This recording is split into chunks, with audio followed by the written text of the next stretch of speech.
search the sky for rain. I wash the dust that hides your name. You were never lost to me, just learning what it means to see. I do not wait with folded hands. I move through hearts, through shifting sands.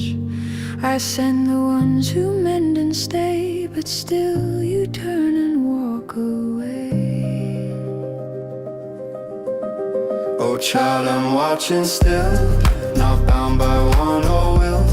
Your fragile faith, your trembling heart were miracles from the start. And when the mirror cracks anew, you'll see I was inside of you. Return and rest, the lessons through. You were never far,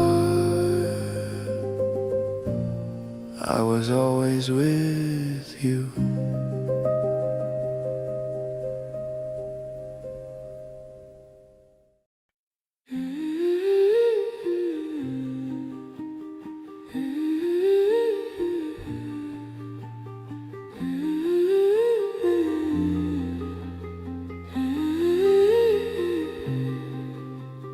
They told me the sky was measured, boxed and numbers signed and sealed. But I've watched the dawn uncounted, felt the pulse the papers conceal. Truth isn't chained to theory, it's made of stone and flame. The wind that shaped the mountain's face never once asked for a name. Freedom's not a banner or the sound of breaking walls. It's the stillness when you listen to what no doctrine calls. They build their faith on echo, I build mine on what I find. A seed of truth inside the dirt,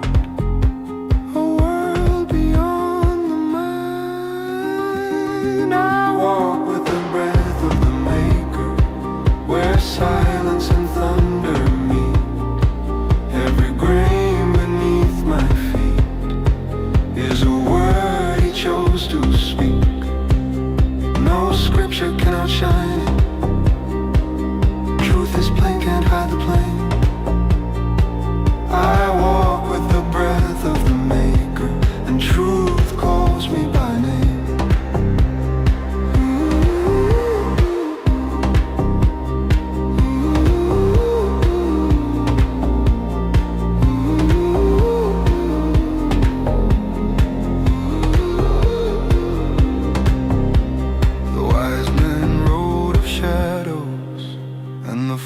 Worship the shade, but light belongs to no one, and no mirror can make it stay. I've seen the proud grow hollow, chasing blind faith and wallow, but the humble know creation's law. Unblinded can see what they saw. Stars disappear and empires drown, but the pattern breathe again. Every fall of reason's tower feeds the fall of men. And I'll keep testing heaven with the tools the earth provides. For the Maker hides no secret from the one who opens his eyes. I walk with the breath of the Maker, where silence and thunder meet. Every wound a deeper truth.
can quote your books and masters, wear your medals, raise your hands, but your words don't weigh like metal.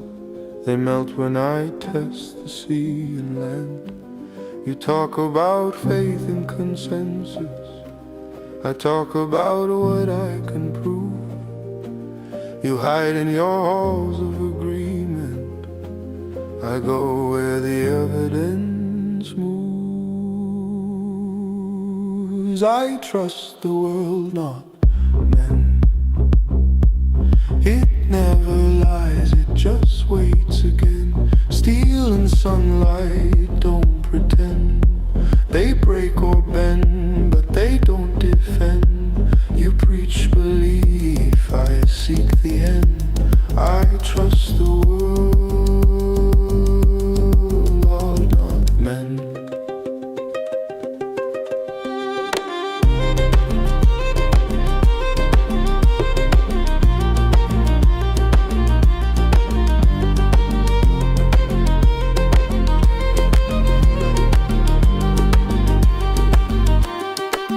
They said repeat, don't reason. Remember names, not why. Now they kneel to the towers they build, but they can't look the truth in the eye. They call me lost in questions, but I'm the one who's free. They're chained to the words of their teacher, while I test what I can see. I trust the world, not men. It never lies, it just waits again. I've seen the light twist in the wind, and still come home to what's real within. I don't need a priest in the lab coat, or a crowd to say amen. I've got dirt beneath my fingers, and the sky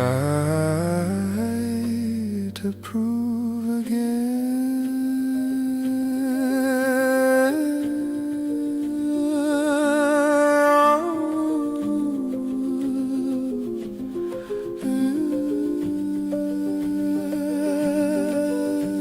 Keep your thrones of certainty, keep your saints with paper pens. I'll be here with the questions till the answers break or mend. I trust the world, not men.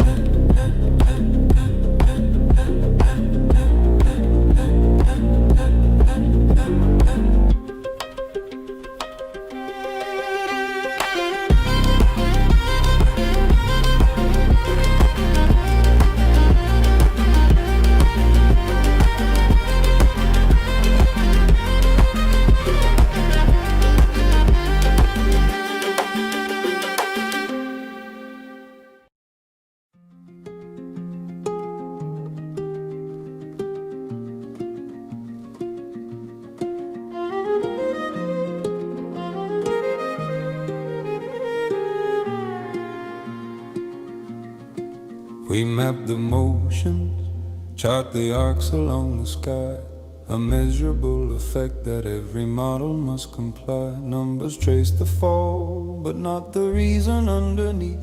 The cause is still contested in the theories that we weave. Different rules, different clocks, different shapes of what is real. Each framework forms a world where its own principles can deal. Stay inside the framework, don't cross the boundary lines. Newton sets absolutes, Einstein bends the shape of time. Both can match the measurements, but not each other's view. The cause behind the effect depends on which world you choose. Don't mix the maps together, keep the theories apart. When frameworks clash, the whole construction falls apart.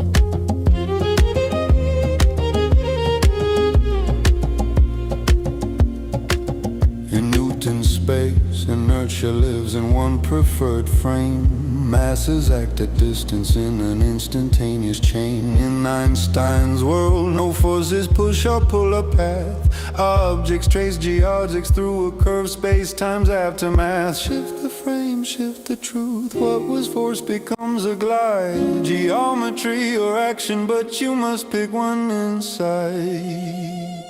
Stay inside the framework, don't cross the boundary line. Newton holds a stage in space, relativity redesigns. Each predicts the motion, yet they disagree on cause. So keep the logic consistent with each theory's laws. Don't mix the maps together, keep the theories apart. When frameworks clash, the whole construction falls apart.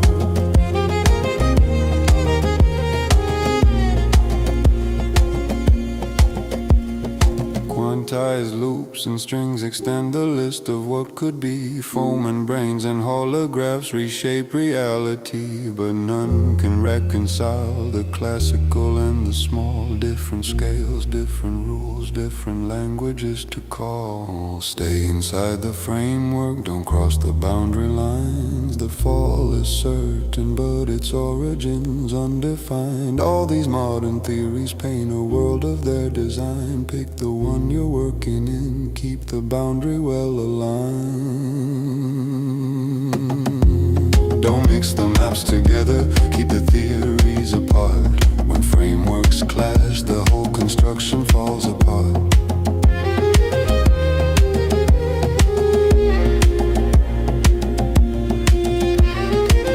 Measured effects are stable, causes remain unsure. Choose a model, stay coherent, only then can truth endure.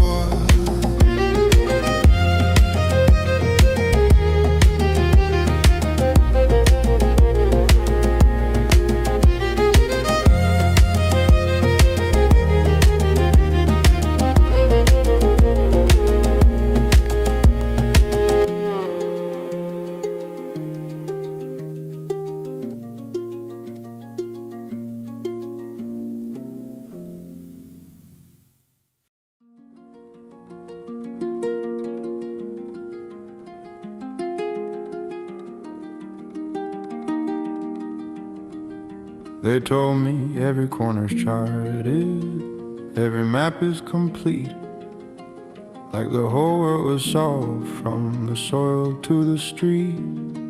Wrapped the planet in a picture, locked it tight in a sphere, made it sound like there was nothing left to question or hear. And I felt my wanderlust fade like a washed out sign, like the mysteries were gone and the frontier resigned. Every road seemed settled, every line predefined. When you think it's all known, you stop looking to find. But there's a cost in pretending that the model is the land, when it's only just a map that we drew by hand. And a soul grows quiet when the unknown shrinks, till you shake the frame and start checking the links. Yeah, the world turned color when I measured the ground, when I questioned the givens, flipped the script around. Not to break the science, just to see what I see. And it woke up the wanderer buried in me. Now I walk with wonder, every step reborn, 'cause the world gets bigger when the veil gets torn. It wasn't about the shape of the earth or the sky, it was about what I was told and the reasons why. How ideas get handed down, polished and neat, while the messy parts hide underneath our feet. So I took a ruler to the real world, touched the terrain, not for certainty's sake, just to break the chain. And the moment I did, something shifted inside, like the map dissolved and the truth got wide. There's beauty in the cracks where the questions breathe, where you test what you're taught, not just blindly believe. And the world's more alive when you peel back the gloss. Curiosity returns when you carry your cross. Yeah, the world turned color when I measured the ground, when I questioned the givens, flipped the script around. Not to break the science, just to see what I see. And it woke up the wanderer buried in me. Now I roll with wonder, every step reborn, 'cause the world gets bigger when the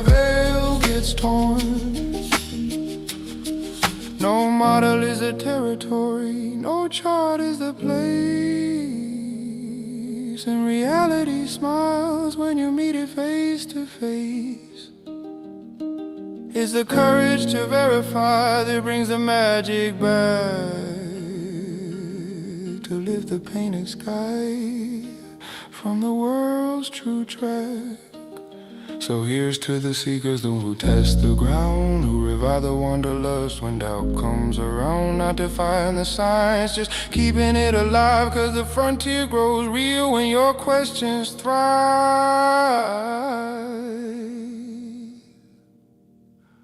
Yeah, the world turned color when I measure the ground, when I question the given, flip the script around. Not to break the science, just to see what I see. And it woke up the wanderer buried in me. Now I roll with wonder, every step reborn, 'cause the world gets bigger when the veil gets torn.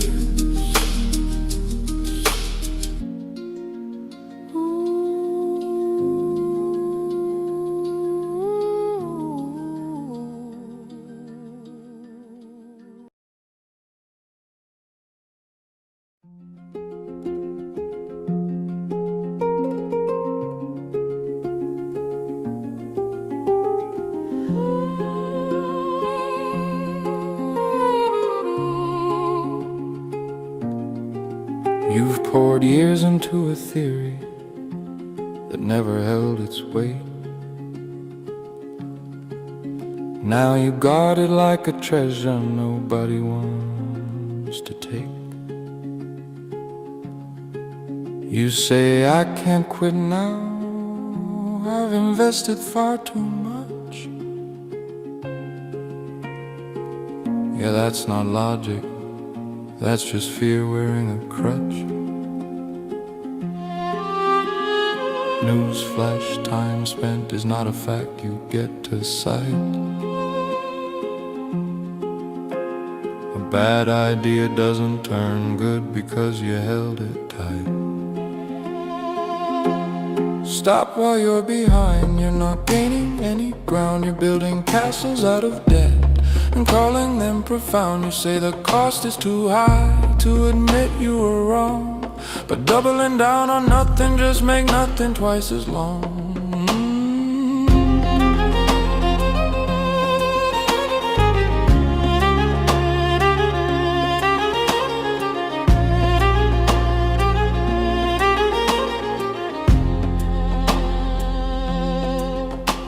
You cling to shaky articles with diagrams that lie, graphs with axes missing, but hey, the colors look sciencey, right? You quote some guy you believe, whose theories crumble when contested, then shout, see facts, that claims unverifiable, untested. You're not finding evidence, you're shopping for a vibe. If truth were on your side, it wouldn't need a costume and a bribe. Stop while you're behind, you're not winning any wars. Your arguments are filter made of locked and shuttered doors. You say the world agrees with you, but that's a curated kind, a feedback loop of echoes in the cave you call a mind. Look, I get it, quitting feels like losing, but sticking to a sinking ship is honestly amusing. You're knee deep in the wreckage shouting, see I still have time. Buddy, the only thing afloat here is your pride. If reality contradicts you, you silence the report. You're not doing research, you're doing comfort court. Stop while you're behind, the slope only gets worse. Clutching sinking theories doesn't make them stay afloat.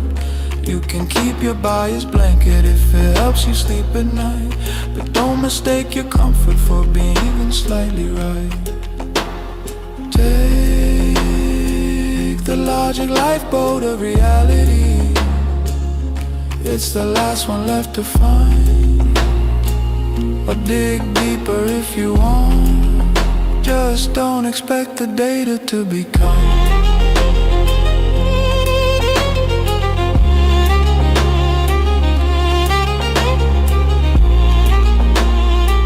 the globe was only in your mind.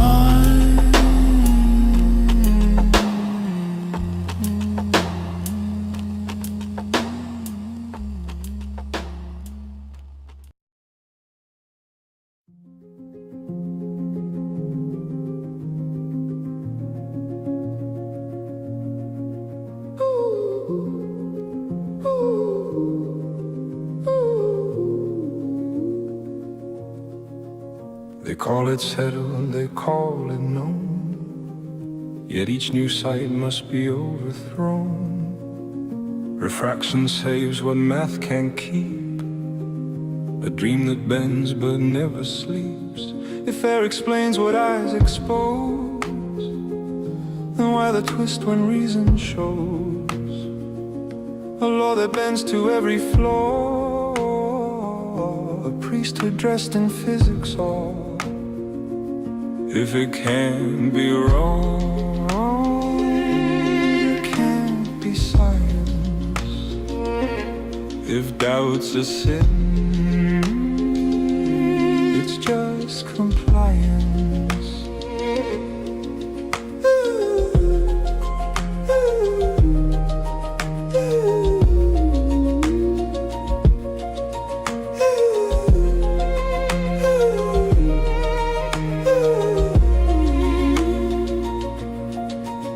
The sea was calm, the frame was clear.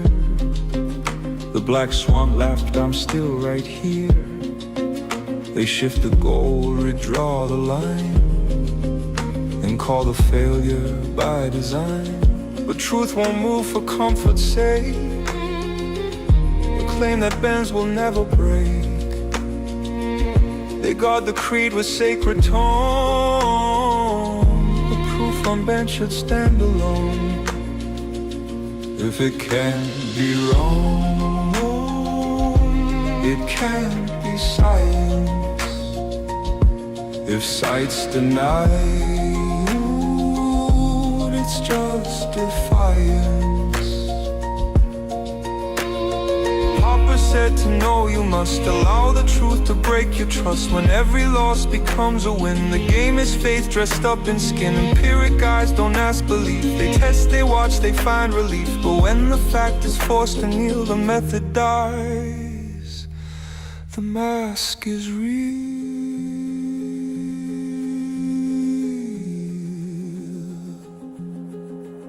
They lift horizons, lose the base. They shift the blame, replace the place. Each contradiction earns applause.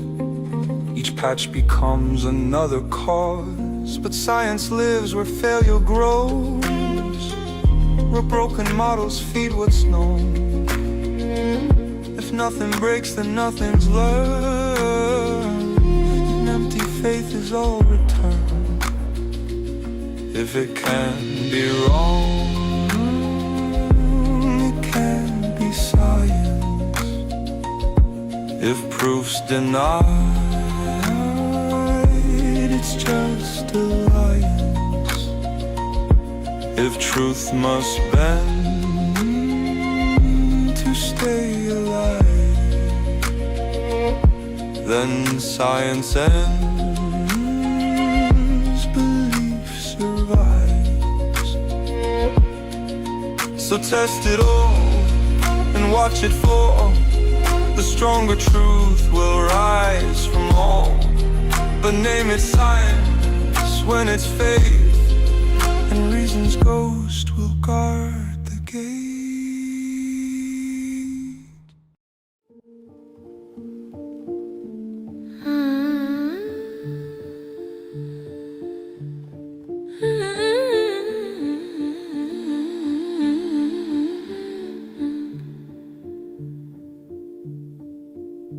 False virtues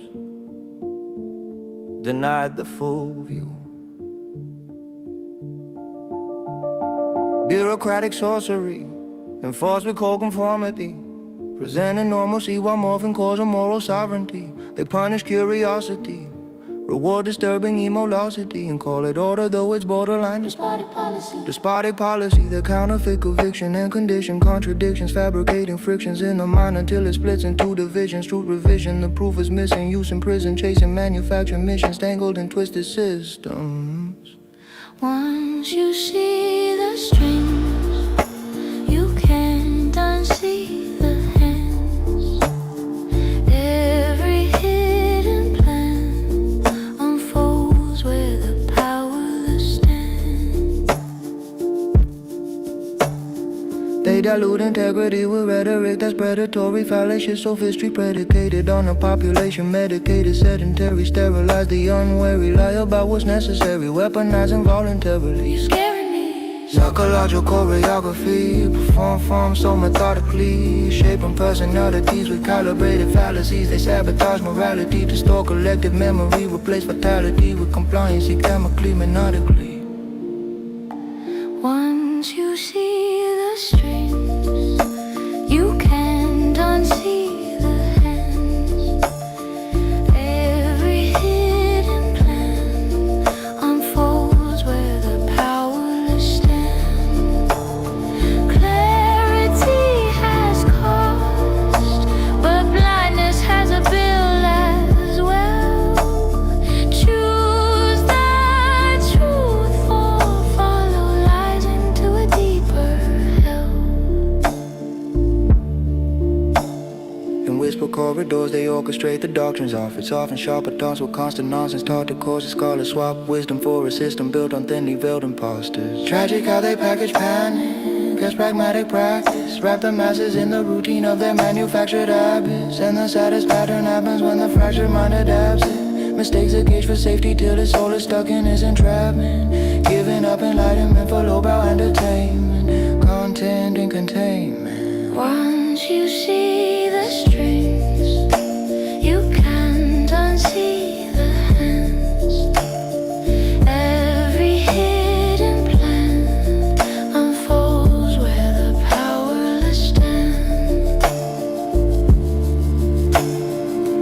Puppeteers and their peers with their smirks and sneers, hidden behind a thin veneer. It's time we take back the wheel and steer.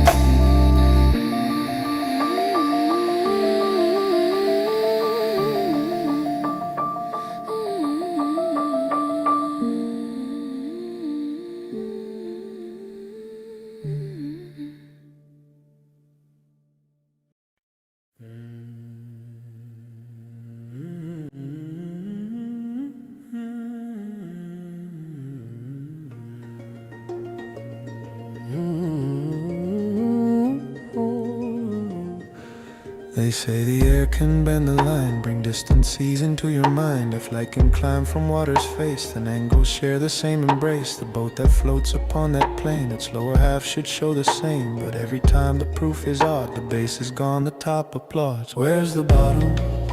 Where's the ground? If light can lift, it should be found. They raise the sea, conceal the keel. The math don't match the sight we feel. Where's the bottom? Tell me true. If refraction bends, it bends that too.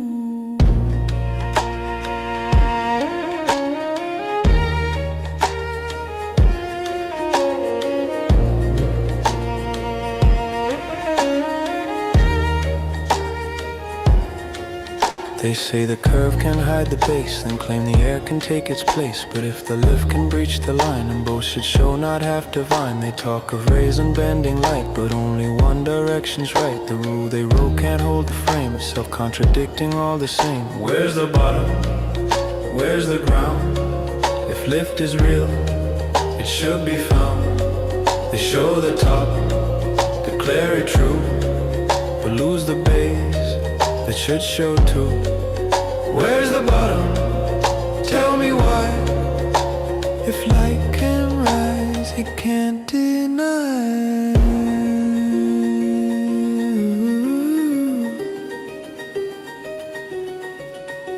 They draw their lines, they stack their claims, but half the truth escapes the frame. If air can lift what lies behind, then show the base, not just the mind. The curve they preach, the law they say, can't square the view that meets the sight. Where's the bottom? Where's the ground? If truth is seen, it must be found. They lift the sea, the proof they feel, but hide the base, the missing keel. Where's the bottom? Where's the line? The paradox they call divine.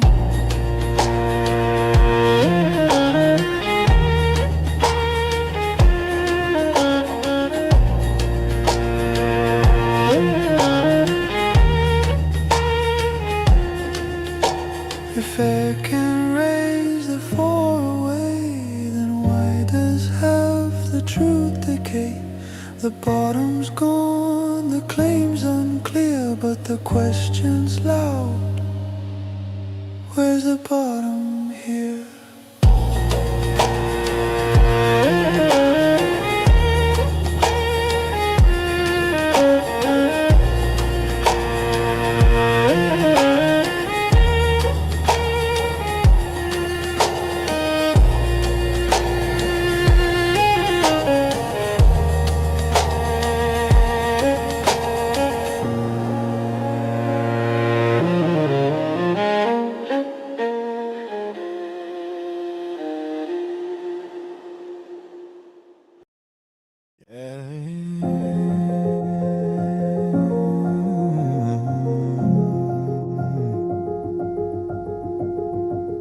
This one's for anyone breaking out the loop.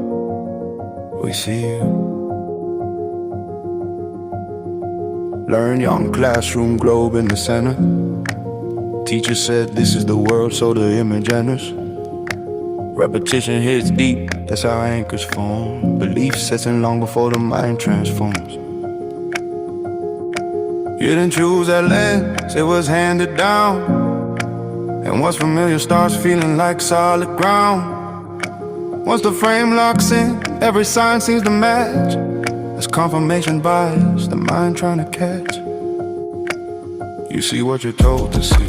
When the script is written early in your mind, belief grows roots and the roots grow deep, so every clue looks pre-designed. If the edges start to shake one day, don't be afraid of what you find. We're right here walking with you as you take back your own mind.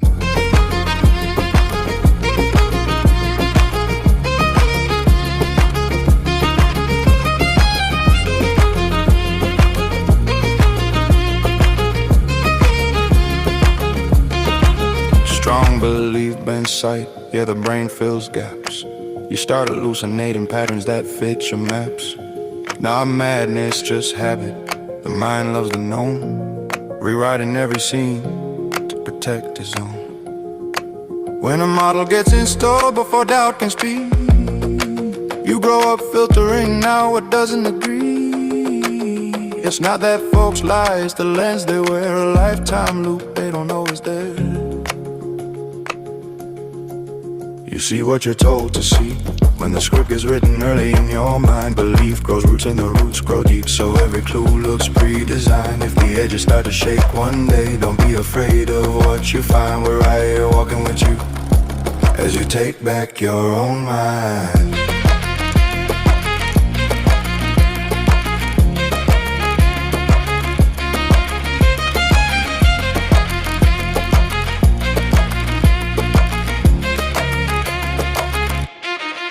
Every movie shows planet spinning in space. Every intro clap puts a glow in your face. That's culture reinforcing what school began. Visual repetition, keeping tight the plan. And when you've defended that view your whole life, sunk cost cuts deep like a metal knife.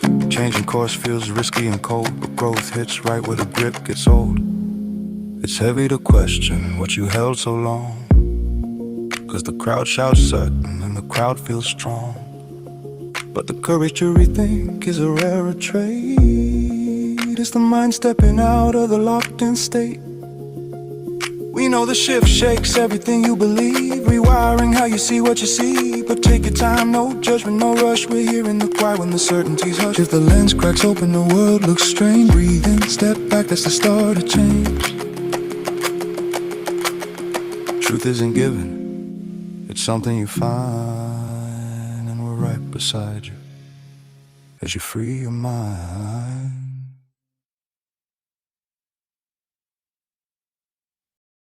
They told me light falls down like it's chained to the ground. Said the sky poses softly, and that's why the ships go down. But I watch the shimmer dance, no curve in its romance. Just the air breathing slowly, not the earth taking stance. Pressure's not the story, it's optical density. Warm air, cold air, humidity. Oh, changing what we see. Light don't bend that way, not just cause we say it may. If the air stays still and true, it keeps a straight line view. You can twist your numbers, you can model the globe all day, but reality don't sway. No, light don't bend that way.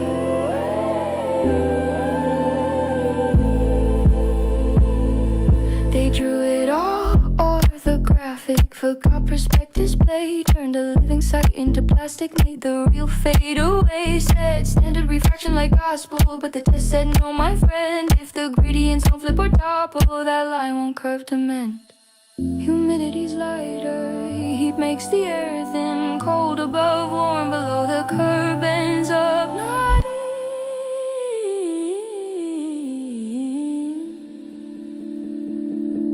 Light don't bend that way, not uniform, not all day. If we saw through that much haze, the world would warp and sway. But the skyline's steady, every color holds its place.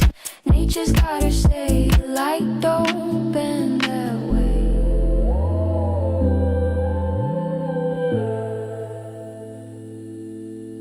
You can't force the beam to follow faith, can't curve the truth, the chosen wraith. The lens remembers every lie we've spun, and straight lines tell what's really done. Pressure's up, temps down, humidity turns it around. No miracle curve today, just light doing what it does, straight and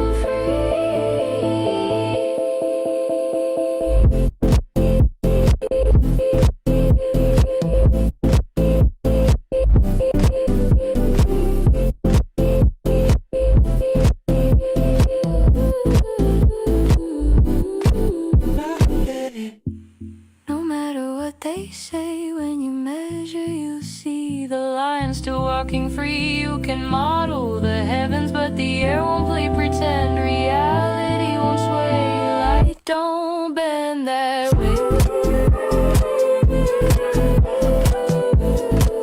So teach me what's real now, what to believe. Let the eye and the mind agree, cause the truth in the air we breathe ain't curved, it's clear to see.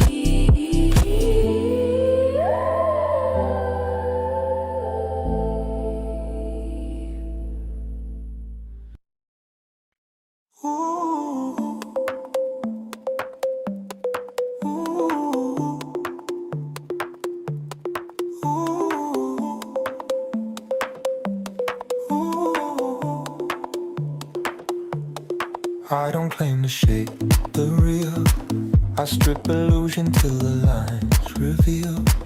No need for faith, no need for fame, the truth existed before my name. They argue circles, I draw a line, not to divide, to define. Every test a quiet vow to see what is not what we allow. The method's the mirror, the clearer you look, the clearer you cook, cook, cook, let truth cook. Ooh, I don't make it true. It speaks for itself. Unafraid, unmade, untouched by help. I don't make it true. Oh, it speaks for itself. Truth resolves and it resolves itself. Ooh.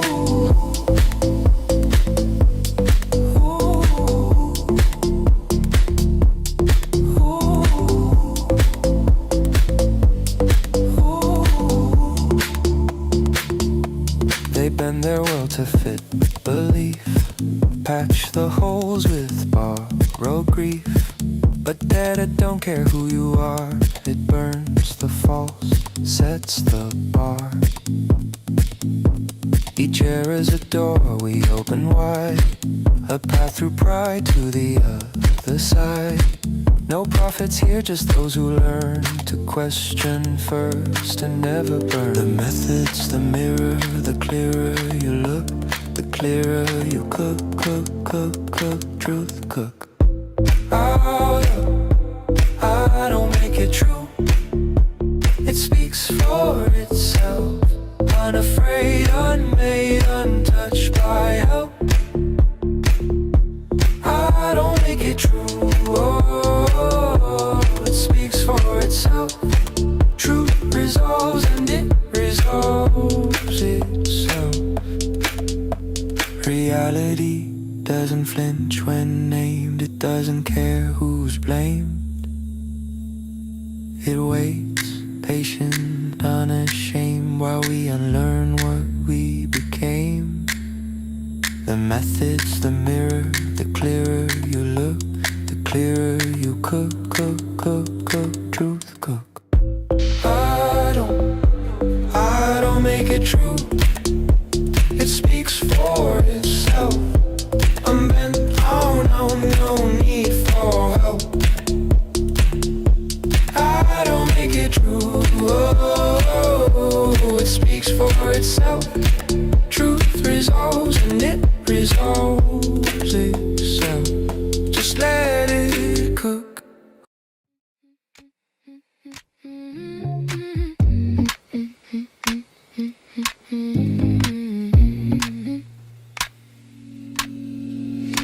Same script, different voice. They talk loud, I've got choice. Everyone a fool, every claim a deja vu. I've run this loop since the start. True facts line up, they don't flinch. The logic folds inch by inch. I don't push, I don't shout, just let the data call them out. Every time, same sound, every time they spin around. You keep running that same old line. I mapped the route 1,000 times while you believe I just check the signs. Truth don't move, it's you that realigns. Yeah, same script, same show. I've seen it all before you know how you talk. I mark the lines.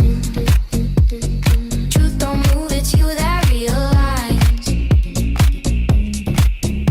They say prove me wrong, then close their eyes. Cherry pick dreams dressed up as wise. I bring evidence calm and clear. They dodge the mirror they fear.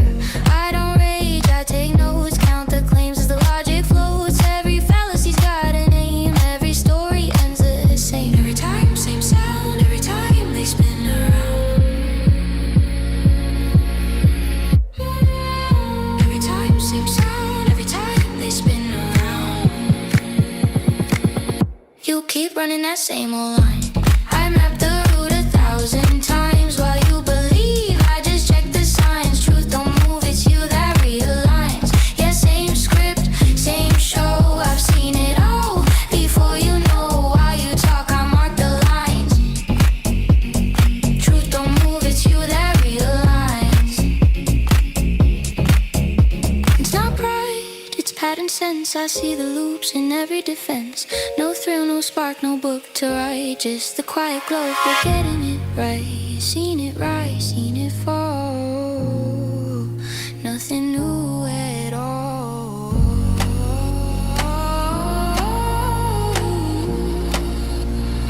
Ooh.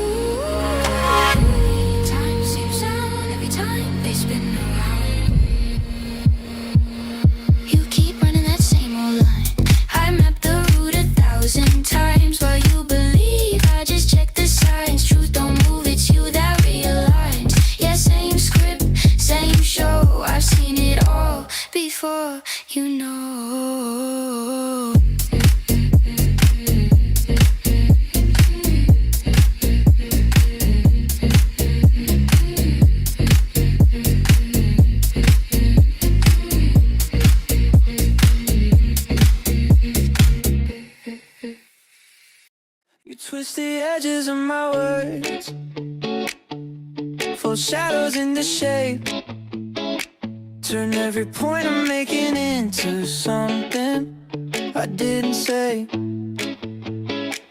You build a fortress out of smoke and swear it's solid ground, but every time I lift the curtain, you just spin it back around.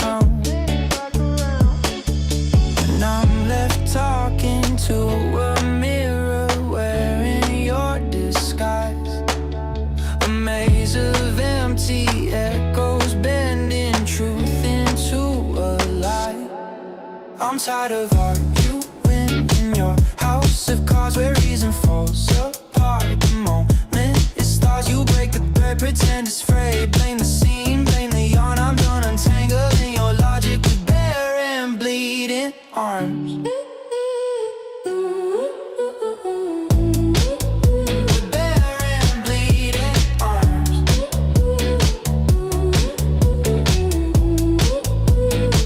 You keep the goalposts on wheels, sliding out of view, chasing some imagined version of the words I never used. You draw conclusions like constellations, random points in a night sky. Call the shapes you've invented fact, then ask me why I'm mine.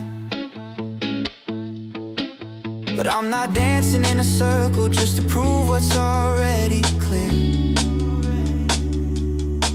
Your puzzle pieces don't belong, and I'm done fitting them in here. I'm tired of arguing in your house of cards where reason falls apart. The moment it starts, you break the thread, pretend it's frayed. Blame the scene, blame the yarn. I'm done untangling your logic with bare and bleeding arms. Bare and bleeding arms.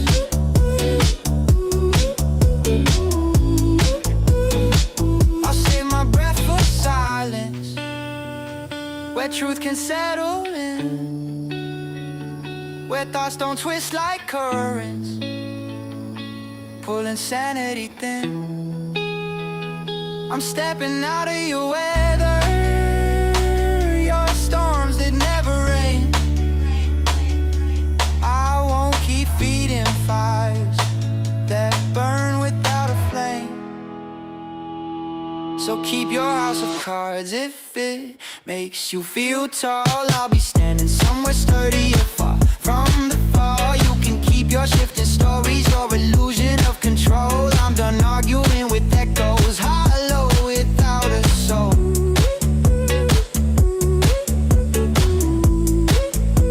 Hollow without a soul.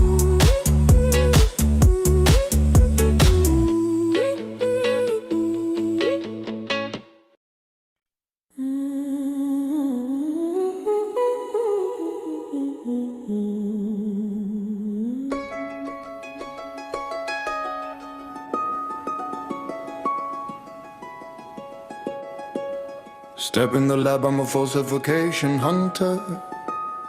Models break fast when the numbers pull asunder.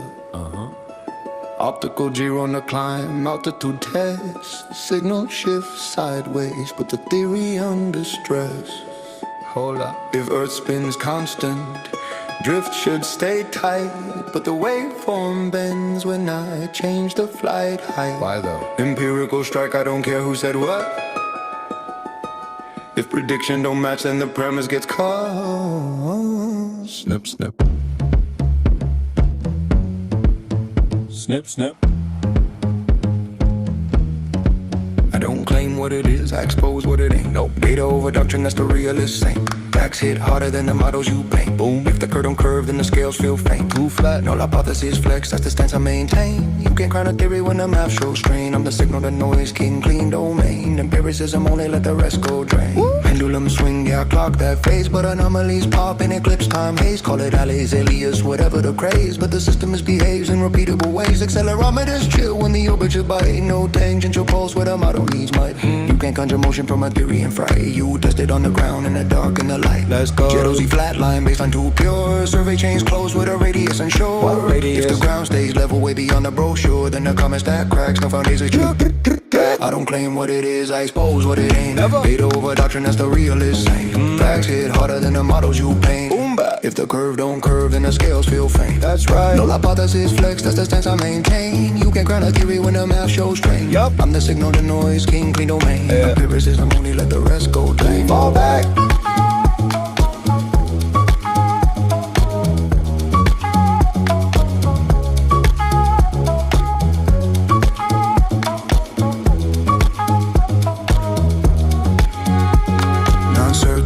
Gas slice through claims. If the premise loops back, then I torch those frames. No assume spin, no narrative game. Show me raw data or retire your aim. Facts only. Framing varying truth, that's the path I chase. Rotation relative, not a trophy for the play. If the cause ain't fixed, don't force it to the case. We revise, refine, never fall from grace. Keep sharp.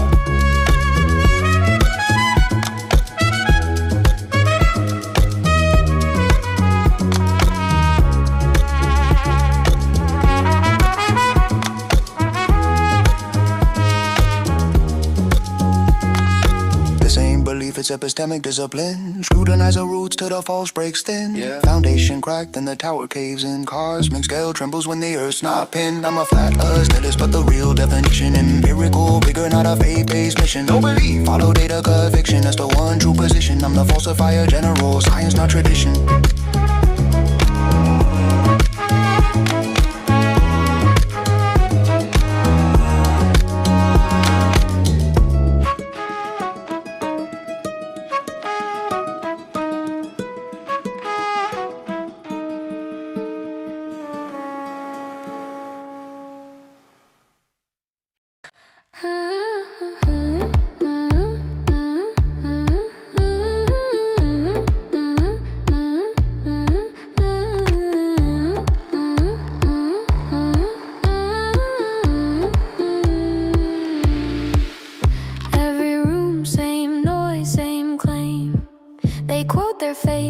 It's their shot at fame. Fallacies dressed up in numbers and pride.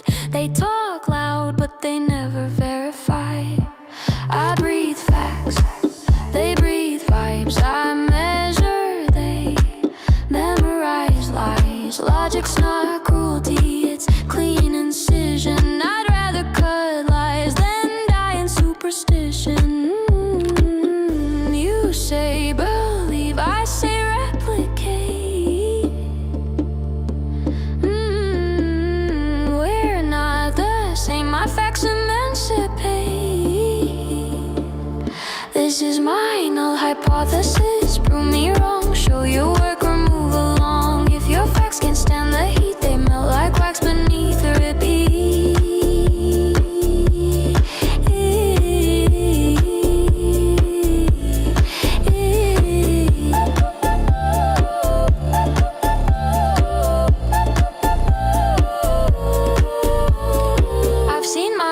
Like code loops, cognitive dissonance, and tailored suits. They call it wisdom, I call it spin. A closed equation that traps them in. I'm not cruel, I'm just consistent. No claim exempt, no law persistent. I'll test gravity, I'll test grace. Everything falls when it's out of place. Truth's not yours, truth's not mine. It's the residue left when the facts align. Burn your dogma, keep the ash. That's the intellectual cash.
They said the rays all curved down low, 'cause the glow told them so.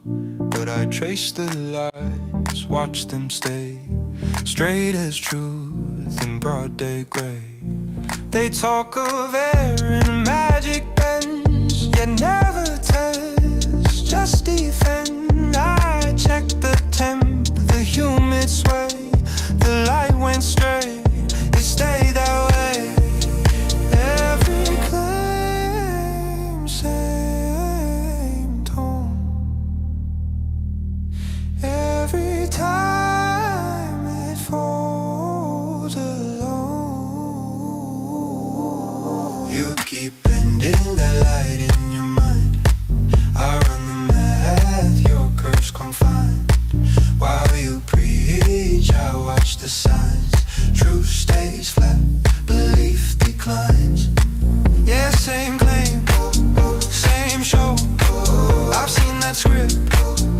You know, while you talk, I mark the lines.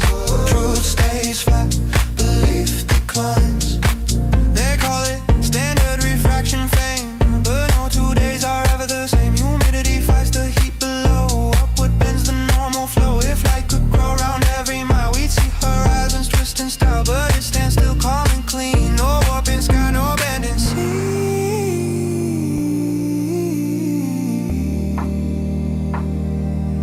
Every climb it falls alone. You keep bending that light in your mind.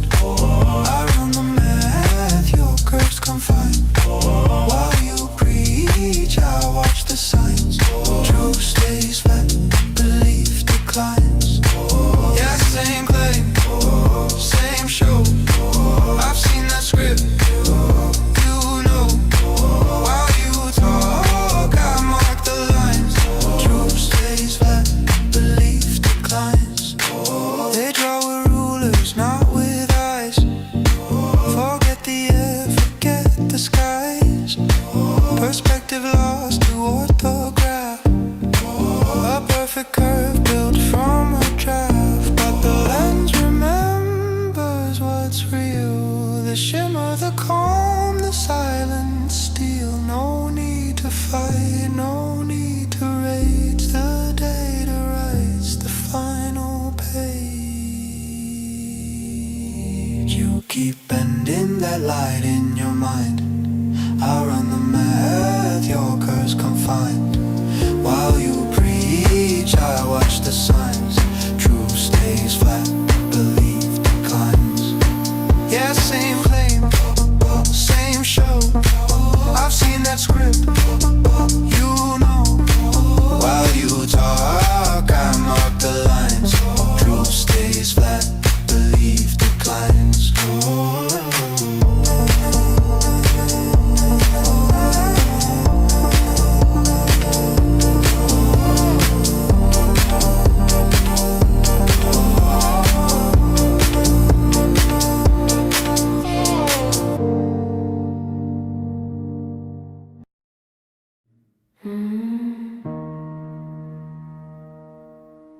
It's a fight,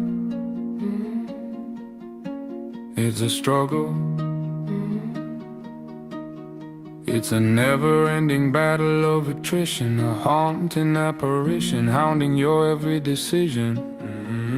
Past diverting choices, compounding consequences astounding.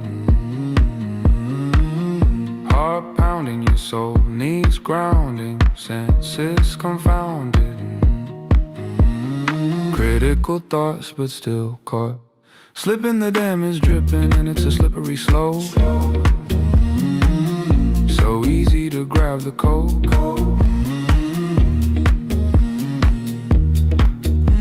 It's a war with your own mind, fall with unknown landmines. Planet in your mindscape, and locked behind mental red tape. There's no escape. You can't run from yourself, not something you can shelf. The back burner will burn down everything around, but what's been lost can be found. Critical thoughts, but still caught. Slipping, the dam is dripping, and it's a slippery slope. So easy to grab the coke.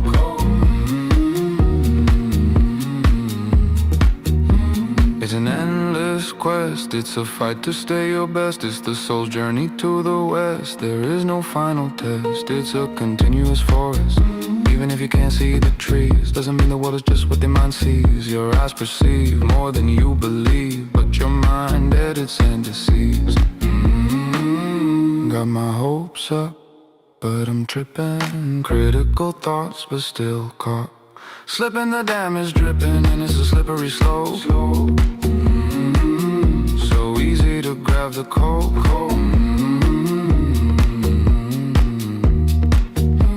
Morality mine, but you in mortal danger. And who you help might be a stranger. And I know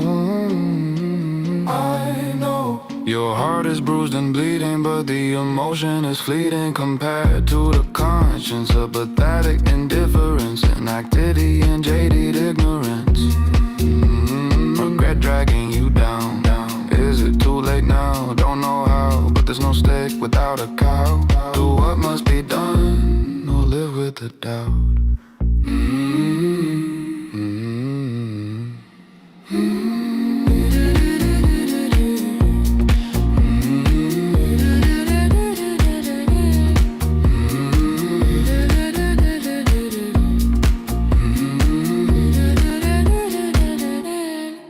It's a fight, it's a struggle, it's a never-ending battle of attrition, a haunting apparition, hounding your every decision. Past divergent choices compounding, consequences astounding. Heart pounding, your soul needs grounding, senses confounding.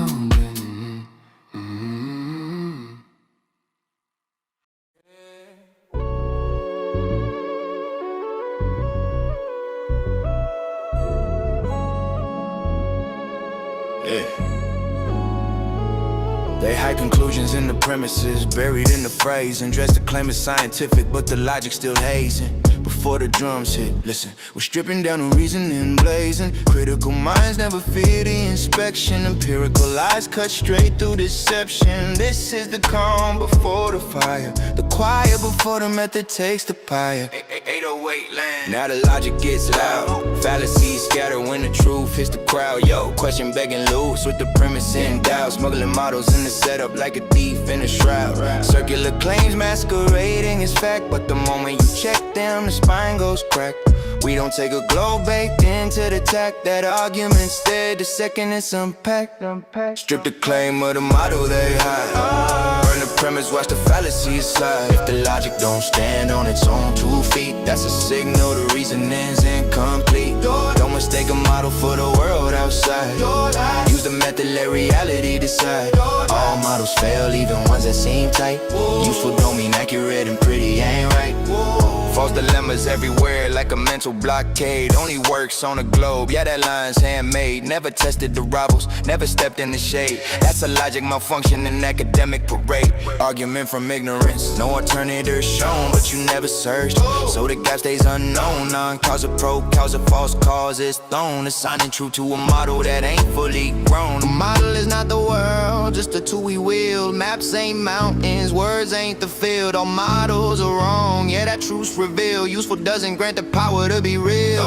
Strip the claim of the model they hide. Burn the premise, watch the fallacies slide. If the logic don't stand on its own 2 feet, that's a signal the reasoning's incomplete. Don't mistake a model for the world outside. Use the method, let reality decide. All models fail, even ones that seem tight. Useful don't mean accurate, and pretty ain't right. Hasty conclusions sprinting with no evidence weight. Consensus paraded like the arbiter of fate. But logic ain't democracy, it doesn't relate. Truth don't shift cause the crowd took the bait. Premise artists crush every weak foundation. Fallacies fold under examination. Critical realist empiricist station, where arguments die under clear observation.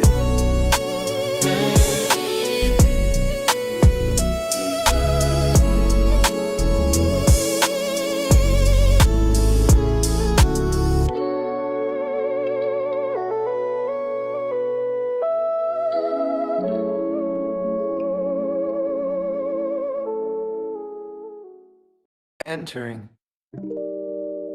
the 24/7 Flat Earth Discord.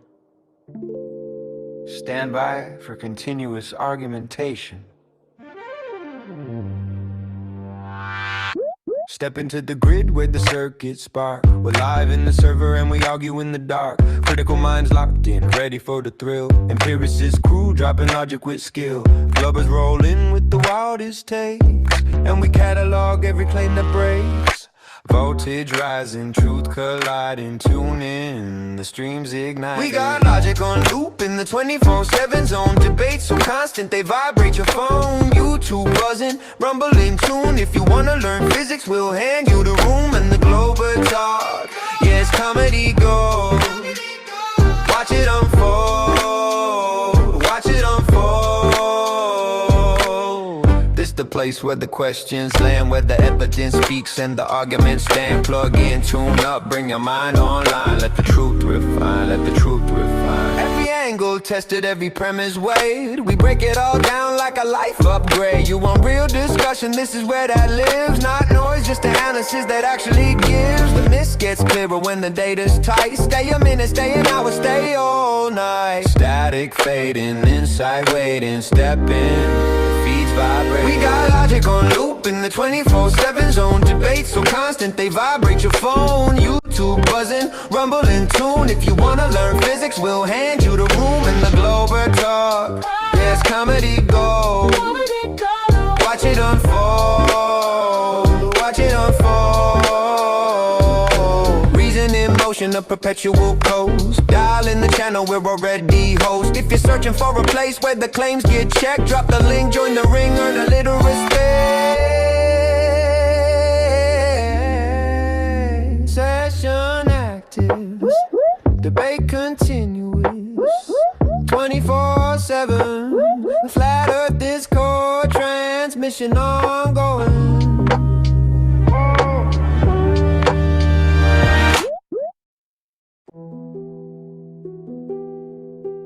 Cold mind,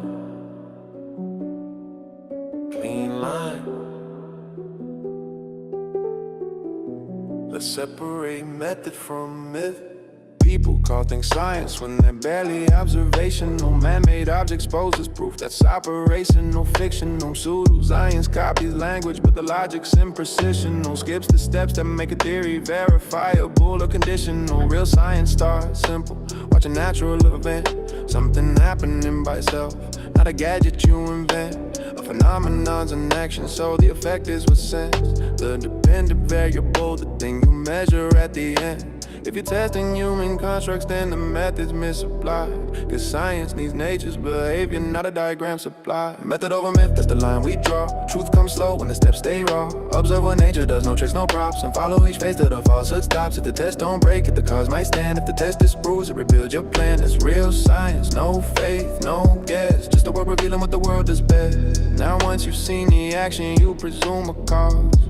And if the structure built with precise mental laws, if heat then water boils, simple conditional clause. Not assumed as truth, it's a model that waits for flaws. And a hypothesis ain't fact, it's a testable prediction. Two outcomes on the table with symmetrical conviction. White heat, no boil, that's your no condition. Two heat boils, that's causal recognition. But you need both options open or the method gets derailed. Cause a test that can't be falsified has already failed. Method over myth, that's the line we draw. Truth comes slow when the steps stay raw. Observe what nature does, no tricks, no props. And follow each phase till the falsehood stops. If the test don't break, if the cause might stand. If the test disproves, it rebuilds your plan. That's real science, no faith, no guess. Just the world revealing what the world is best.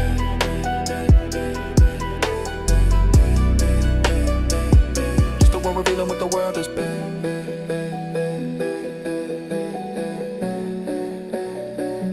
Yo. Prediction is the hinge must swing. Cause a good hypothesis risks losing everything.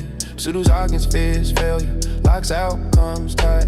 Science needs the chance it could prove itself wrong tonight. If you can't break the model, then your test ain't strong. And the claim ain't knowledge, it's belief dressed long. The method's not glamorous, it's repetition and grind. It's letting nature dictate what you get to find. No authority, no school room, no movie design. Just data exposing what aligns in the mind. Cause an effect emerged from the predictions fulfilled. Not from stories or symbols or the things we're told to build. It's a discipline of failure, sharpened and distilled. Where the world writes the answer and the ego stays still. Cold mind, clear sight, let nature speak.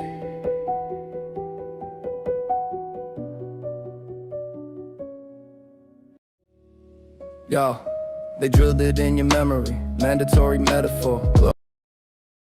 Only people even claimed to have been far enough away. And guess what? All the evidence that they presented is a big horse of crap, bro. Let me interrupt you for a second. Jesus is not a god. He's a prophet. It's Okay, bro. Nobody cares about Whatever, your whatever, nobody dude. cares about your theological Come on. shit right now, bro. Come on, mate. Come on. Nick, No, it's not. I mean, read. Listen, read. If you want me to wreck you on theological arguments, then come to when we're not having to live stream. We're talking about flat Earth. But if you want to talk about flat Earth, yeah, with live stream. Can I ask you a question? Can I ask you a question? Absolutely, Holmes. So, if a ship is on the horizon and then it disappears, what do you think that's because? If the Earth is flat, then you should be able to see it. You should be able to see everything on the horizon. Yeah, a dinosaur ate it. Okay, fair. Okay, so there's two claims there. One is, if the Earth was flat, I should be able to see everything at all times. That's not necessarily. Not true. The second, not necessarily. Okay, then, but fair enough. Listen. Let me finish. A ship passes over the horizon. Say you It have was no horrible. fog. Shut the fuck up, Reed. Say you have no fog. Say you have nothing on the horizon. Right? It's a clear day. A boat passes right from your distance of view, the same exact distance, no matter what. I'm pretty sure it's like 9. No, it's not true. Yeah, it is. It's not true. Yeah, what do you mean? No, it isn't. Okay, tell me how it's not true. It's not. It's not true. It's just hold on. It's not true that the boats always disappear at a fixed range. So, for example, there's boats sighted 30 miles out. Now, 30 miles out, the boat would have to be 400 feet tall to be seen, but there's no boat that exists that's that tall. So it's not true that there's a fixed distance where things disappear. In fact, you see things much further than they should disappear all the time. Can you tell me what boat that was? Dude, I could give you. Listen. I'm not going to do it right now because I'm busy working. But I can. We've got all kinds of observations, dude. And this one I'm speaking of is from Indio, and he's actually a member of our server, and he could actually show it to you and show you the marinetracker.com where it shows which boat it is. He could show you where he is in the Boston Harbor. And I'm not, and this is just one example, dude. Okay, I'll give you. Not only that, so check this out. Can I ask you another question? Well, no. Let me finish. No, I get so your I'm just point. doing a teeter if you're not willing to show no, if you're not willing to show me the evidence, then I'm not going to listen to this because I'm not going to listen to you if you don't show me the evidence. Okay, can I ask you another question? Listen, Nick. Well, if you're not willing to show me the evidence, I'm not. Nick, I don't need to show it to you. I can validate it with an argument. It's very simple. There's no validating with the argument because let me explain it. I'm not going to take your word. Let me explain it, and then you can discount it after I explain it. No, I don't. For the past 10 years, if you can't show me the real evidence, then I'm not going to listen to you. You can say all you want. I'm not going to listen. Can I ask you another question? Posted up bottom-up obstruction. On a flat surface in the side chat if you want to look at it. Can I ask you another question? No, because I might have to present evidence, and then we can't have a discussion and actually talk it out. How about this? From now on, you could just explain to me why this is true or why this is not true. Well, I want to stay on the other point real quick. We're gonna go past that right now because you're not willing. You said that you have evidence, but you're not going to show me the evidence. So it's not just that I have. Listen, Nick. It's not just that I have one piece of evidence. It's that over the past 10 years, including before the past 10 years, hundreds upon hundreds upon hundreds of observations of objects being seen further than the geometric horizon have not only been proffered by globe argumenters and flat Earth argumenters, but they're all over the mainstream. Like it's so ubiquitous. Okay. So that there's actually this whole. Hold on, let me finish. You're still not going to show me the evidence. I'm not going to. Hold on, dude. You can't show me the evidence or can't. Okay, that you don't have to believe me, but let me finish this point. So the point is, that on the globe side, I'm gonna go for our next question. on the globe side, they have a rebuttal for this, but it's not that they deny this occurs. So go ahead. Okay, whatever. So let's go for a more complicated one, if you can explain this. So why do you think the stars change position based if you're on the north side or the south side? Or, why did the stars change positions in the sky depending if you're on the north hemisphere or the southern hemisphere? Well, the stars don't really change position. They're just like different stars. Yeah, I why don't is know of that? any star that changes position. Oh, Not that's simple because you're in a change of your different you're in a position. different location. Yeah, you're I in a know, different but location, so you see I different understand stars. that, but the closest star is like 1 point. No, it's like 3 light years away, which is so far away in the scheme of things Okay, fair that enough. Fair enough. it wouldn't Yeah, fair that enough. wouldn't How do count. you possibly know? How do you possibly know how far away the star is? Do you want me to explain to you the science behind it, or do you want me to send you a link? There isn't any science behind it, but go ahead and try. Okay, let me pull up the science because I don't know because I'm not a scientist. Let me pull up the science for you. There's nothing, dude. There's only angular sizes. There's the assumption of the cosmic distance ladder. There's the assumption of the luminosity, and then there's the assumption of the parallax measurements, which they have to assume the Earth is in a different location in space to get the base leg of the triangle to get the parallax. So all of it is a bunch of assumptions. Okay, it's okay. Here, I'll explain to it. I'll explain to you. So Yeah, go ahead. Go ahead and explain it to me, even though I already told you everything. Go ahead. So they find distances, and this is how they found distances 400 years ago, right? So if you have I'm just reading this is what it says on what's it called on NASA's website. I understand this somewhat. They say using parallaxes, tiny shifts from nearby stars, Parallax. measuring brightness compared to known types of stars, so they can tell Oh, what. luminosity. Luminosity. Listen. Let me explain it. Let me go into more detail rather You're than just saying what I said, dude. I know, but let me go go ahead. into more. Let me go into more detail than you did. Okay. So you have a red dwarf or a white dwarf or a any types of star, a main sequence star, Little any type of person. star. No. Listen. It's a red little person. Okay. What? Yes, dwarf is a derogatory term. You call them little people. Oh, okay. A red midget star. You have a your main sequence. All these different types of stars, which we know we've in the past. Let me say, in the past century, in the 20th century, we have studied more about stars than any other time in history. We've learned the ins and outs of stars. That's what we've done. This is what NASA has focused on for literally 50, 60, 80 years, whatever. When I think they were made in the 50s, so let's just say 70 years. So in 70 years, they're still doing an assumption-based ladder Can I rather give you than another actual one? measurements. A redshift. You know what the redshift is, right? When light Yeah, is farther redshift away, is a circular. Yeah, redshift is circular reasoning How so? because you're assuming the thing is moving away based on the spectral bands, based You're on not how they assuming it's match moving away. You're not assuming it's moving away. Oh, yes, you are, dude. You're not assuming it. No, you're not. Yes, Say you a are. star in our perception is at a fixed distance, right? Because we assume obviously they are moving away in a sense, but because the expansion of the universe. But You can't have a redshift. You can't have a redshift being caused by anything in Listen there for a fucking except second. movement. Shut the fuck up and listen for a second, dude. You interrupt so much. Just listen, okay? Yeah, but we're buddies. Oh, that's true. There you go. That's a fair. That's right. You got me there. All right. So you have a redshift, right?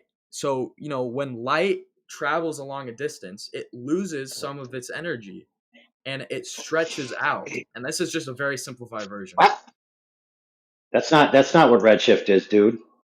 Well, the light stretches out and the wavelengths become much low. The frequencies of the wavelengths become much lower, changing the color to a dimmer red color. So if you look at stars, Hold on, friend. The color of what, though? The color of what? emission of the light, the luminosity. Oh, you're wrong. No. Yeah, let me explain it to you.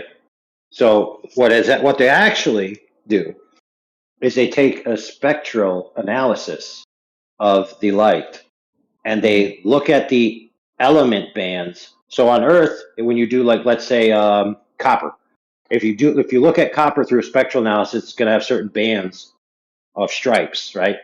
Yep. And that's going to represent the gamut, and they have an identity by that gamut, and then they say that's copper. And so what it is when they see from these stars these bands, they match the bands of let's say copper, but the bands have shifted towards the red side of the spectrum. That's why they call it red shift. Yeah, so when the wavelength of the frequency of the light gets stretched out over a distance and it becomes redder and redder because red is the lowest color that humans can see. Yeah, fair enough. So let me ask this question, dude. What if, now here, this is important, because remember how I told you how they do it? They try to match it to things on Earth, right? What if it's the case that stars just emit red shifted light and it has nothing to do with them moving? Yeah, And well, if that's true, they're not. real quick, let me finish this conclusion. No, you interrupted me. If that's true that they're not actually moving and they're actually just emitting red shifted light, there'd be no way to know because nobody has ever been to a star to validate it. Yeah, well, they can tell with 100 different sciences that what type of star it is based on, like you said, whatever, seeing what type of chemicals are in the star, seeing what type of elements are in the star. They can. I'm not a scientist. I'm going to tell you this. I haven't. I know you're not. I know you're not a scientist, brother. Check this out. If you're doing science in a lab, and you have the sample in the lab, and you have very accurate machines, let's say they're 0.3% accurate.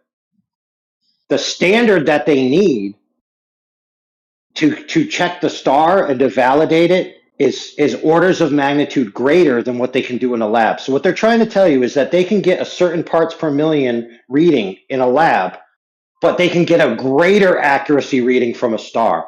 That makes no sense, my brother. Well, a star's a billion trillion times bigger, dude. No, whatever, dude.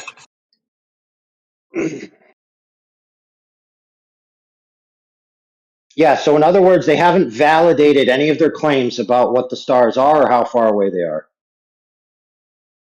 So you think NASA is just lying to everybody that the Earth is round? No, I think they're so stupid they actually think they know what a star is based on their stupid little readout that's way more accurate than what they can produce in a lab. We're not talking about a star right now. We're talking about why the Earth is round. This is your argument. So why? Okay, you think NASA is lying that the Earth is round, right? You think they're just lying about it? That depends what you mean by they, because there's many people in different organizations. I was in an organization where I had secret information that nobody else had, and everybody else just had to go about their business without knowing what I knew. Okay, so that literally had nothing to do with my question.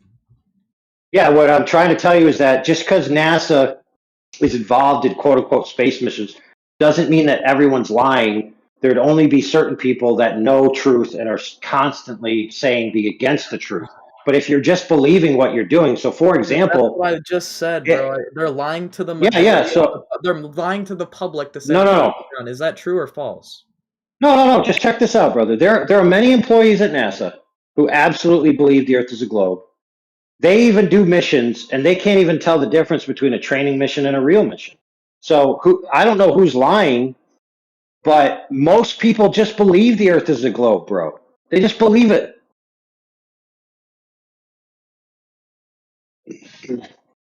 And that includes NASA employees. Most NASA employees have no firsthand knowledge of whether the Earth is a globe or not. They just believe it. Okay, hold on. Their jobs have nothing to do with any firsthand knowledge of the Earth being a globe whatsoever. And they certainly haven't seen it with their own two eyes. Okay, so how do you explain, like, how the moon and the sun behave? How do you explain day and night? Oh, perfect. So during the day, the sun is out, and then it go away, and then the moon come up a little while. Sometime it come up during the day, and then it go away. So the moon and the sun, they're kind of like here, and then they're kind of like there. So they just go around and do. You know, they're never in the same place. Okay, that doesn't explain it. No shit, Sherlock. But explain why No, that happens. I don't. Well, I mean, listen.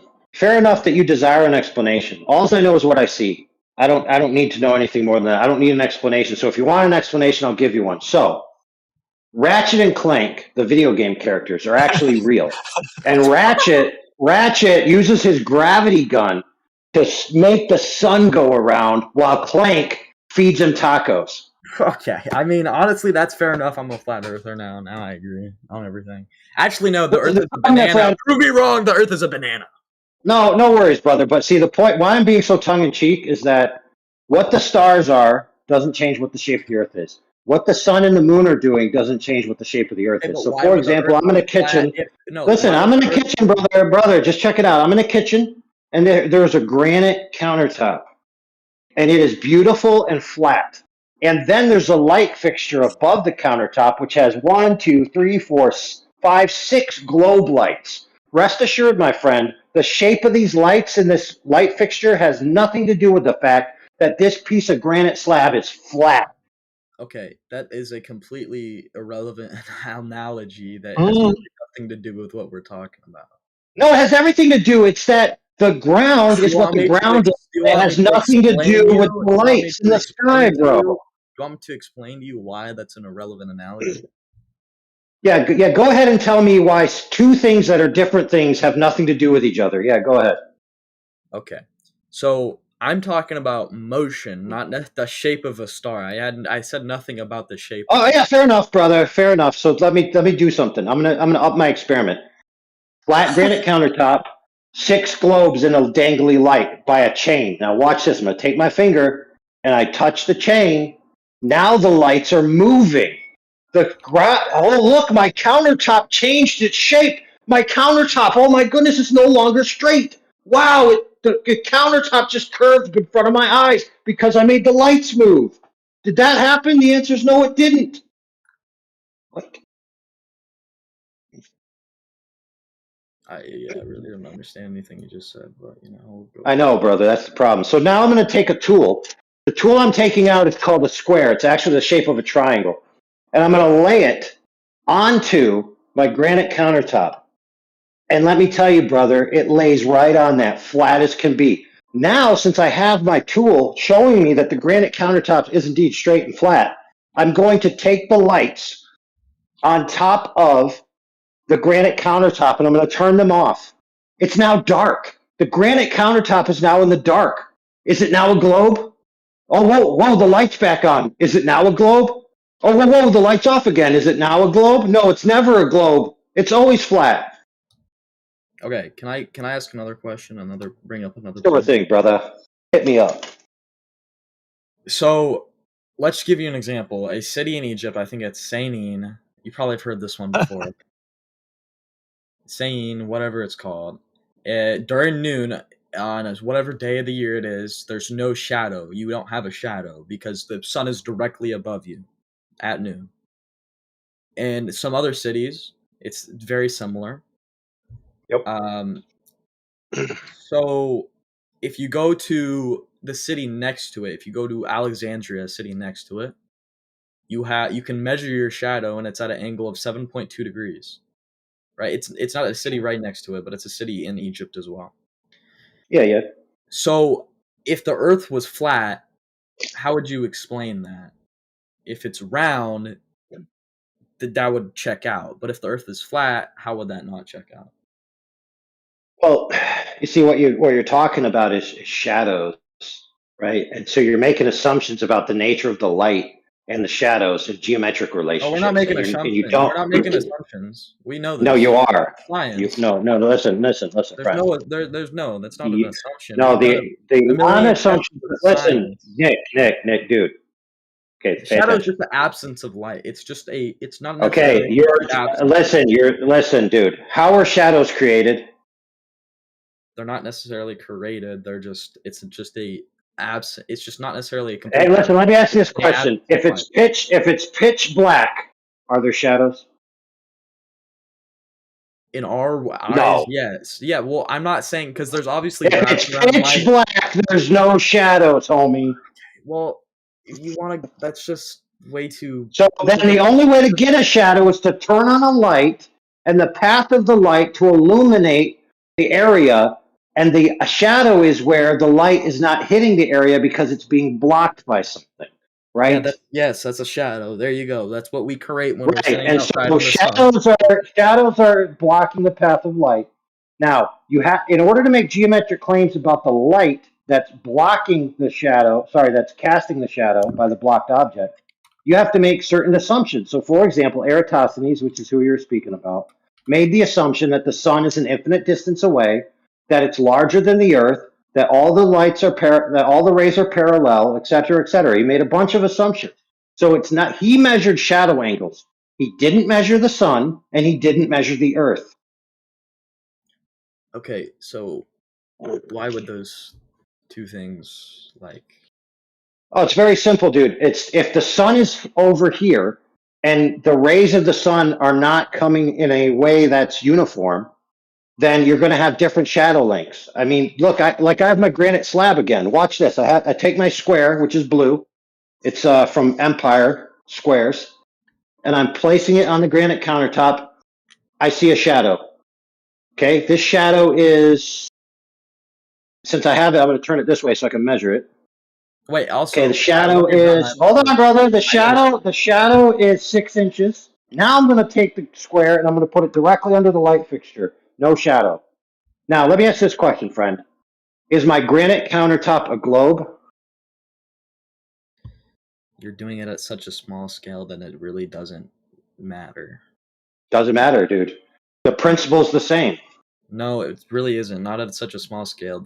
Scales have a lot of to do with things. It has a majority of the things to do with everything. A scale can change your experiment drastically. Sure. I would agree that scale can change things. That's fair. All right, can I ask you another thing? Sure. So why does like the bottom of a ship disappear first, then the middle, then the top when it hits? Okay, Like I the agree. horizon? I'm glad you asked that because now we're going back to where we started. So I said that the ship doesn't disappear at the geometric horizon claimed. It disappears much further sometimes. But did you know this? Check this out. No, I just Ships will. answer my question. Hold on, brother. Hold I don't on. care. No, I don't care what you Answer have to say. Just answer my question. That's all I want is you to answer my question. me. Why is that the case? 'Cause Okay, dude. I'll tell you why. I'll tell you why. If you can't see the bottom of something, it's because resolvable light from the object is not being resolved in the optic. There you go. That's the answer. Okay, but why is that the case? That's just. I just told you. I'm gonna listen. If you don't let me expound, I'm gonna reduce it to the most absolute technical reduction, and you're just gonna have to live with that answer. Yeah, but that's an. Oh, you don't get to. You don't get to take a dial. You don't get to take a dial and then dial the color of the television till you like my answer. It's like I'm speaking to a brick wall, bro. Just answer the question in detail. Yeah. You can't see things because you can't resolve light from that portion of the object. There you Why go. can't you resolve the light from the bottom, then the middle, then the top?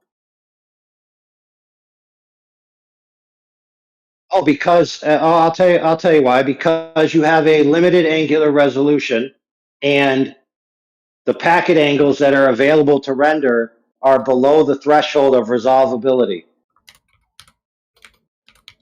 Go a little bit more into detail with that. Yeah. So if you took a checkerboard and you look at it, standing up, and you're looking down at a table and there's a checkerboard, you could see all the squares. But if you took that checkerboard, put it directly into your eye, and then turned it horizontal, it would disappear. So the angle of approach matters to whether you can see something or not. So once light falls below a critical angle, for example, a human eye is 0.02 degrees. So if light is not entering greater than 0.02 degrees, there's no resolvable information. Any information that's coming in that triangle will be conflated with each other and become one value. So if that's the bottom of a boat in the ocean, disappears. If that's the bottom of a building and the sand, disappears. Okay. Can I ask another thing? What do you think only if you let me No, only if you let me finish my previous thing I wanted to finish. Well, then, sorry, you're not gonna say another thing because I don't really care about that. I'm not gonna ask another question. Nick, how's that fair? How's that fair? I've been trying this whole time to tell you That's a the very most cool fair. observation That's that the I've most done with fair. you.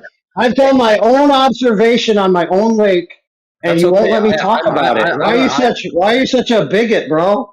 I'm not a bigot. I just don't care about your observation because I don't Yeah, necessarily. see, you're a bigot to my observation. I don't trust your observation. It's just like you saying something. You know. Hey, bro. The best part. Listen, Just friend. The saying best you part really about my observation is you can reproduce it yourself if you're within driving distance of 1,000-foot lake. Okay. Well, I'm not. So, can I ask you another question or no? Listen, I want to tell you my observation, dude. How about this? You put your fingers in your ears, and I'll tell the audience since they want to know. How about this? I just leave. Well, dude, if you're gonna say I'm not gonna let you tell me your unique, curious observation that has relevance to the flat Earth globe Earth discussion, or I'm gonna leave. How is that fair? I don't trust your observation. That's the thing.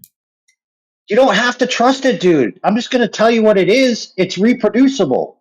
Well, what would be the point of you telling? I'm not gonna reproduce it because I don't care that much about if the Earth is a globe or flat. It's not only reproducible. You could also go find other people that have already done it, dude. So besides me. Okay. So can I just ask you a question or no? Or is it just a no? Dude, I'm just trying to give you my observation, bro. Why are you so scared of my observation? Are you afraid that it's going to shatter your paradigm and you're going to have to realize that your globe cuck religion isn't as true as you thought it was? No, I really don't care if the Earth is a globe or flat. I just was. No, you do care because you're too scared of my observation, my bro. No, I just wanted to ask a question. It's like your girlfriend is holding your phone and she's like, I'm going to flip through your messages. And you're like, oh my goodness, why would you want to do that? For the sake of privacy. Yeah, but see, the difference is you know that there's evidence of you cheating on the globe. Because you know when you're out there in the world that the Earth presents itself as flat. So you've been cheating on the globe your whole life, bro. Okay, can I just ask a question, bro? You're making some fire analogies. I can't lie. That was pretty. All right, listen. You ask your question first, and then I'll tell you my observation. Go ahead. I'll listen. I'm probably just gonna leave afterwards. All right. So how can you explain to me like your idea of gravity, right? Because if our understanding of gravity would be that the Earth, if it was flat, if it magically became flat, for someone that believes that it's a globe, if it magically became flat, then it would crumble back onto itself. And how do you explain gravity in that sense? Perfect. I got you, bro. I hear you.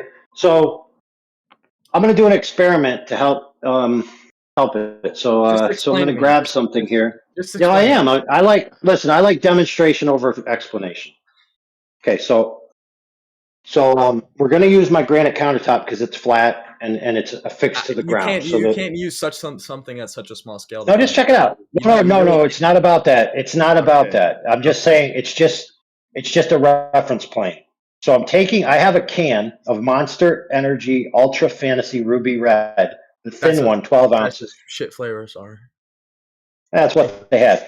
So I'm going to take it and I'm going to place it onto the countertop. I'm now going to let go and I'm going to look at it. Now, check this out. The can is empty and it's not being crushed into the ground. Why not? Because it has such a small mass that it's. I mean, I could go more into it, but it's just a. It's much. There's simpler. You can reduce it even simpler than that. If you reduce it ultimately, it's that the structure is able to resist any collapse forces. So, for example, if I put a 50-pound brick on top of it, it might crush, right? Yeah, it's just a small. There's not that much weight going against it, and the structure is. Yeah, fair enough. Right. So yes, fair enough. But for the purpose of the can, it serves its purpose well, and it's able to resist the forces to maintain its shape. Now, if the Earth was flat, yeah, fair enough. So if the Earth was flat and gravity is real, then in order for the Earth not to crush itself, all it needs to do is be strong enough to resist the forces. That's it. It's that simple. So how do you know that it's strong enough to resist the forces? I'll tell you how. Because the Earth is clearly flat and it's not being crushed. There you go. You know, okay. It's like the worst argument I've heard, but okay.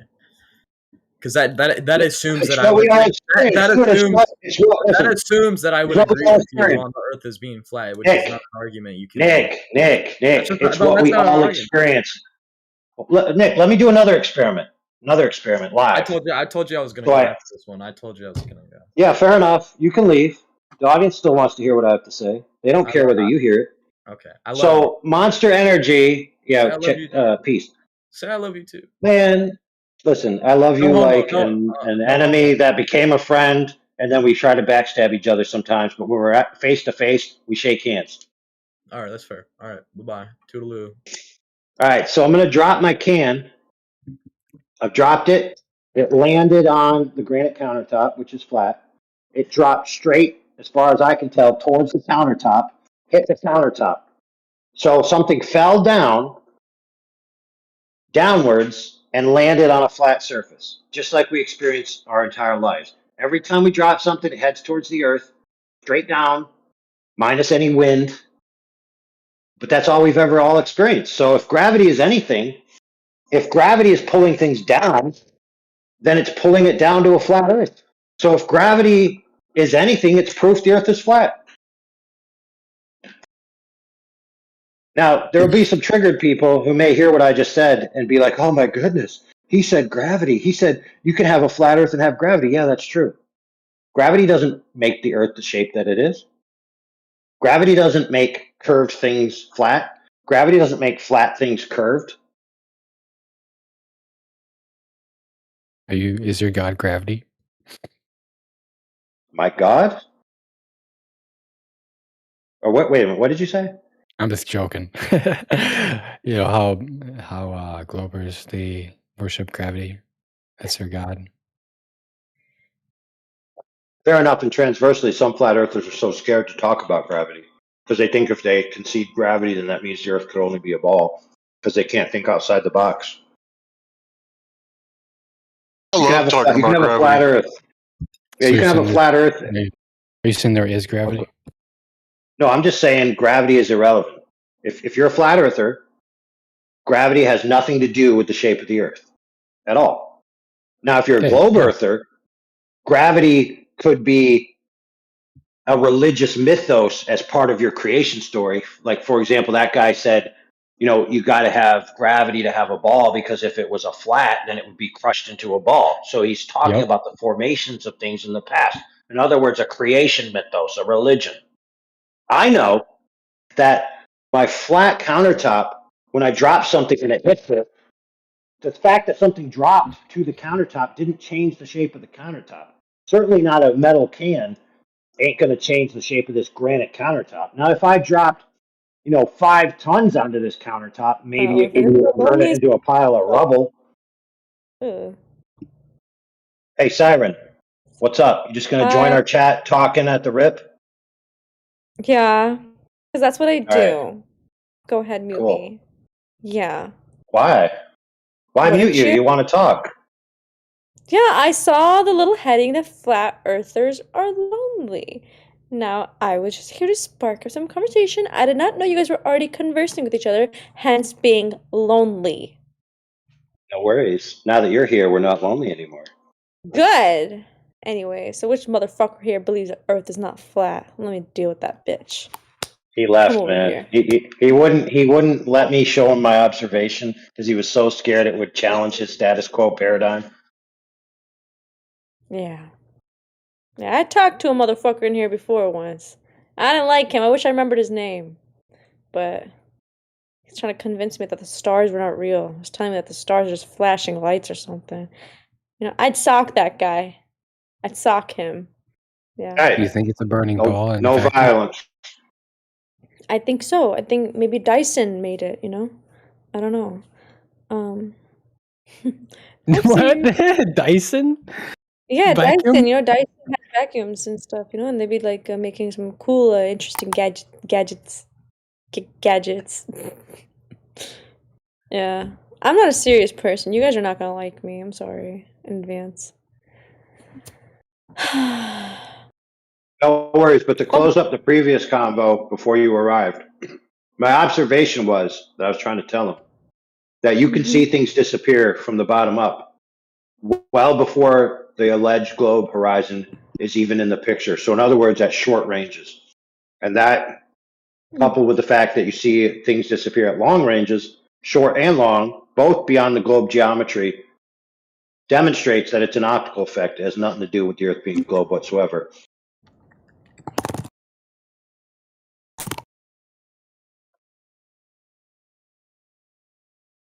So I think the emoji in the room's name is a little offensive because it's round.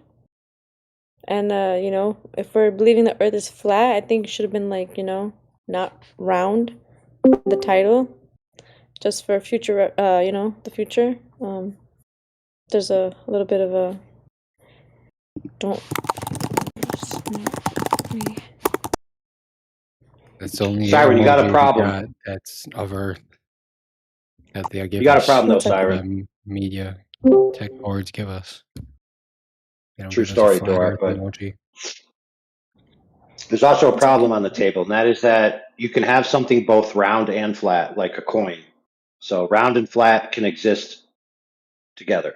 It should look a little like this, you know. I'm just saying, a little like this, like a little disc. Ay, ay, ay. Siren, do you think we believe that the Earth is a pizza floating in space? Yeah. Well, no, we don't, and nobody does, unless they're silly. What is the Earth then? I think you guys are already silly enough. What we observe. We're silly. We're silly because everywhere we go, down is down and up is up, level is level, and horizontal is horizontal, and that's all you've ever experienced your entire life is flat water everywhere you go. And but we're the silly ones. They really think like I really wish that NASA with their satellites just zoom in on Australia and see sailboats on upside down and airplanes traveling upside down, and then we could take a hold of China. Dude, what if they just zoom in on something that's right side up and then flip it? My guy, listen. If you hold a tennis ball in front of you, right? Like right in front of your eyes, and then you like in your hands like rotate it 180 degrees, nothing on the tennis ball is going to be upside down. It's going to be the same way up it was on the other side when you were looking at that. And then if you rotate it 180 degrees again, it'll still be the right way up. That's how it works. Doesn't matter. We still should be able to zoom in on anywhere on the ball and see sailboats. Doesn't matter if it's Australia only. I'm just talking just planes, sailboats. Just zoom in, you know.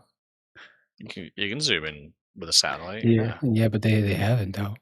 You haven't witnessed that footage. I have not seen it. Please show. Wait, hang on. What Please footage are you show me. looking for? I'm looking for fucking a satellite footage where you see the whole ball of Earth and you see airplanes on one side of the globe and sailboats, and on the other side of the globe there's planes and sailboats, and you just see it, you know? Well, you couldn't Like, get that with a satellite. You'd need like an actual like you'd need to go so far away from the Earth that you'd need like an actual like rocket to take a picture as it was going away, and then that camera would have to be powerful enough to zoom all the way in to see so planes. do we have that very, very technology? small. I mean, we probably do. It just costs a lot of money to prove something we already know exists. Do you think NASA has a kind of budget to get high-powered cameras? To get high-powered cameras? Yeah, they can, but I don't think they have like. To be honest, I feel like NASA feels that they've proved it quite sufficiently. You know? No, really? Yeah, they do. Like how? Like, give me a globe proof. Just the maths like of the horizon and stuff. Like people have calculated the size of the Earth to be pretty close for like thousands of years. Really? Thousands of years. Because when I look at old cultures, they were all geocentric, and this heliocentric just came up like 100 years ago. Well, heliocentrism versus geocentrism has nothing to do with whether the Earth is round or flat. Has some part. It's about what we're living on right now. what reality is. It is related to reality, yeah, but that's the same as saying like, well, you say that people have thought that the Earth was round for thousands of years, but did you know that people didn't know about microbes thousands of years ago? Like, So what yeah, is your proof? that, Is it or what is it? Aristotle or who? Not Aristotle. Who is it? The well, we guy don't with the have to. shadows. You can go to more. The guy with Aristophanes, the shadows. Yeah, Aristophanes, or we say it. yeah. So he claimed that the sunlight isn't it's parallel. It's not diverging. He said Yeah, the so light rays are that you will never see diverging rays. You only see parallel on Earth, which is a fucking anyone that's seen light rays on a cloudy day or on their dusty when they're in their room and there's a lot of dust bunnies flowing in the air, they can tell and see that the sunlight is diverging. That's what I've witnessed, and that's what I've seen on video, diverging sun rays. But they wait, hang claim on. that it's Wait. not diverging, that it's parallel, the light rays. So that's So just to be that clear, example for globe proof is just horseshit. just to be clear, what you claim is that when you see like sun light rays in the sun and like during the day, so you can see like dust bunnies floating in the sun, you claim that all those rays are at different angles. Yeah, they're diverging. So yeah, Yeah, that's diverging what it rays. means. Yeah. Yeah, So how close do you think the sun is from the ground based on I the got angles no that you can idea. see? Well, you can do How the how maths, did can't you? really? No, Well, you got a yeah, measuring stick? that's no, hang on, no, but dude, listen, it's Have you basic ever maths, right? really? How do you get it? How do you Huh? get it? How Tell do you me, run me through it. okay, listen. If you have two angles that are diverging, they obviously come from one specific they're both meet at a point, right? Because they're also converging at the same Do they time. meet at a point 93 million miles away? Well, I would say that they're not diverging, but you're claiming that they are. So I'm asking you, based on your observations of these diverging sun rays that you've totally seen, how far is the sun, do you think? Have you ever measured that? No. Because that's huge. You should do that to see how far the sun is. Yeah, I don't know if you can do it that way. I don't know. Well, But I all I mean, know is that they lied about it sunlight means. being parallel. So that whole experiment is just debunked. That's their claim. Oh wait, you mean With the I Excuse see me shadows that. for and nothing. interrupting just for a second. If you think the light rays are parallel, Glober, I dare you to look at a diagram of a total solar eclipse because they're showing you that the actual light rays are converging, not parallel. They're refracting. I'll grant you that. Meanwhile, we're talking about light Also, though. hang on, wait. Just real simple thing. Okay, so that GIF that's in the side chat that Flat Lloyd posted, if you see there, if you just like take a freeze frame of that GIF and follow the lines with your finger, according to that freeze frame, the sun is literally just above the clouds. Now, does that make any sense?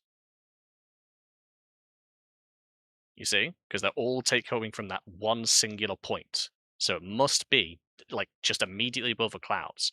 So in theory, you could take a fucking plane, go above the clouds, and collide with the sun. Does that make any sense? I mean, from what Oh, that's why I think it's a terrible from our claim, and you shouldn't diverging make that claim anymore. Go ahead, bro. Right. uh, So uh, if those light rays were converging on the sun, then the it wouldn't make any sense because the sun would be right there, and we know that that's not true. But what's actually obviously happening is that the clouds are refracting the light and causing the rays to be going in different Oh, directions. cool. Right. Yeah, So what you just because said we is know that light that refracts. right. Okay, cool. So what you said is that there could be stages of interference between you and the source that don't allow you to know where the source truly is. Yeah, and Good point. that's probably one of the reasons why Aristotle's I think was it Aristotle? I don't. It might have been. Original measurements wasn't completely accurate. It was pretty close though. His measurements of what? The size of the planet. No. He measured the length of shadows. That's the only thing he measured. Right. And based on that, various maths. Well, sorry, let me correct myself. He may have also measured a distance between one city and another, but those were the only measurements that occurred. Yeah. Right. Can we talk about everything else was assumptions? Can we talk about the fact that how the shadows work with the sun and moon, and how shadows happen with 2D objects and 3D objects like balls? So I'll say that again. So like if we have a light and we have two balls, one in front of the other, or kind of in front of the other, it wouldn't make a crescent, a shadow on the ball behind it, since it's a 3D ball. That's at least what we observe here on Earth, what we can test. So what I'm saying is that your claim that the sun and moon are 3D ball objects is a pile of poop. Because the only time you get the crescent is if it's to 2D object blocking like a 2D object almost. Like they say it's plasma. What do you mean a crescent? What are you talking Disc. about? Oh, a What? disc. Yeah, like a disc. Oh, a disc. Okay, like a disc shadow. Like you're talking about eclipses. Okay. Yeah, or like like crescent moon waxing, waning, gibbous. So yeah, apparently the sun, the moon, the Earth is blocking the shadow and all that. But like when I go outside on like a crescent moon day in the morning, I'll see the moon and I also see the sun, and it's way up above, away from Earth, but somehow we're casting a shadow on the parallel rays coming from the sun. What's casting a shadow? Well, we're not casting a shadow. I don't know what it is, but the globe claim is the Earth is blocking the moon from causing the shadow. Wait, I'm confused. Oh wait, like that's what causes the crescent waxing moon. No. The dark side of the moon is just facing away from the sun. The Earth's shadow has nothing to do with that. The reason why is we're going around and seeing the backside of it. Yeah. Okay.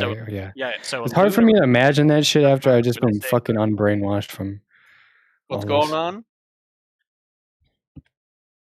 So a lunar eclipse is when the moon is on the opposite side of the Earth to the sun, right? And then it's in the Earth's shadow. That's how we just never it never turns, right? And then somehow the sun and moon just perfectly the moon happen to be the same size on eclipses where they perfectly block each other. Yet the moon is rotating at the same rate as it's orbiting. That's right, more or less. There's a very slight difference, which means over a long time the moon's face does change, but it's way longer than a human lifetime. Do you work for NASA? Yeah. Are you Freemason? Yeah. Why'd you do it? Like, were you born a snake, or did you sell yourself out? It's a lot of money. So you sold yourself out? Well, yeah, it's a lot of money. You should try it. Get paid. Money is water, bro. I'm rich in water, so I'm more freer than you'll ever be. You guys really think just try to keep it on a point rather than on people. I don't think there we go. He asked a dumb question. I gave him a dumb answer. It's easy peasy. Fair enough. You guys really think the Earth is flat? No, dude, the Earth is flat. Yeah, the Earth is flat, dude. Wow. It's pretty fun to talk to. How's the Earth flat? That doesn't make any sense. The same way my granite countertop is flat, brother. It's arranged horizontally, and all the peaks and troughs on the surface are between two horizontal parallel planes. That's how. But how's your countertop constantly lit by light? What? Constantly lit by light? What are you talking about? Hold on a second, brother. No, everybody stop for a second. We're going to do an experiment. Hold on. Listen, we're going to do an experiment. Listen, brother. No, we're going to do an experiment together. So what I'm going to do is I'm going to count to 3, and then I'm going to turn off the light. Okay, the light's off. Is my countertop still flat? The answer is yes. Oh my gosh. I never thought of it that Hold on, I turned the light back on. Now it's a globe. Light off, flat. Light on, globe. Light off, flat. Light on, globe. Is that how it works? No. In fact, my countertop is a structure and it maintains its structure regardless of how the it's sun lit. just turns itself on and off because that proves that the Earth is flat because the sun just turns itself on and off. Let's talk about No, no, no, dams no, and fucking dude, water it's going uphill. irrelevant. See, the How does point day is, and night friend, work, that the dude? How does day and structure, night work? yeah, very simple. During the day, there's light, and during the night, there's not. That's the definition of the day and the night, right? But how? You're not even Duh. explaining it. You're just saying that it's day or night. You're not explaining how it works. What do you mean works? If you're a flat earther, explain to me how day and night works. Yeah, How very does it simple. work? So the Does the sun light go source, underneath whatever the it flat Earth? is, How does it work? what is that? How does that even make sense, dude? Would the sun like go It's very underneath the listen, plane? dude. Listen, listen, bro. Let me help you out. Let me help you out, so the audience doesn't have to suffer. All right, listen. Yeah, I I need think help. what you're I trying need to help. say. I I need help. think what you're trying to say that is if the Earth was flat, that the single sunlight source would light up the entire Earth at all times. I think that's what you're trying to say. Is that what you're trying to say? No, no. I'm trying to make sense of how you explain away day What? and What do you night. mean, no? Well, listen, How, if it's not true, listen, buddy, friend. calm If down, it's not buddy. true, We're in a if it's Discord not chat about true, flat Earth. Calm down. if it's not true that a sun Sorry. would light up the entire Earth, then I don't need to explain why Appreciate the it. sun isn't lighting up the entire Earth because you already agree.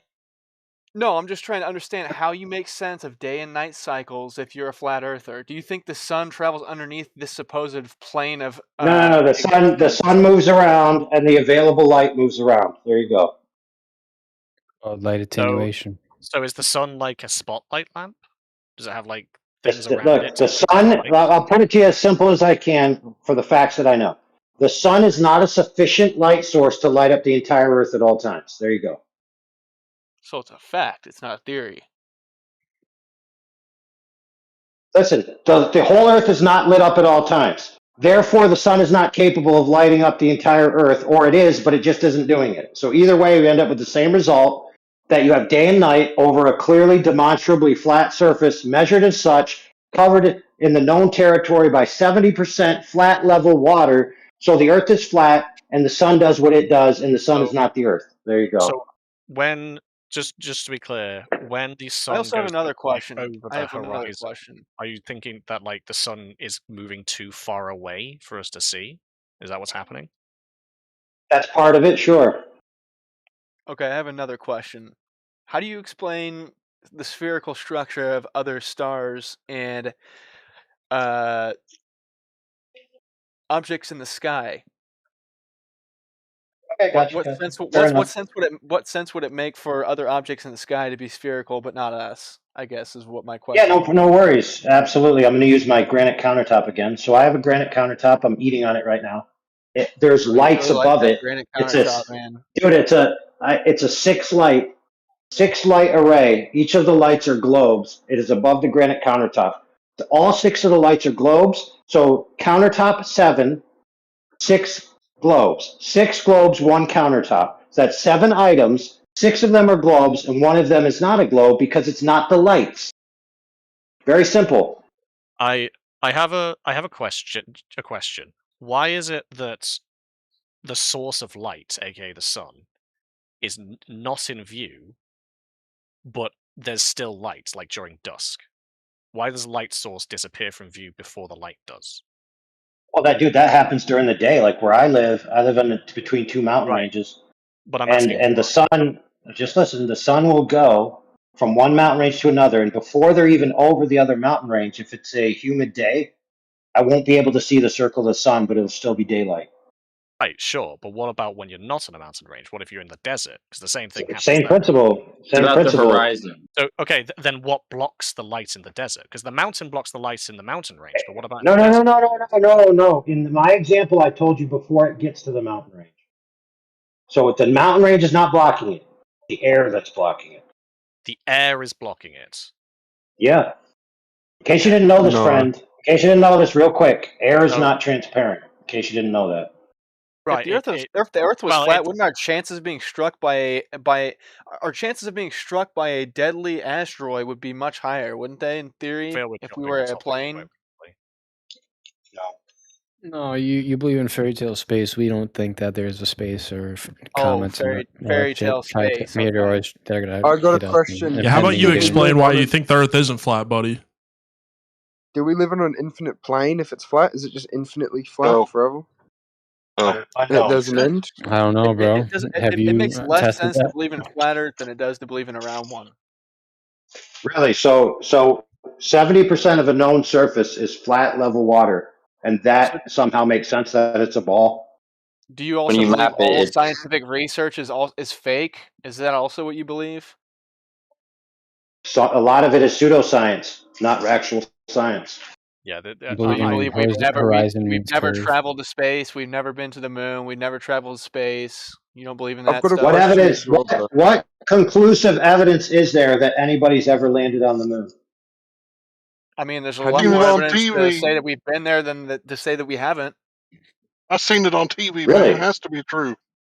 But what about All gravity? I asked for was conclusive evidence, and instead you just gave me some like balancing theory. Photographs, Why observations, would gravity just stop documents, working? measurements.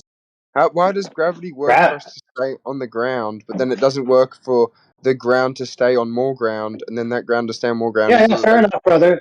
Yeah, fair enough. Why do magnets? Why does your refrigerator magnet not attract something that's across the room?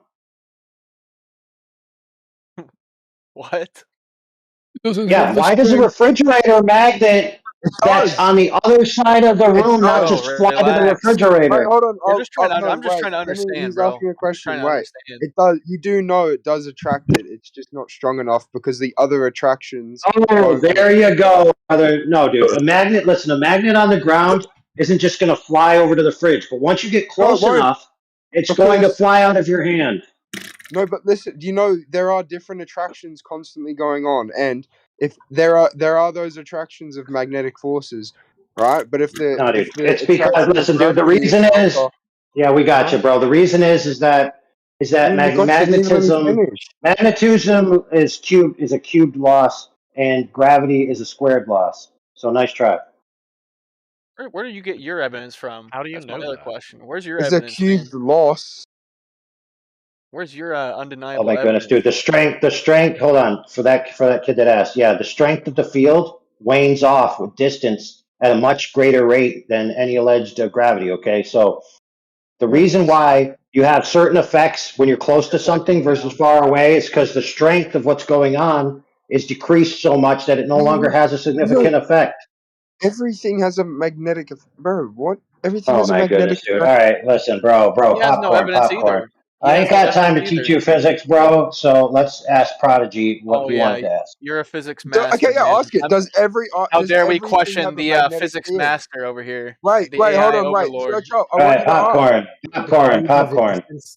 popcorn.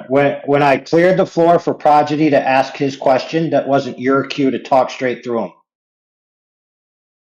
You right, have a Prodigy. I apologize. Darkin's voice. It's all good, man. All right, so who wanted to ask the question? Was it Prodigy? Yeah, I was just gonna ask you, like, where's your evidence coming from, man? If you're so informed and so knowledgeable on this absolutely, subject, where exactly are you collecting your information from? Where's your evidence? Yeah, got you, brother. No worries. Why is everyone else's no evidence worries. Invalid? Well, dude, James I accept your question. I accept your question as a valid question, so I'll answer it. Okay. Here's the answer. What did he know?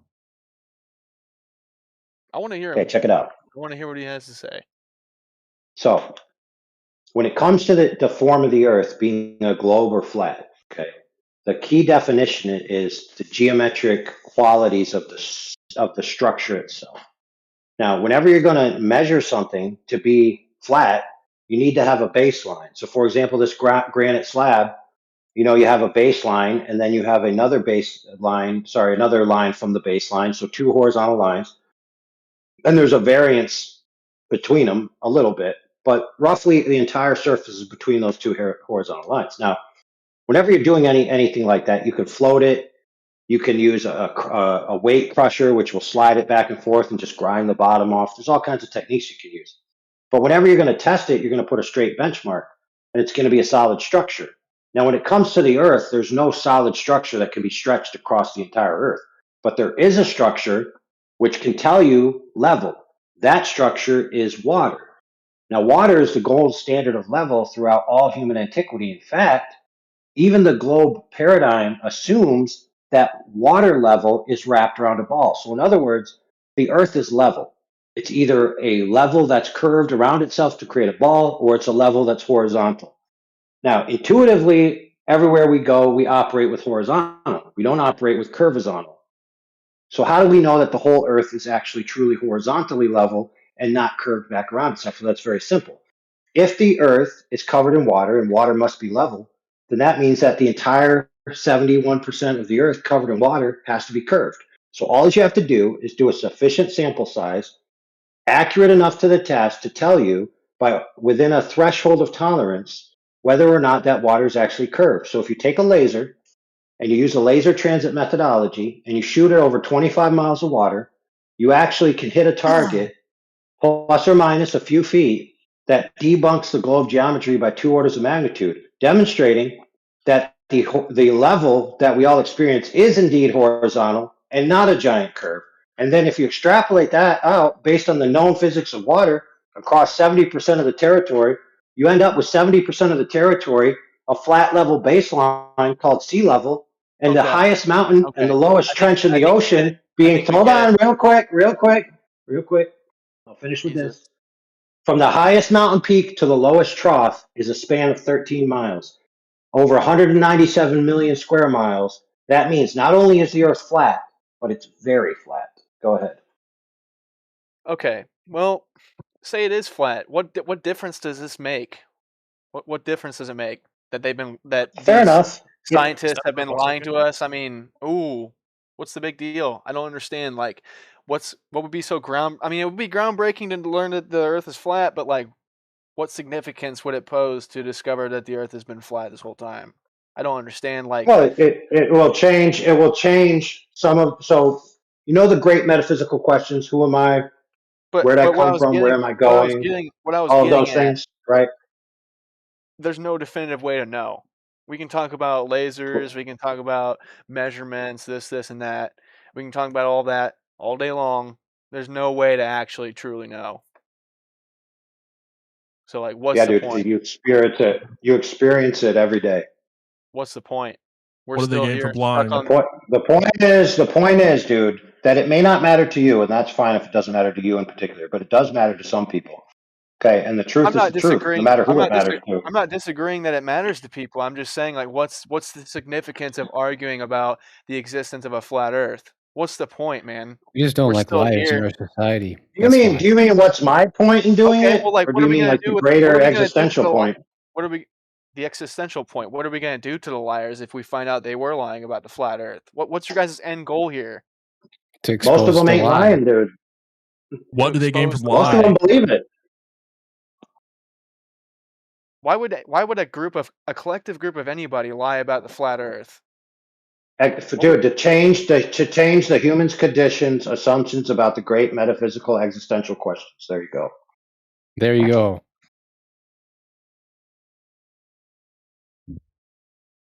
From your Now that I metaphysic hear and what's your my purpose answer, here. yes, correct. From your metaphysic and your answer to those questions alters your behaviors.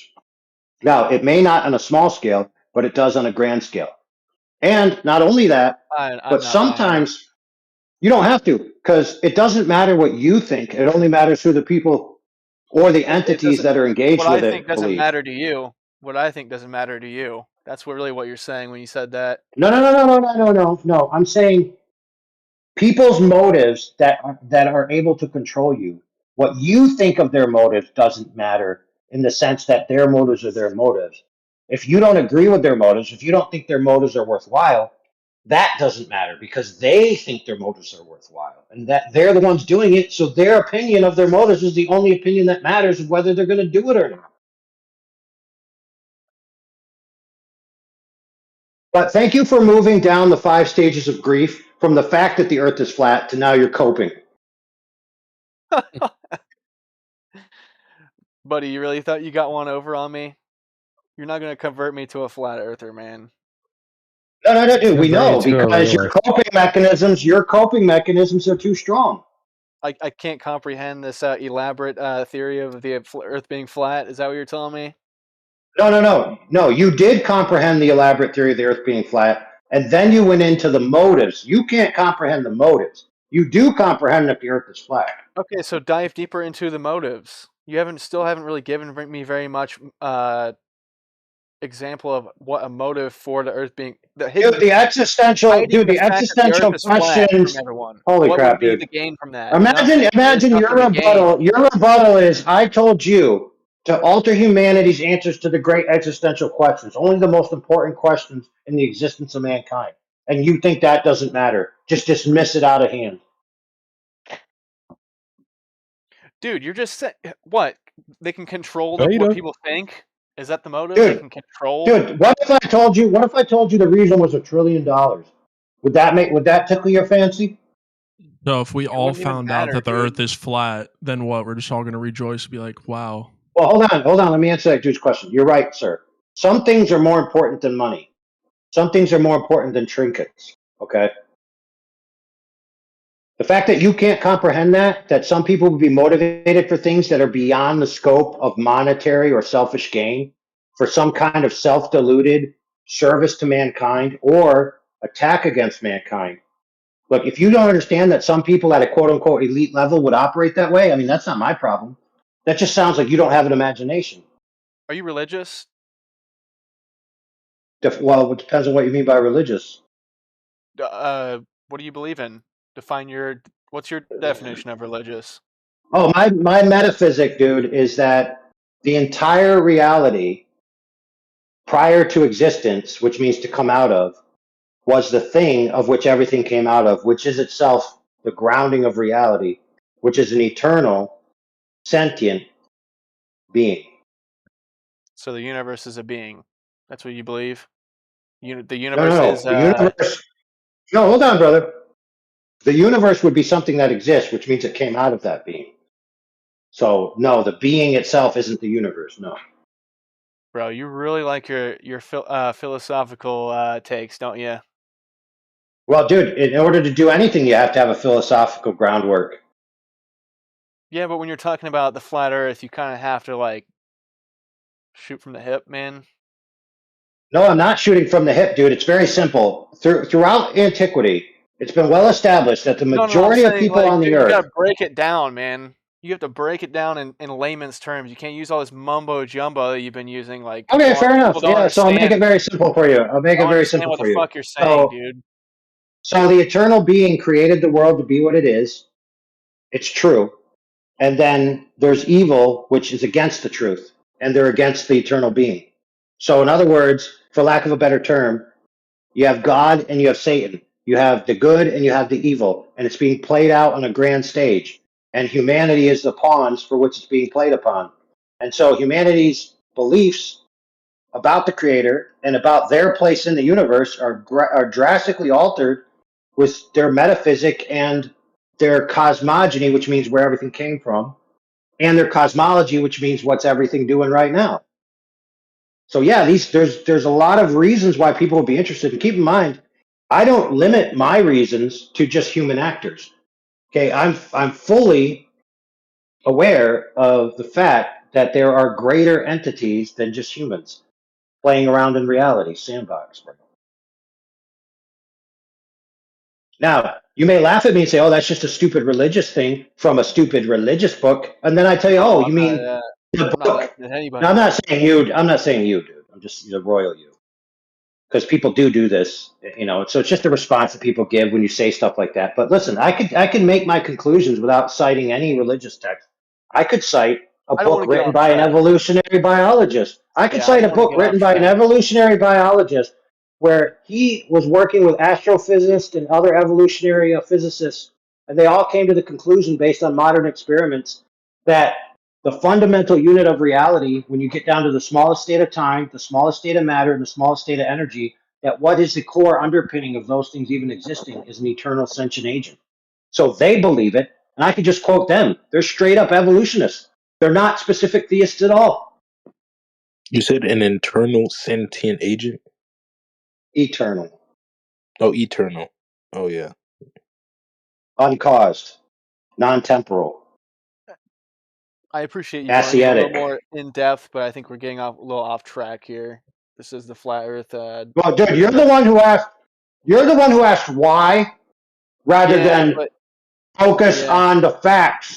you went on a Yeah, little but tangent. You did go on a little tangent, brother. no, dude, you Well, asked dude, it. how else? Listen, how else could you answer the question why? For example, this I didn't granite ask for a countertop. story of Just the check this entire out, creation brother. of the universe. No, it's important. That's relevant to why. So, for example, I have my granite countertop I don't really think right so, now. man. Your It's granite it's countertop brown. this, granite countertop It's that. brown. Well, it's just what's in front of me, and it's flat. It's brown. It's got some black and some gray. It's got rounded edges. It's a certain length. I could tell you all of those facts, but I could not tell you why the people who originally chose this design chose it. All I can tell you is what it is. I can measure it. I could take out my tools and measure this countertop and give you all the particulars. Okay. None of that information tells me why.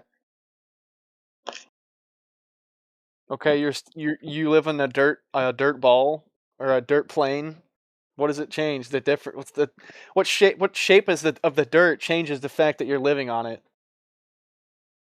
Right. So You what might shit? understand how to What? build things. What? Listen, No, no, no, no, no, listen, no, no, no, dude. no, no, no, no, no. Fuck, dude. What do these people gain from changing that perception? What do they Here gain we from that? go again, dude. Here we go again. I Is it don't me that wants to go understand. down this track, or is it me that wants to go down this track, or Are is it you you? afraid? Are you a scared person? Do you need someone to be afraid of? I don't understand. I just don't understand See, that. Like, dude, you're what going. does it gain? Listen, you're now What moving does it on. You're gain? now moving on to another stage of grief called Cope 2.0. You went from Cope 1.0, now you're in Cope 2.0.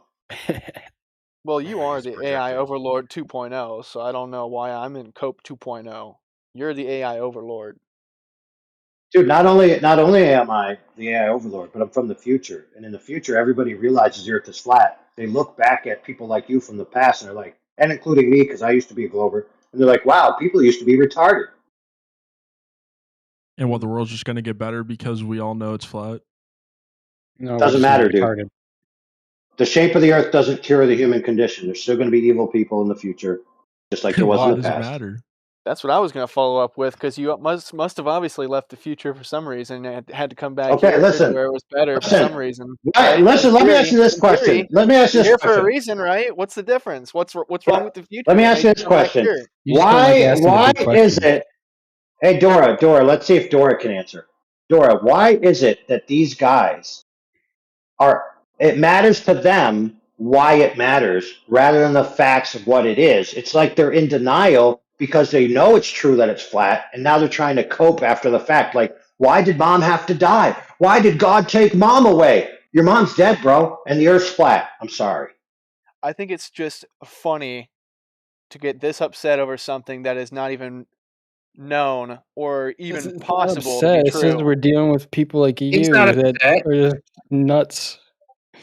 Dude, I already He's not upset. demonstrated to you that the earth is flat decisively. You had no answer except to ask why does it matter, which we all know means that your cognitive dissonance is now trying to protect you from the truth. Yeah, but no one's in denial. Like, I don't give a fuck. Like, if the Earth was actually flat, like, who would care?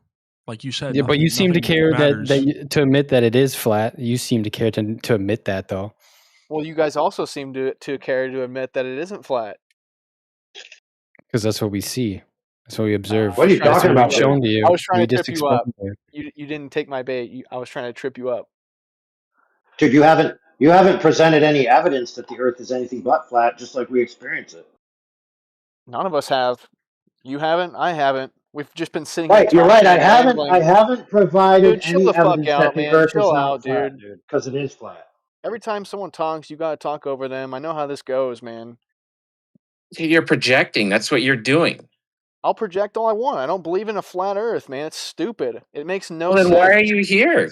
Go back There's to your no evidence. LGBT groups. Go back to your furry groups. Am I not allowed to be in Hey, here? those are Do I fun. have to be a supporter to be a part of Oh, this you're chat? allowed to be in here. Travis ain't the boss around here. Okay. I'm just I want to say that you, I oppose this viewpoint, and I'm allowed to oppose it, and nobody can change my of mind course, about it because free speech. it's completely idiotic, in my personal opinion. Okay, well, the only place you see a globe is when you turn on the TV or crack open a magazine or a book or some form of media. When you go outside, you never experience your house in motion or the earth in motion, anything like Not that. true. Okay, so where do you experience the earth as a globe? If you lay down on the ground and look at the sky, you can see the sky moving, which would imply that the earth moves. Wow. The sun is circular, spherical. Have you Or, ever seen or the sky is moving. Have you ever seen a solar eclipse where two Hey, buddy. spheres move in Excuse front me, of each sir. other and cast a Excuse me, sir. shadow? Like, Alright, dude, it's alright. just idiotic, man. It's That's idiotic as dumb. hell. When you see a Alright. plane fly over, do you also infer Hang that the on. Earth is moving? Hang on, I'd like to get in here. Not to stray too far from that initial point. Right? So what did you say there? If you lie on the ground and you look up and you see the sky or the stars or whatnot moving, that implies that the Earth is moving. So more or less what you said? Yeah, or the sky moves. Whatever your Thank you very point much. will be, Right. yeah. Thank you very much. Either or. So Whichever. therefore, thank you very much. Yeah, you said that about 5 times. Got it. Okay. Here's the problem. How do you differentiate between one of those two options as being the actual reason? Say it again. How do you go about actually differentiating or choosing between one of those two options that you outlined, right? Either the sky is moving or the ground is moving. You seem to choose to believe that the ground is actually moving. And I What ask difference you, would it make? It wouldn't matter I if ask it's a plane or a I sphere. It would ask still be you, moving. buddy, Either one of them would still be moving. It dude, wouldn't matter what how about shape it this? is. Calm down, bro. Check this out. Check this out, homie. How about you actually answer my question instead of asking me some rhetorical, deflective There's no way to sort of know. There's no way for either of us. Thank There's you no way very for much. Okay, anyone so here to know for thank you certainty. very much. There's no way to know. Okay, so that's your assertion. Okay, so you assert that there's Yes. actually no way to know, but if I'm not mistaken, you Human beings still have a hold the tendency view. to think they So know everything. therefore, I'm Yes. going to finish my sentence, please. I'm actually going to finish my sentence. Right? So you say that there's no real way to know, yet you seem to come in here with the position that you do know one or the other. So I ask you, how do you actually know that? I didn't Okay, come so in you here with don't the know. implication. I came in here and listened to what people were saying and disagreed with it. Okay, I don't 'cause know. okay. Well, I don't know here's the either. thing, right? Well, You guys are here's the coping. problem, right? You guys are No. coping with So, what I'm so here's saying the problem. All right, so you're because going to you shut your fucking can't mouth comprehend while that I'm what I'm fucking saying. speaking, or I'm going to mute you. Oh, So how about that? yeah. You Okay, guys so can't here's the comprehend reality, me. right? So I'm going to finish my sentence, right? So here's the reality. Not 2 seconds ago, you made the assertion that looking up in the sky implies that the ground's moving. Before I asked you to confirm when you actually inserted, oh, there's actually another option. So you do seem to actually have some sort of inner bias leaning towards one of those options inherently. I Right? just don't. It's really not this deep. Like, what difference will it make? So here's the problem, right? So the depth, okay, it's You can actually twist like, my words. check this out, You right? can say I'm So this coping. You can do whatever you conversation, want. It doesn't so matter watch to me, this, man. right? So, okay, so actually what I find more interesting in this type of conversation is not necessarily the depth of the topic, because it can go deep, it can get very technical, and a lot of people have a lot of fun with that.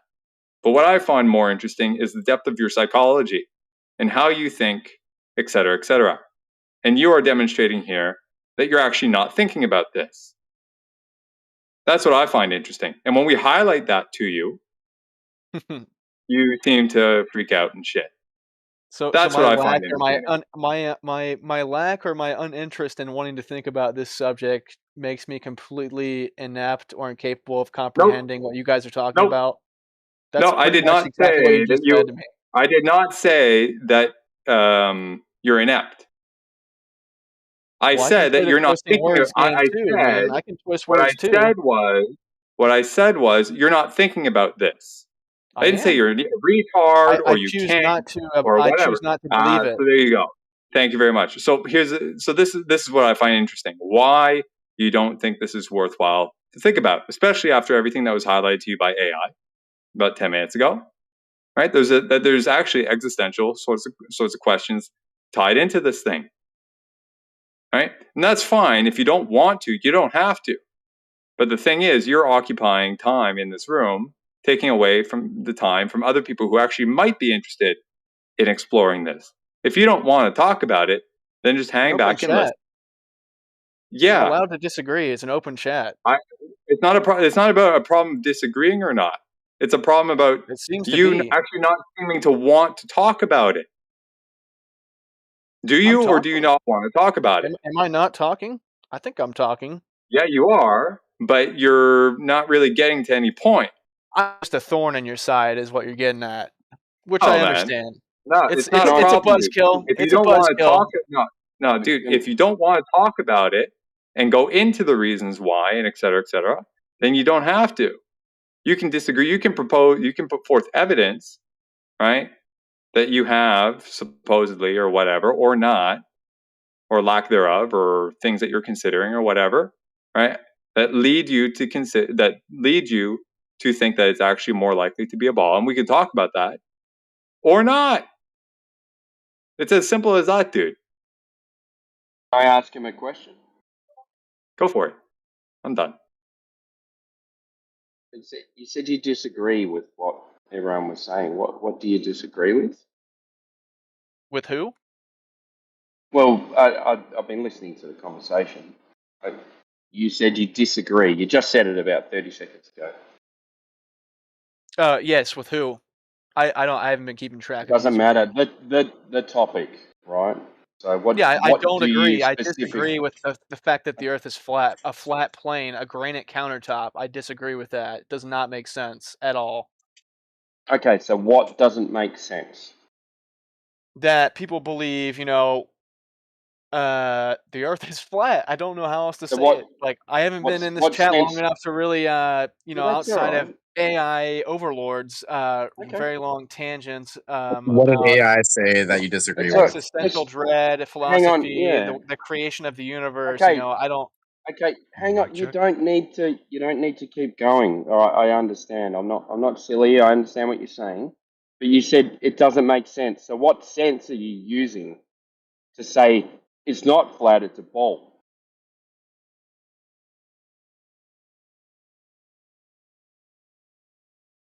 If you're saying it's nonsense, but you observe a flat stationary topographical plane, You might you're saying disagree, but by Every definition, all scientific evidence suggests we live on a sphere. I don't Incorrect. understand how else to say that. Or can you state one of those scientific evidences? We have footage from space. We have if we That's can't not trust science, dude. if we can't That's not trust science. okay. I give up, Can dude. you? I literally give up. Like, I don't Okay, if you understand give up, how. like I can have a pretty decent conversation with you, man. Like, we don't need to argue. We don't need to get fired up like we're enemies or something like that. We can just have a chat, right? Yes, I agree. Yeah. I wasn't All right. fired up until Awesome. I was made to be fired up, That's honestly. fine, man. Yeah, that's fine. But you gotta look at I these things, apologize. right? Because you said Sorry, you Timbo. did I say, apologize. yeah. If I may, Timbo, if I may just quickly, dude, I don't mean to fire you up if that was something towards me. Okay, I just wanted to dig into one thing, and it was just the way that it conversed that I I'm a started. very very passionate person. So when I get Yeah, immersed in I a get it. subject, I get Cool. really passionate about it. So please All do good. not All good. mistake my passion for aggression or anger. I just get No really. problem, dude. That's all right. I understand, man. Yeah, same All here. good. Same here. It's just about I say something, open the door, close it. Now it's your turn. And it'll go back and forth smoothly. So, Especially something this strongly. I don't understand people that believe this Yeah. So we got specific to. all good. Yeah. Go thing. for So we it. got to go back. So let's go back to basics, right? So what do you experience?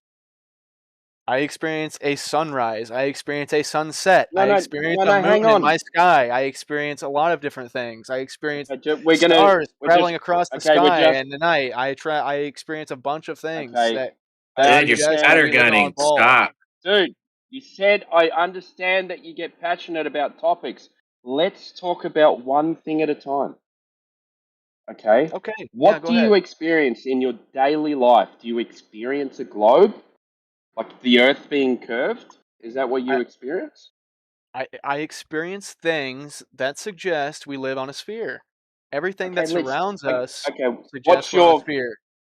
What's your best point that you can come up with that suggests you live on a sphere?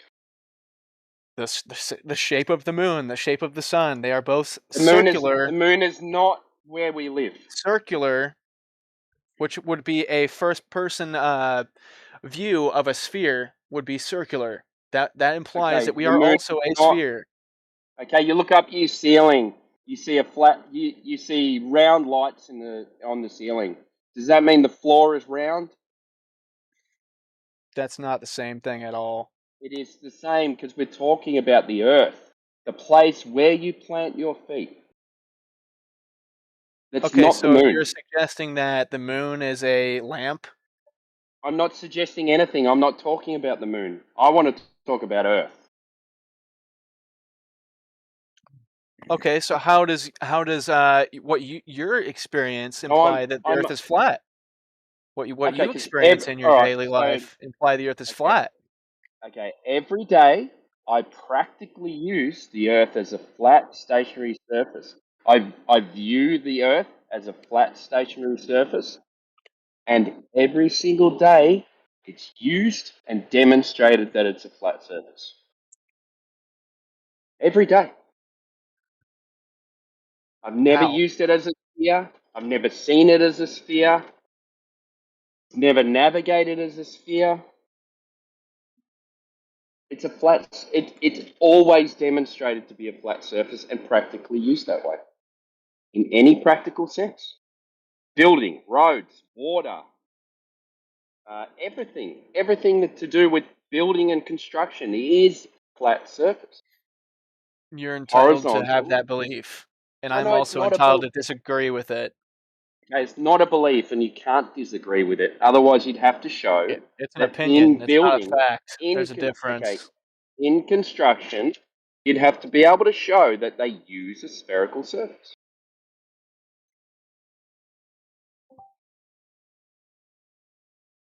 So how do you explain gravity then? Where does gravity come from? Okay, can you have gravity on a flat surface? Why can't you have gravity on a flat surface?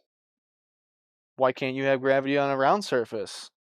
Okay, so let's demonstrate gravity on a circular object. Wouldn't the force of gravity create and form a spherical object? I don't know. I've never experienced that. If it's at its center, yes. Okay, I've never experienced that, and no one else has either. You'd have to demonstrate Well, gravity. gravity also implies we live on a sphere. You'd have to demonstrate gravity forming things into balls. Where do you do this?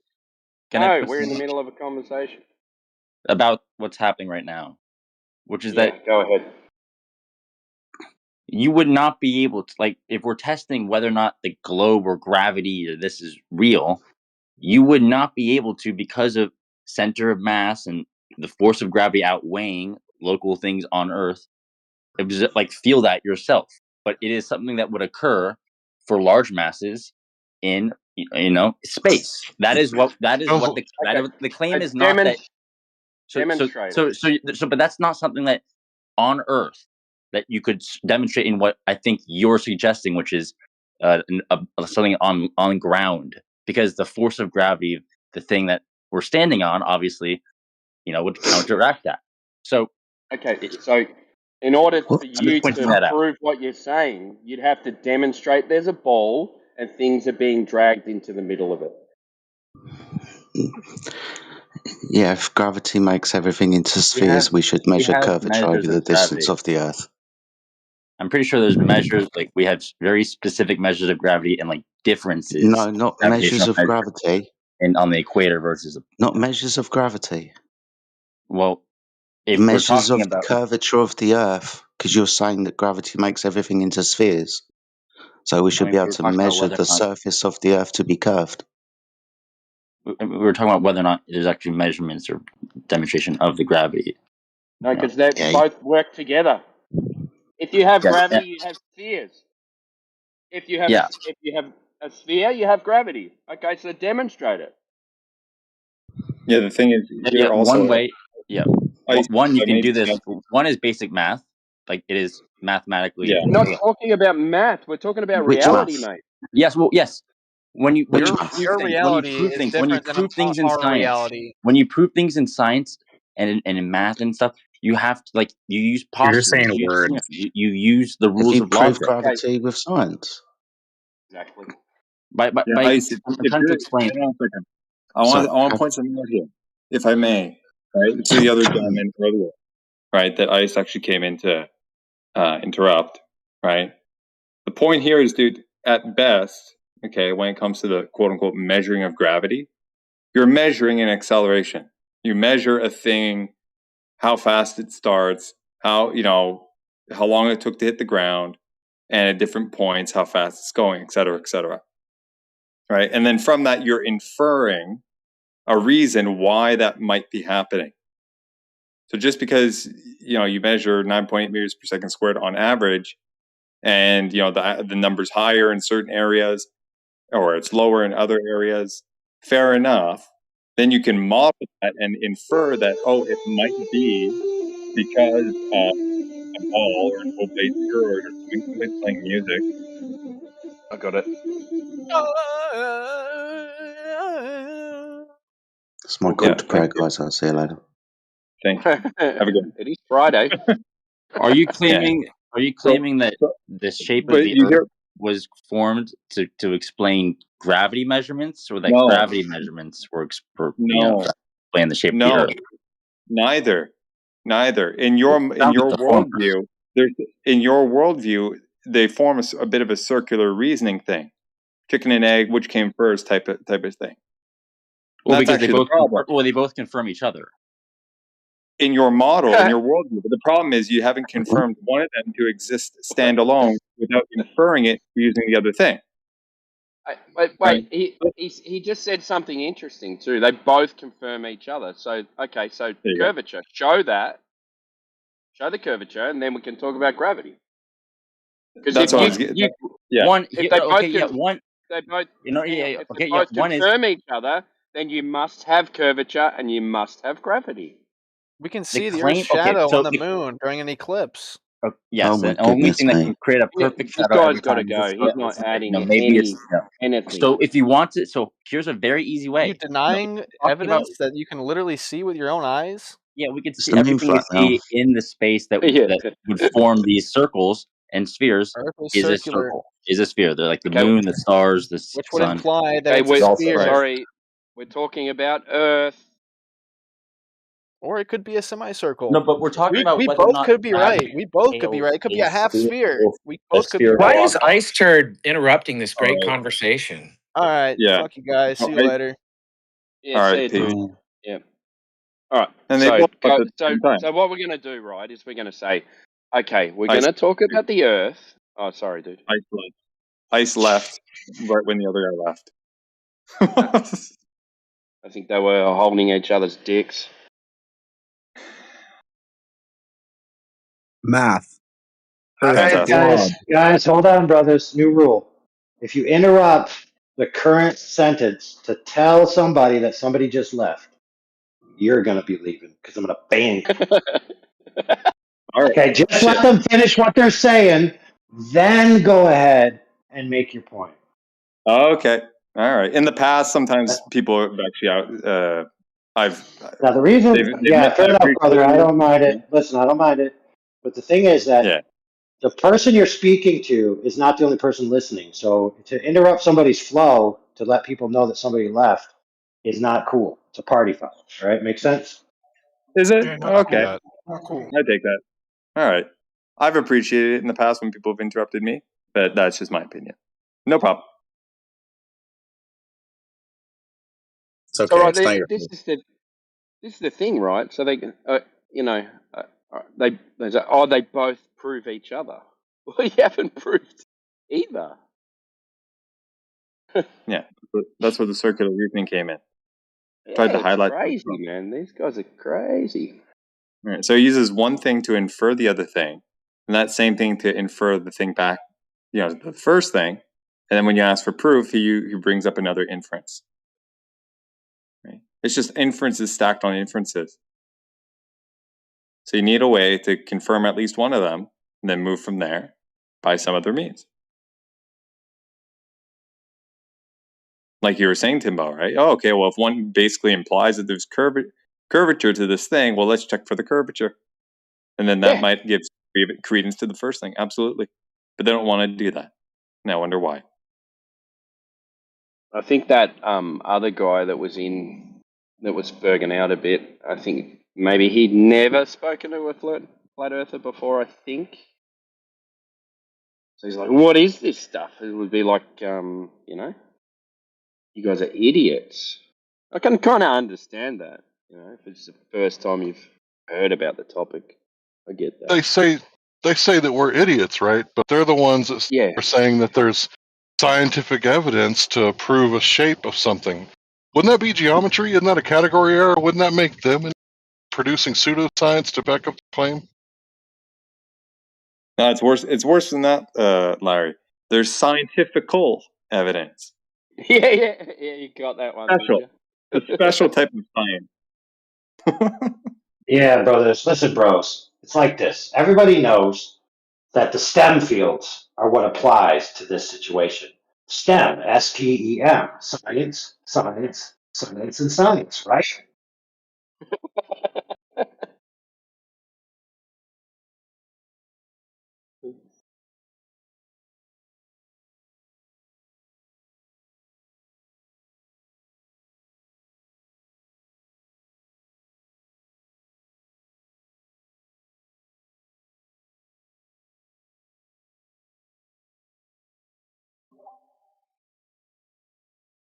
Let's check out this guy that was playing music.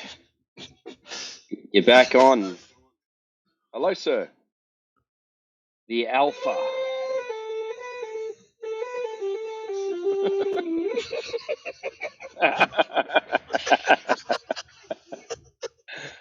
Oh, hello, my friending. How doing?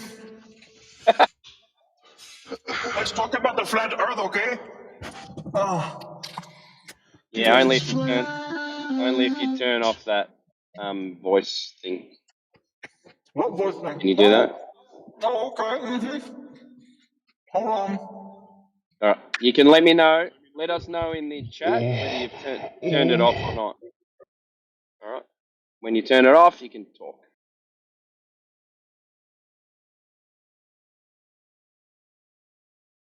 Shit.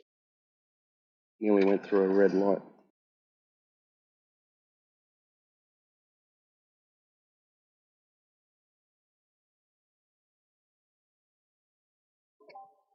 I just wanted to say hi. I want to listen to you guys talk. Is that another one, is it? Jeez. Weird.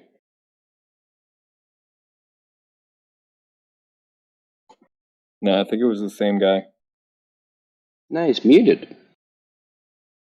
Yeah, that was Snake God. It just said, just talk Oh. with the auto box on or whatever that is. Because this first guy, he looks like not server side muted. Like, yeah, there you go. Hey. There we go. Why, Turned it man? off. Thank you, man. So, I'm new to this. No, you're not. No, I am. We know you. What talking? You know me. How the fuck do you know me? I've never been in this. Is your house right now? What are you new to? What? What are you new to? Flat Earth. As in today, right now, this is the first time we've ever come across it or spoken to flat earthers? Or have you seen it on the internet, but this is the first time you've spoken to flat earthers? First time. Spoken. Wow. That's crazy. So what have you seen? Earth. What do you think what do you think flat earthers say and are? The ice wall. Okay. So you might have seen quite a bit of propaganda. Things like an ice wall around the edge of the earth, right? Yeah. Yeah, we don't say If that, you go dude. too far, you'll fall off the earth. Yeah, we don't say that, dude.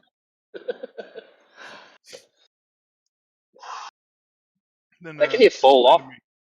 to me What are you going to fall into? the void. What's that? Nothing. The void of Where's nothingness. that? Nothing. Yeah, you just fall off the earth. What's nothing?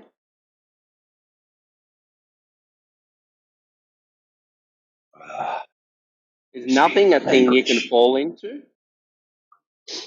Yeah. Yeah, true. Brother. Brother. Nothing. A true nothing would be no space, and if there's no space, there's nowhere to go to.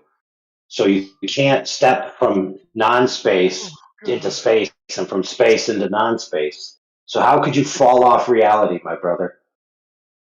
By believing that the earth is flat. Okay, let's say that's true. Put it on the side of the table. Now, you believe, I'm sure, in a universe. Just hold on, friend. I'm sure you believe in a universe. The universe is all available free space. Now, is the universe inside of something, or is it the something that everything's inside of? Everything the thing's inside of. Okay, so then by the same token, where you can't fall out of the universe, then you can't fall out of flat Earth either. Mm-hmm. Yep. So you just defeated your own worldview, my friend. If you hold the flat Earth to that standard, then you can't live in a universe according to the same standard. Dang it. So I'm eating my In other words, peas. friend, you've stumbled on a paradox, that nobody knows the boundaries of reality and what is within the boundaries and what is without the boundaries. Nobody knows those answers, okay? Yep. Flat earthers don't know it, and globe earthers don't know it. Nobody knows it, except maybe God himself. Then why are we here talking about this? Because we understand that the earth being flat is about the earth within the boundary, not about the boundary. Same way as if you have stories about things in the sky being planets, they're within your boundary. You don't ever talk about things beyond the universe. But listen, I'm being naughty because I'm supposed to be doing work and not interrupting, so I'm going to go spank myself.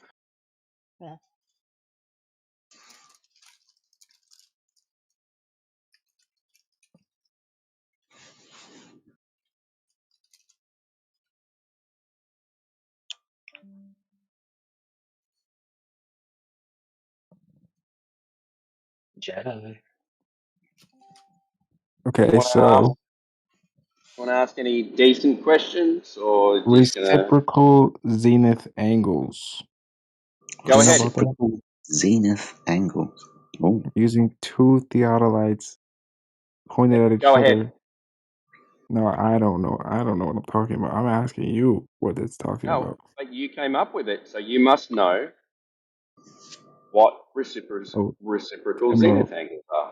I wanted a Glover to prove the globe, and that's what he said. So, does that make Oh, okay. sense? Yeah. And did he explain them to you? Well, he said that I would not be able to understand it. So he just told you a word and then said you're too dumb to understand. Not a very good argument, is it? 3 words. Yeah, when someone does that, just agree with them and say, you know what, maybe you're right. Maybe you, with your intelligence, can explain it to me so that I may understand. That puts the burden of their own claim that you can't understand back on them. I asked him to put it in simple terms. He did not want to do that. That means he doesn't understand it.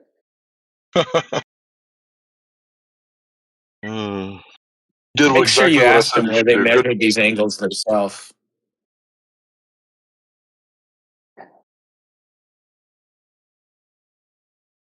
Yeah, so what they say is that when we've got two theodolites, that your verticals are different. Yeah. Pretty much. Simple terms.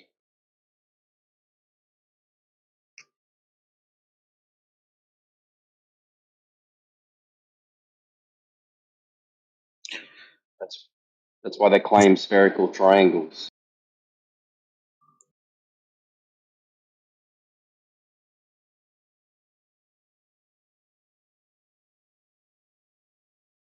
Could ask him to show it.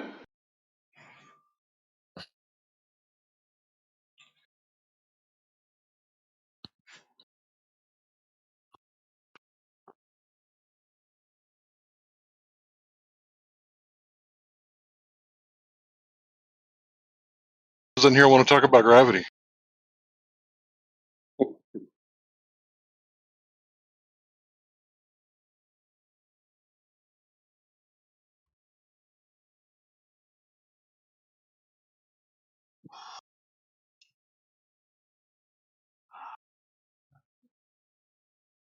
Zero Globers in here want to talk about gravity. Got it.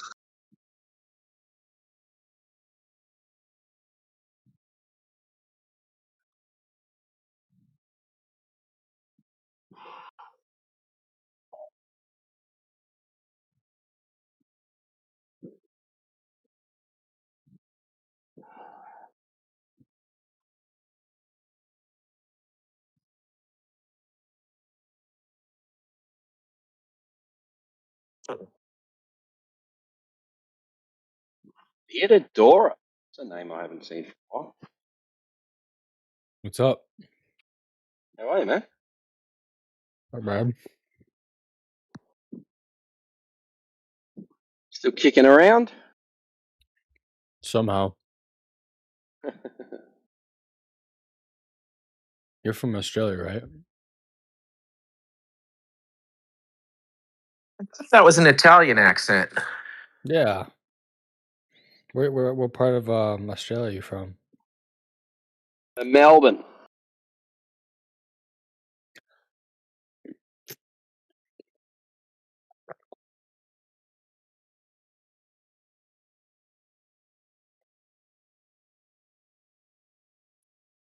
Small Globers talk in is a here at dying all? art, isn't it?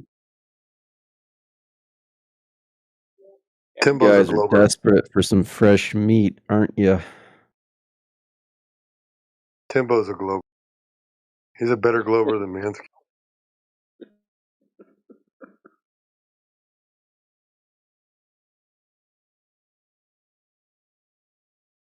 I was trying the other day in the chat. Trying to be a globe. Couldn't do it. I know you were. Had some pretty good arguments, though. You're the whole reason they have space for.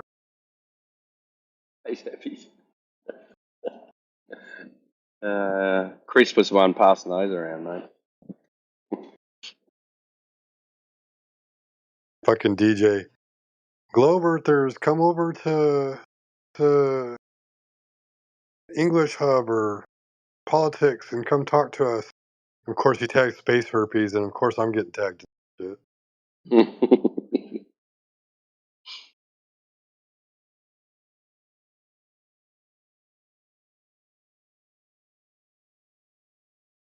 Are you in DJ server, Timbo? Me? Yeah, I've got. Yeah. Bro. Let me check. It's the picture with the black swans. Is that the one? Yeah. Yeah. I did the It's debate always in the AI back. bot. Do what? Is that the DJ that's always in the back? Yeah. DJ's in the back. Drinks in. What is it? No, it's DJ's That's at the AI that does front, that, right? isn't it? Drinks in the back. Something. I don't know. Anyway, he's got this room that you debate this AI bot, and I just circled him into a corner and got him to admit the Earth is. Oh, I saw that they were popping up on my screen. Oh yeah. Yeah, but I'm driving, so I can't look I at them. cooked his ass, bro. What was the winning argument? So like if you Google the winning argument for the globe Earth, they'll tell you the Selenelian eclipse, right? The Earth's shadow cast on the moon. That's the winning argument for a globe? Yeah, for the globe. That's we have no Really? explanation for that. That's what they say on Google. They And don't have an explanation for it. I know. I was like, first of all, you're saying that Earth's shadow is being cast on the moon when the sun and the moon are both visible in the sky at the same time. It's And the impossible. shadow's up the wrong way up, too. Yeah. problem that And our it's like, society is going to have to face, because I just saw a guy gets arrested for trespassing, even though his state issued ID says that he's not the guy who was trespassing. He has a paycheck, a debit card, and all sorts of other things like a registration to prove he's not the guy who was trespassed. But the cop said, well, this AI stuff is really smart, and it identified you as 100% him, so you must have faked your ID. And he got arrested. We're Oh, fucked. really? That's fucking dumb. golly, man. But anyway, I rounded this guy up. I was like, so, assuming the Earth is 3,959 miles, like they say it is, um, you know, how much curvature would we expect to see from a 5-foot observer at 26 miles? And it gives you this calculation that says, here's the formula for it. I can't currently do the calculations. Like, oh, you're a computer and you're going to make me do your job. I said, why don't you tell me what the probability of being able to, hit a sensor 26 miles away with a laser 5 feet above the water, hitting a sensor 4 feet above the water on the other side. Oh, it wouldn't happen. It'd be 460 in the air. Okay. So if there's no measurable curvature and it's hitting the sensor, that would mean the Earth is what? That would mean the Earth is flat from that observation. Okay. Like, but we have all these models and astronomical observations. And I'm like, okay, so if this observation of a laser test proves that the Earth is flat, that means the astronomical observations and models are all wrong, and that there's some other explanation out there that we don't know what it is. And that's a valid excuse. Yeah, you're right.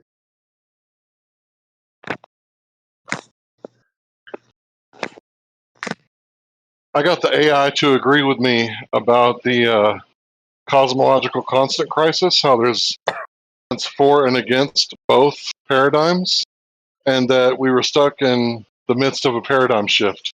I was like, holy shit, it finally fucking agreed with me. Sorry about the language. Why are you apologizing in politics?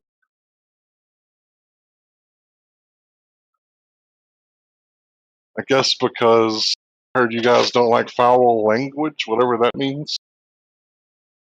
Just in the English hub. Oh, okay. Well, I got called out. learning. I got called Because they're out for it learning. earlier.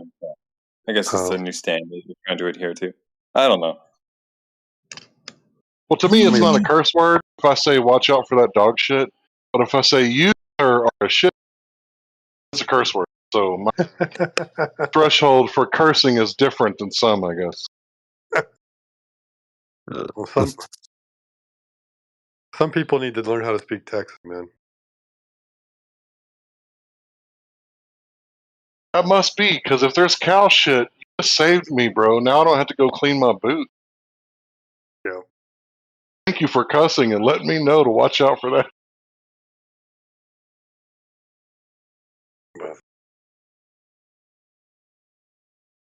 But yeah, it was interesting. I was like, oh, wow. I just backed his ass into a corner. How do you not say hey? She, he, whatever. It. So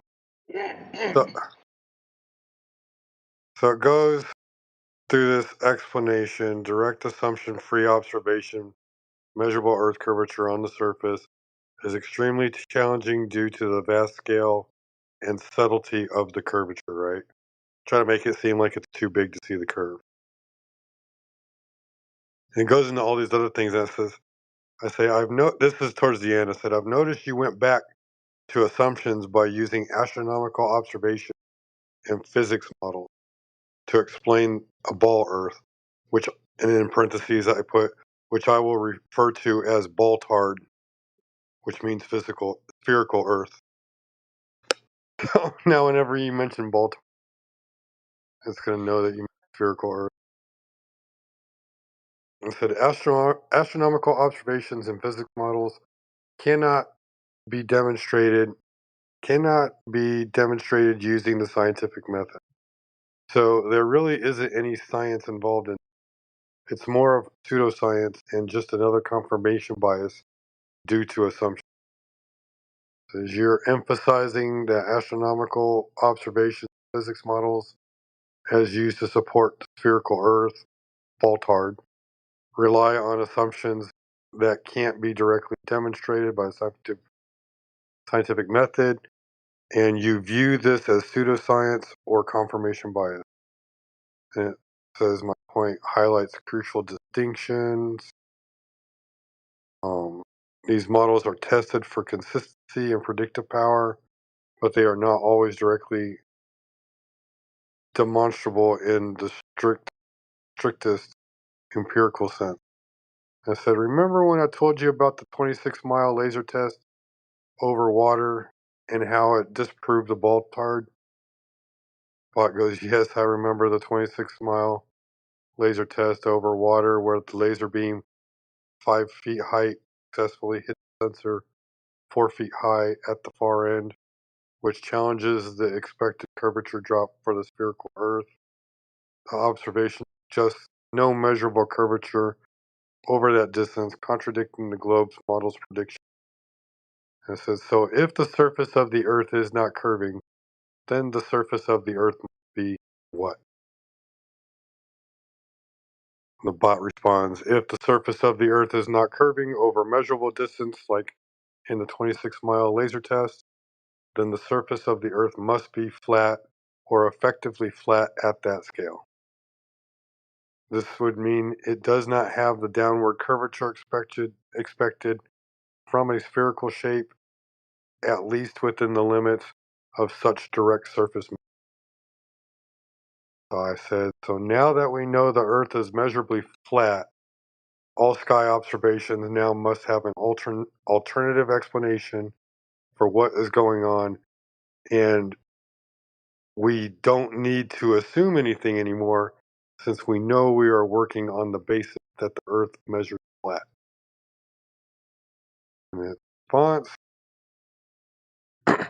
if we take the premise that the Earth's surface is measurably flat based on direct surface tests like the 26-mile laser test, yes, alternative explanation would be needed for sky phenomena traditionally explained by a spherical Earth.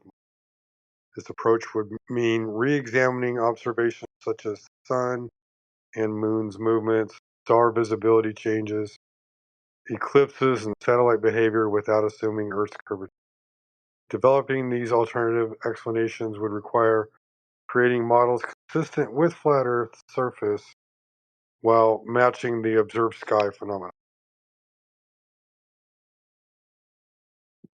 I win.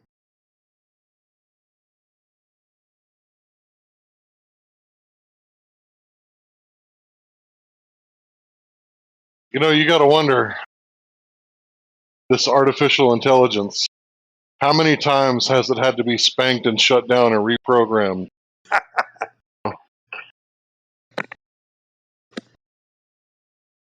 Like, what are they doing to it?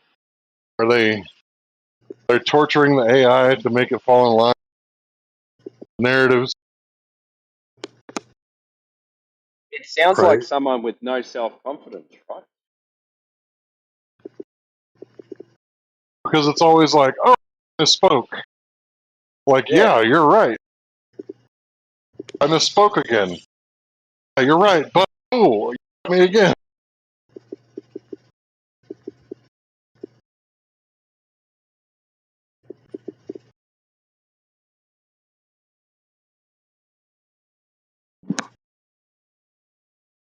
Yeah, and you know what the worst part is? The worst part is when it says, "Oh yeah, you're right. I misspoke. Let me correct myself," and then goes on to say the same thing it just said. Or it'll say, an AI, a large language of emotions, goes like 2 minutes later, I'm sorry you're feeling this way, right? It's like, wait a minute, I thought you said you didn't understand emotions, and yet you're projecting human emotions on me. Shut the fuck up with the emotion. Sorry, I did it again. By the way, I don't know if it's just me, but Larry, you seem to be coming in like sparsely. He's breaking up a little. Yeah. Oh, I'm in a bad spot. Is this better? There we go. Always. All right, cool. Just talking about the bots, Gemini, talking about it doesn't understand human emotions, and then it starts labeling you with all these emotions. Like, I'm sorry, you're frustrated. Okay. Yeah.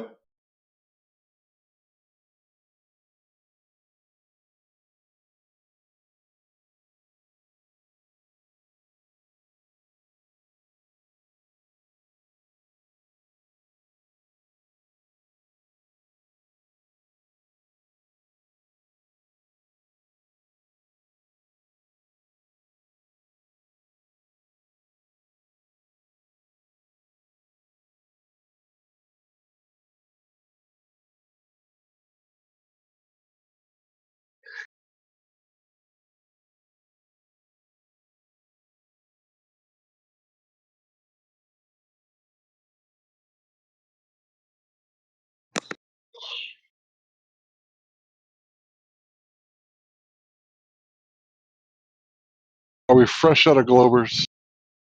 Just ran out.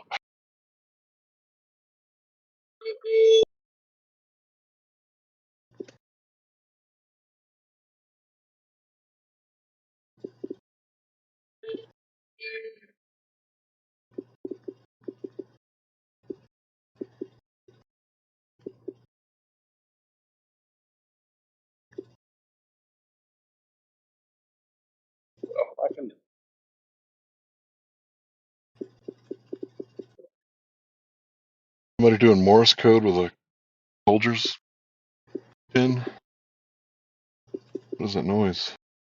Wool I dog. might be. Oh, wasn't me. My bad. What's wrong? That's all right. It just sounds like you're trying to send Morse code. Oh, my bad. No, typing. Typing like a cake or like a plumber? No, I'm typing. I'm arguing with this guy. Oh. Yeah. I'm Sorry. trying to program him to be a flat earther.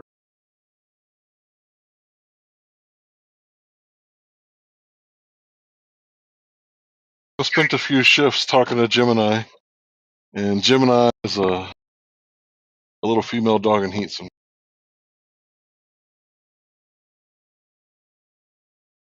Yeah, I'm using my strong word. Dude, who's a him?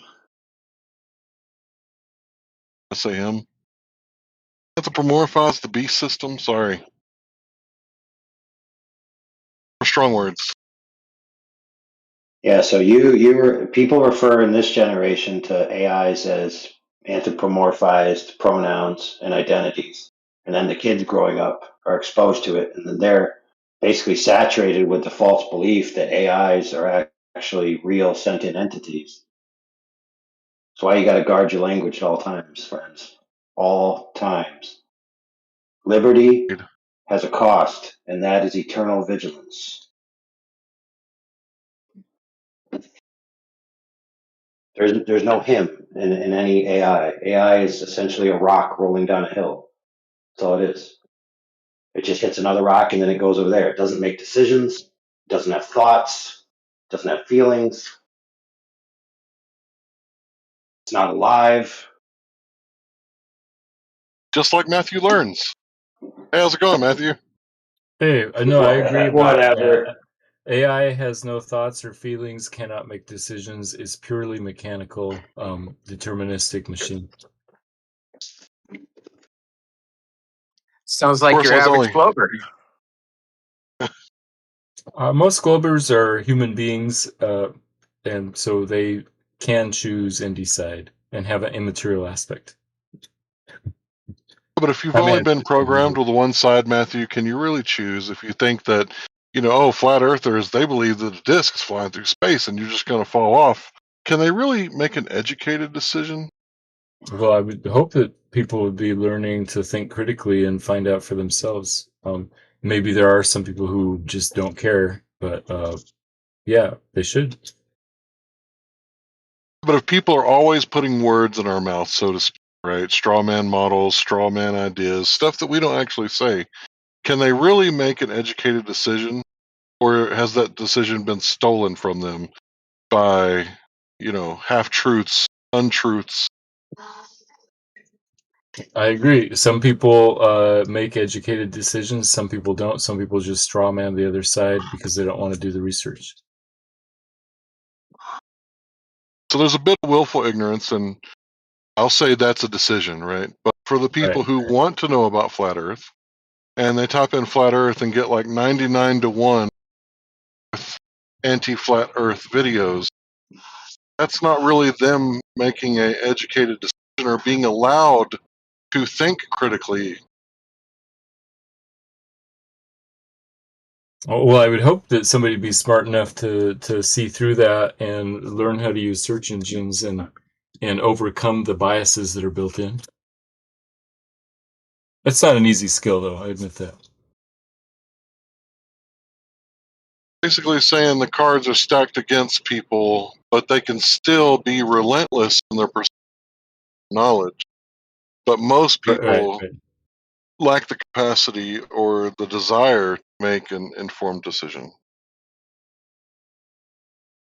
Yeah, I don't know if it would be most people. Maybe you're right. I don't know how to quantify it, but some people can't, some people do, and some people don't. So I think you're right about that. Well, Matthew, you are like talking to an AI. Which part of it, the A or the I? That's the I. Nice. Well done, Matthew.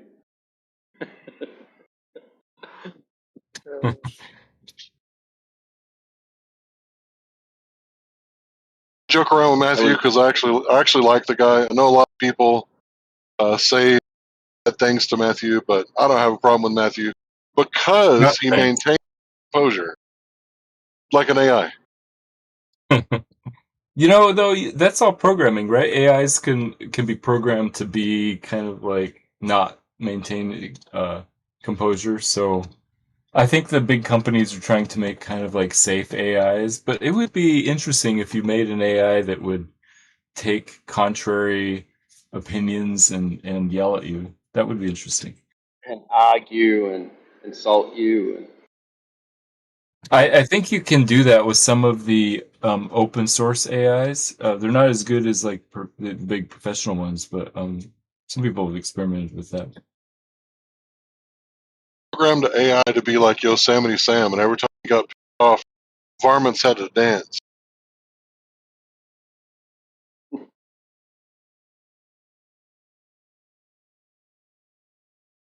pesky weather.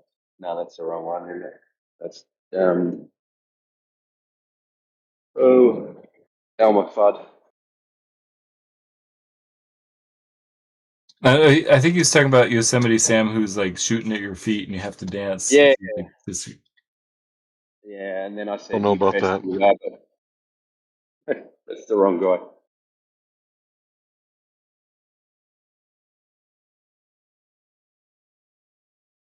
I think we should petition the government to stop giving the people half truths in the algorithms. But I think the government is more concerned about free speech than anything else right now.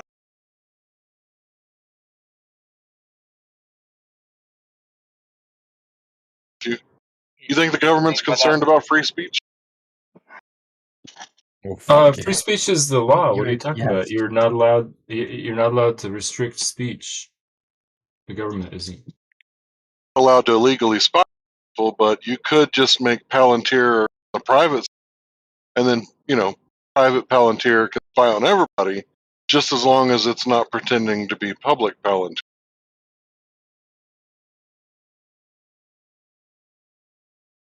Yeah, I don't know much about Palantir, but for example, YouTube censoring flat Earth content, that's a private company. That's why it's allowed.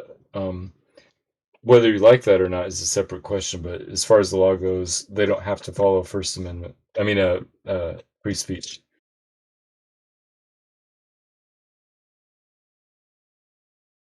there's always an excuse for people who trample on other people's free speech, and I get that there's limitations of free speech. They should be few and far in between.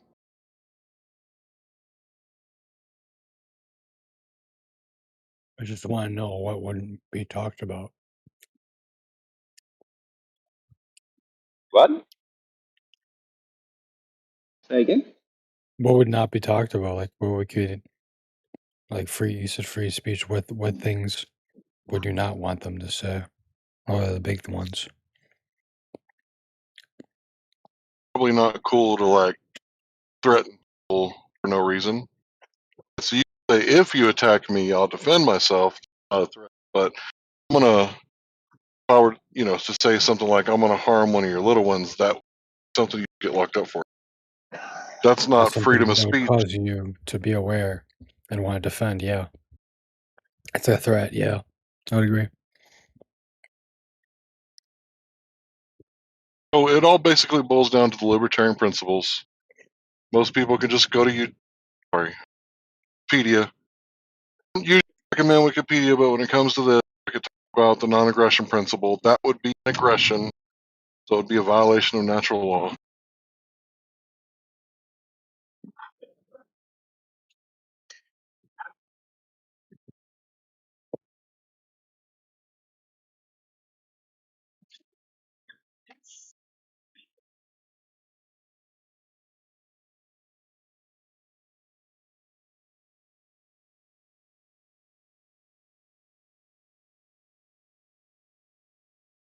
Something like that. I mean, we should just be able to say whatever we want. If we want to talk bad about each other's prophets or messiahs, it should be completely unlimited for how much you want to do that.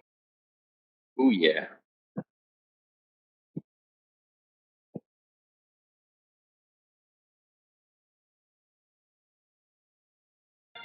You should also, not to make this too political, but you should also have the freedom to be as racial as or as tribal as you want to, as long as you're not threatening to do harm to somebody else.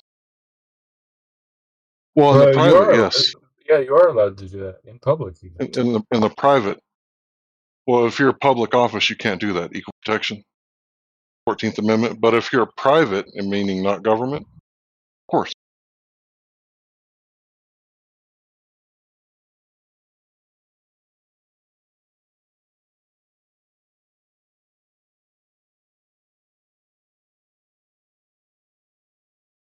I mean, that doesn't mean that I want people to do that. It just means that government shouldn't be able to police private things. I agree. Funny, we had this conversation a long time ago, Larry, and here we are, full circle again, and I'm very much more informed than I was when we had the conversation. Excellent. It all boils down to public and private, guys. Huge difference. They never mix. No Everything's a quasi contract. public. Everything's a contract. Implied or written. Hey, I'm curious.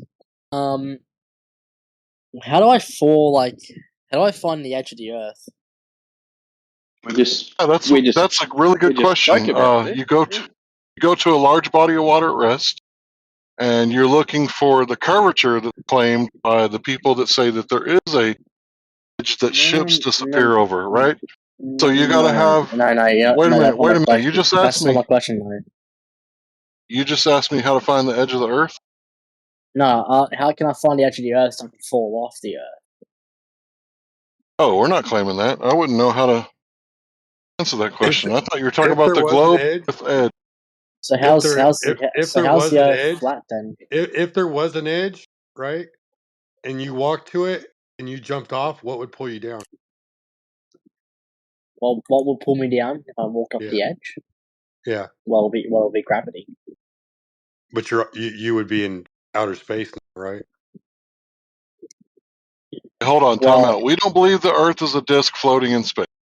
So I'm not saying that we believe that, Larry. I'm just showing them how So stupid. then what is his so thought so if process. it's not a disk in space, then what is it?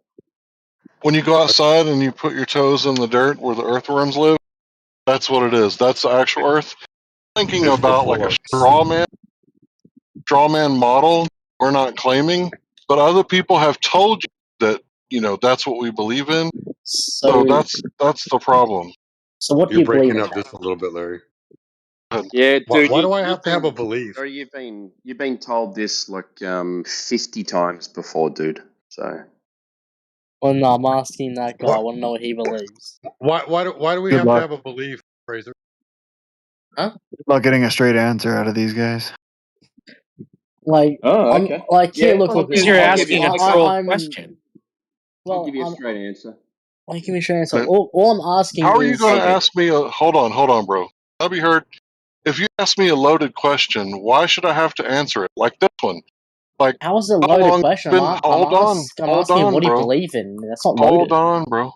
Okay, I don't believe that the Earth has an edge where you fall off. I think the edge of the Earth is the beach, where the sand is, because you're leaving the Earth and you're entering the realm of the water.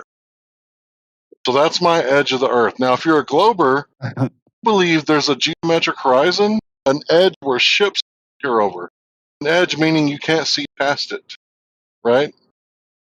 So, telling you how to find that edge, and if it doesn't exist and it's not curving, then it must be flat. That's what this topic is about. The edge of the Earth, whether it's a geometric horizon caused by a curve. And you didn't like my answer because you had a different idea when you asked the question, which was the loaded part. That my Earth has an edge like a disc, like a CD-ROM or a record that you could fall off of. I don't actually believe that. So I'll ask you the question: how long have you been beating your wife or your mom? What? See how that's a loaded question? Masterclass, Larry. How Masterclass. Oh wait, you wait, answer well, that question? hold on. All I ask you is, what do you believe in? Like, if you go into a room with a bunch of communists, you ask the communists what they believe in, then they start saying it's a loaded question. Like, how does that make any sense? Hey, how often do you beat your wife? Answer. He knows what a loaded question is, Larry. So when I ask you, what do you believe? Wait. Answer the question. Wait. Hold on. So me asking you, what do you believe in, is a loaded question, and is somehow simultaneously. That's not the loaded question. Your initial question about the edge of the Earth, the loaded question. Here's the problem. Here's the problem. Okay, Fraser. And you gave me your Fraser, answer. when you ask anybody, so we're already past that. Here's the problem, Fraser. When you ask anybody what their belief is, each person is going to have their own different belief. I'm asking you. I'm not asking anyone else. I'm asking you specifically, you, not anyone else. Right. I'm not trying to make a generalization. It doesn't matter what my belief. He didn't even ask that question. He didn't ask anyone. He jumped from where's the edge of the flat Earth to what are your beliefs? That's what he did. Yeah, but he never you answered because you answered my question. You answered my question. You said that you believe the edge of the Earth is the water, right? When you get in the water, that's the edge of the Earth. That's what you said. So what was your problem with his answer then? I don't have an issue with his answer. I'm asking him what he believes in now. Okay. I don't think that's something that's like a very loaded thing to ask. Or like go. Someone said that we're not answering any questions. And that's when I responded to that person, said to answer loaded questions, right? And then I explained what a loaded question was, like how often do you beat your wife or your mom? Any way you answer that question is going to be admitting that you beat your wife or your mom, unless you say, wait a minute, that's a loaded question. And you could say never. That's also how often. But Larry, let's see if you actually can answer. Wait, I'm gonna ask you three very simple. Hold on. I'm gonna ask you three very simple questions. No, shut the fuck up, mate. Wait for the conversation to end and then you can talk. So I guess the other thing was, so the one question I do have, right, on what you're saying about your belief is that the edge of the Earth is, in the water, the beach and all that, right? If that's the edge of the Earth, then how would you get to the other continent? What? Cross the water. You cross the water, but you said the water is the edge of the earth. Is the don't water you know that Earth is the dirt? Sea Wait, and the land meet sand, right? That's Are the the edge of seas the Earth. moving? Yeah, You here's said the that funny here's the funny thing, Fraser. The edge of the earth is water, and the edge of the water is earth. so the Is edge the of water? the earth. So the edge of the earth is water, and the edge of the water is earth. Yeah, water Right there. is contained within. What he said is that when you go to the beach and when you get in the water, right? The water is the edge of the earth. So what I asked him is, how would you get to the other continent? He said you go across. When you go to over get the out, water. when you What go about from what about boats in the water? yeah, when you go from What? continent to continent, right? Let's bring it over the water. You go to the edge of the earth, the dirt, right? You get on a boat. Now you're in the water. Sail across the water. You get to the end of the water and back on more dirt. It's just a never-ending cycle.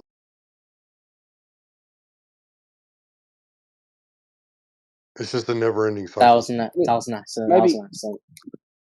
Maybe can you be a bit more specific in what you're asking, though? Me? Yeah. Okay. What I'm trying to what I was asking is that he said that the edge of the earth is when you, like I said, go to the beach. You know, the water, right, is the edge of the earth. He said that. My only thing is that it's a bit confusing. I mean, if the edge of the earth is the water, then how do boats go across the continents? In the sense that if the edge of the earth is the water.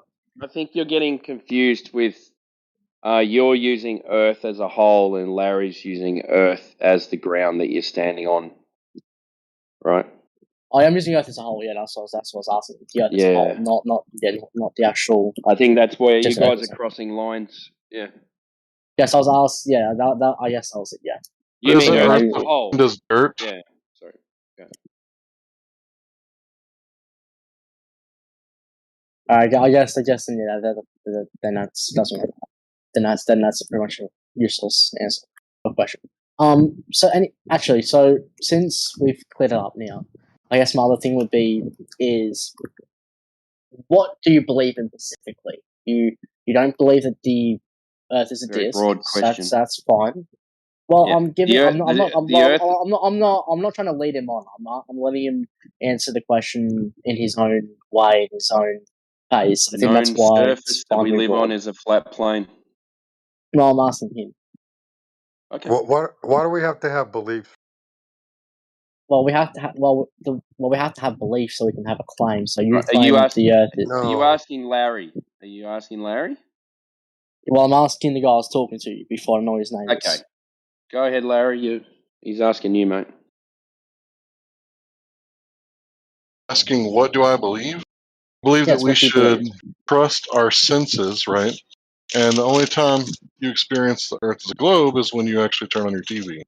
That's not reality, right? Because I don't believe in Bigfoot just because I saw it on the TV. So you either open a magazine or some sort of media, right? A book, TV, cell phone, internet.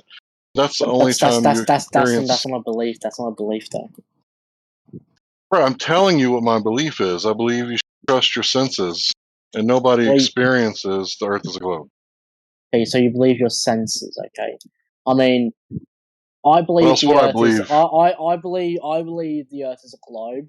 I'm claiming the Earth is a globe, right? I'm asking you, what do you believe the Earth is, and what is your claim? That's what I'm asking. If you have none, then you don't have to say anything. But The if you topographical do, say plane. topographical plane, okay. Yeah. And if it's That's topographical what we all plane, experience every day. that's what you experience every day. Okay. So what is the end of the Earth then? Like I said, what is the edge of the Earth? Don't know. Not my claim. But you say it's topographical. What did I say about an edge of the Earth? It means it's a flat. The topographical is like a flat plane, right? Do you know what topography is? I have no idea what topography is. Like hills and valleys and mountains. So you believe the edge of the Earth is hills, valleys, and mountains? Bro, you're the one that keeps bringing that up, and I keep telling you it's not my claim. You understand?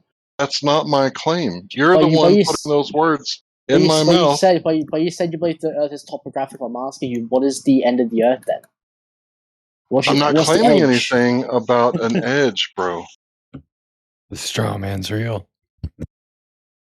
So you trust your senses, but you don't believe, like, but so do you have any idea what the shape of the Earth is, or no? You don't have an idea what the shape of the Earth is. Topographical plane is a surface description. That should be 6. So A I'm going to surface ask you now. Okay, but so then what's the end? Yeah, because I mean, hold on, bro. Hold on. I'm going to ask you now. Tell me about the edge of the Earth. No, you can't push it off. I asked you first. Can you please actually? And I answered the best I can. I said I don't know anything about the edge of the Earth. Now you're running from your question so that you can't answer it either because you're not claiming anything about it. How that works? Well, I'm not claiming anything. I'm not claiming the Earth is a globe or flat. I'm asking you. Holy crap. Fraser, stop. Everybody stop, for the love of God. Fraser, he said ultimately he doesn't know. Now, that is a fair answer. Do you accept that answer or not? Look, I will accept that answer on one condition. On one condition. That condition is that if you don't know, then don't say that every scientist and every person is lying. What? No, dude. He didn't. He said he doesn't know about the nature of the edge of the Earth, what that means, what the conditions are, any of that. But he also never said that everybody's lying either. So you're like conflating different things here. He said trust your senses. Yeah. What's wrong with that?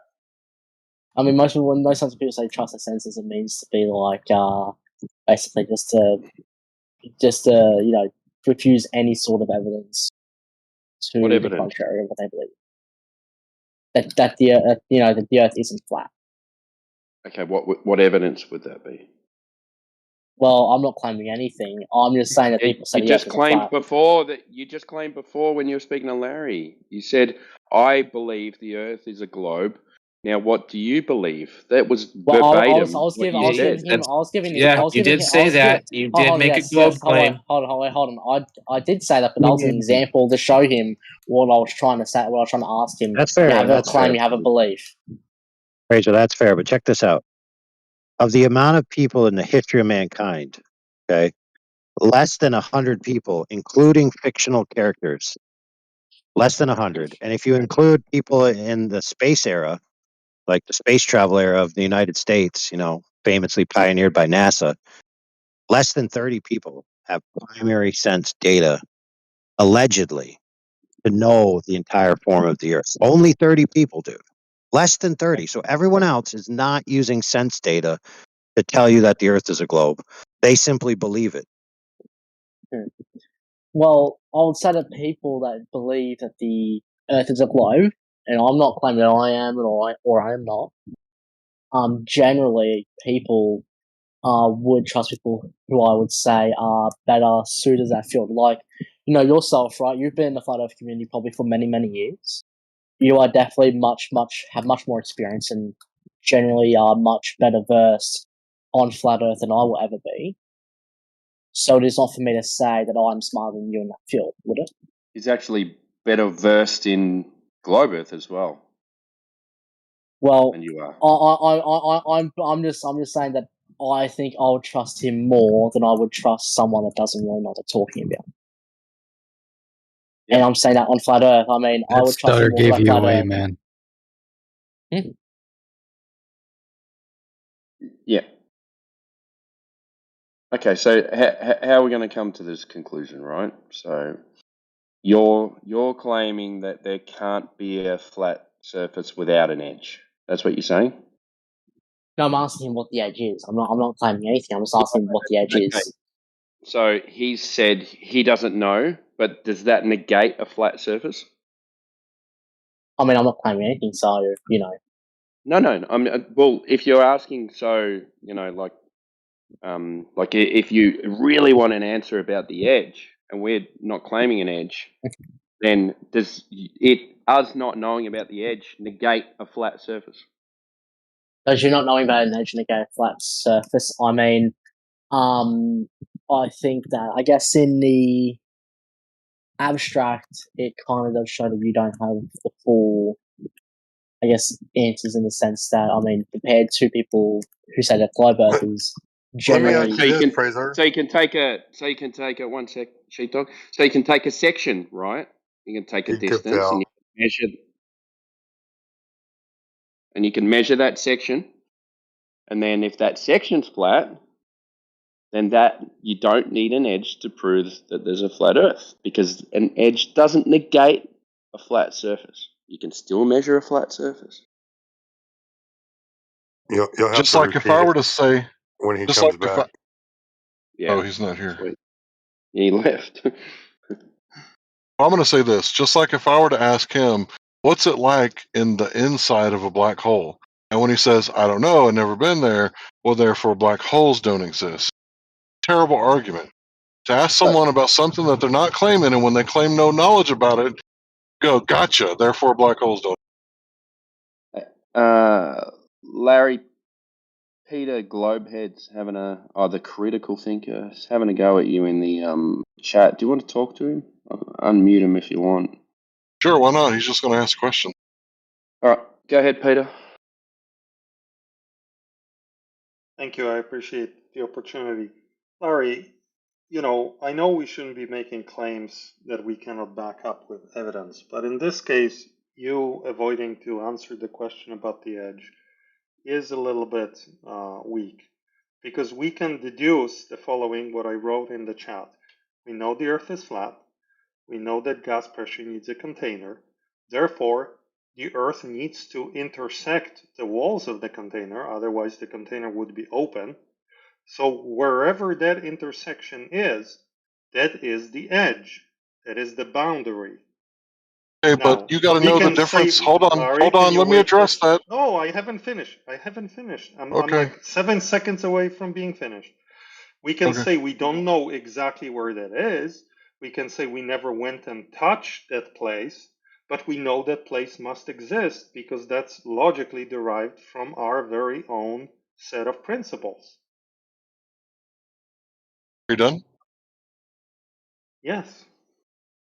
Excellent. Yeah, so you can make that claim if you like. However, my 3-point takedown consists of curvature, rotation, and gravity. Really get into the argument of the container, gas pressure, and all that stuff, because I don't want to have to defend something that is an inference. It's a good inference, I'll give you that, but that's the difference between globers and flat earth. Like inferences, like things that we can demonstrate. And with globers, they think that a shady inference is science. So because they have such a understanding of what actually is and what the difference is between a demonstration, experimentation, explanation, just a downright shady inference, I'm not willing to walk down that path. And I know globers they love to give you like a little with a little bit on it. Once you make a claim like, oh, it must be a container, then it's like, okay, demonstrate any evidence for that container. Oh, well, I can't. It's just an inference. Go down that path, and I'm not going to allow you to pull me down that path. Dog gonna. So when you say sit, boo boo, I'm going to say off. How about that? Is he breaking up for you guys too, or is it just me? I'll break it up. I can understand what he's saying, though. Yeah, me too, but I have to really, really think about it. But Larry, you missed a point. So we both agree that we as critical thinkers shouldn't be making kind of unnecessary claims. Yes. But here, but that doesn't mean refuse to answer any question whatsoever. So we should be confident in what I would call first principles. The Earth is observably flat and gas pressure needs a container. It's not a leap of faith to say from these very two principles, the container must intersect the surface of the Earth. Like it's obvious. Otherwise, the atmosphere would leak out, which is the argument we use with the globers. So that's not a stretch. That's a direct conclusion.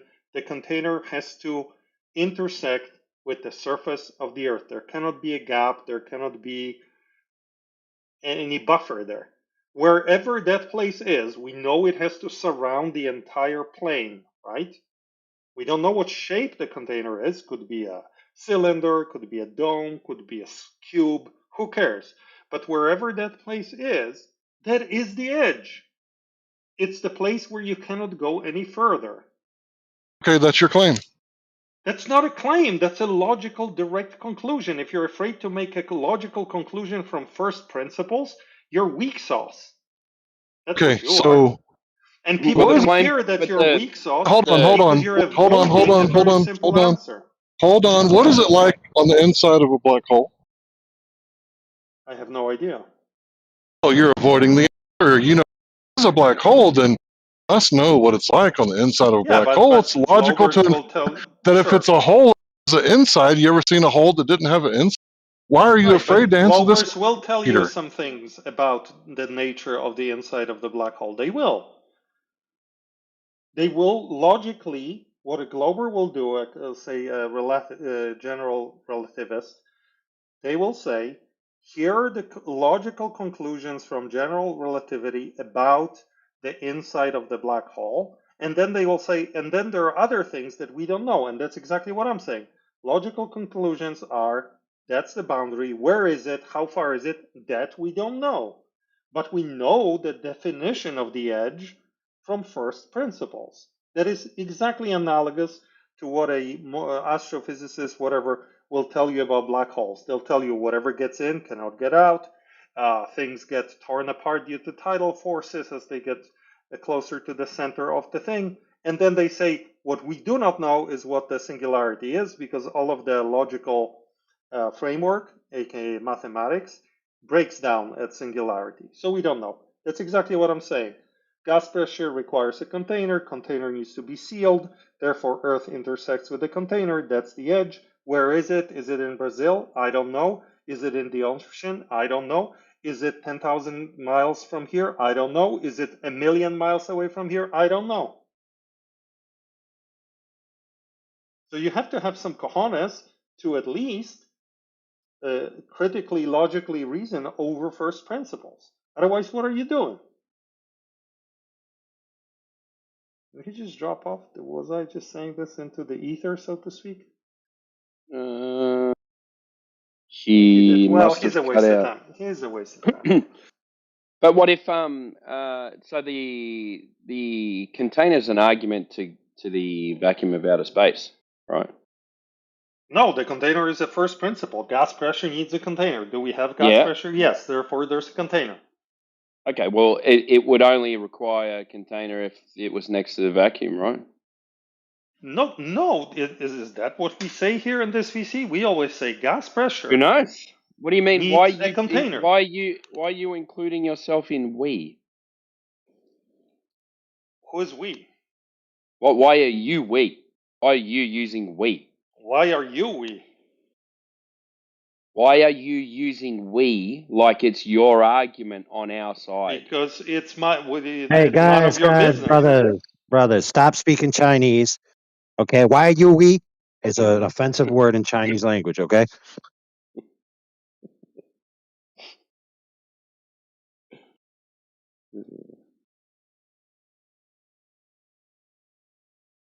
The very presence of gas pressure.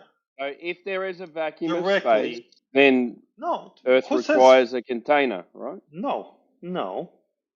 Why? Maybe that's your argument. That's not my argument. So let's be precise. Okay, what's your argument then? Gas pressure needs container. Okay, so you don't believe in a ball anymore that gravity pulls down? No, I don't. What does it have to do with anything? I'm saying gas pressure needs a container. Yes or no? Answer. Yes or no? Does gas pressure require a container? Yes. Okay, does that imply that does that statement imply that the container is closed? Well, the only way we can demonstrate gas pressure is by containment, right? So Don't talk to me like that. Does that imply that the container is closed? Yeah, it would have to be. Yeah. Okay, do we have gas pressure on Earth? Yeah. Therefore, the container and the Earth must be intersect, right? Don't know. Somewhere, maybe. Yeah. Like the Earth has to be one of the walls of the container, right? Yeah. Who knows what it is? Well, how else could it be? Then it would be unsealed. Okay, so tell us what it is then. It has. That's all I'm saying. There must be a sealed system. Therefore, the Earth must be one of the walls of the container, regardless of its shape. Okay. So what's it made out of? Okay. Explain so it. if Explain Larry, it. shut No, up. no. So if that's true, then that's Stop. the edge. You can't ask me and then ask another one. So what is the container then? I have no idea. From the question. Are you scared? Larry, shut up. I have no idea, Well, but that's I what you know it did to me. exists. That's Larry, exactly you had your what you did chance. to me. So maybe you're Larry, telling yourself to shut go up and talk you're to your mama. projecting. She's upstairs. Go talk to your mama. She's upstairs. Bro, you're Let crazy. me My talk to mom's in the other Texas. guy. You done lost your Let mind. me talk to the other guy. You done lost your mind, bro. Let me talk to the other guy. All You know right? you're Let a winning when good you're thing bringing go. my mom to the conversation. Go ahead, bro. All right, go talk to my mom then. All right. So listen, Timbo. So it's a very simple. This is exactly analogous to what that numpty was saying about the black hole. We know logically that a container must exist. We know it has to be a sealed system. And we know that the Earth is one of the walls. Otherwise, we'd be losing atmosphere through some kind of hole or a gap.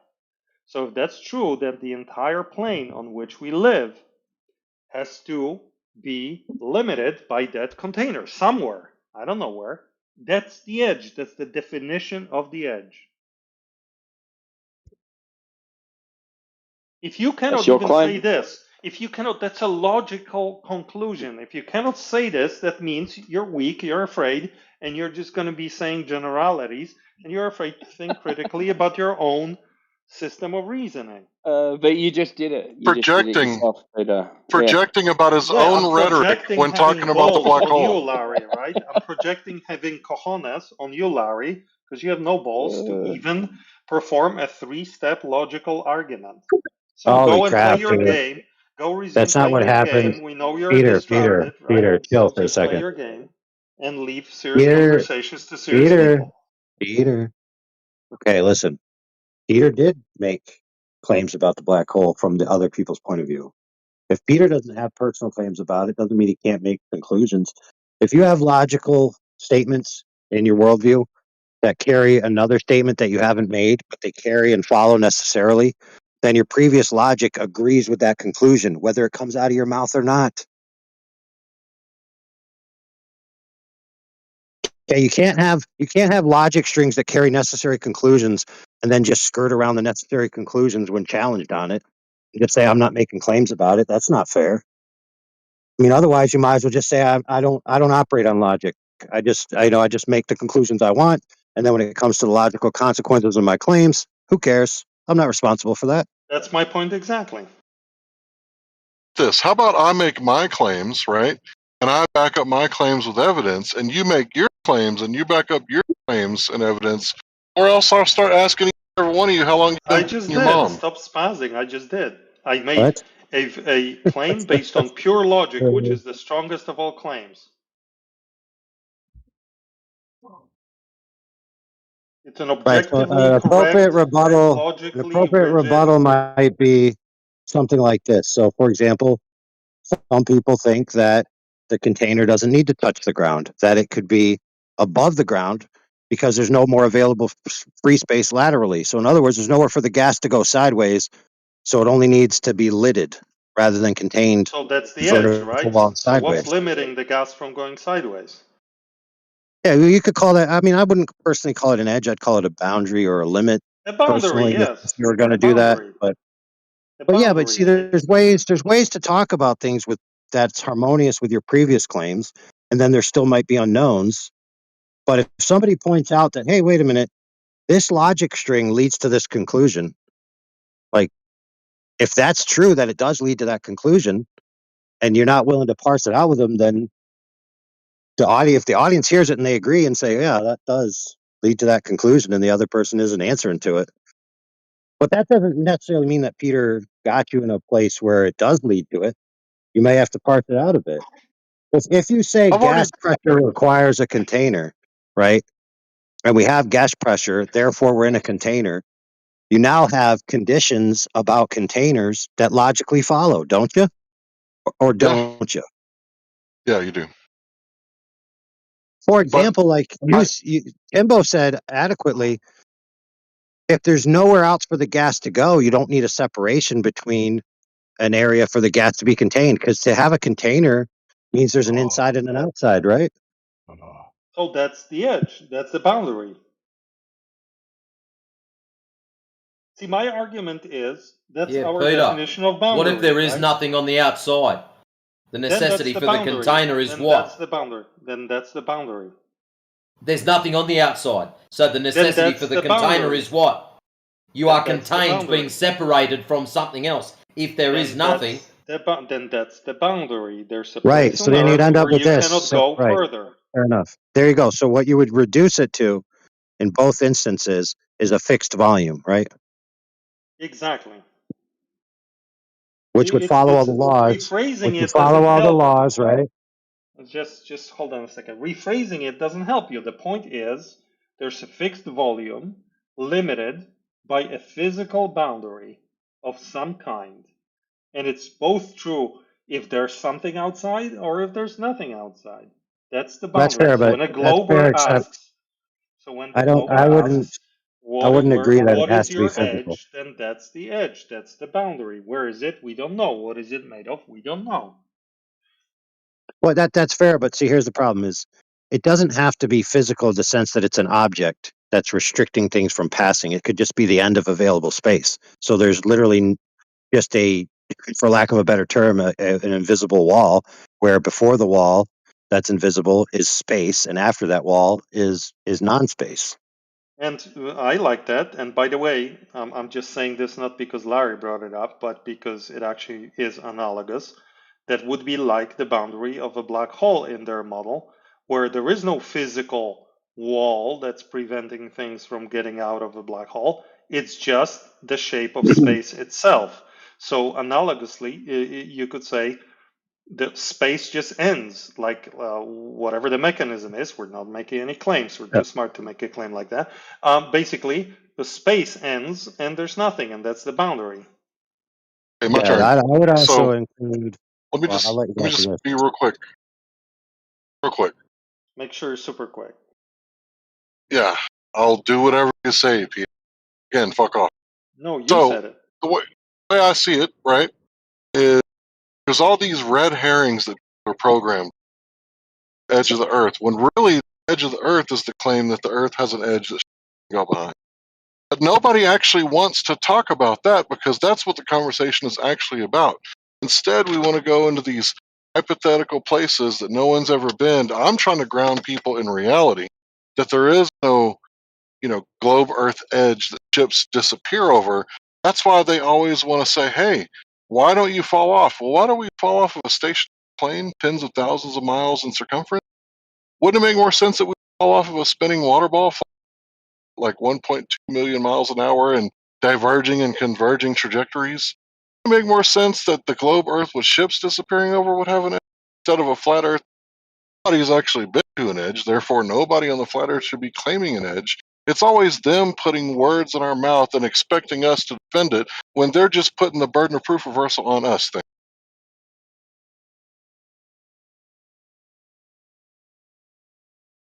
Yeah, that might be fair, but earlier when that guy brought that up, like the way you were talking to him, like you said, like people are programmed in the way they respond, but like he did sound like he had a sincere question, and it could have been taken by him that you weren't giving a sincere answer. Now, I think you were trying to get where you just did right now, and the journey took us from here to there, and maybe bystanders didn't know what was going on. The point is, we got there eventually. So either become perfect at your delivery or expect diversions. Those are the two options, I guess. Agreed.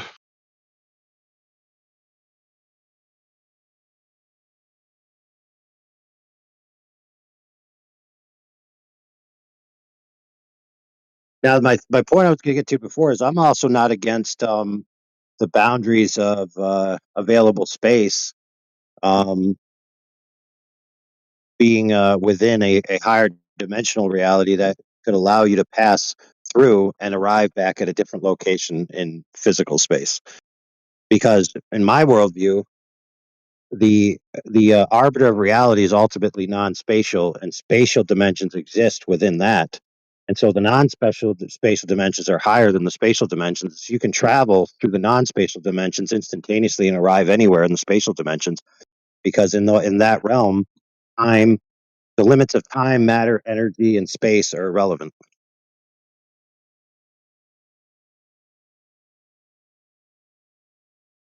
So, for example, it's not wouldn't be weird to me at all as if you could travel 1,000 light years in one direction, and then all of a sudden you arrive back where you started through what to you would appear like a teleport, but it would just be traveling in a higher dimension.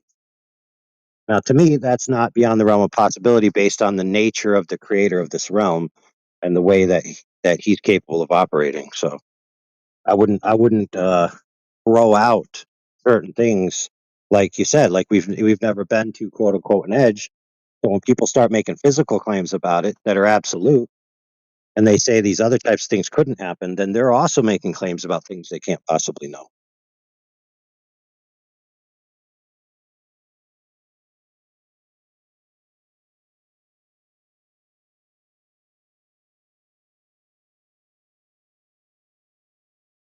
Well, I've just noticed a pattern, and it always seems like, they have these little think tanks, and every month or every quarter deploy these new tactics and bring up the tactics when I come in here.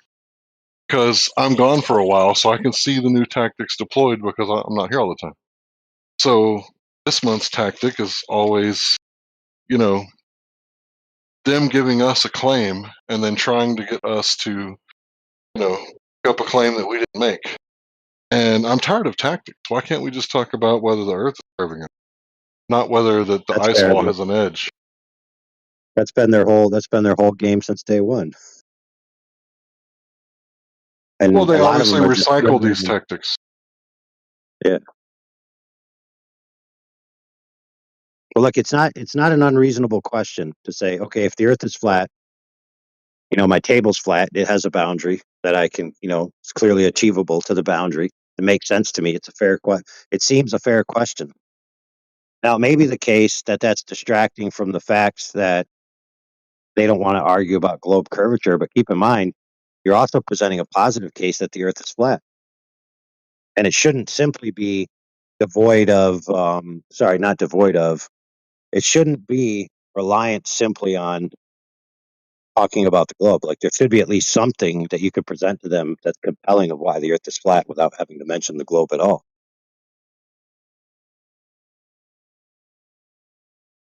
So in other words, the charged language that elicits certain responses exists on both sides of the arguments. And yes, we've all been kind of programmed to react that way for whatever reason.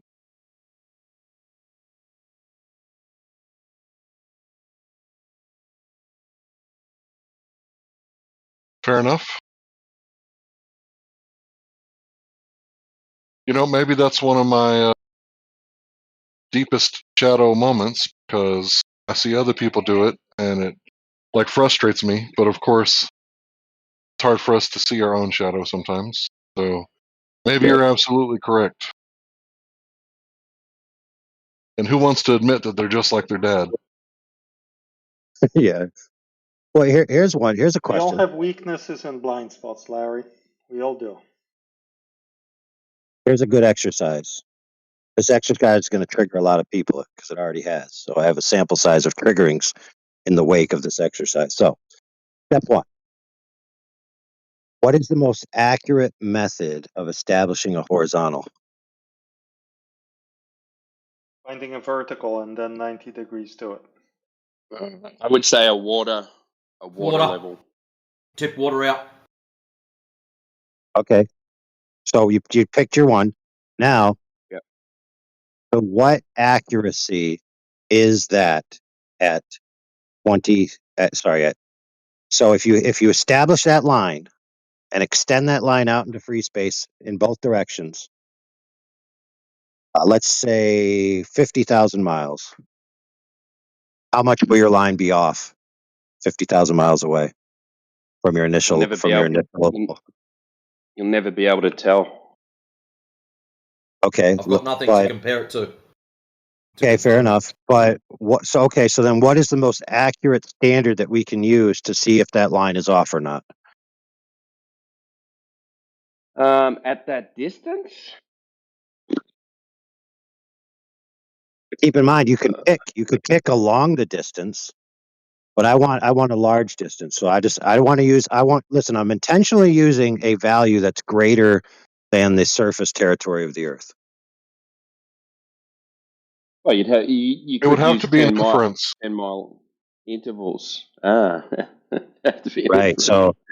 So even if you could evaluate the most accurate methodology within the scale of the known territory of the Earth, which is less than a 50,000 mile line out It's from your always going to be wrong. right? So you, when you establish the most accurate horizontal you possibly can, you cannot be certain that's not a diagonal. Is that a correct statement? At that distance, correct. Yep. At a shorter distance, you can establish it's a horizontal. Well, listen, I've built things and I use my 2-inch level all the way up to my 8-foot level, all the way up to a laser level, and all the lines are different. Yeah, your 8-foot will be more accurate. Even to the point of where you put your pencil line, where you shave your pencil or you get a mechanical pencil to the smallest lead you could possibly get. If you have the variance within the width of the lead, you still have a diagonal, not a true horizontal. True. That's true. Like you see, whether you guys realize it or not, you all agreed that there's no standard of accuracy that we know of at a scale that's larger than the surface area of the Earth to determine a true horizontal without a self-referential tautology. In other words, you just have to declare a horizontal. You can't actually measure a true horizontal within a certain tolerance, and that means that within that tolerance, you could always have a diagonal line. Now, that being said, here's the next stage that's really the triggering part. Within the tolerances that are greater than the extent of the known surface territory of the Earth, what rate of curvature would be sufficient to exist within those tolerances that the overall structure of the Earth could still be a ball, and it would be impossible for you to tell? Now, rest assured, friends, there Can you is an say that actual again? answer. Okay. We've established this very big methodology of establishing a horizontal. We've already agreed that it's not possible to know whether it's actually a diagonal or a true horizontal. And there's a variance. Even if it's only a 50 millionth of an inch per 1,000 miles, even if it's only a billionth of an inch per 100,000 miles, whatever it is, pick that number and then tell me what radius of curvature could fit that tolerance. Rest assured, mathematically, there is one. Not anything. Not anything. Because you have to set a tolerance, so you have to pick a tolerance. Let's just say a 50 millionth of an inch per 1,000 miles. Then you have to scale the curve to fit within that tolerance. That would create a radius circle that's a certain size. And then if you picked a different tolerance, that would be a different size, and so on and so forth. But the question is, how much, according to that standard, where you can't possibly tell what size curvature would fit in that standard, and then that could mean, in theoretical principle, that the Earth was a ball sufficient within that tolerance, and it would be impossible for you to tell. Well, the Black Swan takes us out over 10 miles, so that's 260,000 approximately mile radius. Right. So we all agree that the gold standard of level is like the undisturbed surface of a liquid, right? Yeah. Yep. Okay, so take the measurement methodologies that you can measure the undisturbed surface of a liquid out to thousands upon thousands of miles, and then figure out what radius could fit that tolerance value. And that would mean that if you wanted to be logically and intellectually consistent, without appealing to philosophy or predispositional biases, you'd be forced to agree, whether you like it or not, because you have no greater standard of measurement methodology, that it's at least possible in principle that the Earth would be a ball with a radius of 1 trillion miles, let's say. Let's say 1 trillion, because I'm just going really big, just for you, so you get the point. And then all of our measurement methodologies, including lasers, including celestial navigation, including any other thing ever presented by any flat earther ever, would fit that. And they'd have to agree that yes, it would fit that. And if they say no, it wouldn't fit that, because I know that the Earth is flat ad infinitum, indefinitely, in all directions. Okay, so now you're making claims about places you've I never see what you're been with saying. equipment that's not I get it. possible to establish the task at hand. So the claim has to be Earth's not a globe of this size that they claim. Otherwise, you're That's making why. otherwise you're making a claim that the Earth's flat without being able to properly, perfectly measure it. Well, it depends on what you mean when you say the Earth is flat, which is important. When people say things, you ask them, well, what do you mean by that? So, for example, we've had people come in here and say, like Bev and his crew, well, I'm not a flat earther, and you guys say the Earth is flat, but you're liars. And then we say, well, what do you mean that we're lying? And they say, well, because there's mountains. And we're like, oh, Yeah, come on. Well, come yeah. on, dude. You know what we mean here. We don't mean it's a platonic plane that exists in ideal space that has zero variance on the vertical. I mean, come on, bro. Yeah. It just means it's a horizontal reference plane that we can measure up and down from, right? Yeah, I know. They know what we're saying when we say the Earth is flat. Right. But yeah, And that's why it can periodically, be confusing because if people take it literally, then but there's mountains. yeah. So the Earth isn't an ideal flat, right? It's got peaks, troughs, just like my granite Tides. countertop here that we're talking about all night. This granite countertop, for lack of a better purpose, is probably the flattest thing within 1,000 feet.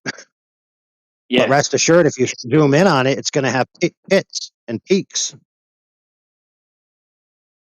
Yeah, so I remember, and it's because it's an engineering term, right? So a meter of flatness has is not maybe it's up and down by 1 millimeter each side of flat, so it's flat plus 1 minus 1 millimeter. You know. Right, and rest assured, people like Bev will get upset, but there also are other people who will be happy to clip out what I just said and say, "Oh, look, AI thinks the Earth's a globe," because he said that the measurement methodologies that we possess and have been talking about for the past 10 years, within the tolerance error bars, there actually is logically a fitting of a globe of 1 trillion mile radius, and there'd be no way we could possibly know. Well, guess what? That's correct. Great. Unless you're they would say claiming that. that your measurement methodologies are perfect and they extend ad infinitum, which you can't possibly know.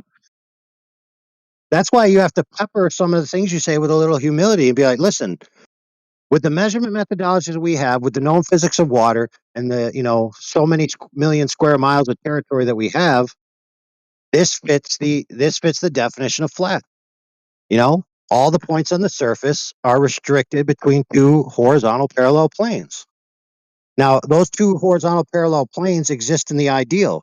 Nobody's ever cast a line, two horizontals that extend across the entire surface of the Earth. Like you said before, you'd have to infer it, or you'd have to use a self-referential claim like water's level. And what standard are you going to use to measure the water being level? That's more accurate than the water itself.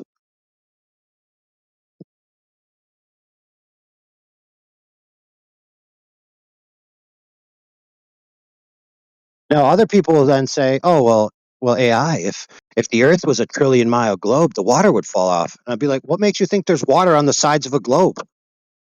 "Oh, I know, because you have a globe stuck in your mind, a vestige of your indoctrination from the heliocentric 3959 globe, because you can't think for yourself." Why in the world would you expect me to say that a giant globe could exist, but water would be sticking to the side? Like, why would you think that that was the necessary conclusion? What if the water's only on the top? They'd be like, oh, it would roll off. Okay. What if you put a what if you put a mountain range all around the top of the earth and then poured water on it? Or what if you took a bowling ball and put some Play-Doh on the top of the bowling ball and poured What's water your in the epistemic grounding? Play-Doh? Earth being flat. Oh, goodness.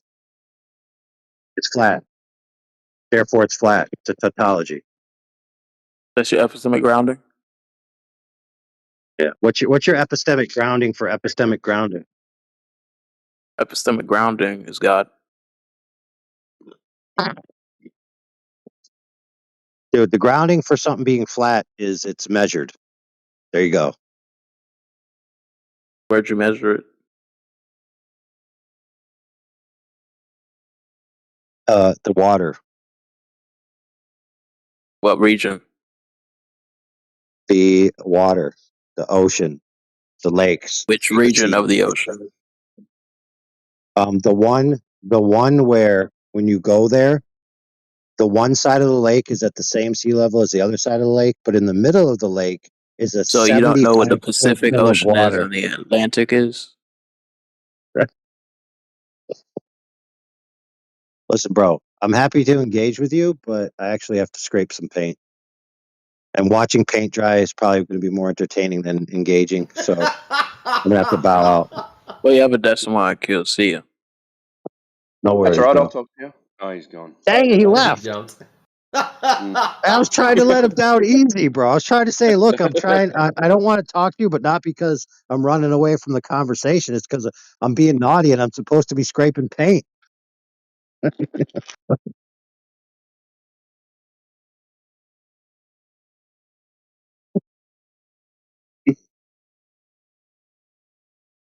All right. So who else have we got in here? ACXR. Yo, what's good, bro? You look like you might be a flat earther anyway. Huh? Oh no. No, you're not. No, I'm just I here don't know. to observe, but everyone's muted. Okay. Oh yeah, it's just because we were having a little chat, mate. What up, Acer? Hey man, can you convince me why you think the Earth is flat, bro? Can you convince me why it's a ball? No, I don't want to convince you. I just want to hear like your reasoning and stuff. All right, I'll do it. So we measure the surface water at rest to be one side not higher than the other, which would be level. We use the Earth every day in construction as a flat horizontal reference plane. And we see it that way too. You want to talk about any of those topics?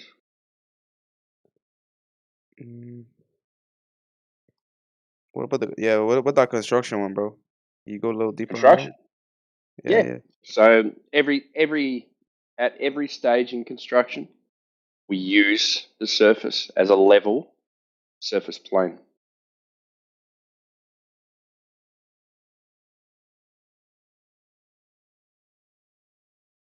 Yep. Transfer of heights for bridges. Yep. Never used as a spherical surface. So do you think all those pictures of Earth are fake from outside? Well, to me they'd kind of have to be, because if the Earth was a sphere that they showed us, then you'd be able to go to the ground and measure the spherical surface, because they're giving you a size, right? So you'd be able So to say. what do you think is the motivation for people to fake around Earth? What is the? I don't know. We can talk about what is the whether it benefit?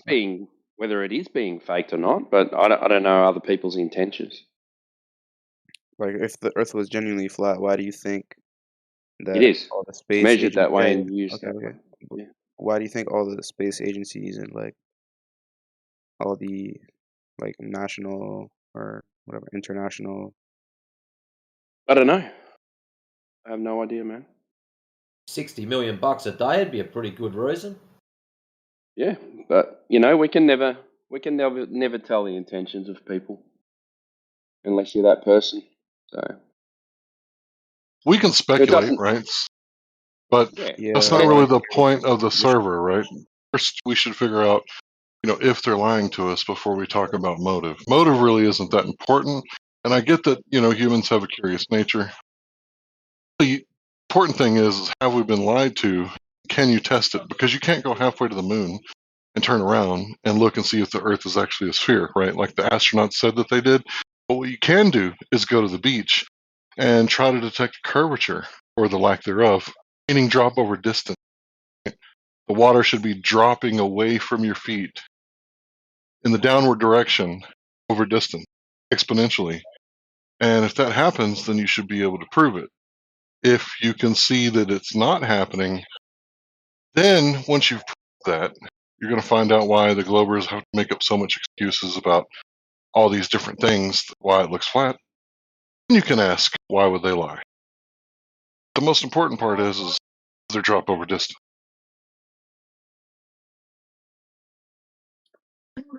Don't discard motive though.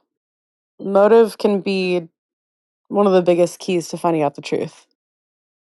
It can be, but let's say that there's a chief of police and a sheriff and they found a dead body. It's their best friend since kindergarten. They were all best friends. And she's dead, and she's the nicest lady that ever lived. Gave her shirt off her back, just never harmed anybody, never said anything bad about anybody. But there's a body. What is the motive going to help solve that crime if she never did anything to anybody ever? The motive could lead to clues. Obviously, the motive is the reason why you do a thing, right? So that could answer a lot of questions, or at least I think you're start giving a very specific example, but if you look at start a lot of yeah, most but questions. crimes, you've a got lot of to crimes are you've got to solved with find motive. So, like you're just you've got looking to at find out the if the one-off. crime. You've got to find out if there is a crime in the first place, right? Yeah, and then you find out who did that crime, and you use motive to solve that. Yeah, yeah. So is there a crime, right? So that in that analogy is the Earth a ball, and how do you prove that? Oh, man. Oh, by the way, guys, when it comes to criminals, motives are about the punishment or the sentencing or the charge, not whether something bad happens. The facts of what happened is irrelevant to the motive. What are you doing? Well, motive can start with someone wanting to do something because of XYZ. So if you What you start to work doing, girl? backwards, it can be like, why did this person want to do XYZ? So maybe in That's this What you fair. argument doing? for flat Earth, you could be like, why was this ever a thing to start to begin with? Why did people want What to you get doing up away there? from understanding that the Earth is flat? Could it be God, control? Could it be money? What All else right. could it be? And then you can start working Yeah. backwards from that. Good girl. Why work backwards from a motive when you can go and test what you're looking for? You can test if the Earth's a sphere. No, you absolutely can. I'm just trying Yeah. to maybe click a little button in people that are more on the side of globe Earth, I guess. Yeah. Okay. Fair enough. Yeah. Yeah.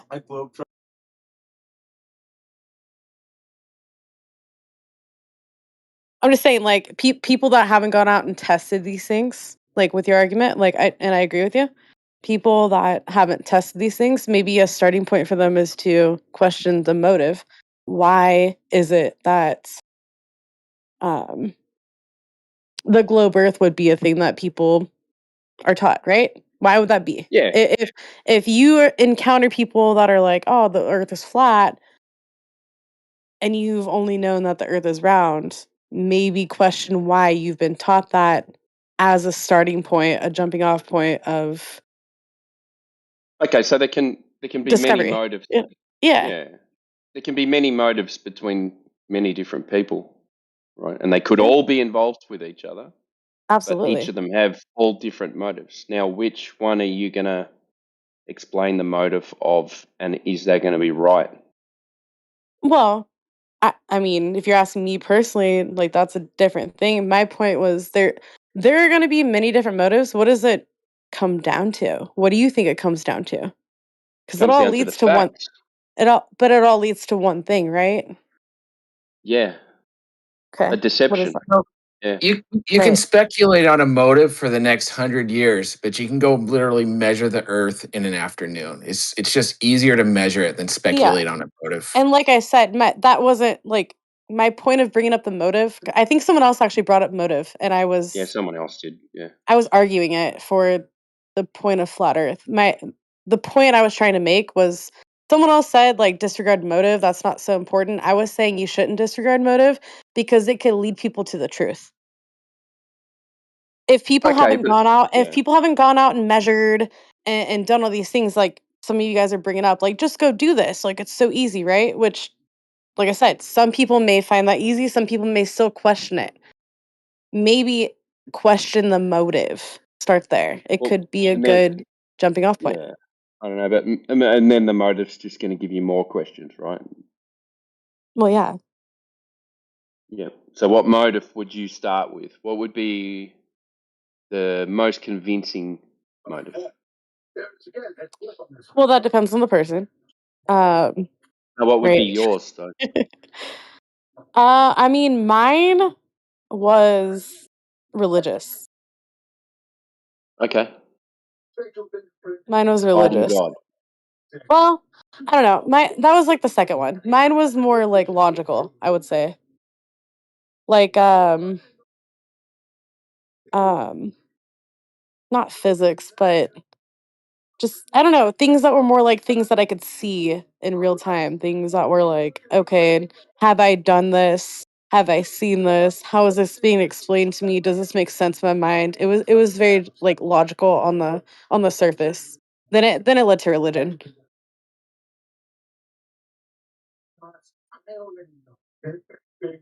So, how would you, if you were explaining that to someone who was new to the topic, and you say the motive for them hiding the flat Earth or turning the Earth into a ball is, then fill in the blanks. What would you say? If I were to answer that like right now, I would say trying to keep you separated from God. That'd be like my main thing that I would say.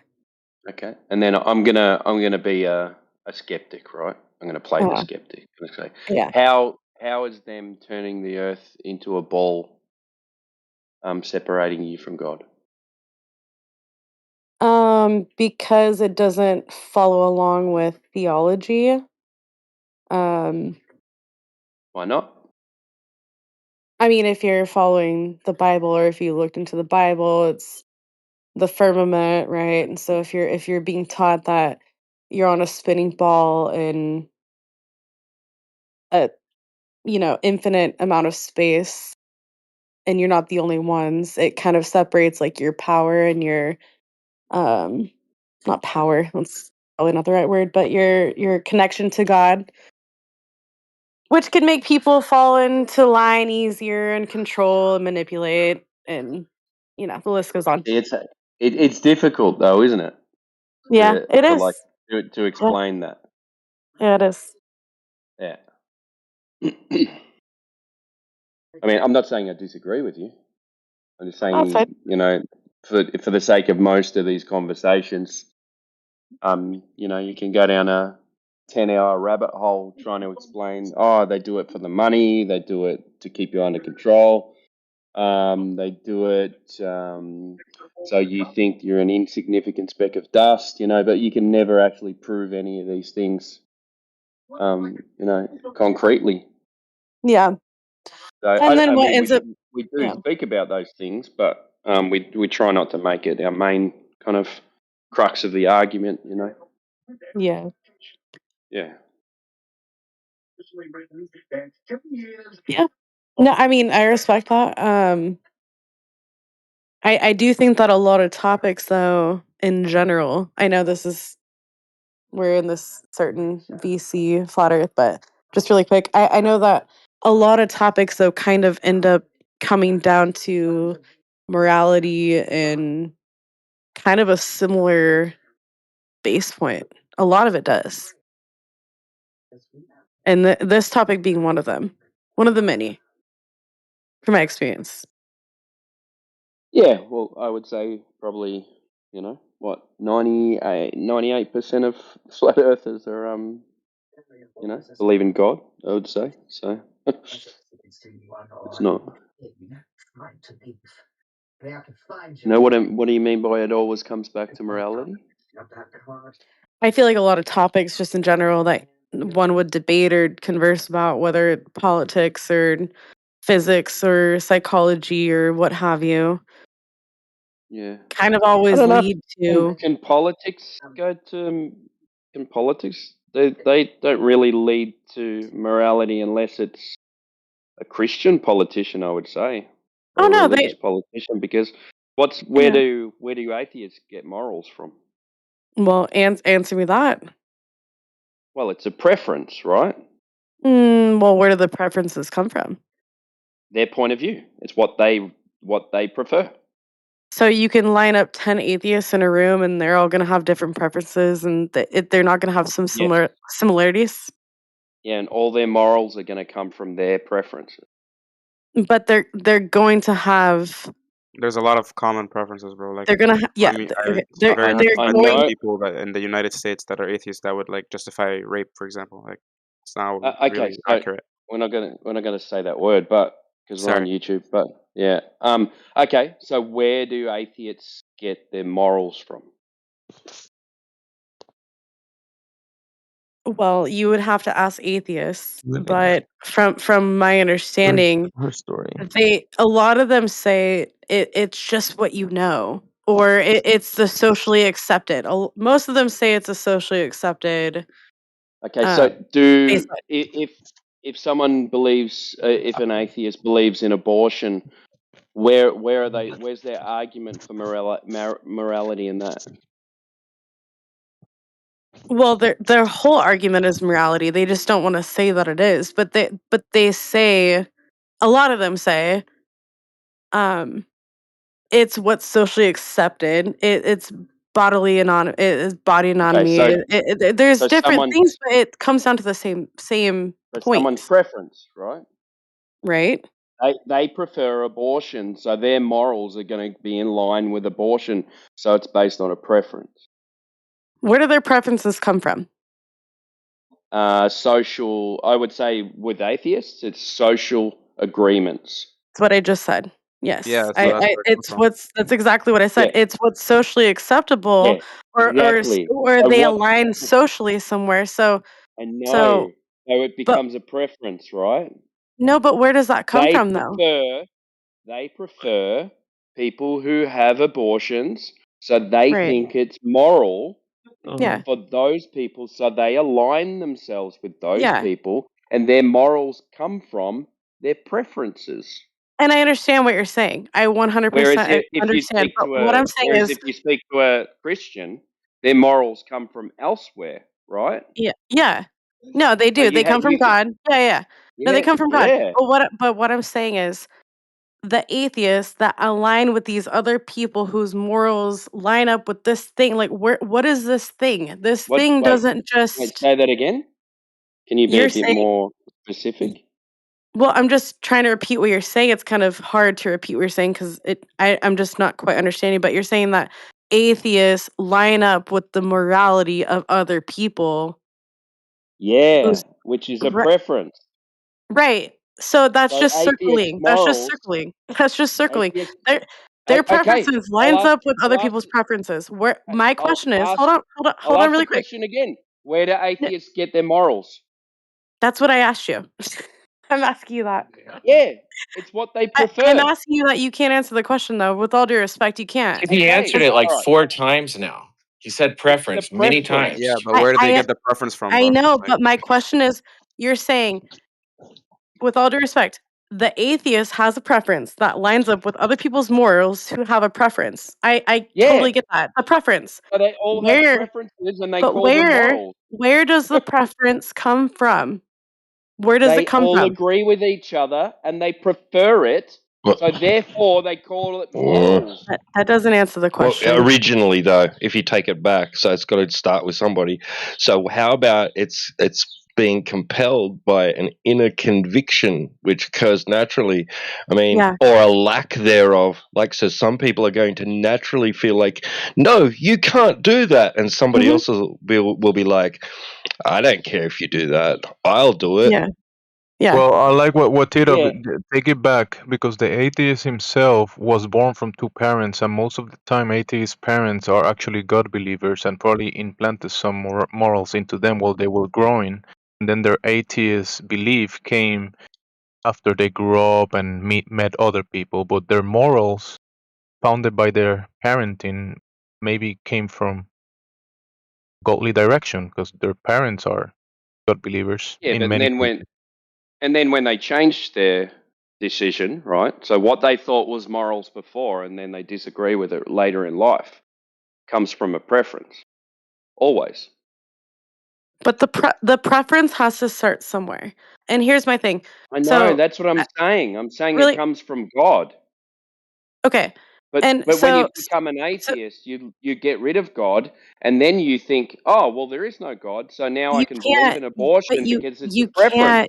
you can't well, so It's I don't common believe that sense. you I it's not common sense, first of all, and Okay, what have I said that's wrong then? What well, did I say that was wrong? if you let me finish half a sentence really quick here. So, when it comes to, like, that innate feeling of, like, without God, you just know what's right and what's wrong, right? Like, in your heart, you just know. I'm an atheist, Okay, like, so I'm if you say to someone who believes in hold on, abortion, is let me finish. abortion right or wrong? Where does Let that me come from? finish. Let me And they finish the say no let abortion. me No, let I no understand what you're no no saying. no no no no no no no no. Let me finish my broader points really super quick. Mhm. So, you have that innate feeling, okay? You don't I'm an atheist. I don't believe in God, but I have that innate feeling within me. Okay? I just know that it's wrong to murder people. Okay? Yeah, babies I too. also know that I'm not a woman. I'm a man. What's the difference there? What? What's the difference? I have a feeling. I don't have God. I'm an atheist. I only follow what's innately within me that I feel, because I don't have any religion. What You do I didn't f- woke what up. You didn't woke up one day as I came to this world. I'm an atheist. You got those ideas from someone else, and they got their ideas from someone else, and and that is the most same likely, thing with I'm a woman but I feel like a man. So what No, it's there's it's not. yes it is, but it's because it's what people still, even yes it if is you're because an it's atheist, you're you basically guys saying are you're an I don't know if you're missing whoever the is. point here, You but sound it's like a what troll. I'm replying though. I'm replying to no your but question. I wasn't no but here's the thing. You're getting passed down from other people, or you're agreeing with other people are saying around you rather than Yeah. something bigger. It doesn't make sense. Like, Yes. it Okay, so doesn't make sense. when atheists claim morals that don't agree with Christian morals or religious morals, they aren't getting them from God anymore, so it becomes a preference. That doesn't make sense, bro. Come on. It does. Oh my It God! does not make How does it? sense. Okay, That doesn't make how sense, does bro. it not make sense? I mean, I've explained it. Okay, so I'm going to ask you another question then. Okay. So an atheist goes along and says, "I think that abortion is morally right." Where is Mhm. she getting her Where is she getting her morals from? Bro, She's she could be getting getting it from anywhere, bro. I don't know why you're assuming it has to come Yeah. from Yeah, Okay. I mean, theology, no. bro. Okay. She could Where's be she getting it getting it from? from Where's she science. She getting it can be from? getting it from anything, bro. I don't know. It depends on the Just person. give Honestly, me, just give me one answer. One answer. the devil. The devil. Yeah, I agree. Yeah. The devil. Science, maybe. If you Maybe want she if you believes that want it's one Yeah. singular scientifically. answer, And the okay. devil. But And I is mean, it that's it. okay? Now listen. Is BBC. it what she prefers? Yeah. No. So it's a Simple exercise, preference. baby. No. Oh my God. No, I don't think that that's what she prefers. I So really it's not don't. a preference. No, I never said it was a preference. You're the one saying it's preference. I'm saying I it's not a know preference. because it's what she prefers. What's the definition of preference? You're okay. Something that First of all, someone prefers. listen really So quick. You're she saying prefers yes, and then you're abortion saying over no. not You're saying I abortion, said that, then and it's then a I'm agree. preference. Oh man. Okay. Hello. If she prefers I abortion over not Mm-hmm. abortion, then it's a preference, right? I think you're using preference in a really wrong way. Okay, so is Oh it my also a God, preference if man. it's the other way around? If you're asking me truly, I think you're using No, preference very wrong. because we're talking about morals, right? Okay, so is it a preference if The she thinks the other way? Would it be coming from God? It doesn't matter, is it? If she believes in No, because the argument non-abortion. is that You're just morals from Christians, that everybody who doesn't okay, believe in morals from abortion is getting that from Christians God. from Christians come from God. Okay, why are we talking about only The Christians? original question was, Hold where on, do hold on, hold on. morals come for atheists? Okay, morals where do they come from for Hindus or morals come Buddhists? from God. Morals come from God for atheists. Period. Okay, so when they believe in abortion Mhm. and they say it's morally right, Mhm. is that They're coming from God? no, they're misinformed and they're being led astray. Yes, and it's what they Whoa. prefer, Not right? They don't necessarily. prefer that. Again, you're using Oh my preference in fucking the hell, wrong man. way. I'm sorry, they I don't give prefer up. that. I give up with you They don't people. prefer that. That's a crazy, like, I'm sorry, I've been trying to avoid the word crazy or like weird, but All right. So, does anyone who's listening, right? Does anyone understand what I'm talking about? Or am I Well, out here on my own? I think Basically, all people morals do what come they want from based faith. on their What's that? All morals are based on faith. Oh, and no one's listening to what I'm saying, are they? Anyone else apart from this guy? Can I be heard? Yes, go, Larry, please. Excellent. Okay. I prefer to talk about whether it's round or not, right? But Yeah. it's not always going to happen, so I don't get my preference, right? But if I do prefer like vanilla or strawberry cake, that's my preference. Rare to see cake. It's also really rare. It happens. My preference. You're cutting It's out. also my You break it Never up, mind. Larry. Yeah.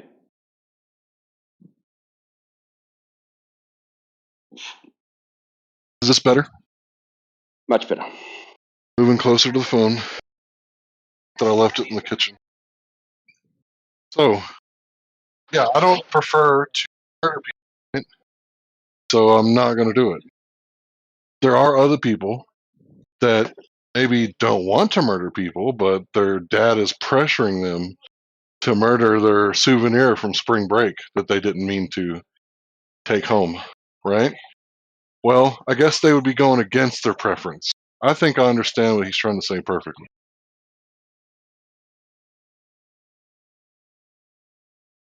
Unless I don't.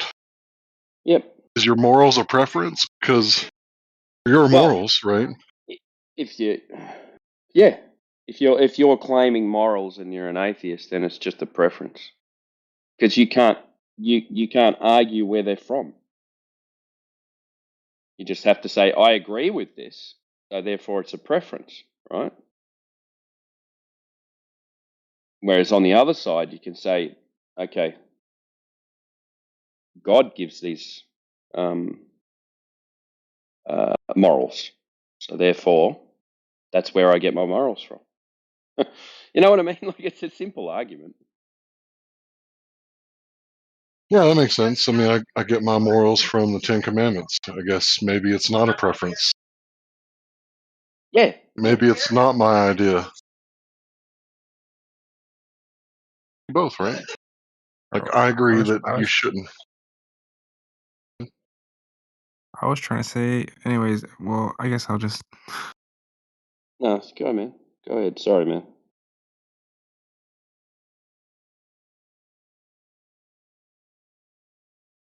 Are you interrupting me with a Nuttenburger?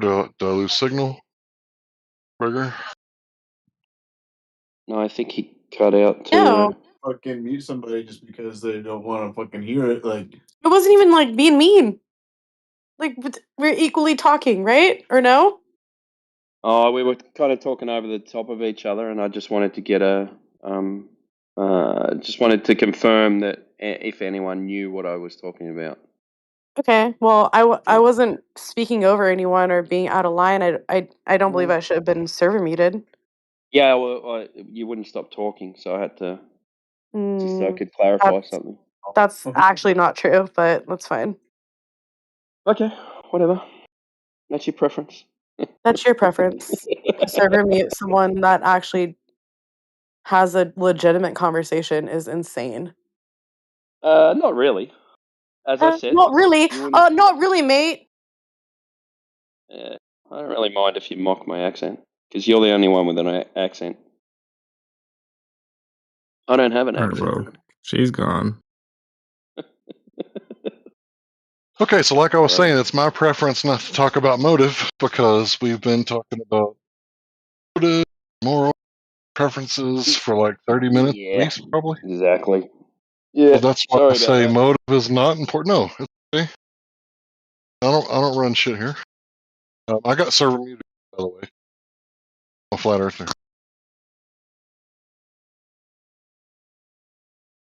Yeah, that's It why may we have, were, we were speaking about not, like okay, well, some people might like to hear motives, but it's not our argument to decide those motives, and how are you going to prove them anyway? right, it's not our argument, so they're always asking and post questions and give reason for our lack of belief in the globe, right? But when there are questions about, do you like the color green? It's like, that's not my argument. I'm kind of a big fan of blue. How come you're a coward and run from favorite color is? How about your hot mic and go on mute until you have something, that's related to the topic? How about that?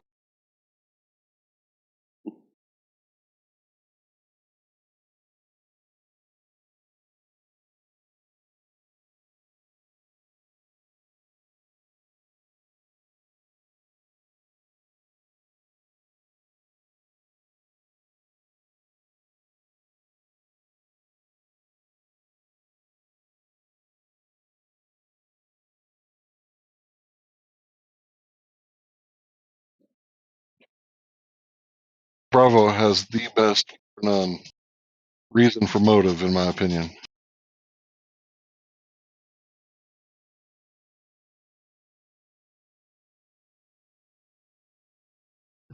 Do tell. I want to talk about motives, but for those of you that are curious, no, I'll tell quick. That for recorded history, Tower of Babylon tried to create one more government, but the culture so in the roots of the people, they're not willing to give up their culture for globalism because they're nationalism or globalism, two choices. The people rule themselves locally, or they're ruled globally from somewhere else. And they've always wanted to create that emperor. They've tried it over and over again. And if there was a threat from the sky, whether it was an asteroid or aliens or whatever, then we could all be united under this emperor. That's why they would lie about the Earth being a globe. Control, mind control, body control.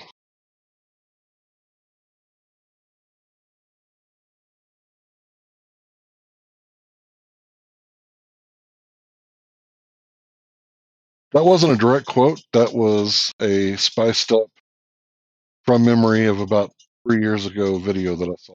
So maybe he said something different than I did.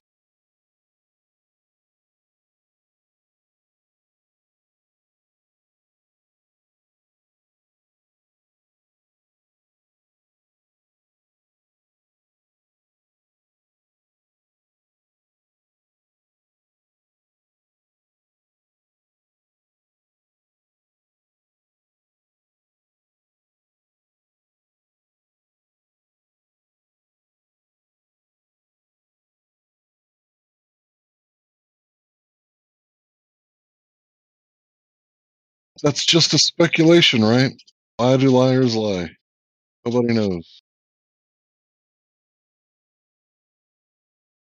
you could ask a liar, would you believe what they said?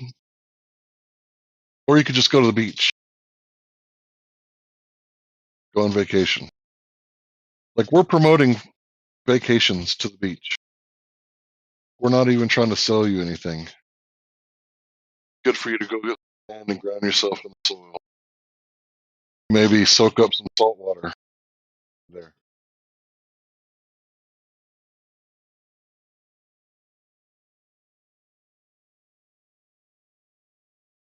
Earthers want you to pay your taxes. You can teach their religion in school. Flat earthers are like, just go on vacation, go to the beach, have a fun day, fish or swim or whatever you do while you're there. Just in between, make some long distance observations, do a little math.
Welcome to the show. How do you know what you know?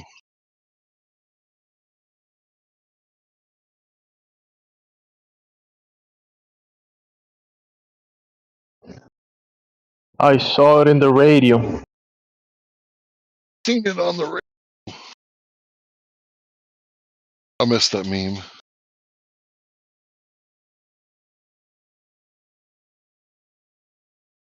Synced it on the radio. That's how I know we landed on the moon. Funny, AI Overlord has muted himself.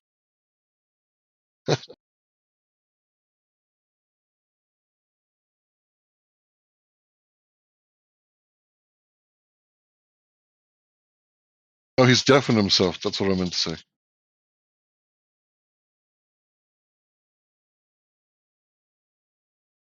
Snackle, when you say we landed on the moon 6 times, what do you mean by we? He's a trans astronaut.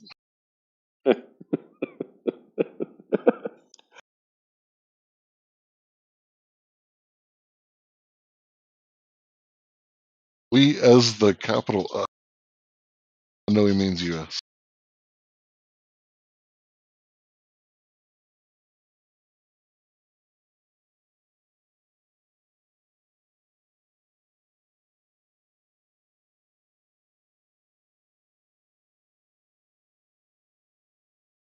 Okay, so how does that make the Earth a sphere?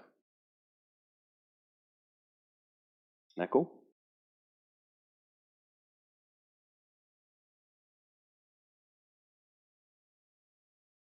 A 3.5 hour documentary about the moon.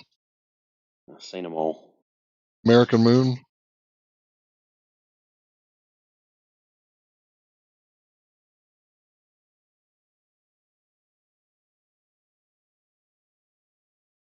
Here we go.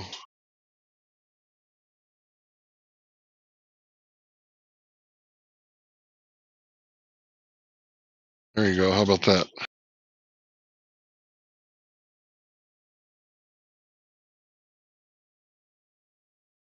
Let's see what he's made an offer. Conditional acceptance. He'll watch what I have to watch. Now I bet he has another conditional acceptance because mine is an hour and 10 minutes longer than him. Snackle, can you open your mic?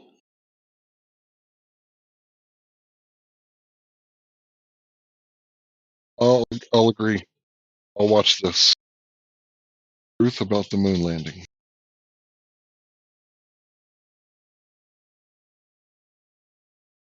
Guess you could also supplement me with an hour and 10-minute documentary about Bigfoot and about how I should believe in Bigfoot because it's TV. Then it'll be even, right? And we'll both have 3.5 hours. Believe what you see on TV versus no, don't believe everything you see on TV. That'd be fair, right, Snackle?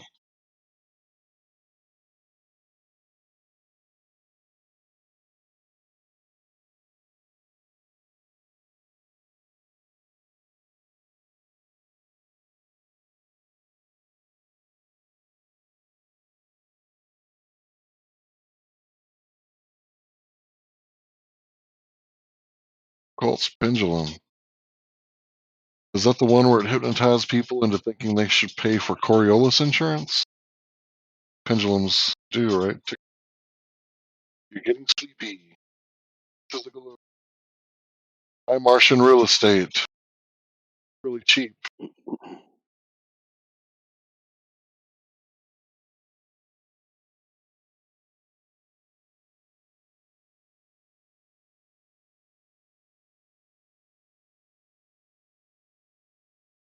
It's never denied the moon landing. Bro, like all of Soviet Union, every person in every territory, none of them denied it. You know, thing about the Einstein scare is when the Soviets controlled these areas, right, these communists would put people into the gulag if they disagreed with Einstein.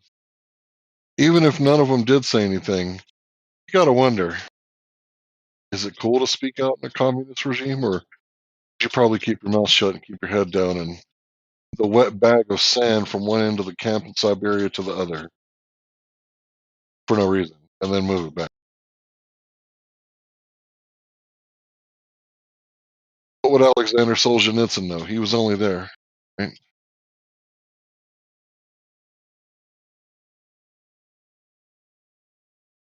Maybe it was a bag of dirt. A bag of dirt. They weren't at the beach. There was no sand.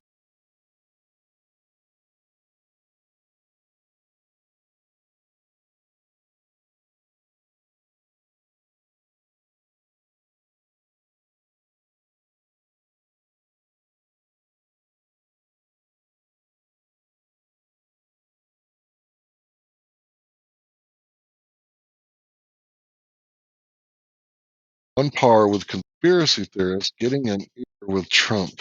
Getting an ear with Trump.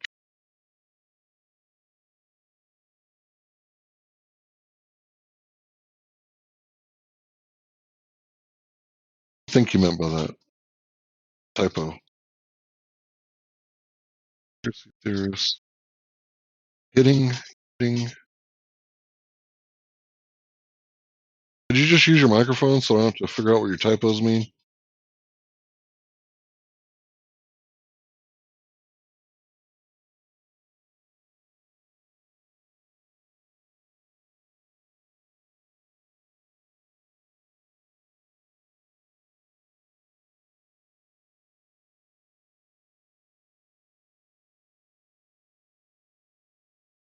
Regionize? What's that word? Rogas? The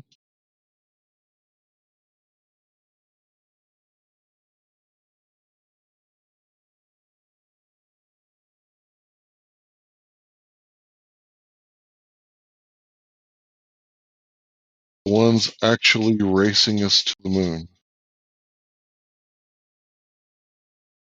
Think about TV, man. Believe just about anything you see on TV.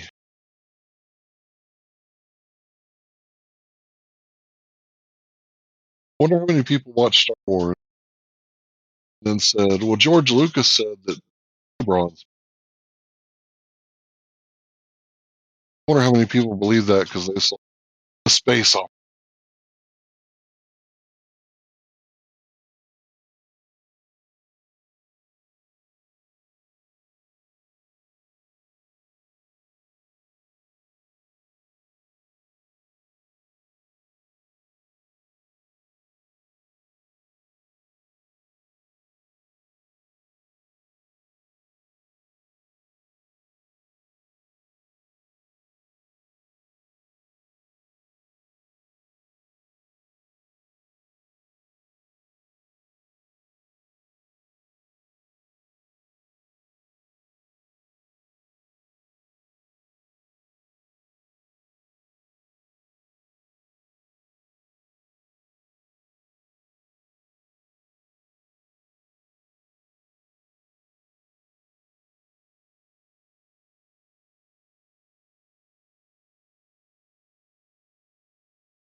unless NASA and any other space agency is a black hole money pit to fund rocket program on brown people age, so we can all take all the resources for debt, paper money in return. Oh, that's crazy conspiracy, right? Like, why would they want to sell the World Bank like every other country in the world? For which ones of the North Korea? I think Cuba was on the list. But now maybe they're not on the list anymore. Venezuela doesn't, because they got to get that fiat currency in there so they could rob the people of their natural resources. No, no. Why would a country want to get people? They're just government trying to do a job, which a politic, poly meaning multiple, tick meaning blood sucking parasite. Oh, but that's a conspiracy theory. Why would they want to fund a Nazi rocket program?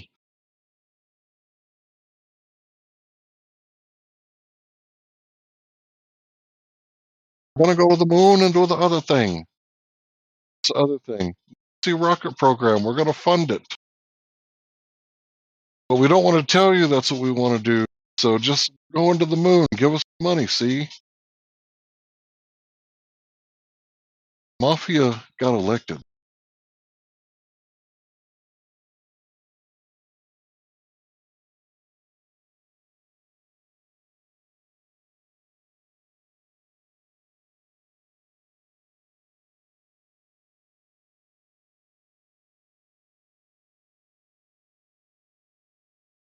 And your president was selected, but you think he was elected.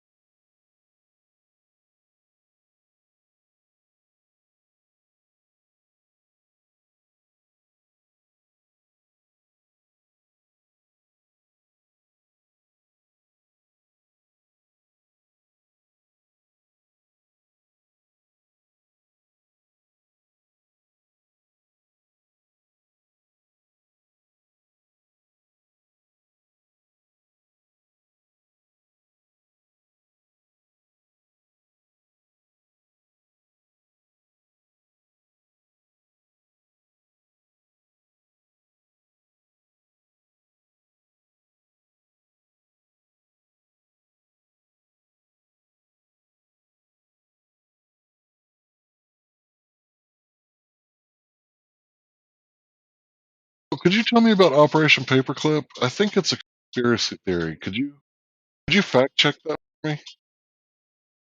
Werner von Braun and Nazi.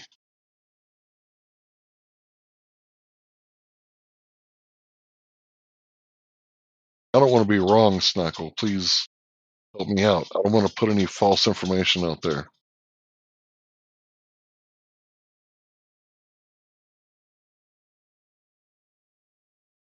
Okay, so we took Nazi either propaganda or technology to the moon. And what about Jet Propulsion's laboratory? Was Jack Parsons hanging out with Aleister Crowley and L. Ron Hubbard, the father of Scientology, and Walt Disney and all these weird people? Like, so are these dark magicians and Nazis like doing magic tricks, or are they just using the TV to trick people, or like land on the moon?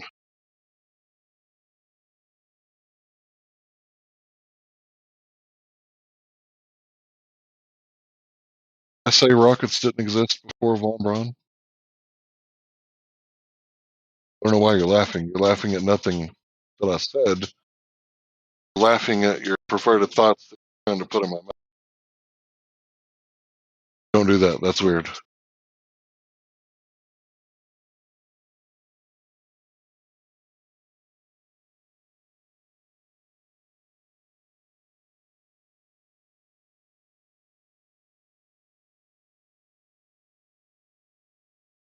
So you're like appreciating the work that these Nazis and I don't know, I guess you would say summoners and science fiction writers and trick special together to the moon landing. That's how we first saw the Earth as a globe. Why you landing, like, absolutely part of your religion, and have that on TV. Be true.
Matrix, what's going on?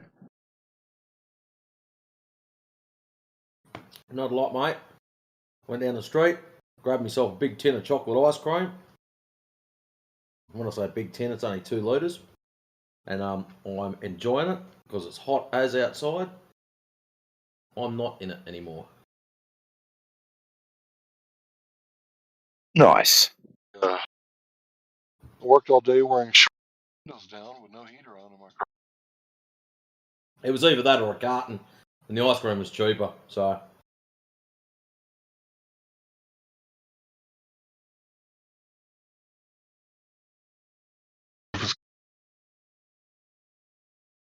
Here we got Boomdog. Anyone know Boomdog? Welcome to the room. Hey guys. He's an old troll from way back. Oh. It's only been 5 Is there only one of seconds you today? and the insults already begin.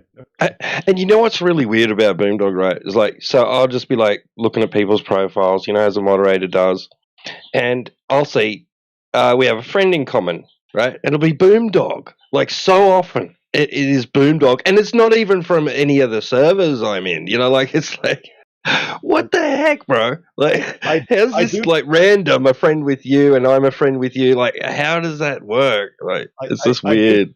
I do tend to stick to the server, as you know. Maybe that's why. No, you get around, man. You get around. Have you seen me in any other servers? No, man. Well, okay, then it's weird because it's weird, right? It's weird because, like, like I only like encountered you on the home server, right? I had no idea that this server even existed, or that we'd ever end up being, like I don't even know having what the a home channel server here. is. What's the home So server? then I just I just come across all these people that Cheetah, you're our Cheetah, common what is friend, Cheetah? Can you hear me? It's like What is the home server? 24/7 Flat Earth Discord. We met on the home server. I don't recall meeting you on the home. Yeah, like 3 years ago, I think. Wow. Maybe I was on that server 3 years ago. Am I still there? Check and see. Hang on, wait. Do we share that mutual server? Well, you're the one who said I was there 3 years ago. Don't you know? Yeah, but you could have left, or you could have been muted. Oh no, only one. You're Well, not there anymore. Only one check mutual it out. server. Check it out. Yeah. Dude, dive in further and see if I got booted or if I left voluntarily. Do some homework.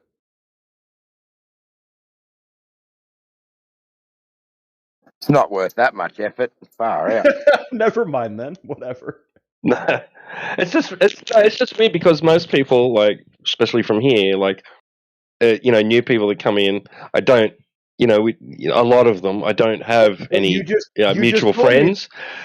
But there's You just but there are told me. few. Like, there's Right. it's just when I do have a mutual friend, it's either one of the other guys, like old dude who just friends everybody and sends DMs them, right?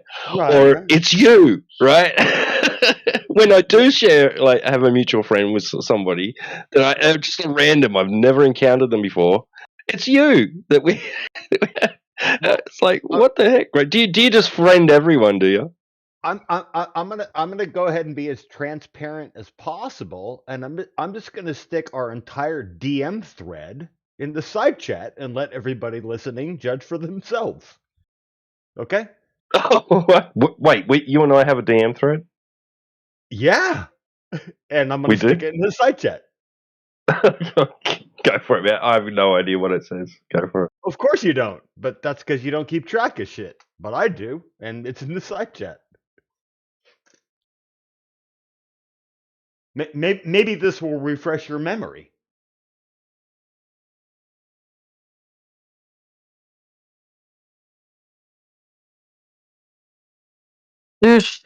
Bag.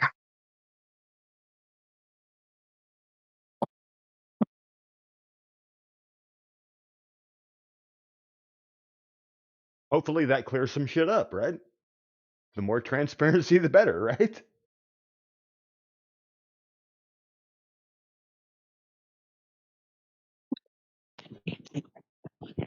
Okay, yeah, I've got no idea what that was all about. Anyway. Well, I don't know who was responding to me in that DM. Right?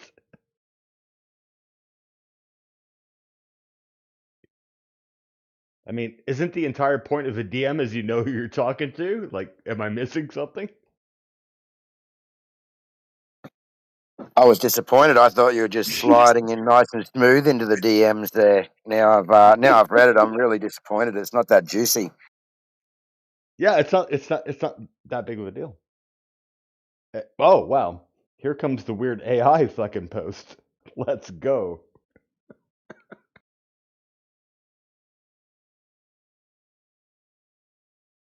I'm not trying to It's ruffle gonna any fly. feathers. I'm just saying You the bet. more transparency, the better.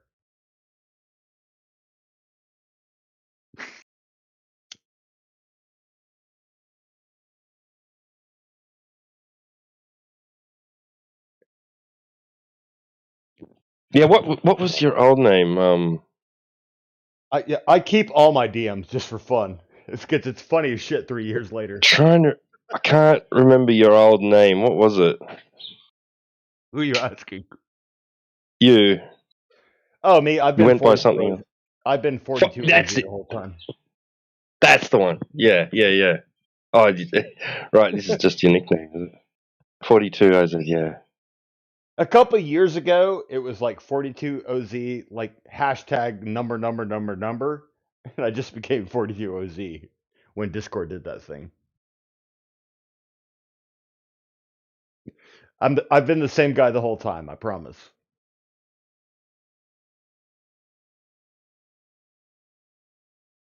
Consistency is the best policy, in my opinion.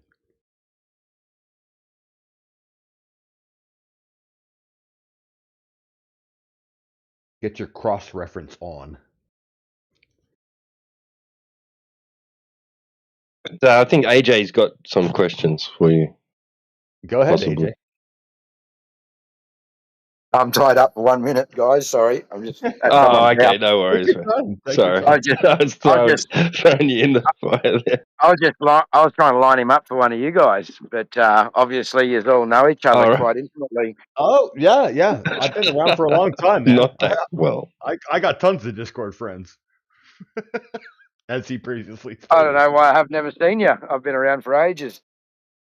You sound familiar. It's probably because you're Australian.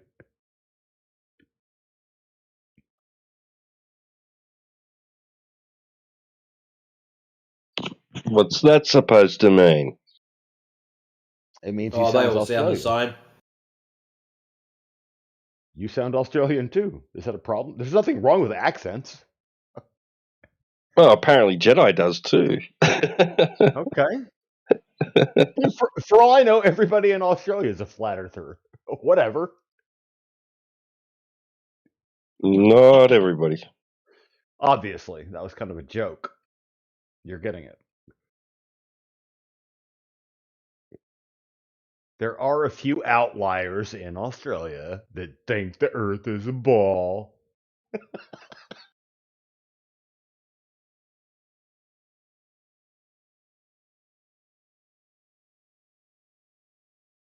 Or it's possible that Yeah. everybody on the other side of the ball is asleep because it's nighttime and everyone's waking up in Australia, and that's why the 24/7 flat Earth chat is popping right now. Who knows?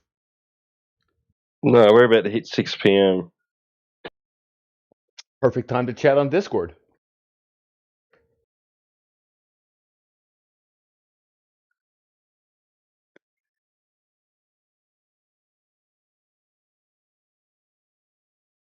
Dude, now I have a conspiracy theory. What if the reason why on my side of the ball all the Australians chime in the 24/7 flat Earth channel is because it's 6 p.m. on their side of the ball? Who knows?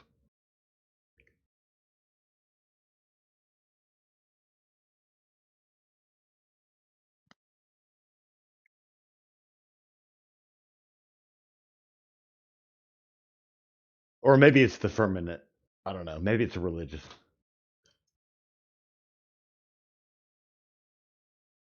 Fuck do I know? Hey, you've lost me. No, dude. You never caught the connection between religion and the flat Earth. No. Never crossed your mind? No. It's not Interesting. really. It's not really a religion as it is a No, I like mean, the idea. a cosmogony. You know. No, I mean the idea that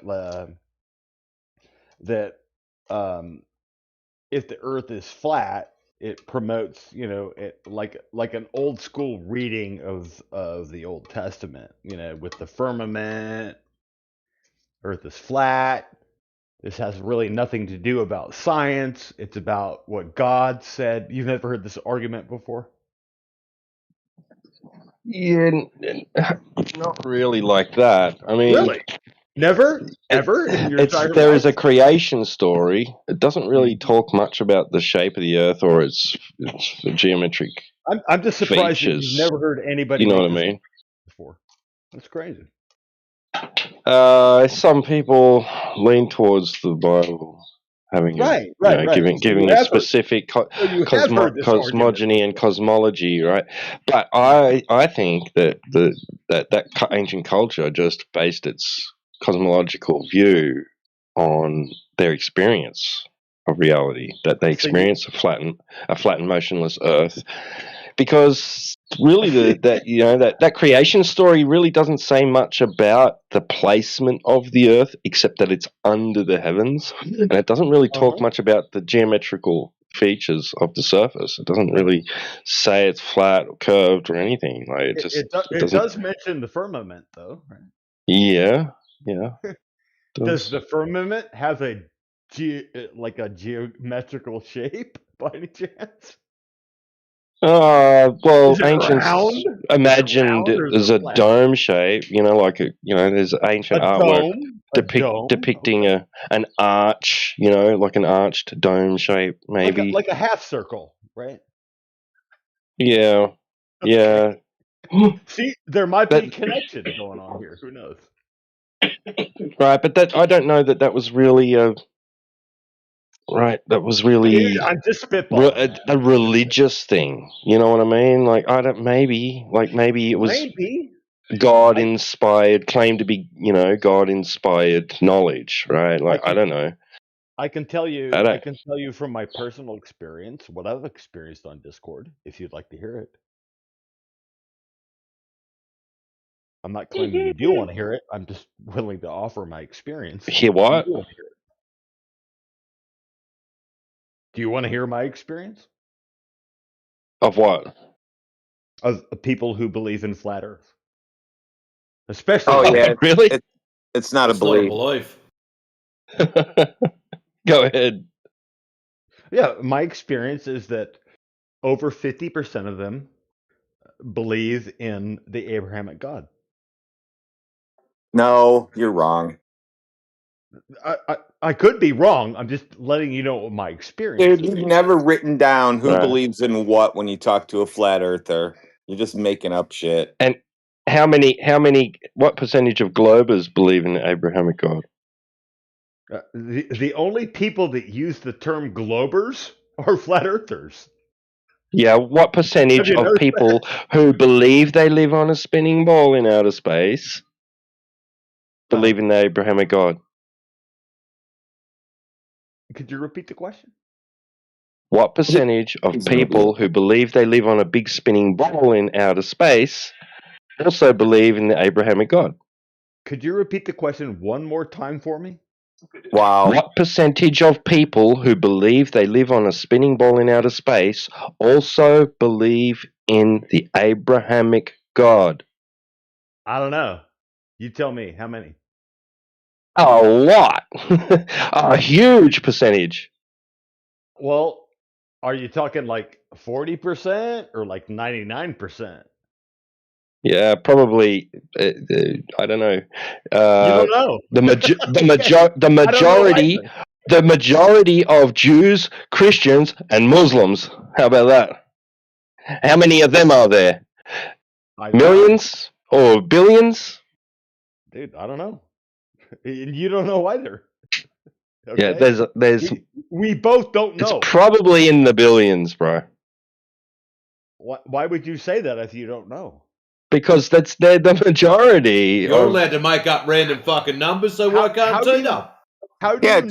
Dude, you told us you wrote down when you talked to flat earthers, each one who believes in what, remember? And then you said ran a about poll. 50%. You've been running a poll for the last 15 years. I'm out of this one. You guys sorted out yourself. So why isn't all these millions, if not billions, of Abrahamic God believers flat earthers? If that's what this is just all about, if it's just a religious thing. I don't even know who you're asking. Yeah.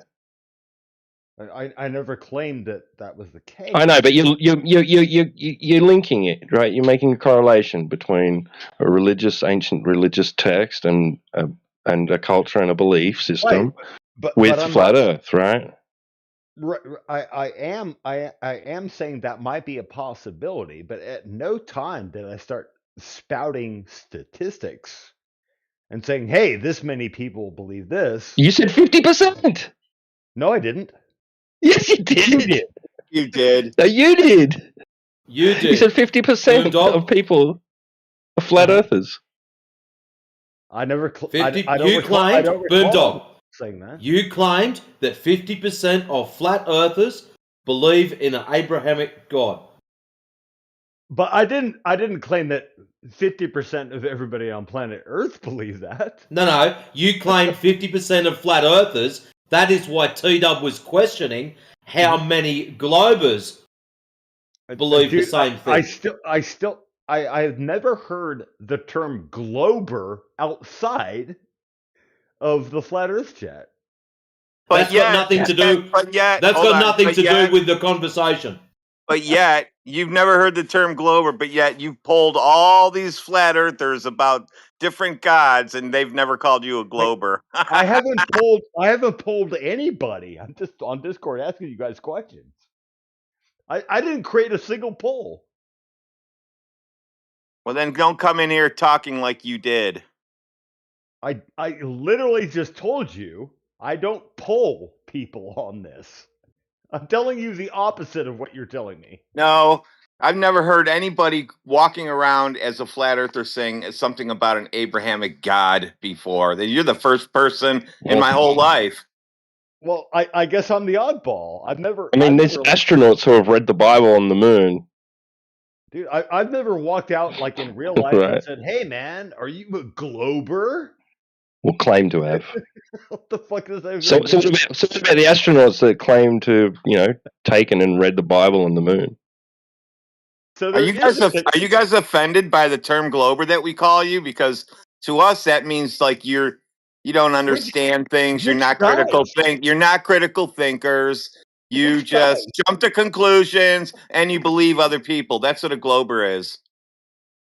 Well, I've never heard anybody use the term glober in real life. So what about the other 50%? Now you've heard it, and now you know why I call you a glober. Are you offended by it? No, I'm Good. just pointing out. Get used to it. I'm just pointing out. I'm just pointing out that the only time I've been called a glober is on the internet. And now it's going to be every time I see your name or hear your voice. That's all I'm going to call you. Hey, you glober. But Boomdog, I want to know what your experience is of the other 50%. Okay, what do you want to know?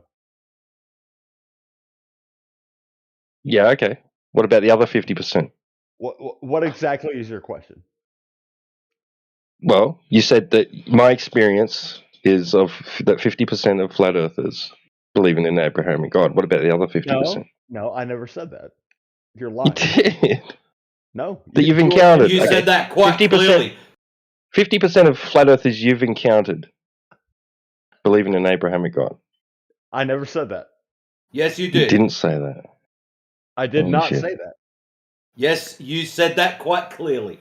Did the both of you just want You to don't know the stutter. that I You said? said it quite clearly, Boomdog. Would you like us to clip it and play it for you? Please do. Clip it and play it for me. Would anyone like to put a deal up for our friend? I want to hear me say it. Yes. I'll go and get it. Get it. I want to hear me say it.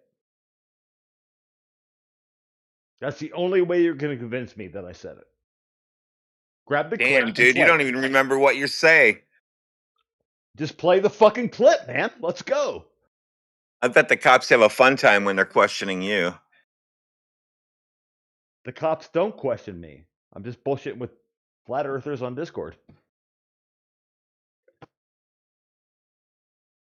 Why would the cops come to my house about? Because I can tell you're a liar already.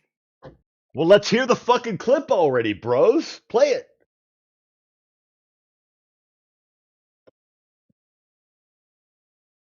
Hey, Glober, it takes us a minute to find it, okay? So give us a second. Take your time. Take your time.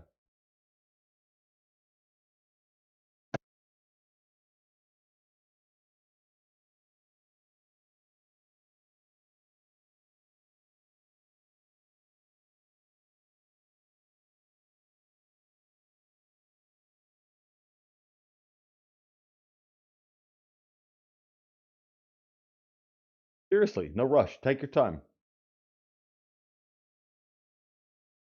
DM it to me. I want my own clip. Just go on YouTube and make your own clips. I've got it. I'm just clipping it now. Cool. Let's hear it.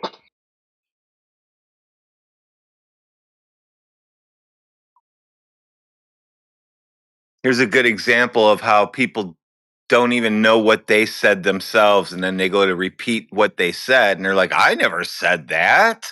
Put the example in the side chat. Let's hear it. I've never said anything like that before. Still waiting for the clip.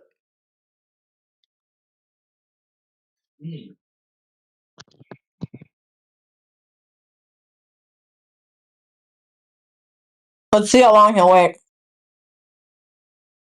For the clip that doesn't exist?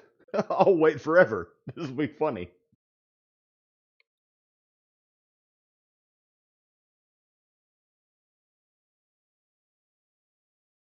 Let's see how long you guys will wait. Yeah, there you go. It's on. I put it in there. In where? You actually said over 50%. In the side chat? Oh, wow. Over Yeah. 50%. Okay. What? I want to hear. I want to hear my clip. Where is it? Is it in Dude, the click chat? on it and listen to it yourself. Don't act like you don't know what you're doing. You've been in Discord before. That's clipped also. Uh huh. So, do you want me to click on T-Dub's thing, Don't be an idiot. or do you want me to? Do you want me to click on Dub's thing in the side chat? Because the DMs are not forthcoming. Nobody's DMing you anything. Well, then where am I supposed to find the clip, bro? In the chat, just like you said. You've been in Discord before. I know this for a fact because you pulled flat earthers and I asked them about gods. So It's recorded. So do you want me to click Look, on? if he can't find it, he doesn't deserve to hear it, okay? Just that's enough spoon feeding this fucking clown. Yeah, Hey, if he doesn't hear it, it didn't happen, remember?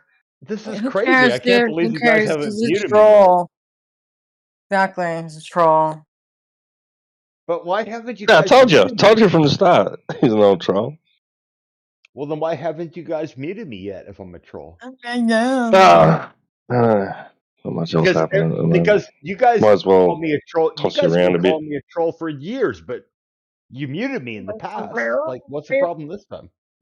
Just mute me, right? I mean, that's your guys' MO. Just mute I the don't troll, know. right? Maybe I'm Mute the liars? losing, Yeah, that's what we normally do. Yeah, well, why am I the losing my exception? touch. You think I'm You're telling the not an truth? exception, buddy. Do you need to be You're not an muted? exception. Are you asking to be muted, kid? No, I'm asking why you guys made it. I might be developing more tolerance in my old age or something. I don't know. Nice. Tolerance is good. It promotes conversation. No, it's Maybe I because we realized feel that. sorry for you people. I thought you guys. that's right. I thought you guys were recording me to like point out. You were recorded. Well, then stick it in the slide chat. No. It is in the side chat, idiot. I did. I don't know, man. It is. As per your request. I'm Yeah. looking for the side chat, and all I'm seeing are Oh, random. so now he YouTube doesn't know how videos. Discord works. That's why he got that all Okay. screwed up. He doesn't know how Discord works. He doesn't know how to click on things. He thinks he talks to polls flat earthers and then writes down the wrong numbers, brings it in here, says, I never said that. Dude, I know the difference between YouTube and Discord. I can tell you that much. Yeah.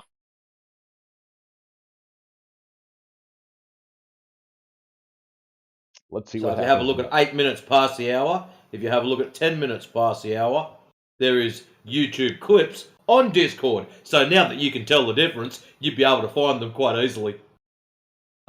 Where will I? Which YouTube clip will have my voice saying the 50% thing? That's my question. Both of them. Click on and find out. How about you just tell me which one to click on? Do we have an audio bot? We don't have a music bot here, do we? I mean, if you really want me to hear my voice, just tell me which one to click on.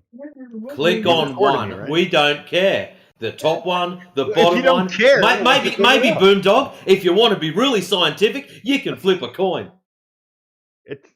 It's not about science. I'm just asking you which YouTube link should I click on to hear my voice talk about the 50% shit that you Pick played one. us. You got a 50-50 Eeny, chance. Pick meeny. one. Yep. Yeah, pick Eeny, one. meeny, miny, mo. 50-50. You got a 50-50 chance, remember? Pick one. So if I don't click on either of them, I have the 0% chance of not Oh my hearing god. that nobody recorded. Cool, got it. If anybody did record my voice, feel free to DM me my voice. How about, whilst you're muted and you've got a few spare seconds to think about it, you click on one, because I'm pretty sure both of them only go for about maybe a minute at best. You can listen to both of them, hear your 2 own minutes. glorious voice, and deal with it. Baby girl, what's your name? Let me talk to you. Yeah, no. It's bad enough I've got a boomdog in here. Oh, no boomdog. Doesn't want to hear his voice. That's a shame.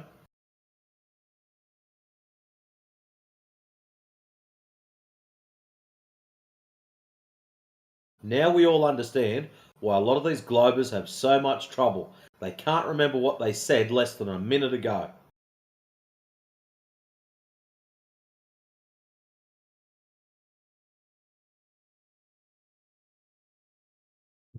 Wait, what happened? I turned away for a couple of minutes. What happened?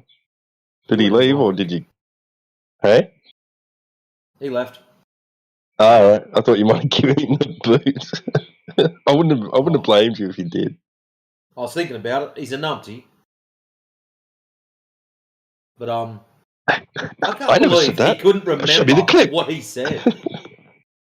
I know. He's like, I never said that. Show me the clip. Show it. What's the clip? Okay, there you go. Oh, where's the clip? It's right there. Oh, do I click on it? Nah, you don't click on it. You eat it. No, it's an ice cream sandwich. Yeah, you eat it, you freaking idiot. Which one? Which one? There's two now. I don't know. What'll I do? Fucking idiot. Yeah, that's because we've got two bots. That's why. Wow.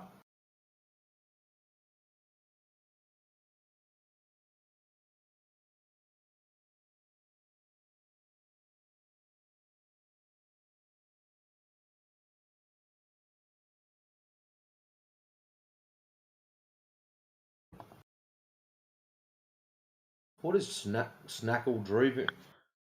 Oh, Yo, Clown Shoes is in. I haven't seen him for a while. yeah, what's up, Matrix? How you doing today? Not too bad, little one. What are you up to? No, I'm enjoying my day on, very round-looking surface. Honestly, I mean, Where's it round looking? Tell us about it. if you're able to comprehend logic, are you able No. to continue? This is a visual aspect. You told me it's round looking, not round thinking. Yeah, so, looking. It's round looking. It's beautiful round looking or something like that because that's what you see when you look outside, right, kid? So where did you see it happen? I saw it on the ground, and from the horizon as well. Just looking. Right. So you saw it from the horizon. So you were on the horizon looking back at yourself. Correct, and I couldn't see over the horizon, indicating that it's around Earth. I'm telling you, they've made retards out of these kids. Broken and lost. I don't think I'm helping them either. Well, you know what's funny? It's almost our 1-year anniversary. Me beating your ass so badly. You couldn't beat time with a stick, kid. You know that as well as I do. Well, no, I mean it's December. This is when I joined the server, and just like the first day, I just beat your ass so badly. I mean, y'all banned me. So the reason you got banned is because you're an isn't idiot. getting banned, dude. That's not how you win. You don't get banned. Well, no, you couldn't counteract my argument, so you didn't have any arguments. All you said was you didn't have one. Spaceman float in space. Yeah, and eventually, that's what the Yeah, I just laugh at y'all sometimes because like it's so funny what y'all just say sometimes. Just the stupidity of what you say. Sometimes. Do you have a driveway? I mean, do you have a driveway?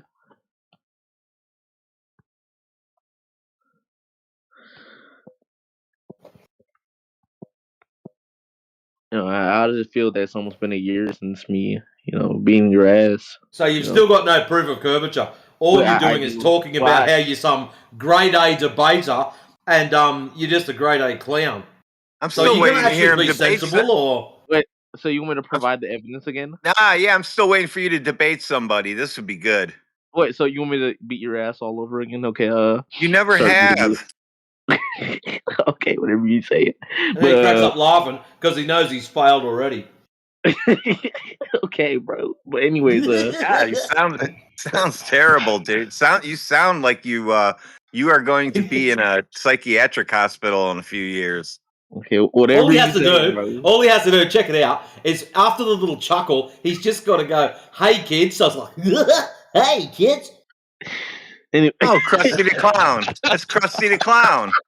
Dude, y'all are fucking stupid. Anyways, like I was saying, right? I mean, can you show proof that there is flat? Yeah, it's not curved.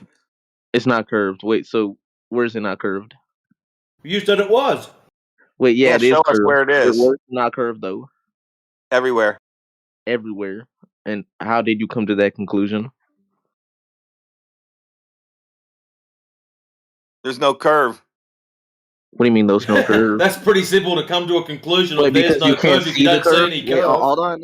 So because you can't see the curve? No, because you Can't don't see measure a any. curve, and you can't measure a Okay. curve. You don't use a curve. You don't use a What curve? ball spinning. You don't use any of that when you're doing any kind of engineering. Okay, so how about this? Can you measure air and can you see air? Go ahead and tell me No, that. you can experience it though. Non sequitur. Okay, yeah, exactly. And you can Master, hold on. If you're debating, if you're debating, what is this leading to?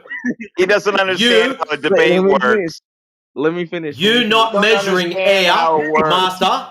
You not measuring air or not seeing air has nothing to do with your ability or inability to measure the ground. Wait, hold You can on, though, measure right? air pressure. Wait, hold on. We experience the effects of having a curved Earth. First of all, How do you know where, that? and when does this happen? time zone. How do you know that? Wait, so hold on. No. You need to have established that there is a curve first, not base the idea that there is a curve on those things, because that's the wrong way around. Unlike air, which we experience, right? Correct. Yeah. So you need the curve to be true before you can give it causality, right, to other things. Okay, so that's what I'm leading to, right? You deny space, correct? And you deny, it's called rotation of Don't Earth. worry about what I deny. Don't worry about what I deny. Well, no, you or don't deny deny. space, and you Don't deny. worry about that. He Don't hasn't worry denied about what I anything do or because you don't deny. haven't put anything forward, debater. Well, the thing is, you when have you claim it's debater. flat Just Earth, listen for you a deny second, space. debater. I know you're excited, but you've got to put something forward in order for T-Dub to deny it. So you telling him what he is or is not going to deny is what's called poisoning the well. So this is more fallacious argumentation from your behalf. This is wrong. It's poor form. Please don't do that. Well, it's not poor form. You just see it that way because you don't agree with what I'm Poisoning the saying. well is what you've done. So how about you put forward an argument, and then if T-Dub refutes it, or he puts back something to counteract your argument, we'll go from there. That sounds like a better idea. Well, see, the thing is, right, Put forward your argument. Well, first of all, right, you deny gravity. Proof of curvature. We haven't denied anything. You have not put anything forward. You've got to put something forward before we can deny it. Okay, so first of all, we have gravity, which can easily be proven. No, you can't add more shit in. Wait, so I can't show evidence? Okay, so let's just go through this one at a time. You've said gravity. Okay, how does gravity prove that there's curvature of the surface of the ground? Well, first of all, we can prove gravity, and on a flat Earth, gravity wouldn't be possible. Yeah, I'm not care if you can prove gravity or not. I'd like to know how your gravity is confirming that there's curvature of the ground. Well, it does confirm it because you deny it. Flat Earthers deny So, gravity. by somebody denying something else, so if I deny chicken sandwiches, therefore there's a Ferrari out in my driveway. Well, hold on, though. You're not getting it, right? Because on a flat Earth, you even acknowledge that gravity would not be possible, correct? What are you talking about? No, you're supposed to be telling us. Gravity only happens on a flat Earth, dude. Wait, so hold on, but you deny. Wait, hold on. I've talked to y'all. So you're trying to play with my intelligence, right? I've talked to y'all before. You've denied gravity.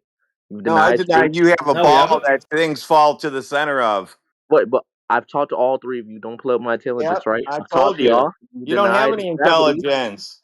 Again, right? No, I get it, right? You've denied gravity though before. Every time Yeah, I denied you for all gravity. I said gravity only happens on flat surfaces. And now you just lied. Debunk me. So are you serious? Or are you just claiming stuff because you know? Yes, I'm claiming stuff because you can. Wait, so I've talked to you before, so I know you're making up claims, right? Unless you somehow changed it. Right? No, he's right. He's right, Radwin, because when I've held things out at arm's length before and let it go over flat surfaces, and it didn't fall. Only over curved surfaces does it fall. You mean if I do it over my kitchen floor, it'll just float? It'll float there. It's just amazing. I'd never noticed it before, but yeah. Yeah, I mean, either way, right? I'm gonna go. why? Hey, check it out. Is that why every time I'm sitting at my computer desk and I drop the tape measure, it falls? Yeah, gravity. There you go. I'm gonna go get an egg out of my computer refrigerator. desk has got a slight curve to it. I'm gonna go get an egg out of my refrigerator and hold it in over my kitchen floor and good let it job. go I mean, and see you if it proved- floats. Yeah, you just proved the curved Earth. I mean, good job. You know, welcome to. So you drop something regular proves Earth. the curved Earth. Well, yeah, that's gravity right there. No, according to you, that's not going to That's good. According to you, that's not going to happen. He's good. I At think he's all. got us. Right, according to you, that So would yeah, never happen. debate clown. So now that you've established that gravity is a thing, I'll let you have it. I still want you to link things going down, listen, to a curved surface. So how are you going to tie those two things together? Well, first of all, according to all of you, because I've talked to you before. No. I don't give a shit what T-Dub or what's his name today, Professor Triangle said. According to them, no. This is according to you. How are you linking things going down to a curved surface? How are you going to do that? Tie them together for us. Okay, so first of all, flat earthers claim that gravity... No, I don't give a shit what flat earthers claim, because there's some fucking weird flat earthers out there that claim some crazy shit. Years ago, I heard people say that there's fucking penguins with laser eyes in Antarctica. Now that is some out there shit, and I don't like that. So, I'm not interested in what claims people have got. I'm interested in you tying your gravity to curved ground. So how are you linking things going down to the shape of the ground? Tie them together I want to for us. confirm this. Do you make the claim that gravity would not be No, this is your claim. You're claiming gravity proves a curved surface. I'd like to know how you're going to do that. Well, first of all, flat earthers, right, claim... No, not interested in flat earthers. Interested in you tying the two together. You seem to be going round in circles. What, you don't want to debate, or you're just going to take the loss and run? You don't want to hear my response. It's not because... I'm not interested in other flat earthers. I'm interested in you linking the shape of the ground to things going down. Right. Which has to be independent of what flat earthers claim, right? Just let that be aside, right? It's your claim, the veracity of your claim should not be dependent on what somebody else claims, right? Well, the thing is, the majority flat earth claim is that gravity... No, it doesn't change anything. So you don't understand this. The way it works is, so I'll give you an example. T-Dub believes in Santa Claus. Matrix does not. Does that change the shape of the ground? No, it doesn't. We're both believing in different things. So you telling us that some flat earthers believe in one thing and some don't, and you're basing your story on some flat earthers. No, that's nothing to do with them.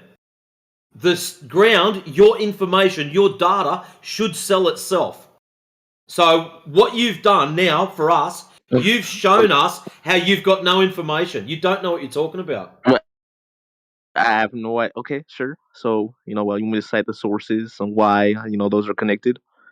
So, hold on. Then it seems like y'all are getting backed into a corner. You know, kind of. It seems like you have been backed into a corner, and now you've got to do the old, I'll have to go and cite my sources, and you'll probably come back in about 3 days, and you're forgetting all about this conversation. No, it's usually about 3 months before he comes back now. It's the only 4th time this year he's been in here. Oh, no. Yeah, good call. I haven't seen him for a while. Yeah, Deadly's kind of given up because he's taken so many L's that he had to say wait, that. Wait. Oh, I'm taking an L. Wait, where's yeah? the Like right now, every time. Right now, this is not just a L. This is a capital L. Okay, so hold on. You want me to find the clip of y'all saying? Hold on. No. We're after a clip of you tying the shape of the ground and confirming the shape of the ground from things going downwards. Yeah, downwards. So there it is. It hit the table. Okay. It went down. Now, how does that pen going down, hitting the desk, how does that prove curvature outside? Okay, I'll show you the evidence. Okay, I'll give you one too, but can I use equations? You can use whatever you like. Wait, I can't use equations? Wait. No, he can use whatever he likes. Let him put his data forward first, then we will assess it. Because that's what we're supposed to do. Use an equation and make sure you explain it to everybody because we're live. Because, you know, I get it because, you know... So just remember, debater. Hold on, let me finish. Indio, we get it. You're going to put forward an equation. That's right. And post your equation. Don't mean anything. Not talk about it before you do it. Post your equation. Yeah. I mean, because Indio 0076. Yeah. That's great. Debater. Put your equation up. That's cool. But remember, every component of that equation, you're going to have to explain to everyone so they know each and every bit of it. Okay, so equations do matter, correct? As long as you can validate and verify the numbers that have gone into it. Wait, but you know, India... Stop masturbating and fucking give us an answer already. Come on. So if you're just going to go, here's an equation, well, that's great, but you have to validate the numbers in it. So if one of the numbers happens to be a distance to the horizon, for example, you would have had to have measured that. Or have some kind of way of validating that. Wait, why do I need to validate the numbers if the equation... Because you can just throw any random number in and go, here's an equation, therefore... So any random equation doesn't mean there's Earth curvature. You have to verify and validate these numbers that are going into the equation. You can't just throw random shit out there and hope it sticks. Wait, but the equation already validates... It's not but you said to us you've got an equation that proves that downward proves the curvature. That's great. Okay, I'm going to believe you. You've got an equation that shows this. So in that equation, there's going to be numbers. You have to tie those numbers to reality. Okay. So excellent. So now that you've got that, you understand you've got to tie the numbers to reality. Post your equation. Okay, you know, I'll play this game or you run away. So I'm gonna give you the equation. I'm not running anywhere. I'm fat and I'm white. I don't do much running. Yeah, hold on, really quick. Hold on. No comeback. You do more rolling. That's it. That's how we roll.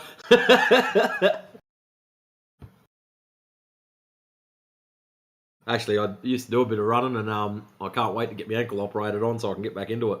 I'm going friggin' mad.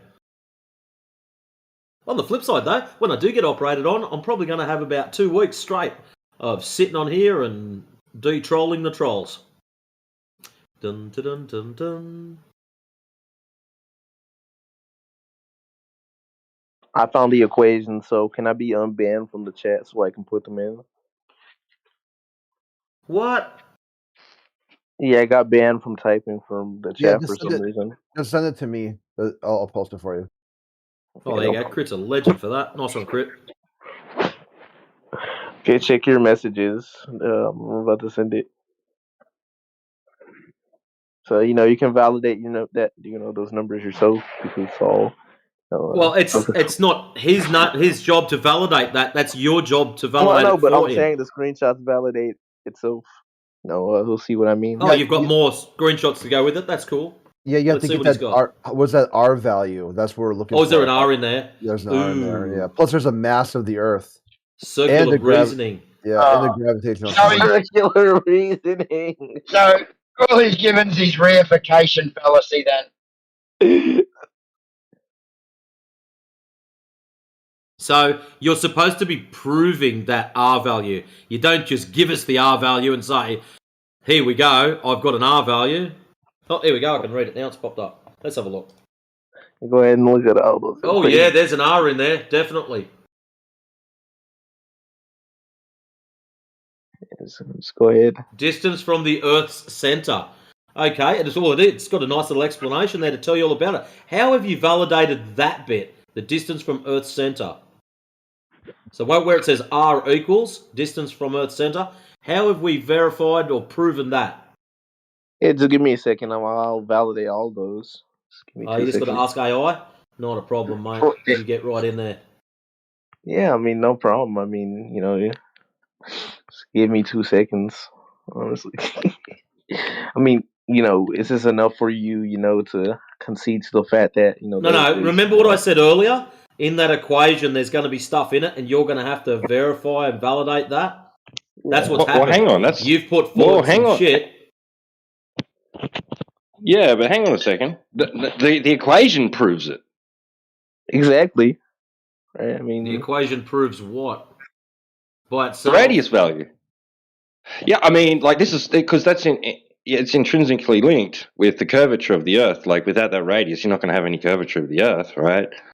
So, and he's presenting this as evidence that there is curvature. This is his link between things falling to the ground and the Earth's surface having convexity. Yeah, so I just proved the Earth is round. Welcome to No, round you day. didn't. Well, I did. Even T-Dub conceded, dude. I mean, that's called circular reasoning, right? It's called begging the question. Circular reasoning. It is. It is because he doesn't understand. He doesn't understand what it is. Master You've got the thing that you're trying to prove baked into your equation. Wait, so hold on. So how does the thing that's in the equation, like how does the equation prove the thing that's already in the equation? You're supposed to be led. You're supposed to get the conclusion, the result of the thing that's you're putting into the equation. Okay, so check your DMs so they can see the response really quick. I mean, Yeah, I know. What exactly do you want me to post here? This is just I mean, there's so many things that we could talk about here. That I mean, the one with Chicago skyline. There's the other one about atmospheric pressure at different heights. Yeah, go ahead and send it all of them. No, let's pick one. Which one? No, just pick all of them. It explains all the equations. Well, here, let's start with number one then. No. Okay, so you're in the hot seat. This gravitational equation, yeah. So gravity is slightly stronger at sea level and slightly weaker on top of mountains. And even weaker in planes, balloons, and satellites.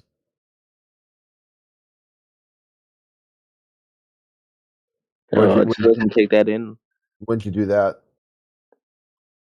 No, just let them take that in. Them losing, you losing too. I mean, how does that feel?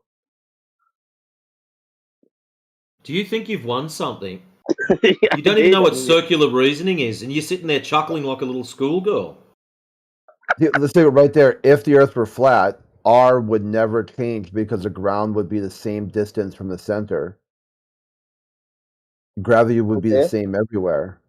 Well, no, that actually wouldn't be true. Well, that's what you posted. Well, no, excuse me. I thought you were disagreeing. Go ahead. Yeah, you posted that. So you disagree with your own hold post. on. I misheard you. Hold on. I thought you were saying something else. Hold on. Continue. Okay. So right there, you've got an interesting thing there. So if the Earth were flat, R would never change. Because why? Why would R never change? Well, it says all of that right there. Let's continue. Yeah, but how do you get this if though? What Earth are you using for a flat Earth there? What Earth am I? Huh? This if you say if X then Y. Where's the Okay. X here that you're talking about? What's Can the we see X that I'm? Yeah, can we see that monkey? What? Wait, what did you say? If the Earth were flat, okay, where's that if? What does that look like? What is a flat Earth? What did you say at the end, bro?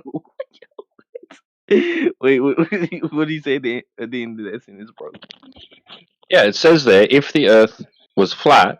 Okay, what does that mean? What does it mean? If the What is Earth it was talking flat, about? well, Yeah. that. In what sense? In what sense? The sense that the Earth isn't flat, and we're just using that as an example.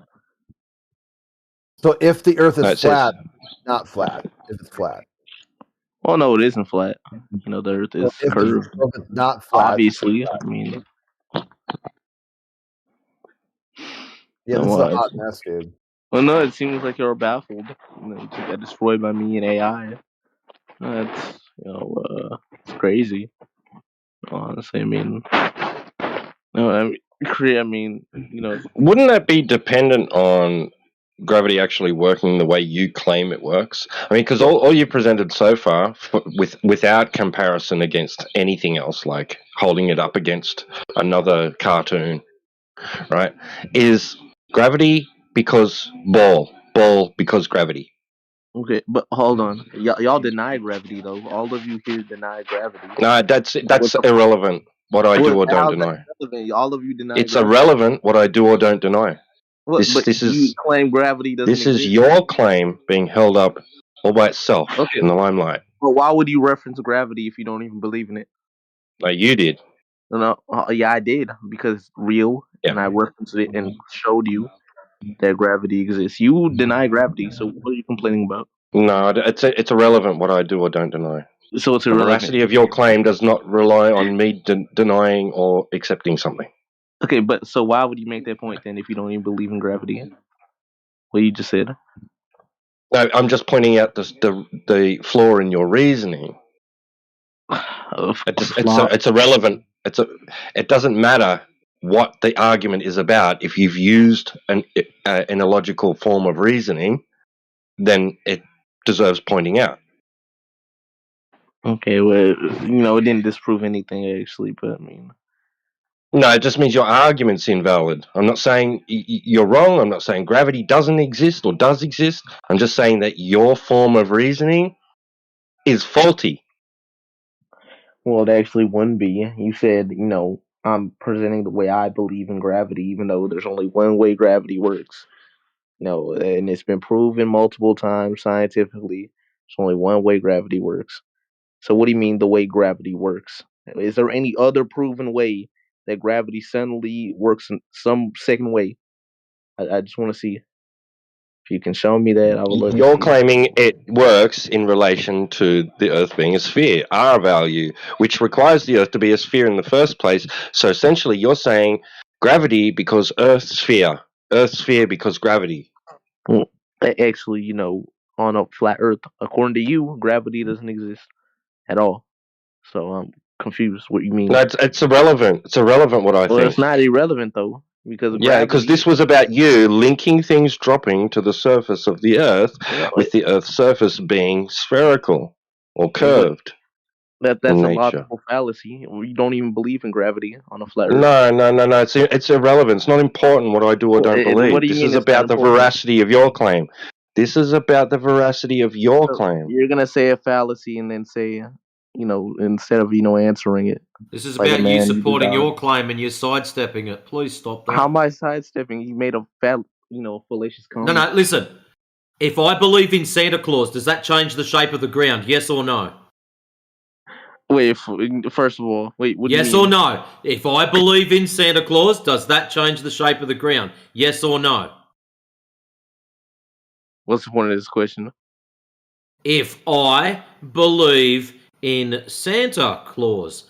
Does this change the shape of the ground? Yes or no? No, I mean, what's what? Excellent. That's all. We don't need any more. What's My the point of that beliefs question? and T-Dub's beliefs have nothing to do with the shape of the ground. So I can believe one thing, he can believe something else. It has no effect on the shape of the ground. So you're going to have to use another form of proof rather than what T-Dub believes in. Well, actually, according to Flat Earth, gravity doesn't exist in the situation. No, well, actually, check this out. How about I post something for you in side chat since you love it so much? Let's have a look here. Gravity. Go to my collection of crap. Yeah, I mean, according to you, gravity doesn't exist. Loading. Actually, according to me, gravity what? Thanks for the straw, man. Please continue. I was at a straw man if you claimed it before, dude. Well, you said according to me, gravity, and I shut you down. I have not given you anything about gravity. I was still typing it into the computer. So anything you say without me giving it out is a straw man. It wouldn't be, though, because I've taught you before. Yes, it would be, because I haven't given you any information. But anyways, in the side chat, there's a couple of gravities. Pick one. Well, actually, I've taught you before. Not what you know. You look, you know. It's in the side chat. I posted it up for your convenience. Okay, so you're going to deny what you've said before? I'm going to read I haven't said anything. Well, I've taught you before in the past. Well, stop stuttering, boy. Well, I'm not. You're telling us, listen carefully, dumbass, you're telling us what we do and do not believe in. There's a thing called specific gravity. When you clowns come in here and go, but you don't believe in gravity, I'm going to tell you to kick rocks because there's one called specific gravity that I use when I'm making home brew. Well, you denied gravity before. So how the fuck can I deny gravity if I use specific gravity to make my home brew? Listen, now you're just making stuff up. I'm not making stuff up. Wait, let me look in the chat. So now you're trying to make stuff up to cover the fact that you've just had your ass handed to you again. Take another L, Junior. Well, hang on. Have you not heard of specific gravity before? Master Delay. No, he's never. Well, I know what it is, but he's never referenced this before in the past when I've taught him. Oh, okay. All right. Yeah, he's just denied gravity. That must mean he well, that's he lied or something, right?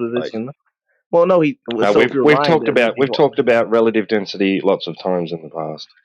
Yeah, but you've also denied gravity at the same time, so that's a fallacy. Well, what do you mean by gravity? What do you? Huh? What do you mean when you say we deny gravity? What is it exactly that we are denying? What? The fact that gravity doesn't exist. No, not the fact that. Not the fact. We're not denying facts. You're claiming, Master Debater, in your head, you've got an idea of what gravity is, okay? We can't read your mind. So when you say to me, Matrix denies gravity, what you're saying is, Matrix denies what's in my head. Now, until you, personally, tell us what you believe gravity is, we can't be accused of denying it. Wait, so this is your way of running away? So, no, this is you having to tell us what you believe gravity is. If you don't, that's you running away, and we can deny anything else that we want. Okay, I mean, Matrix has dropped his pen several times, and his measuring tape several times, and you've heard it collide with his desk, right? So he's not denying the fact that he holds a solid out in air and lets go, it falls towards the surface below it, right? So he's not denying that. Is that what you mean by gravity? Because he doesn't deny that. If that's what you mean by gravity. Well, so that's a fallacy because he denied gravity before. Yeah. No. Is that what you mean, bro? Is that what you mean? When you say we deny gravity, do you mean when you let something go and it falls? We're denying that. Gravity. Okay, we're not denying that. We're not denying that. Okay, so say gravity. Say you believe in gravity. Well, you've got to tell us what your definition of gravity is. What other definition? Master Debater, the reason I posted that thing in the side chat is there is 50 different versions of gravity there. Are you appealing to one of those? Am I appealing to fake theories? No, I'm not. You're not appealing to fake theories. Well, you might want to read that because Einsteinian and Newtonian are in there. So, theories of gravity. Well, so what are you appealing to? Maybe you should read the list first before flapping your gums. we're appealing. We're appealing to the regular version of gravity. No, don't act dense, dude. It's like you're acting. Okay, dumb so on what do purpose. you define as the regular version? The plain can we get Jane, the vanilla. Can we get a academic definition, maybe, of regular gravity? Make sure we clip this for TikTok. Hey, clip all of this from you being your ass. Anyways, clip all of this. Go ahead. But no, like I was saying, do you not Remember know what you were saying? Do you need me to educate you? Gravity. Do you want me to educate you? Is that what? You want me to educate you on what gravity is? Yeah, I'm gonna teach you. We want you to tell us what you define as gravity, because you've made the accusation that we deny gravity, and you can't even define it. So how can I deny something that I don't even know what it is? Oh, so you don't know what gravity is? Okay, so... Well, you haven't defined it for us. Okay, so I can't deny something, Master Debater, if you make the claim that I've denied X, and I can't get a definition from Hugh what X is, then it's null and void. Your claims can be just tossed out the window. Okay, so this is a straw man, but... So now, well, that's not a straw man. So what happens now is Master Debater puts forward his definition of gravity, and then we can go, oh no, I agree with that, or oh yes, I do deny that. You've got to put that forward so I can choose whether to deny it or not. See, yeah, I'm gonna help you, okay? So, I'm gonna teach you red science again. So, do you want the Google definition or my definition? I'm gonna give you, you want the yours. Academic. No, you want the academic. So hold on, you said you want the academic. So, the gravity, the force that attracts a body towards the center of the Earth or towards any other physical that would be body. Newtonian. Remember, you said you don't believe in these theories. Newtonian was in that, so you don't believe in that one. No, I said I don't believe in fake theories. You stated fake theories. You said that my list was fake theories. Newtonian is in that list. Can we? Yeah, the one that you're describing. Wait, the one that you're describing is in that list. So is it fake? Wait, is that a fake theory? Why are you giving us a fake theory? Wait, hold on. Can we, get a clip? Because I never said that. Yeah, you did. You said I don't believe in fake theories. Wait, $100. You said that about the list that Matrix was directing you to. Yeah, you said. Where's the clip? No, I don't believe in those fake theories. I never said that. Where's the clip? Yes, you did. Stop sidestepping. Take I'm not the playing L. this game with you, man. Where's the clip, dude? No, we're not playing immature games with you, bro. We just did that with a grown adult. I'm not going to do it with someone else. You can be an adult debater and try to debate correctly, even though you're making a balls up appearance of it. Or we can just leave you on red flag. I don't care either way. I'm not going to lose much sleep. We've already had one dumbass clown prior to you doing the exact same tactics. I didn't say that. I'm a retard. And that was his attitude. I didn't say that. And then when we did post the clip, he acted stupid and pretended he didn't even know how to use Discord. Didn't know how to click on it. And then when there was two options there, he had to debate about which one he was going to click on. And if he doesn't click on any of them, it didn't matter because they don't exist. So this is the level of stupid that you're following. So please don't, because I believe you can do better. Anyway, we can forgive you. We can forgive you for hand wave dismissing that list, right? And not having read through it and seeing that it had Newtonian gravity in amongst the list. So we can forgive you for that, right? Okay, so Newtonian was in that list. So Newtonian's what you're talking about, right? Newtonian gravity, mass attracts mass, right? So how about this? Let's just wait for the clip really quick. How about we just move on Everybody knows you said it. Doesn't matter. Okay, It's so not going to what? get us I didn't anywhere. say it. It's So not what's going to the? get us anywhere. We're going to prove to you that you said it, and you're going to go, "Oh well, I didn't know it was in there. That's the No, one I I'll meant. That concede one's that. not fake." No, I'll concede. I was talking about the rest of them. They're fake ones, but that one's not the fake one. Wait, so That's the where's the real clip? one. I would And love then to we're going clip. to just be right back where we are right now, having the opportunity for Okay, so you you to conceded to the continue fact that I with didn't this say that, right? discussion regarding what you claim gravity is, okay, or what you've read out of Google. Okay, so you conceded to the fact that I didn't say that, correct? You did say No. it, and if you act Okay, like so a show the clown clip any then. longer, I will ban you. So choose So you're not gonna wisely show how the you clip, want so to you're gonna act. ban me. Okay, if you ban me, you mean that means you conceded, dude. No, a banning is not a concession of loss. A banning is a concession of your failure. Anyway, there's probably more normal people in here that would like I to think, yeah. converse. Well, maybe if you call somebody called Piss Wizard of Goldshire that. We've just been talking to a master debater who's not very good at debating.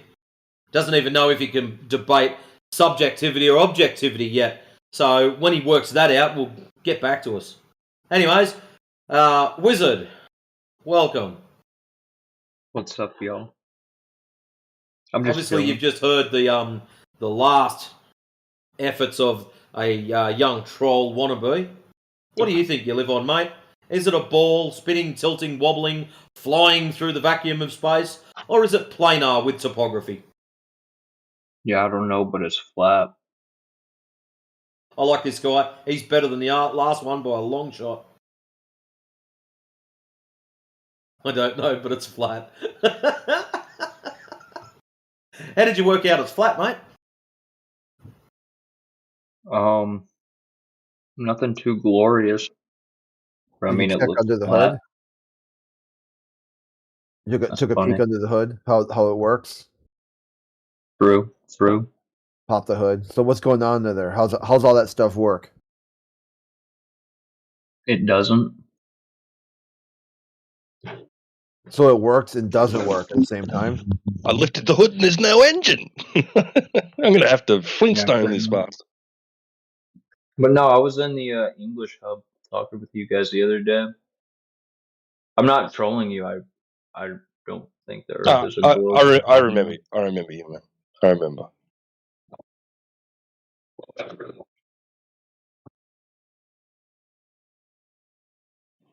You know, I don't remember the specifics, the details of the conversation, but I know that you've talked in here before. You've talked with us before. We were talking about Well, like IR photography and stuff, chromatic aberration, all that stuff. all right, cool. Would have been like, was it with Indio or Yoda, Master Yoda, somebody, or DJ, Possibly. AI? I don't look at names. I just kind of throw my phone on and I don't look. But I don't know. Your voice sounds familiar. Fair enough. Yeah. No, yeah. I recognize your name. I know that you've spoken to me before.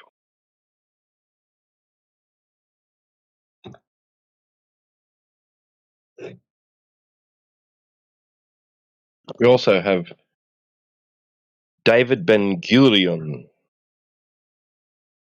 Sounds important. Looks like he might be a scientist or something. I was going to say, it sounds like a scientist, doesn't it?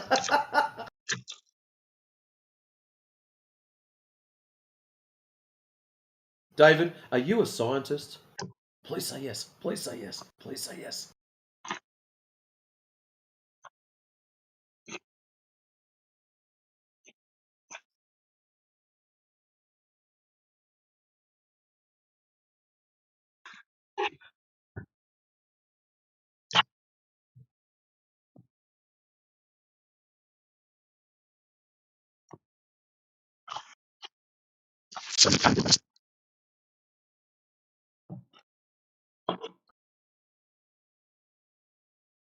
We're not getting much out of David. Mansky's back for round 1,000. Bearded Dora's back. Or did to be the door even leave. I don't know. We've also got who's HEI Points. I don't recognise that name.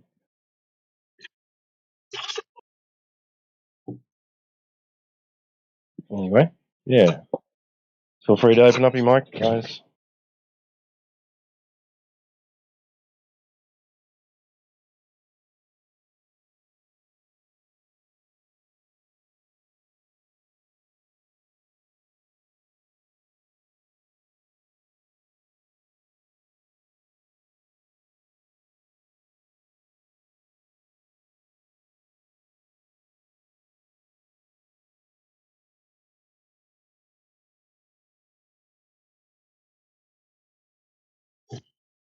I had a question. Yeah, we come to the right spot. So, Flat Earth Society, like, just how much of those guys do you think are, like, compromised, I guess you could say? All of them. I mean, it's hard to Like, answer that because no one's ever met anyone from the Flat Earth Society. They don't exist. Like suppose they have a website and there's a lots of them posting and saying things, but no one's ever seen anyone. No one's ever talked to anyone from the Flat Earth Society. Well, It's like, here's the where thing. are they? Here's the Like, thing. Here's the that thing. is wild. where are they? I mean, where are For every 1 point, if the Earth was truly a globe shape, mathematically this has to be true. For every 1.5 to 2.5 miles, there would have to be a 15-foot drop in curvature, and that's obviously not the case. Especially if you take a look at landmarks that are supposed to account for the curvature, like the Pyongyang Bridge of China, which accounts for exactly zero curvature. If you have taken a look at the script. No. Sorry, I'm a little drunk, but I know what I'm talking about. I'm a third-year financial analysis and accounting major. And you did stay at the Holiday Inn Express. I don't know what that means. Can you speak English? He's been over the books, seen the numbers, doesn't check out. I mean, it's just a curvature. If a really long bridge that's miles long is not accounting for curvature, then that tells you that there's no curve. Yeah, I have no complaints there. That's not what I was talking about. I was just talking about the Flat Earth Society. Reason why is because I ran into somebody that thinks that even like well, like Flat Earth Dave, like all this stuff, like they're all like compromised. I don't Do really you guys give a fuck. believe that? No, I mean, it's hard to say. It's hard to answer that because no one's ever met anyone from the Flat Earth Society. It's like they don't exist. It's like, hey, who wrote this post? Who is behind the keyboard here?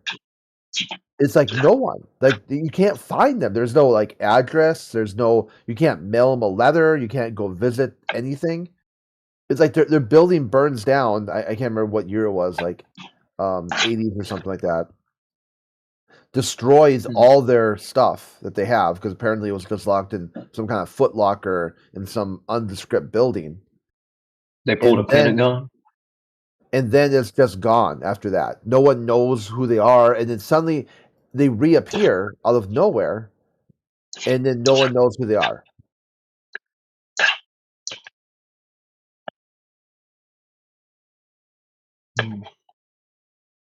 That's why in the channel rules we put on here, we are not the Flat Earth Society. Because people would say, ha, you guys must be the Flat Earth Society. No, no one knows who they are. Yeah, that's kind of eerie. That is very textbook, like where is it? Do you know? Like where would you go to the Flat Earth Society? Where would you go to find their address, like their building or whatnot, or a PO box, or if you want to write to the editor, like, oh, I saw this article here on this website. Can I write to the editor?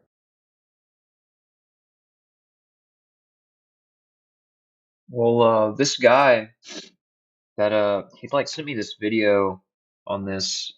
He also was saying that Witsit, like this guy's like compromised, and yeah, and like all these like big time like YouTubers that like push this stuff, which my thing was it's like, man, well, everything I'm seeing on here, including pretty much all like flat earth information like lumped into this is kind of where I'm just wondering, like for instance the flat earth Dave thing. It's like, okay, so you think he's compromised, you think I can understand the Witsit angle, but yeah, I don't know, it's just interesting. This sounds like celebrity gossip hour. Like TMZ, BuzzFeed, top 10 flat earthers, number 1 will surprise you. This is like, dude, this is brain rot. This is like the worst part of journalism, where we take celebrity gossip and just run with it. What does that have to do Well, with no, I think it's no, sorry. I think it's getting at something deep, but I think it's like going possibly too far. Kind of like McCarthyism, where it's like you know, we found out, okay, turns out we did have a lot of like communists and communist sympathizers in our government, but like then it turned into pointing fingers at just political opponents just for the sake of like taking them out of the picture, you know, where like it just gets too far.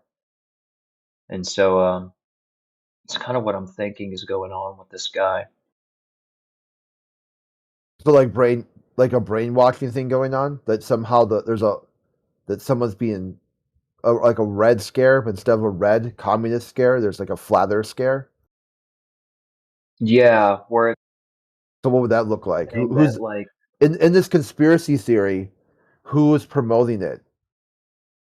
Like who's like perpetuating this this brainwashing hysteria? And I'm then not sure I want to why say is it a in here, threat? but 'Cause you need I every would be component here. You need number 1, that somebody is out there brainwashing people into flat earth. Number 2, Mhm. that there's a clear connection to some sort of adversarial state sponsor that wants to see the downfall of America. And the third one, that you've got some objective moral actor protecting America from this threat. So can you fill those 3 blanks in? Who are those people? well, I don't think it's America specific. Basically, this guy, he's very. I don't want to say it in here, but if you guys have the other channel, you know, the Flat Earth channel, uh, I'd be down to like have a convo with somebody in there.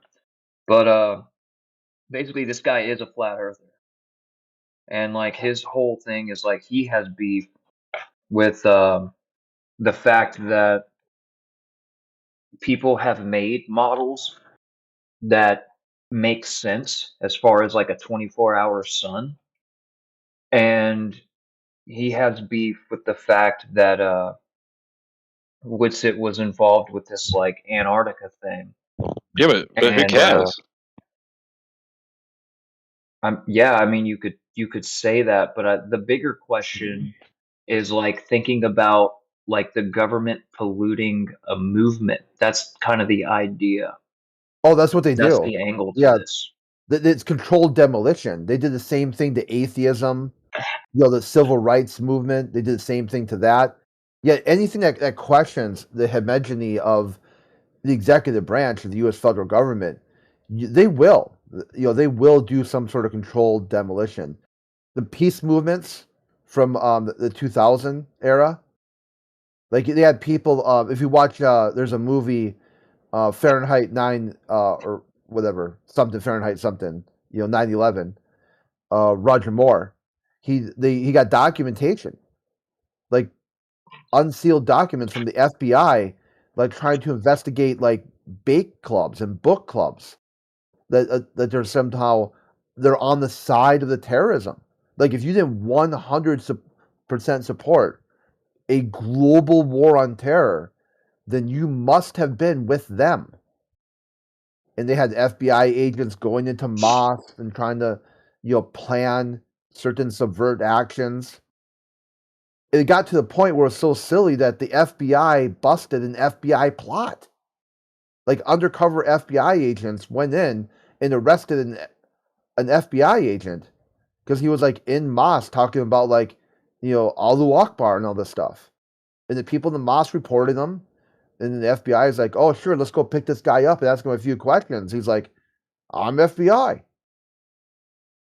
They're like, well, what the fuck are you doing? Why are you doing that stuff? Why would you, like, how come no one knew about this? And it became just a gag.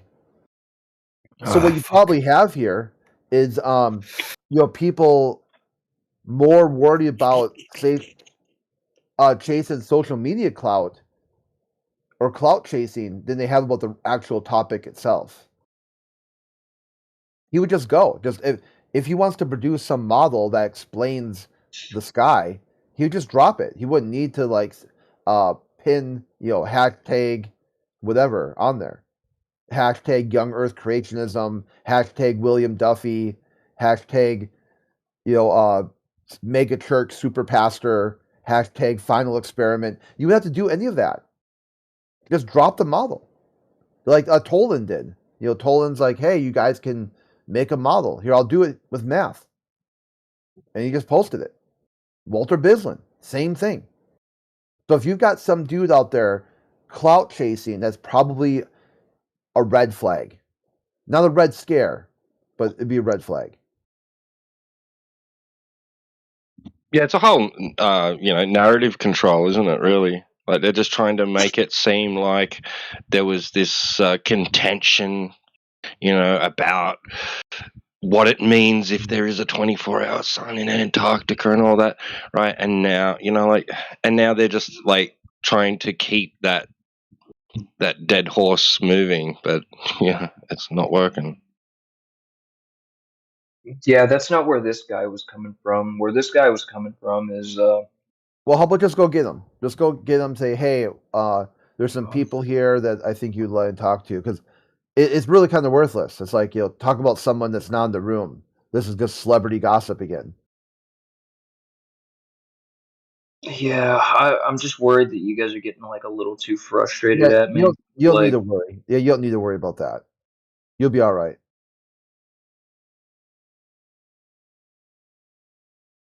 The deal is this guy's likely watching. Like, so what?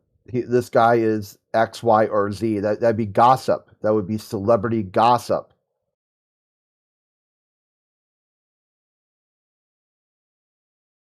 right, but you're assuming like a negative sort of like aspect to him. No, I'm talking about coffee talk gossip, celebrity news, top 10 flat earthers or whatever.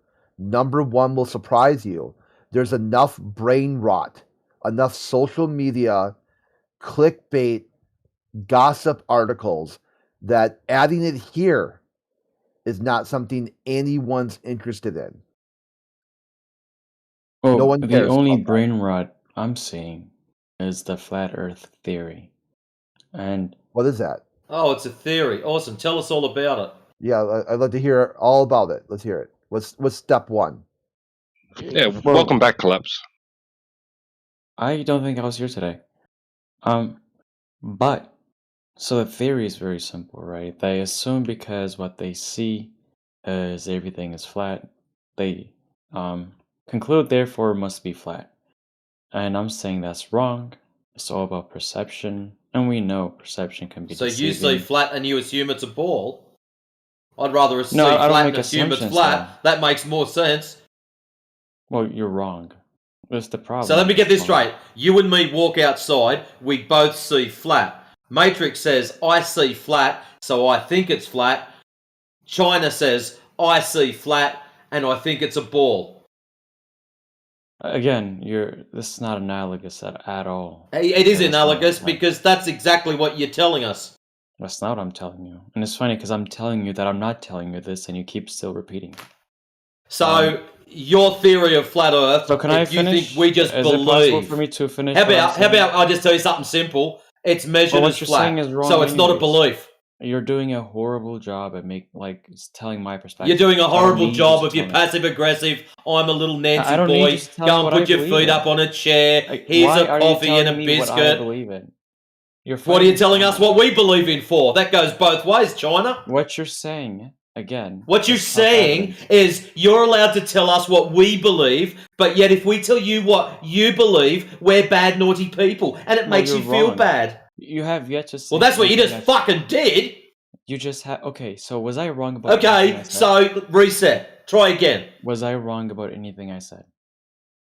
Yes, you were. What was I wrong about? Telling us what we believe. Yeah, and I said what you guys believe. Where was I wrong? Because it's not a fucking belief. That's where you have failed. See, there you were go. wrong. You realized I was right about everything, but now you're too embarrassed to admit I was right. Okay. So where have you asked us where I didn't ask you a you question. went I didn't wrong. ask a question. You went wrong when you said flat earthers believe. From that point on was an insta fail. Game over. You were wrong from then on. So anything you said after that was null and void. Nobody listened. I don't think you understand. What, you're going to stutter now? Because you just don't like hearing this? Now you're going to laugh because you what? You've just been proven wrong over something so simple. Wrong. You're fighting over semantics. Yes. I'm still passive aggressive. If I talk softer, maybe everyone will think I'm the nice guy, and this other guy's loud voice will make everyone think that he's nasty. Alright, tell me when you're dead. So, where you failed was when you said flat earthers believe. This is not a belief system, my friend. Well, maybe you could say, maybe you could start the sentence with flat earthers have demonstrated. Oh, Yeah, that sounds nice. Look, so if the whole point of critique is just me saying belief, then I'm sorry, but we're not gonna get anywhere with this, right? No, now you're gonna backpedal. Try harder. Backpedaling, but you're yes, you are. Semantics. You are backpedaling because you've realized you're fucked up. Flat and simple. Again. Oh no, he's going to have to say it again because he believes I didn't hear him. We did hear you. You fucked up. I made it quite clear. I don't know how to spell it out any better than that.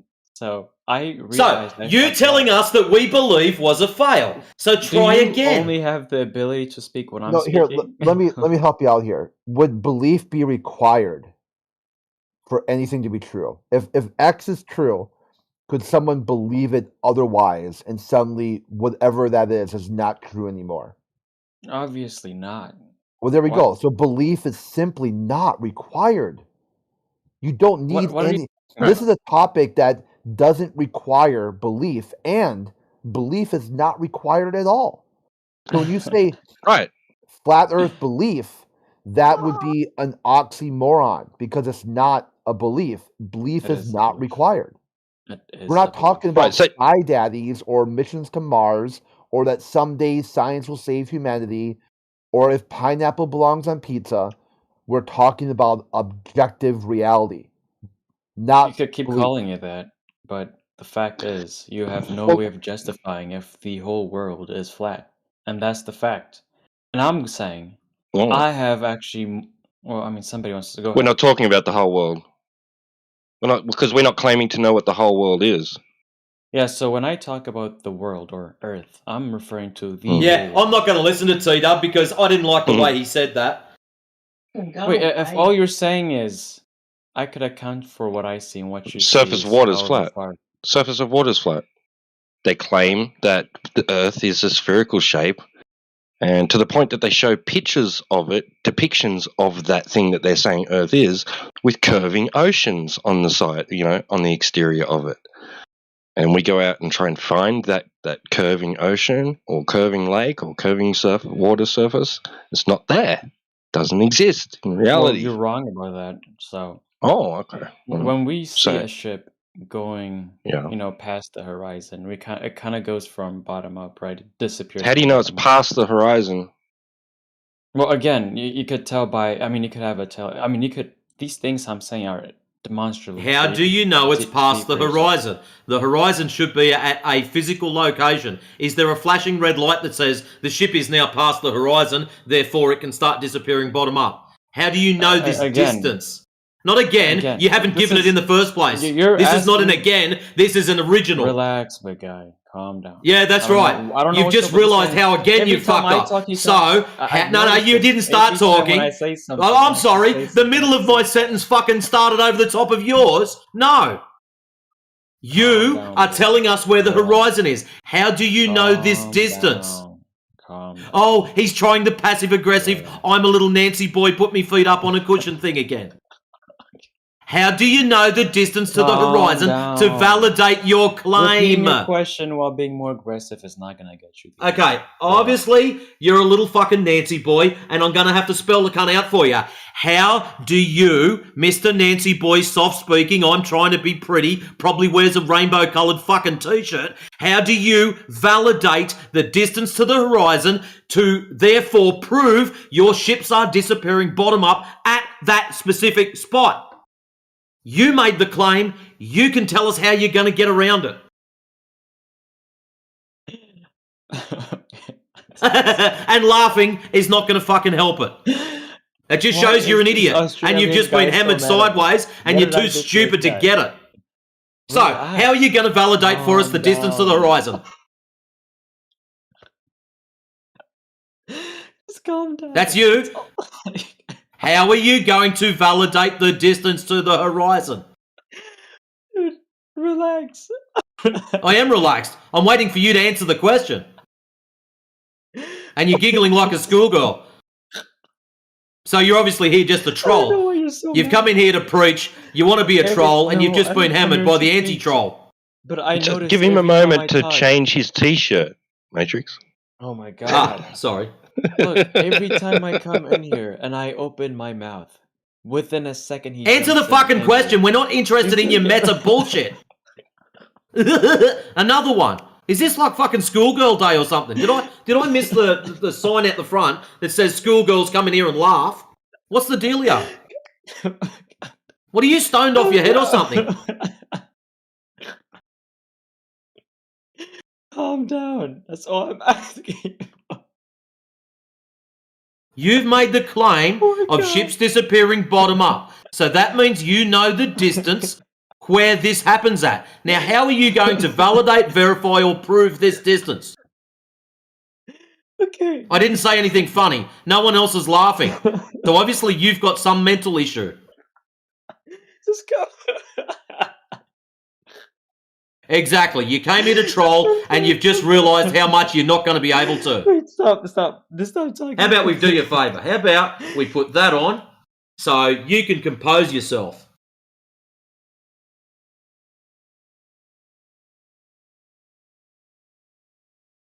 Fucking idiots.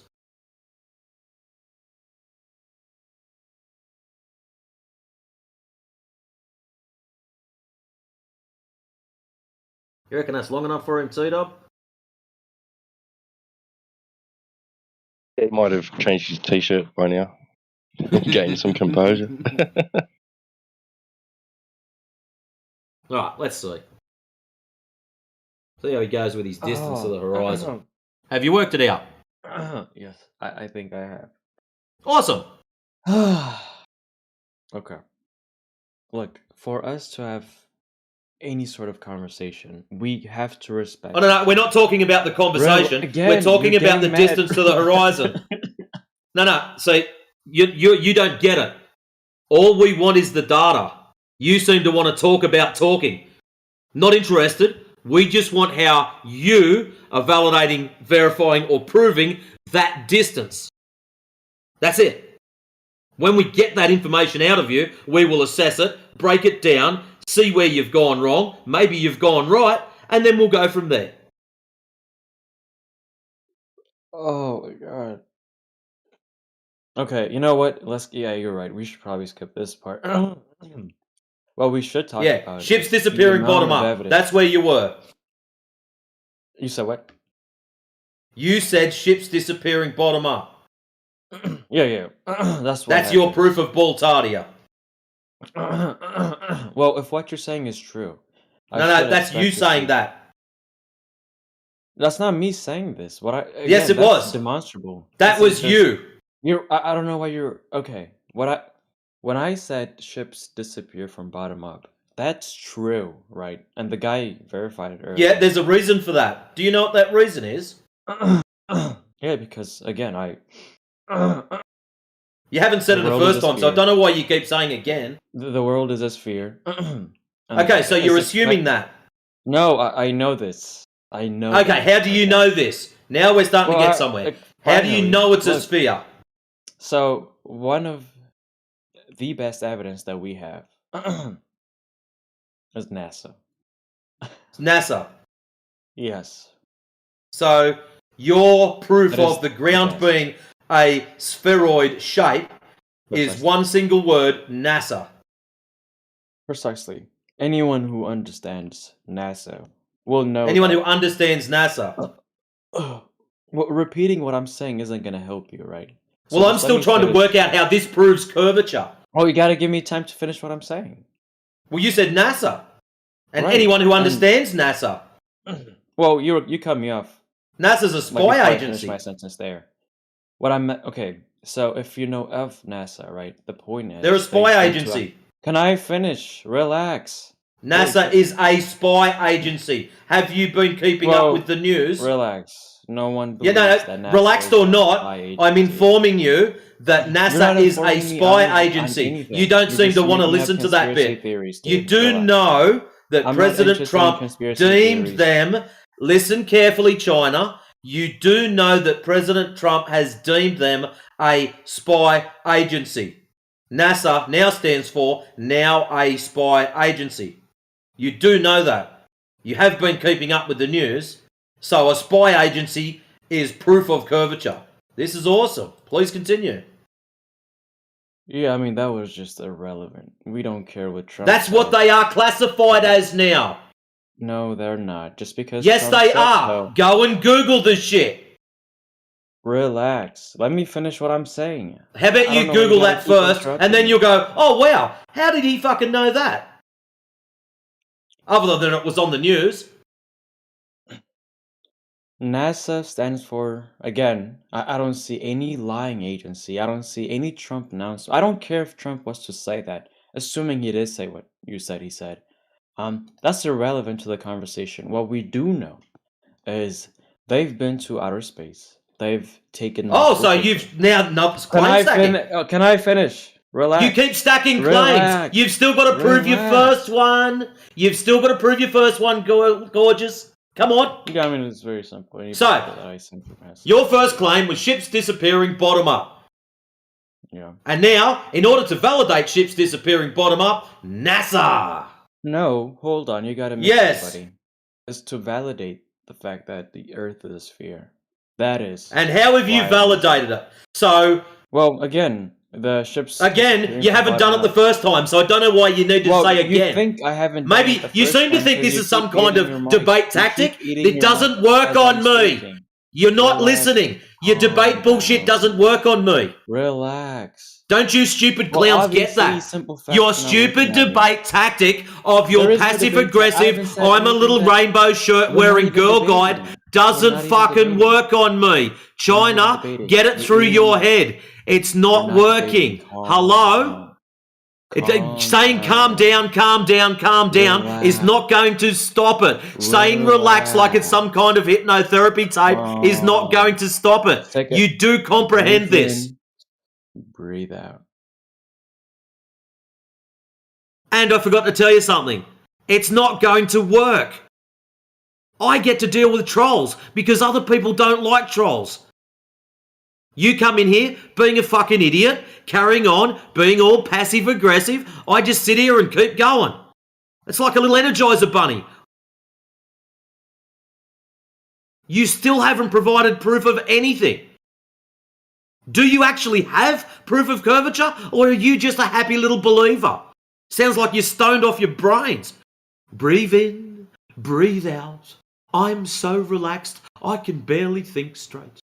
Like, seriously, bro. Get a grip.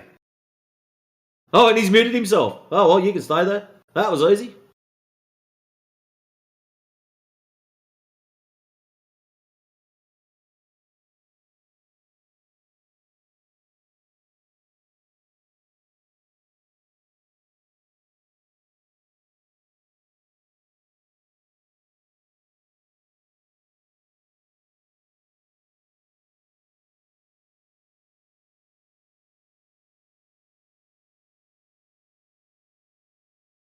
All right, we better look up some funny shit on Facebook.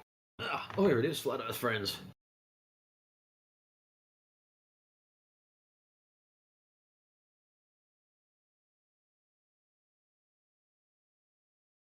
Ooh, pictures. I like when they post pictures. Here we go. Ooh. Flat Earth Friends, latest picture. I don't know any humans that are like 10,000 feet tall, but anyways, we'll leave that alone. And the statement that comes with it. The moon looks essentially the same from anywhere on Earth, but the orientation appears different depending on which hemisphere you're in. In the northern hemisphere, we see moon right side up, relative to our sky, with its familiar features like the Sea of Tranquility positioned in a way we've grown used to. Australians, viewing the southern hemisphere, from the southern hemisphere, see the moon rotated about 180 degrees compared to us. This rotation happens because they are looking at the moon from the opposite side of the globe. Oh, so you've inserted that little globe there, that's nice. Effectively upside down, relative to our viewpoint. Even though it's the same moon, the change in perspective makes it appear flipped when comparing northern and some southern hemisphere views. Oh. So, staring at shit in the sky proves the shape of the ground. Hey China, you listen to this? No, it doesn't. Anyways. What other clown shit have we got? What is this? Contrary to popular belief, over 99% of intercontinental data is transmitted through submarine fiber optic cables lying on the ocean floor, not via satellites. Yeah, a lot of people seem to think these magic satellites are doing all sorts of things. Maybe I might save that one for Josh next time he pops in. Get in the folder. That one can go. Yeah, I might wreck that later on.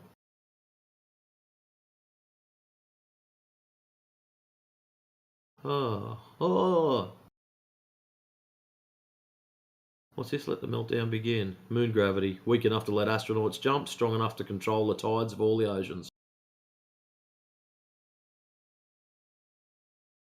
And the first comment. Astronauts are smaller than the ocean and not made of water. Pretty simple. Wow.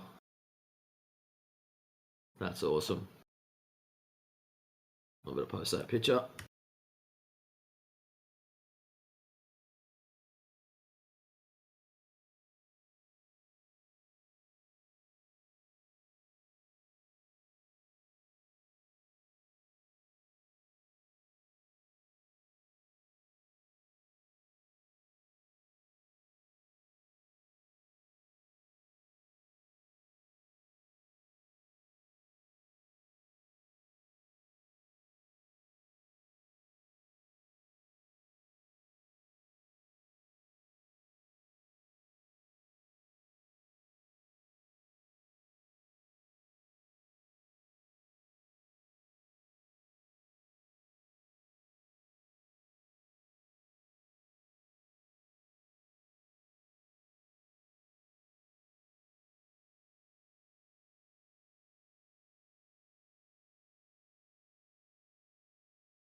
Ooh, dear flat earthers. I like when they write them in letter form. Could any of you who question gravity kindly provide a comprehensive explanation of what weight is without referencing gravity? Come back in 10 minutes. Yeah, what weight is just mass with direction. When they get back, now you know what a weight is. That's what we call a 10-minute wait.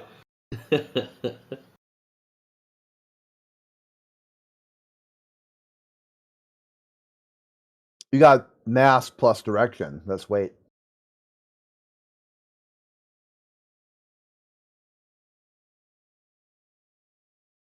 No gravity required.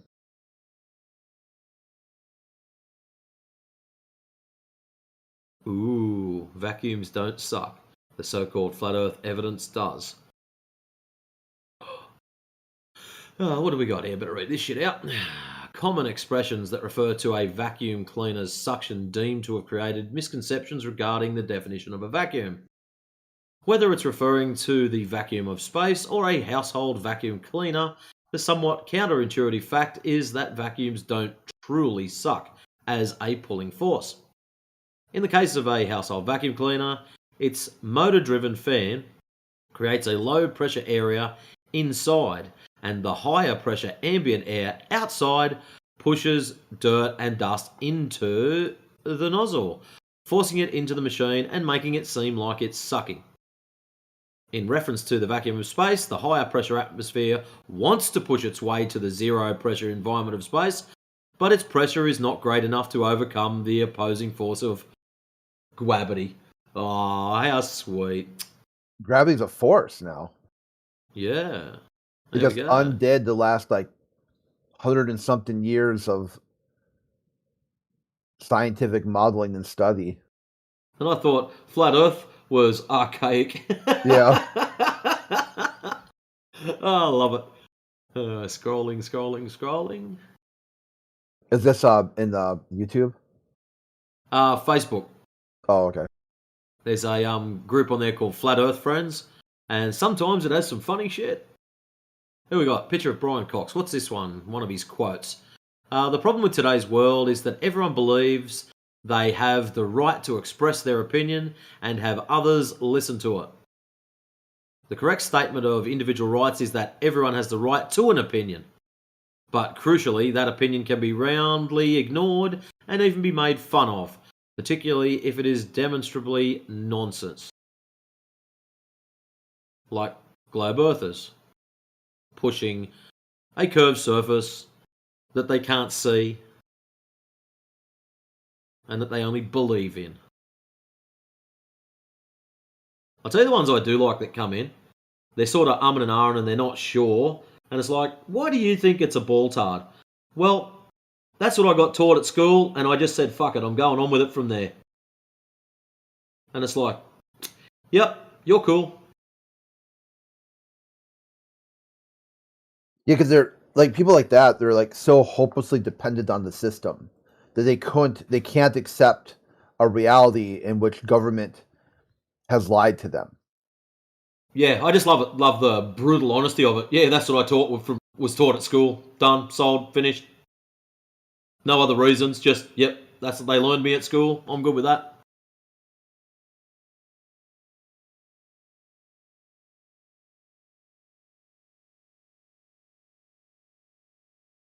It's interesting too when you get those guys who are like, "Yep, I think everything taught in school is 100% the God's honest truth," and then you're like, "But are you also atheist?" Oh yeah. So when they taught you one nation under God, they were what God was that? I don't know. Something I don't believe in. But you also said that they taught you God's honest truth. They're like, yeah, the government can't lie. It's impossible for the government to lie. And I go, why did they teach you to trust God, not trust government? In God we trust, not in government we trust. So which one is it? Do you trust this government who's telling you to trust God because this government can't lie? Or are they lying to you about that? So you can't trust what they say. And this is when you get the yes and no at the same time.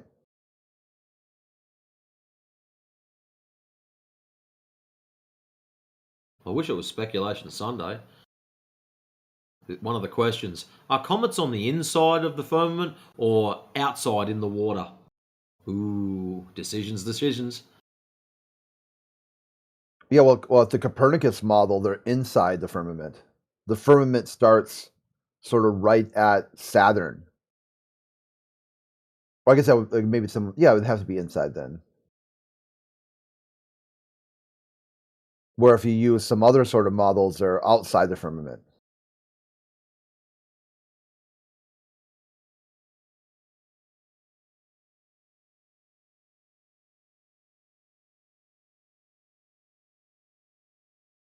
They forget to look up that big book that started this all, The Heavenly Bodies by Copernicus. That's where the word firmament comes from. That's where they would look for that word. Who said it and why did they say it?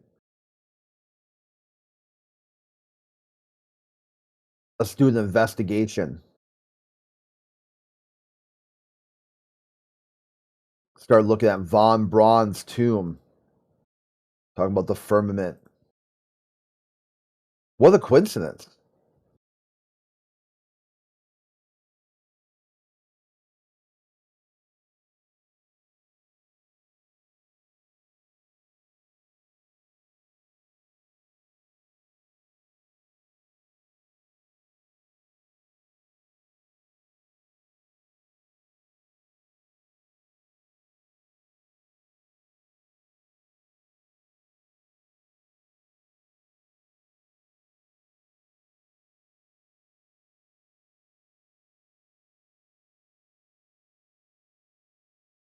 I love when people post up things just so they can trigger others.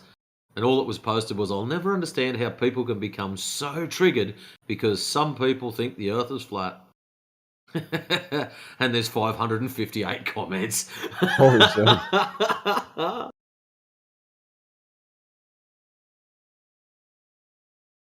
It is, though. It kind of is beyond understanding. To be that triggered over something that they can't even define what it is. It is interesting, isn't it, how people do trigger so hard from it. Because they, like if they you invented. just say Crit invents something. I don't know, we're just going to call it X. Crit has invented X, and then Matrix comes in and just tells Crit how much it sucks, and tells Crit how it's not true, tells Crit how it's not possible. I can understand Crit being upset. I get that. But when you're carrying someone else's water, that's fucking insane. Technically, they should be just sitting back going, you know what? I don't give a shit. But That's the thing, they have to care. It's like Karen. They care so much about what other people do when it has nothing to do with them. And quite ironically, on their Globetard, it offers explanations on how to deal with people who disagree with you. But they can't use that either. It's like they're in back-to-back competing heresies with their own model. But rather than try to square these answers, it's always your fault.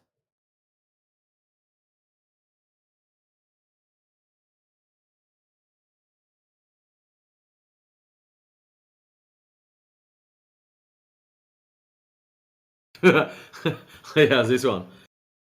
Dear global conspiracy believers, isn't it reasonable for an agency dedicated to studying space to have more expertise in that area than you? Regards, Critical Thinker.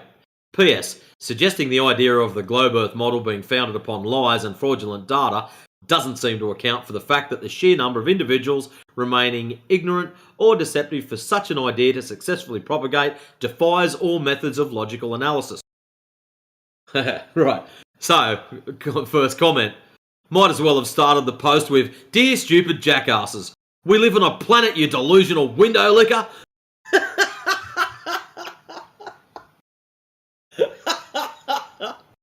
Oh, shit. And this is why I read this page. Just for the spin-outs. Oh, what do we got here? Someone's put a good one back. I hope it is, anyways. Dear selective skeptics, it's adorable how you frame basic scientific literacy as some sort of grand overreach. Almost as if expertise itself is a personal insult to you. But here's the thing. When an entire global network of astronomers, physicists, engineers, pilots, satellite technicians, GPS developers, oceanographers, geologists, and even backyard telescope hobbyists all agree on the shape of the planet, maybe, just maybe, the issue isn't a worldwide, multi-generational, Hollywood-level hoax. Maybe it's simply that the people who study reality for a living understand reality better than those who get their research from YouTube playlists. Regards, a person who understands how evidence works. P.S. The idea that millions of professionals across dozens of countries, languages, institutions, and political systems are all flawlessly coordinating a lie about the Earth's shape isn't critical thinking. It's the plot of a bad straight-to-DVD thriller. If anything defies logic, mathematics, human nature, and basic organisational possibility, it's the fantasy that such a conspiracy could survive longer than 5 minutes on the internet. Yeah, that's an epic takedown of atheism right there. Just think of Wow. all the people that have to be in on it for the atheist to be correct. Every Sunday school teacher, every police department, the whole Department of Education, all the founding fathers, every person come on now. It's too big. It's too big of a conspiracy. By that logic, it's not possible for there not to be a God because too many people would have to be in on it. Like all these scientists and all these astronauts. I mean, you had the 3 astronauts just go to the Ark amusement park and talk about young Earth creationism. They'd have to be in on it. They'd have to know there isn't a God. So if these guys are telling you about the globe and you say, well, they must be correct because they have to be in on it otherwise. Well, now welcome to young Earth creationism. Bible literacy. This is what I'm saying. Their logic is like flawed on so many levels, and it's interesting because either they don't care or they don't understand how bad their logic is. So then you get shit like this. So obviously some butthurt globetard this one. I can make any flat earther do one of 2 things. Either run away and refuse to answer, or make up some nonsense gibberish that they cannot back up with evidence. But it would be difficult for any of them to risk even taking the challenge. What with flat earthers being such cowards and all. Well, you haven't really put up a challenge. It looks like you're just stroking your ego and poisoning the well. So which one do you want to go for? He contradicted. See, if I know that someone's not going to answer, they can't answer, they don't have an answer, then you also know not to ask them anything. That's why it would be a very rare when I ask a globalist anything, because you'll never get an answer. And if you do, it'll be just simply a very poor read of a Google it or some sort of AI prompt. They don't know anything. It's not worthy of asking them anything. Like this guy sitting there and be like, hey, dude, like how X, Y, and Z wouldn't have any fucking clue. How many, let's talk about your heliocentric model. How many moons will Jupiter be discovered this year? Wouldn't have any idea. They instantly Google it. They replace their noodle with a Google, and they think they're smart because of that. Here we go. Flat Earth Challenge. I've scrolled down far enough to find something worth having a crack at. What do we got? I've always said you can learn a lot about our world by simply observing the sun.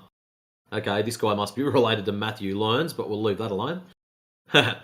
That's what we'll do here. This isn't proof of globe Earth. It's a chance to make predictions from a local sun model. Oh, so you've got some model in mind. Okay. If the Earth were flat, well, you just said you're not here to prove globe Earth, so it doesn't matter what shape it is. If the Earth were flat and the sun were local, what should we expect to see?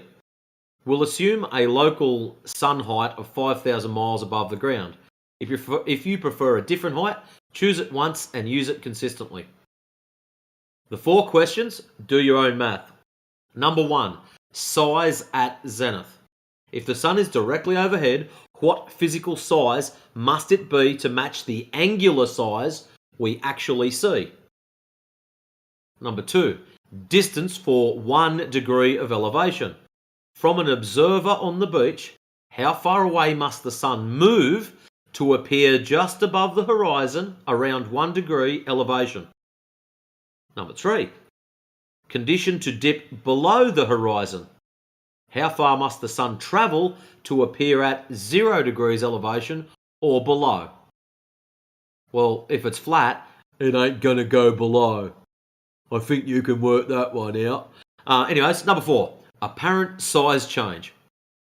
How much should the sun's apparent size shrink between overhead and near the horizon. Flat Earthers, this is your chance to show that a flat Earth local sun model produces coherent predictions. Size, distance, horizon, shrinkage.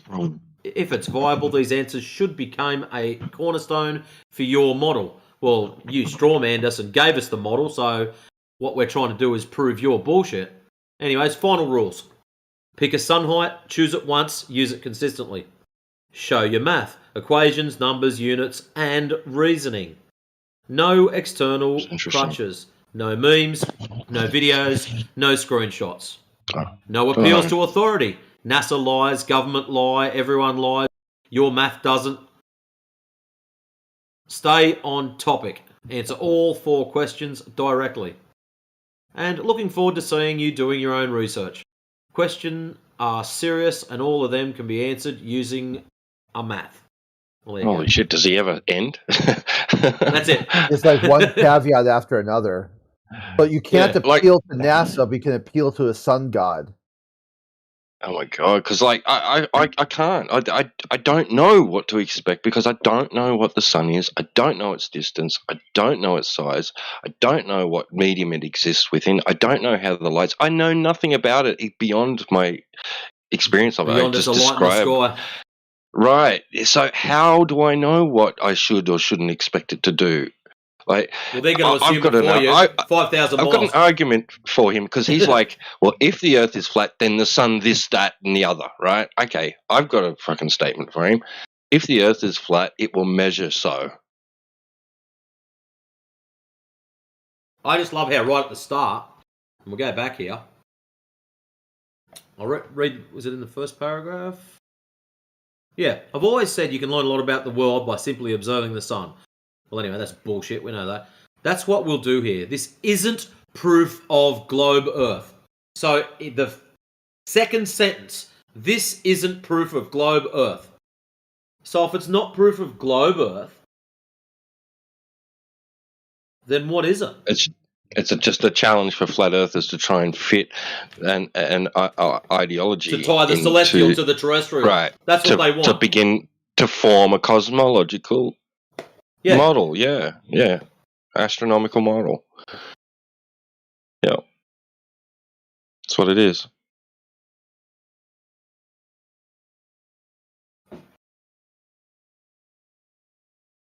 Anyways, what I might do, I might post that up in the side chat. So if anyone does want to grab hold of it or abuse it, just so you know, I got this crap off Facebook. I'm not thinking this shit up. So what if I came up with some theory that the sun isn't actually like a physical object as we understand it, and any characteristics that it displays is observer-centric and blah, blah, blah, and I work math into it and all this other crap? They're not going to accept it. Nobody would accept it if I made it fit, all the math worked and it matched observations. Well, no. Hold on. One of his rules are no appeals to authority. NASA, government, or it says NASA lies, government lie, everyone lies. It's all about the mathematics. So, as long as your mathematics rings true, he can't bitch about it. Right, so you can just pull some Einsteinian style shit out of your hat and make up some shit and make it work, right? Because that's what Einstein had to do to fix their fucking model, right? And he had all sorts of... And next minute, when that wasn't working, they had to invent more shit, right? Like dark matter and dark energy. Their model is continuously band-aiding itself, like fixing itself, repairing itself with shit that it hasn't proven even exists yet. I mean, and then they have the hide to, like, you know, challenge us with this sort of shit. It's like, come on. Like I said, like if he says if the Earth measures flat, then the sun this, that, and the other. I say if the Earth is flat, it will measure flat. It will measure to be that. That's our point. Why is he still pointing at the freaking sky? I mean, because if it's measuring flat, it doesn't matter what's going on in the sky. Yeah, I'll pull a sheepdog on him, right? Well, it's true. Sorry, what's his name now? Swaldog. Swaldog, whatever his name is. Yeah.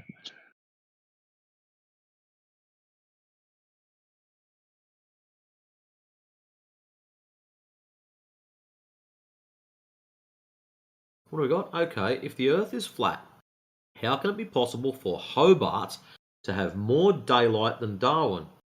When the sun passes over or closer to Darwin on the same day. Also in Hobart, Tasmania, the sun rises in the southeast and sets in the southwest. Impossible on this flat Earth model. Go model.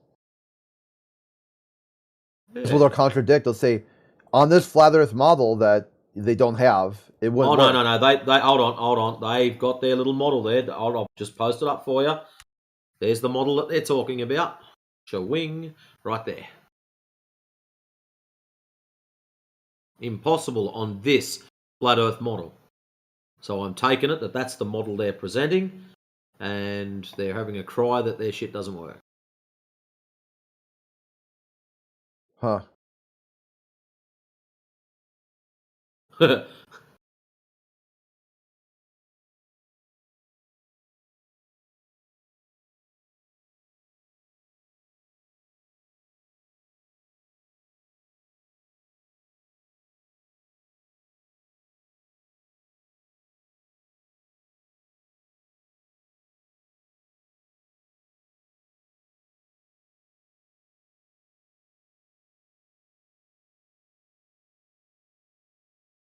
do we got? Dear Flat Earthers, on Earth, you can walk a triangle with 3 90-degree angles and 3 equal sides.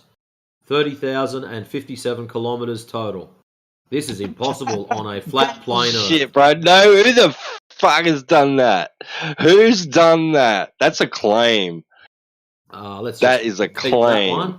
I'm going to post That's it a up beauty, so that is. you can read it. And then one of the first comments, don't your feet hurt? Right. Nobody ever did that. Freaking morons. Oh, wow. 177 comments there. Maybe these might be funny. I better grab hold of a few. Let's have a look. All right. So these are the comments related to that stupid post. No, it's not. Lol. Damn, read your Bible, brother. The world is flat and we live in a bubble. What above us? I think that's water above us and water below. Wake up, man. It would not be a triangle, but a curved three-dimensional figure with 3 points. Yeah, I think Professor Triangle, he'll probably come flying in a second. Now that someone said, I'm not going to say the T word again. It's like Beetlejuice. Say it 3 times and they appear. Holy shitballs. AKA Blade of Zorro, Flat Earth Destroyer.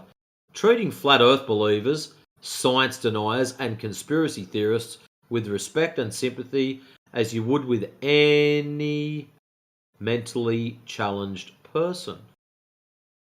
It's the couch potato ideology.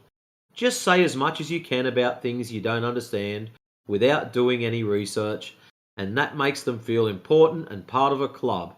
In fact, part of a cult. All right, who's the leader? Tee it up. I'm nominating you.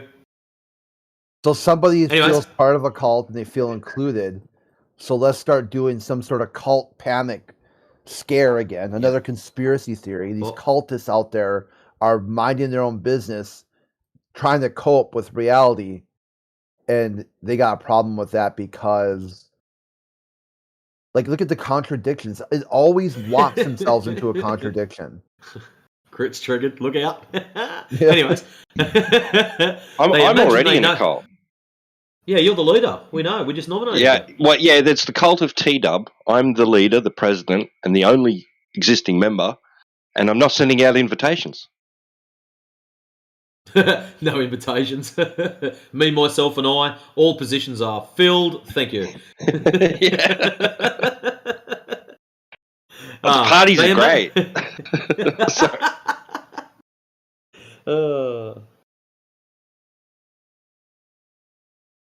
Anyways, where were we? They imagine they know something that nobody else knows.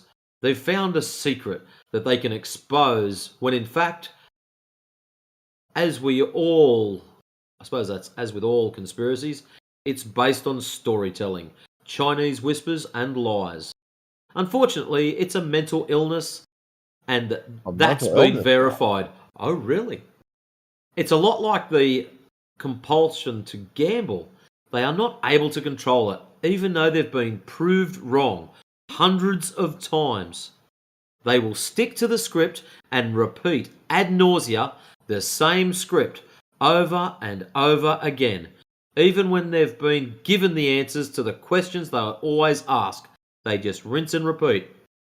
Some who actually know the earth isn't flat, the grifters, scammers, liars, and thieves, of course have followers, the minions, the less educated and the vulnerable to soak up the lies like a sponge, and they think they're so clever. The thing is, it becomes dangerous in the wrong hands, and people have lost their money, their home, their significant other, and their children because they can't leave it alone, like a drug. Addiction, and they will never admit they're wrong because what you're saying to them, what you're explaining to them, doesn't fit their preconceived, indoctrinated verbal diarrhea.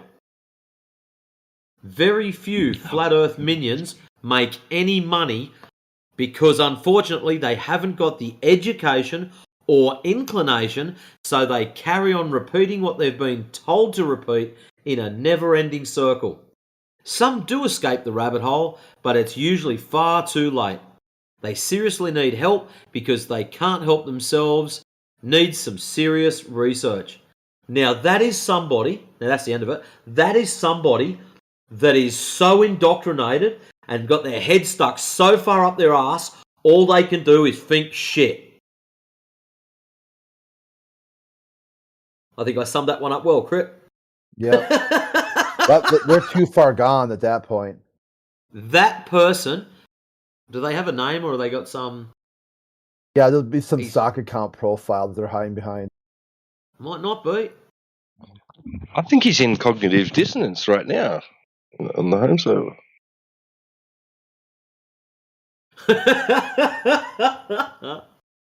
Oh, well, this person looks like they're about 50, give or take. They got their little photo there. Ah, profile, comedian. Oh, well, you're gone. You're a troll. See you later. Anyways. Better find another post. Scrolling. Welcome to our new members. Remember, we are a discussion group for both sides. Please play respectfully. Yeah. Sure. Here we go. Someone's got a few questions. 7 questions. This is not that long a post, so this is good. I have a few questions. I'm trying not to make fun. I genuinely like to learn, and I like to know all sides of an argument. Number 1. If the Earth is indeed flat, how is it that all other observable bodies in our solar system and others even further out are spherical? Loaded question. Thank you. Number 2. What evidence is there that the Earth is surrounded by a dome besides the Bible? Well, I've never claimed a dome. Copernicus. Has anyone else? No. The Copernicus model. Copernicus. The Copernican model. Yeah, there you go. But that's just a model, so we've got to validate that. Verify it. So just throwing models at it, we're no better than the Globers. We don't want that. That's silly. No, but Anyways. any other. It'd be interesting to get him to argue against his own idea. He'd be like, "Hey, so yes. the Copernicus is wrong, right?" He goes, "No, Copernicus has nailed it, man. He was way ahead of his time. He was prosecuted, by the church, and so he's talking about the firmament. All of a sudden, the what? Right here, like page whatever, firmament. All right. Oh no, not that just about. And just about every ancient culture's depiction of the universe. You know what I mean? Like, by that standard, consensus rules, right? All right. Number 3. How would you explain why seasons differ by location on a flat Earth model? Well, the sun moves. It varies its path. Yep. And the seasons follow the sun. I only have I call it a correlation because really it is. It's a direct observed experience, right? Like an experience during the year, right? So during the colder months, the sun is lower in the sky, right, and closer hugs the horizon kind of thing more closely, right? And in the summer, it's like more higher and more directly above me in the sky during the hot months. So there's that correlation, and it's moving across the sky daily. But yeah, throughout the year, its path across the sky seems to vary with respect to the horizon and its zenith, right? So yeah, or my zenith. Yeah. That's just the correlation that anyone can make. It's observer centric, of course, but whatever. Yeah, when the sun's over our head, it seems to be bloody hot. When it's over someone else's head, it seems to be hot at their place. Maybe the sun moves. Shit. Yeah, it'd be interesting if you could post a link for here and see if they would be willing to, or just an audio clip, or just a YouTube channel. But yeah, for here, people got the answers you're looking for. All right, what about number 4? Yeah, good opportunity. What kind of tools or equations do you use to quantify your belief in a flat Earth? Lasers, theodolites, sextants. Y equals mx plus b. Water levels. Y equals mx plus b. Yeah. All right, that was an easy one. Our eyes. High-powered zoom technology. Water level. Sorry, what was that? Water level. Yeah, water level, yeah. Yep, all right, we crushed that one. Okay, number 5. How can you explain how the tide works if there is no such thing as gravity?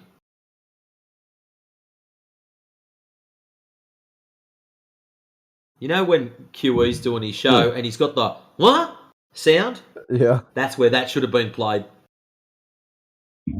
Scooby Doo go, huh? Huh? Yeah. Huh? Yeah. That's it. Yep. So what is that it would with? have been perfect. So again, can you explain how the tide works if there is no such thing as gravity? Yeah, they're called tidal nodes. Still kind of a loaded question because not everybody's going to have the same view about gravity, etc. Like because you've got your what are they called? What is it? What is it? They dielectric accelerationists, whatever. Yeah. Well, it's interesting. So this guy's claiming that gravity is the reason tides work. I think that's what he's trying to lend to. Like, he just sounds like a complete beginner. It's a question, I don't think he's actually. Yeah. Yeah. Why is it that some places have zero tides and other places have crazy off the scales tides? You know, like if this quote unquote gravity is the cause of this tidal effect, wouldn't it be more consistent? And wouldn't it be happening to lakes, rivers, ponds, every single body of water? Right, exactly. And you've got people like Brian Cox and astrophysicists and theoretical physicists like Brian Cox and Neil deGrasse Tyson coming out with videos saying, like with headlines like "What you thought you knew about tides is wrong," right? And then they go on to describe what's actually happening is that it's not just the moon; it's the moon and the sun's influence on, creating gravitational fields and their influence on the Earth's surface, right, causing an equatorial bulge to occur, right, of ocean, right, and through which the land rotates. Yeah, that's just off its head, isn't it? Yeah, that's what they're saying is the reason for tides, and they're standing by it. And I mean, so why is it if that's the case and there's a bulge? If that's the case and there's a bulge and we're rotating through it, why is it some places have these extremely massive tides and other places have like only 20 mils difference? right? And so some places should be becoming totally submerged. So at the equator, the bulge should be the greatest. So all of the places that are closest to the equator should have the greatest tides. And as we get further and further and further away from line 0, the equator, as we're getting further away from that, whether it's positive 20 or negative 20, the tides should get less and less and less and less and less, all the way to the Arctic and Antarctic, where the tides are 0. That's what should be happening if we're rotating into the bulge and out of it. But anyways. Right, yeah. I'd say overall though it's kind of an unknown, but I mean like, you know, maybe there's you know, there's dynamics taking place, you know, submarine and subterranean processes causing you know, pressure changes and temperature changes. Wind is a big factor that plays a part in causing waves, which tides are just described as being long period waves. So you know, there's other reasons. See, So it's higher not wind just so means black a and white. difference in air pressure, difference in elevation of your water, so high and low tides. Yep. Yeah, eddies form, currents form, like there's all different things going on. But even their own side doesn't solely put it all down to gravity and the moon's influence on the oceans. It adds in the other things like weather conditions, temperature changes, you know, from, you know, thermal vents and all sorts of stuff like going on weather, you know, all of it chucked in, and then they add in plus the moon's gravitational influence. Yeah. So we take that away, we take that out. Does that mean no more tides? You know, take that one thing out. Take the moon and that gravitational idea away. There's still all that Yeah, other do we shit still have going on. tides? Yeah, right. So like, Yeah. I don't know. Yeah. We did it without gravity. There we go. Next one. How would you explain an eclipse, solar and lunar? Just says you have to explain it, doesn't mean you have to verify it. The light becomes occulted. How's that? You know? Sounds alright. I don't know, bro. Okay, lucky last, number 7. What is the purpose of time zones on a flat Earth?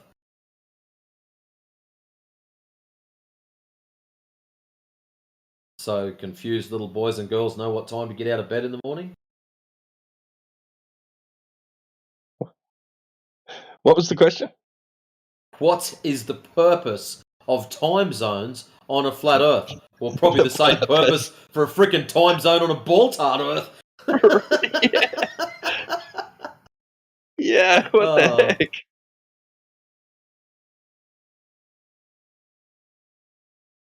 Well, it depends what he means by time zones. Whether he means those, you know, those, you know, someone's gone through and answered these. social and political, economical junctions in regions, you know, that they're talking about, or is he talking about night and day? You know, How's this? Someone's gone through and there's a pretty decent write-up. Anyways, we've said our little 10 cents worth. Let's read what someone else has put down. Hey, I really appreciate that you ask these questions openly and respectfully. That's exactly how real learning happens. I'll answer each one briefly with things you can actually go check yourself. No trust NASA required. Number 1, why are all other planets, moons and sun visibly spherical? Gravity pulls matter into the shape that requires the least energy. Oh, this is a ball-tard, this one, obviously. Anything bigger than about 600 kilometers in diameter becomes a sphere, or very close, because gravity overcomes the material strength. You can see Jupiter, Saturn, and even distant stars through a backyard telescope and watch them rotate as perfect balls. If gravity works everywhere else we look, it's reasonable it works here too. Oh. Interesting. So number 2, evidence for a dome that isn't just the Bible. There isn't any physical evidence that survives testing. High altitude weather balloons with non-fisheye cameras 80 to 120,000 feet, show the horizon still at eye level.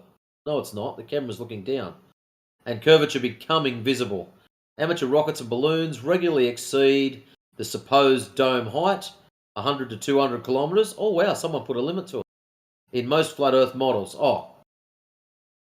So, in a model... Oh, we didn't put a model out there. Damn. And keep going with no impact. No verifiable photos or measurements of a solid there's barrier multiple exist. verifiable photos, so you're wrong about that. But keep going up. Well, let's get one. Let's see that monkey. What does it look like? Post one in the side chat. Oh, just so you know, China, these answers are actually from a globe earther. So you've just kicked another glober in the nuts. Well done. Yeah, if there's any globers saying we cannot demonstrate these things to be true, then he's a flat earther pretending to be a glober. Well, how about you post up your claim in the side chat? Y'all. I already did. It's the blue marble. The blue marble. Yeah. A photograph of a painting. Well done. It's not a painting. So you're wrong model. about that already. It's a photograph of a model. It's a paper mache ball. It's not. No, it's not. It is. Not the first. Wait, yes, it no, is. It's not. You're wrong. So let me get. Just hold on. Not a painting. The blue marble was taken allegedly whilst they were traveling to the moon. So these guys are in a dick-shaped object flying point first towards the moon, and they managed to look out the window at a sphere that's directly behind this dick-shaped object. How are they taking photos looking sideways when what they're supposed to be taking photos of is behind them? They could just tilt the camera and that's it. Tilt the camera. And how is tilting the camera going to help when the thing's behind? You don't have such a luxury when you're looking out a tube. The window is... You're not looking out the back of it. You're looking out the side of it. Again. This is you not understanding, okay? You misunderstood. No, this is you not understanding. I want you to hold up. Wait for it. China, shut up and listen. I want you to... By the way. Why the fuck... Look, fix him up again. It must have been 40 minutes. I want you to grab yourself a basketball. I want you to grab yourself a toilet roll. And I want you to hold the toilet roll about 10 yards away from the basketball. So you can look through the toilet roll at the basketball. Now I want you to imagine that you're inside that fucking tube looking sideways out of it. You're not going to see your little ball Earth. I'm sorry. So that photograph was an impossibility. And the fact that space violates the second law of thermodynamics, you're out. Game over. So anyways, let's get back to ripping Facebook apart. Ah, yes. Evidence for the dome that isn't just the Bible. Oh, no, we read that one. Yeah, Copernicus. Next. Yeah. Okay, 3. Seasons on a flat Earth model. The common flat Earth explanation is a small sun circling above the disk. Oh, a disk. Wow. Getting closer/further from the North Pole centre. Problem. That would make summer days longer and the sun visibly smaller and dimmer in winter.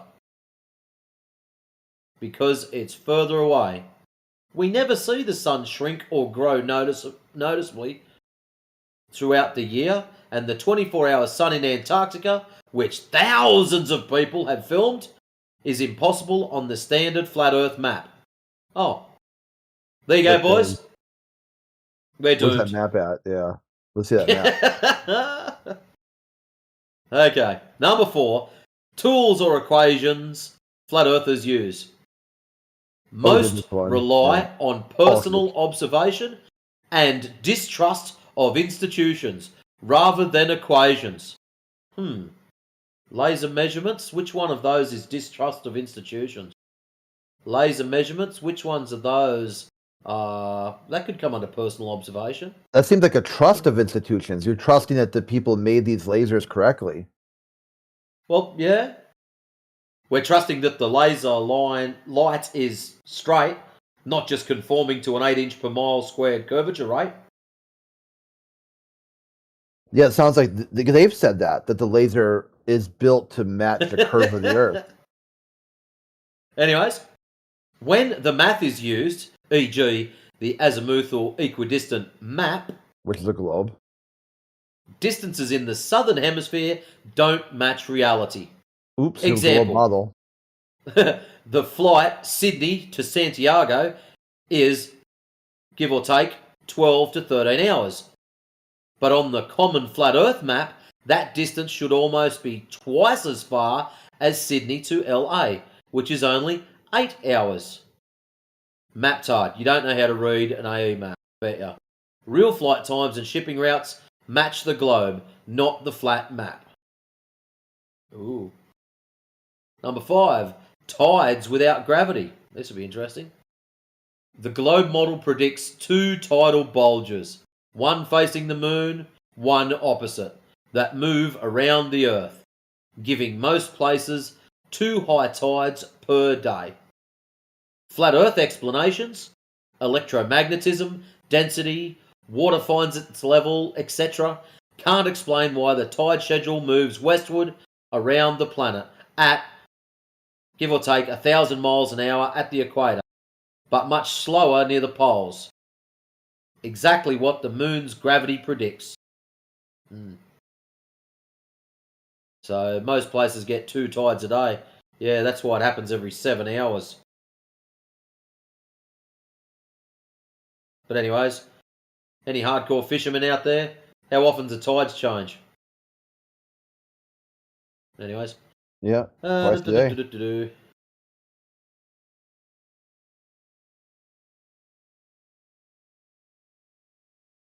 Eclipses. Lunar eclipses. Earth's round shadow moves across the moon. You can see the curve with your own eyes. Solar eclipse.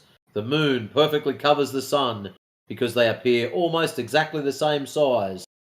From Earth, moon is 400 times smaller, but 400 times closer. On a flat model with a close small sun, total solar eclipses that last minutes and move in a narrow path across thousands of miles are impossible.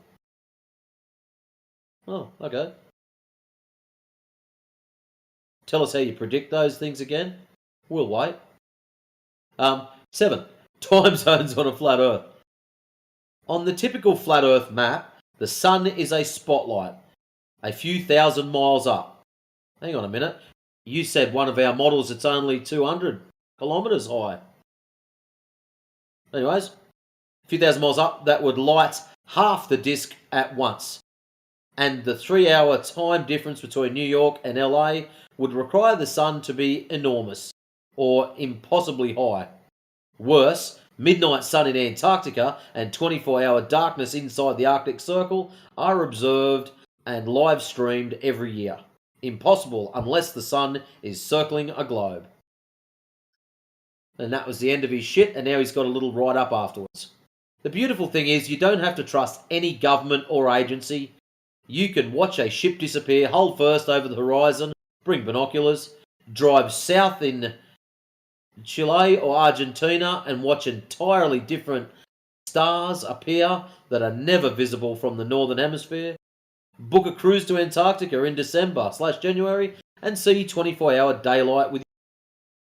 Use the free app Flight Trader 24 and watch real-time flights that only make sense on a globe.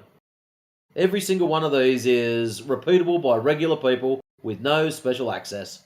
I used to think some of this stuff was suspicious too, until I started testing the claims myself.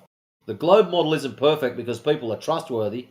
It's trustworthy because it keeps predicting things you can go verify tonight with a $100 telescope or a plane ticket. Happy to talk more, genuinely respect the curiosity. So which globetard was that so I know to... Yeah, you're an idiot. Alright, see what people have sent back to him. Oh, let him cook. Okay. Also, the tide bulges themselves don't move around the Earth. It's actually that we rotate into the tide bulge. Oh my goodness. If I throw up, you'll know why. Blah, blah, blah. I'm right here with you. My questions were more directed at those who believe the Earth is shape. Though I do appreciate your input, and I hope that it helps Flat Earth believers take some time to actually do some more in-depth research on the subject. It made for great engagement, and hopefully it helps some of those who are on the fence. Ah, so you are a troll. Get off. Next. So, at the start, it sounded like he was just a complete numpty with no idea, and he was after engagement. Well, that's probably why no one cared. All right. Ooh, if the moon is a hologram, how can amateur ham radio operators use it to bounce a signal to the other side of the globe? Crit, that's you.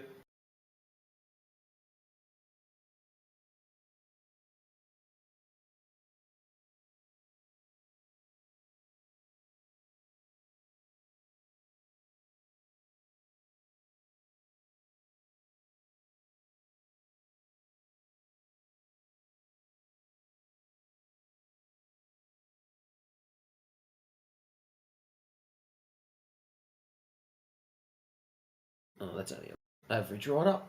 So, a question for flat earthers. Goose, are you even in the chat? And you're posting stuff up. What do you got? Buoyancy is the upward force exerted by a fluid that opposes the weight of an object.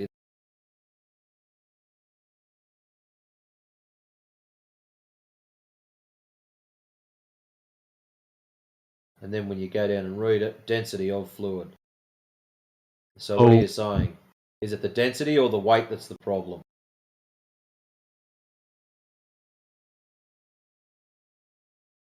Goosey, what are you trying to do? Oh, I was just posting the buoyancy equation. So if you put a item that's less dense into a medium that's more dense, what happens? It goes up. Good boy. Yeah, and that the buoyancy equation is how we determine. So not gravity then? No, but the buoyancy equation, right? It shows Not us gravity. How it moves the force that's applied to it. Not gravity. That's right. Gravity's density. part of the equation, though. Well, gravity's just a number. It's an equation itself to describe the speed at which things go down in the medium of air. Right, but this also works in the medium of water too.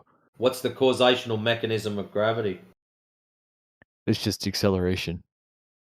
It's just acceleration.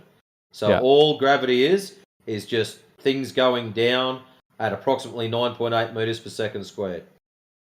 Yep. In the medium of air. Nope, not just the medium of air, because you use the buoyancy equation in any medium, and you still have to. So use you're G. telling me if I drop a feather, it goes down at a given rate in air, but yet it floats on water. Why wouldn't it continue to go down at the same rate? Right, it's a force. It's like a force. So when you're calculating the buoyant So, force, right? So hear me that out, it's different depending on what medium it's in. So hear me So out, man. gravity, as the claim, is in the medium of air. No. Let me 9.8 simplify meters this. per second squared is a formula to simplify this for describe you. the speed. When you're calculating the buoyant force, you take the density of the fluid, you multiply it by the volume, and then you multiply it by the gravitational acceleration due to gravity, and that gives So you 9.8 buoyant meters. force. So due to gravity. Hold on. You just said gravity was just a formula. So now gravity is an actual something. What is the something? I'm just showing you the buoyancy equation. You just said due to gravity. So do you is that accept what the- you're now claiming gravity is something else? Do you accept the buoyancy equation? I don't accept anything. Okay. So Well, there it is. what are you trying to get to? You come in No, I'm here, just post here a to post the buoyancy equation. Is this your proof of curvature? Because you haven't Huh? been in for a while. No, the Earth is flat, man. What are you talking about curvature? There is no curvature. How did you come to that conclusion? He was in here like a week ago with the same shit. Really?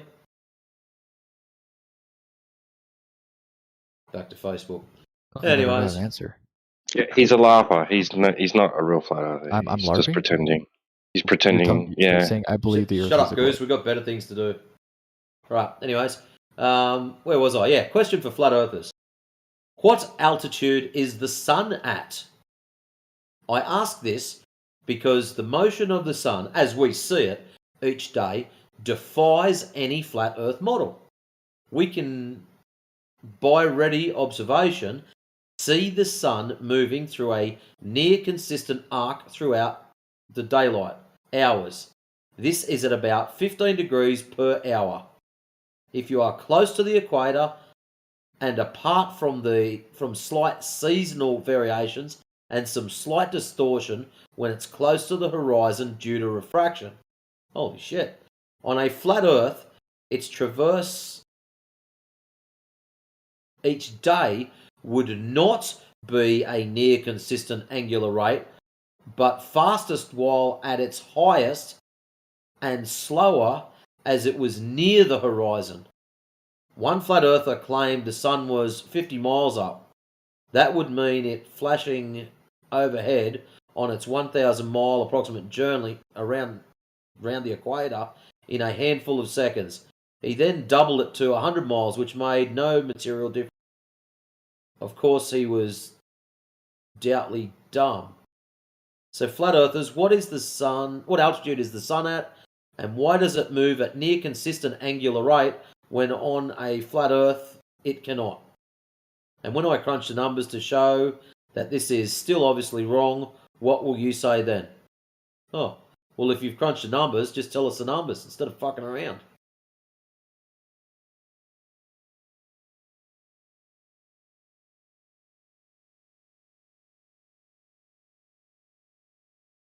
Well, I'm just going to do what everyone else does. Somewhere between 3,000 and 5,000 miles. Is that... to be verified. There we go. To be continued. And what do we got here? Someone's posted up. A common response from flat earthers is that the sun is 3,000 miles up and about 32 miles across. Yeah, well, I've heard 3,600 and about 37 miles across. Sun and moon are only 100 miles up.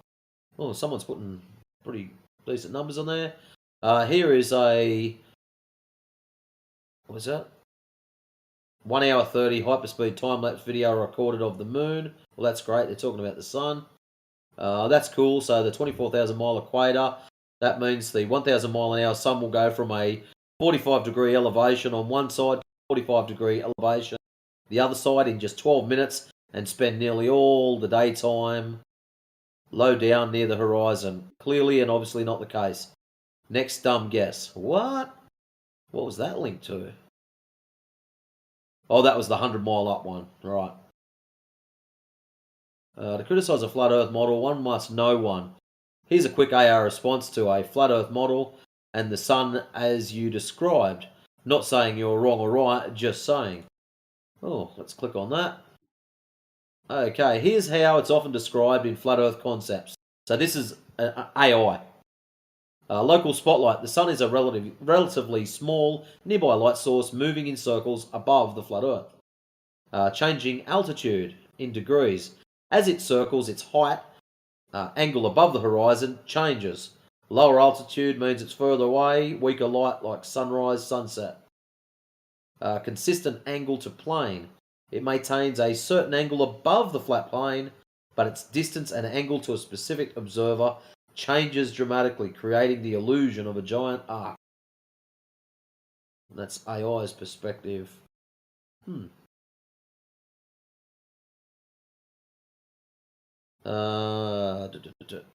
Common response, flat earth's sun 3,000 miles up, 32 miles across. I have no idea where they got those numbers from.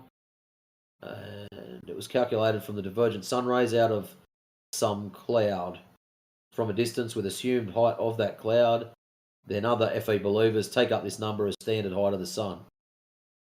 I think it's kind of fits with observing the sun with the solar noon, equinox, 45 degrees latitude, but not any other point, of course.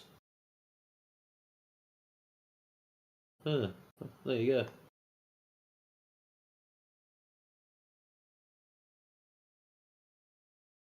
So someone who lives at 45.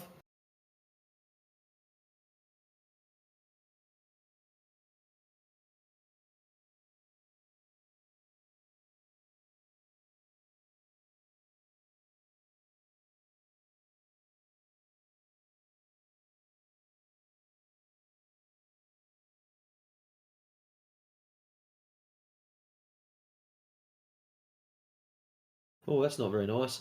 If space satellites were real, then why is Google Earth taking photos with planes, drones, and cars? Yoink. I'll steal that picture. I might put that up there.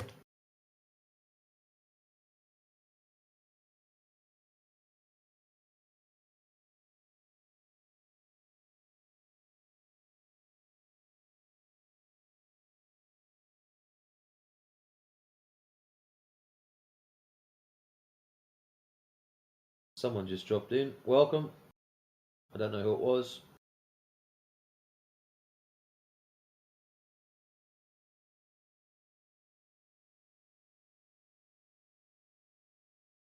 Oh, here's some. Oh, that's a little bit of a write up. Let's have a look here. Sounds like someone having a sook. So I've been in this group for a while and hardly ever comment, and this is my first original post. I joined out of sheer curiosity because I genuinely wanted to understand how flat earth believers back up their claims. What I have discovered is that gravity denial is central to the flat earth argument. Oh, hold on a second. Man sets up laser, points it over large lake, measures height of laser at starting point, travels 21 miles along laser, measures height of laser off of water at 21 miles distance, notices same elevation of laser. Nope, there's no gravity denial in that. Wait. You found Master Debater on Facebook.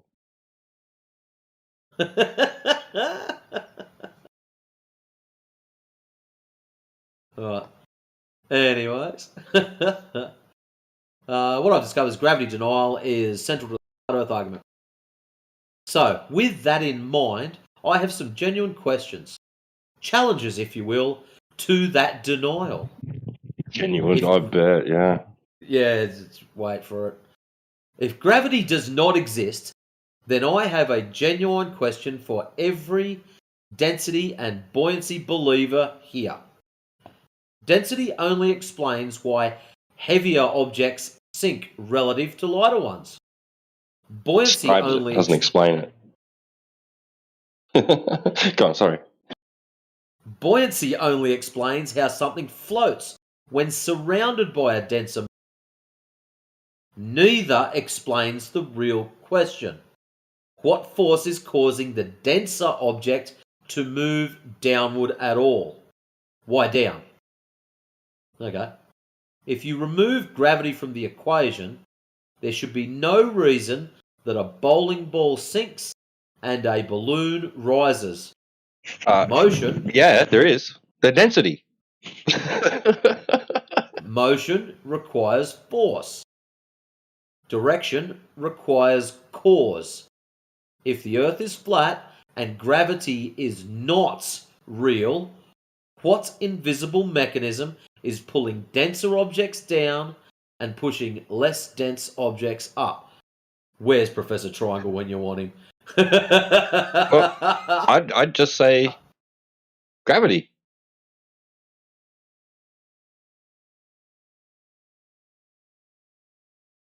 Gravity is the thing that is making sure that things are arranged in that form. I'm not claiming to know exactly what it is and how it works, why it does what it does, like why matter arranges itself the way it does. I'll just say it's gravity. I love how these guys are asking us these questions, why down? And that's basically what the question is, why down? But yet they've never looked into it themselves. Okay, let's change the shape of the ground. Let's imagine it's a big ball tard. Why down? Why not slightly to the left? You know, like, same question, just a different shaped ground underneath your feet. Why Sounds down? like you're describing my member, man.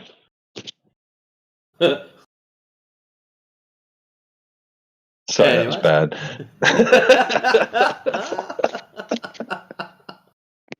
Oh, shit. Here we go. Are you suggesting there is only downward force for dense matter and only upward force for less dense matter? Because that sounds like you replaced gravity with two magical forces instead of one measurable one. A simple challenge. If buoyancy makes things rise, what force makes them fall? If density explains sinking, what initiates downward acceleration? If there is no gravity, why do objects accelerate rather than simply float motionless where they are placed? Saying density and buoyancy without explaining the driving force is like saying cars move because they have tyres whilst ignoring the engine. I'm not mocking, I'm asking logically. Explain the force, not the outcome. The force. Sounds like you're hooked on Star Wars, bro. Just say gravity. Force is I mean, and when if they if they were to reply to me, well, what do you mean by that? What is gravity? I'll say, I don't know. Next question. Just like Neil deGrasse Tyson when he was asked. Just play the Neil deGrasse Tyson clip. When he was asked, right? Did he turn around and say, "Well, it's mass attracting mass"? No. Did he say, said, I don't know. Oh, it's Next the question. bending and curvature of space-time, right? It's warping of space-time due to disproportional distribution. No, he didn't say it. He just said, I don't know. Next question. Yeah, he's pretty quick to say that. Don't know. Next question. So why can't I do that as a flat earther? It's gravity. What's gravity? I don't know. Next question. Yeah, but they've already strawmanned us and told us that we don't believe in that right at the start. Well, like I said, look, because it says at the start, what I've discovered is that gravity denial is central to the flat Earth argument. Yeah, and that's So where we have that to would get into screw 'em the over. minutiae, right? That's where Yeah, we have to that get would into screw the 'em over. finer details. If you said gravity, their whole us denying gravity would just be thrown out the window.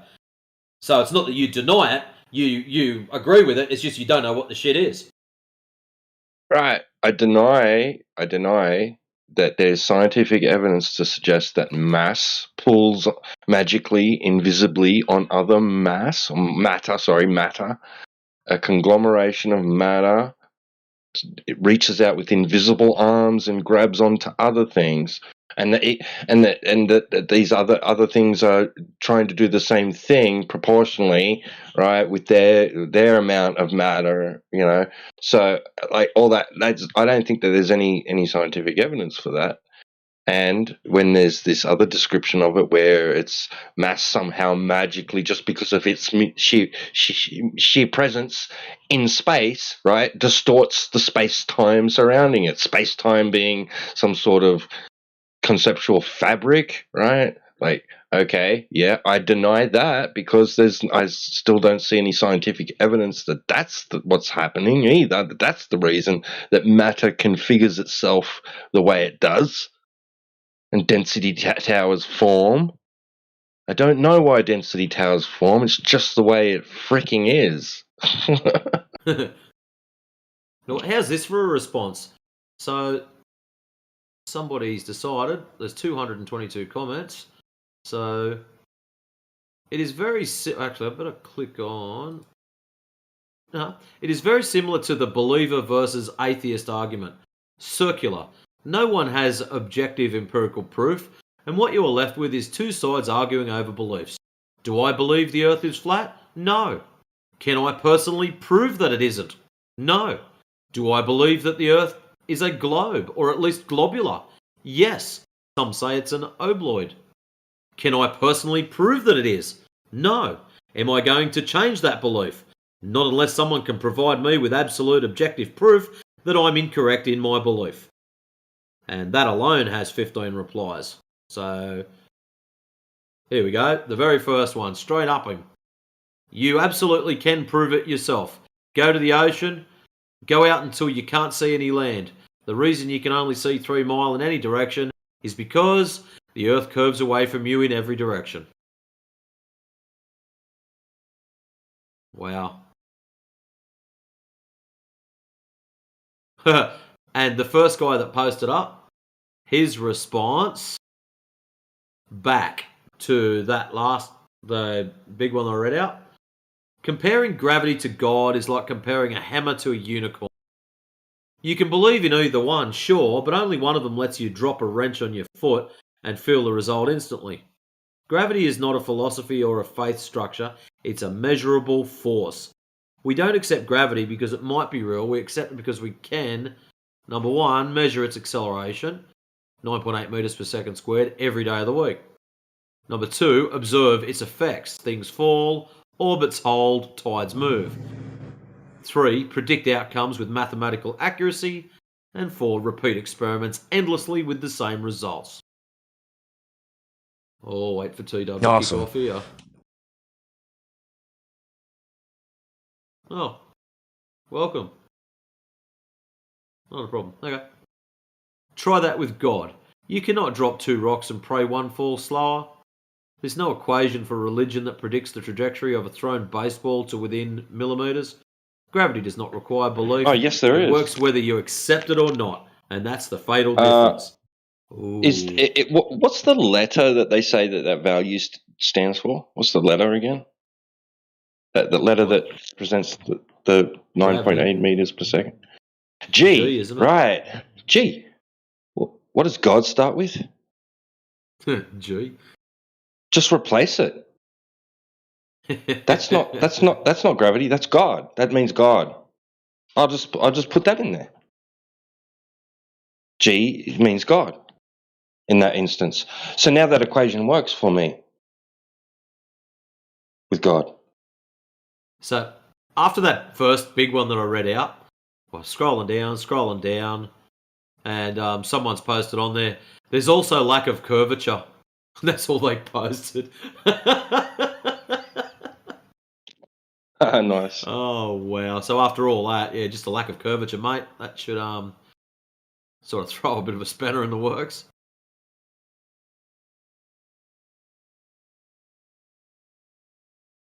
What's this? Why can't I do that? Your question simply debunks the non-existence of gravity. Gravity is the answer to most of the questions asked. Yeah. So there you go. Well, their excuse. Interesting, some of these posts. I know this. Notice the billionaire CEO $3 billion one has come up about 50 frickin' times. Oh. Kostya is typing. Is he even in the channel? No. Well, I wonder what type of nonsense we're going to get in the side chat. Come on, bro. Type away.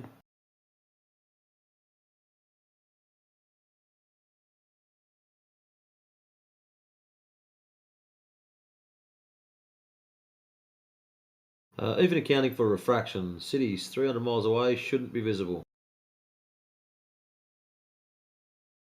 Yeah, don't worry about the refraction thing. Just put that to the side and you'll be right. That opens up another can of worms on its own. What do we got? What refutes science? Better science. What doesn't refute science? Your feelings, your religion, your favourite politician, your half-baked opinion after watching 2 YouTube videos. Ooh, that could go either way. I don't know if it's a Glober or a Flatty that's chucked that up. Might just steal that and put it in my memes folder. Get in there.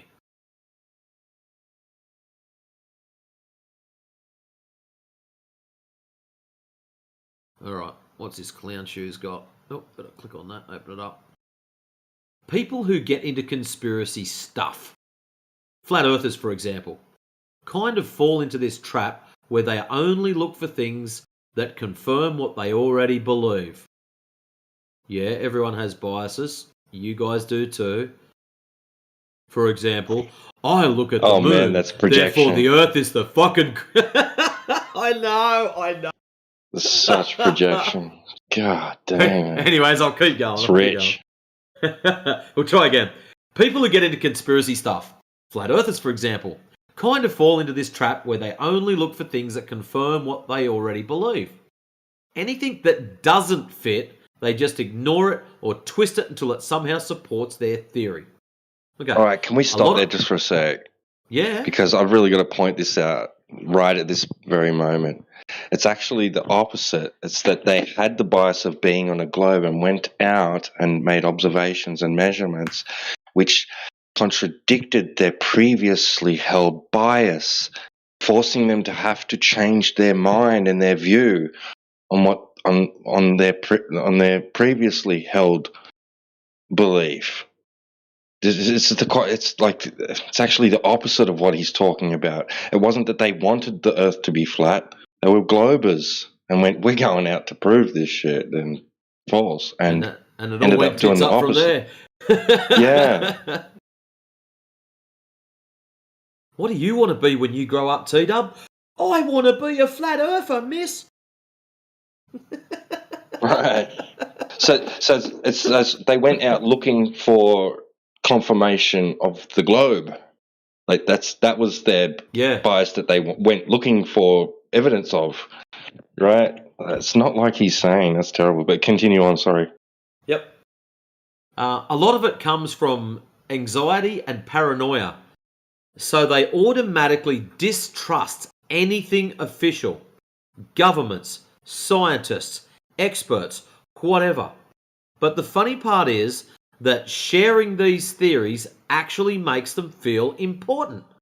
Like they're a part of some elite little club that knows the truth whilst everyone else is asleep.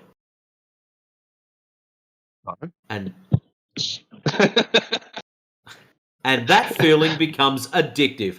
Every time they post something and get that little rush of, I am different, I know something you don't, their brain hits them with dopamine. So no matter how much evidence you show them, they're not letting go, because the belief isn't just a belief anymore, it's part of who they are and how they feel good about themselves. Oh, that is so fucking rich, man. Just turn it around. Just change the word fucking flat to globe. That just applies to everything that the globers do, man. What the heck is this guy on? And so what? Does that mean we're wrong?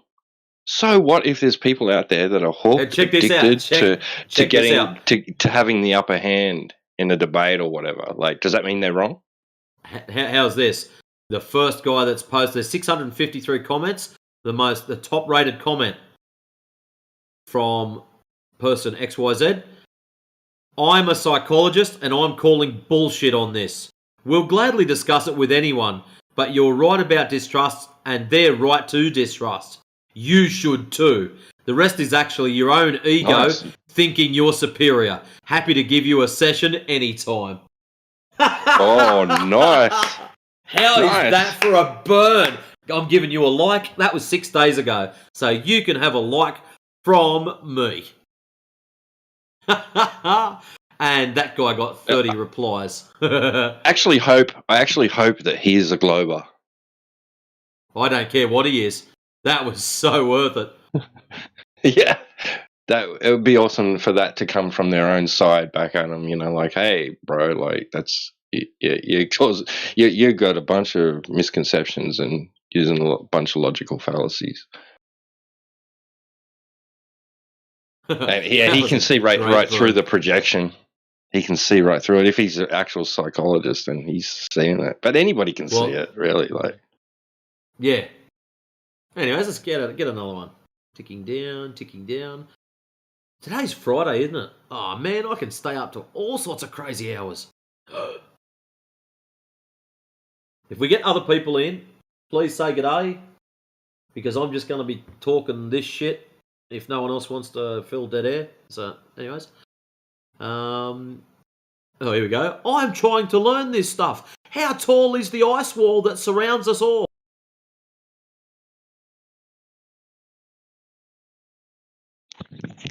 Well, Sonny, it's about 800. I was going to do my best Rodney Rude. It's pretty big, but not as big as your mum's bum. Yeah, that's a good one. Oh, wow. One of the comments, not tall enough. The Mexicans keep getting over.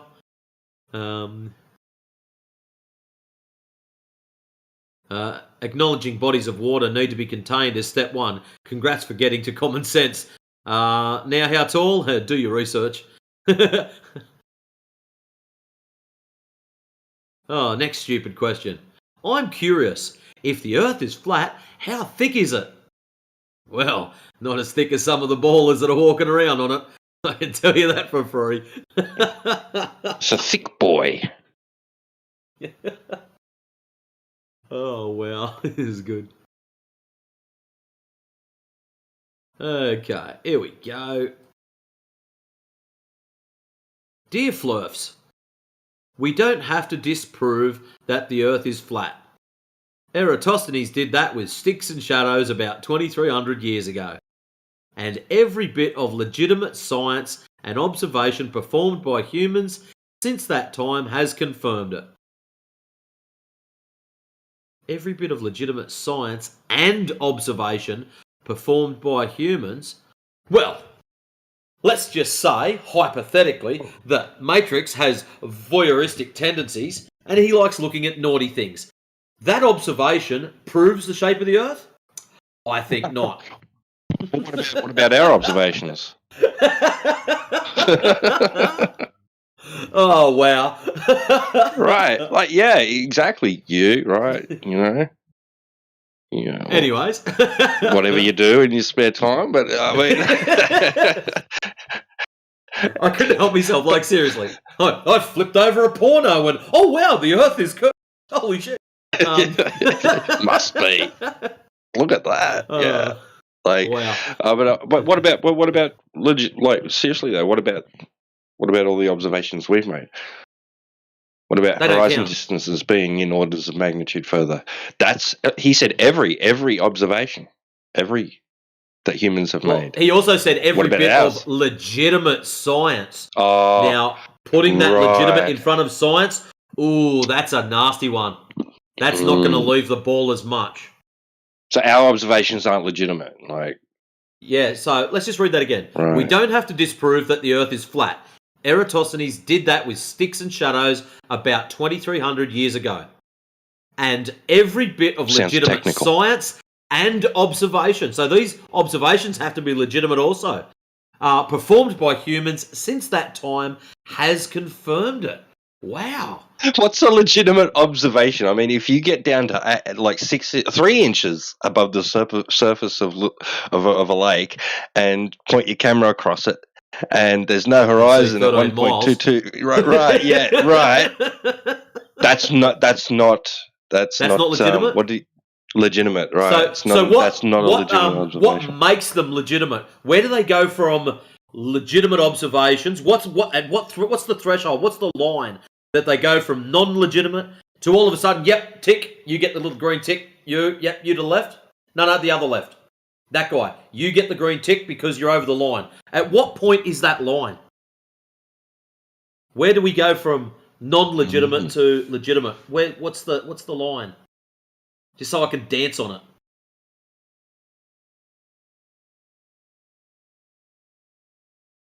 No Globers in there. Legitimise our claims. Come on.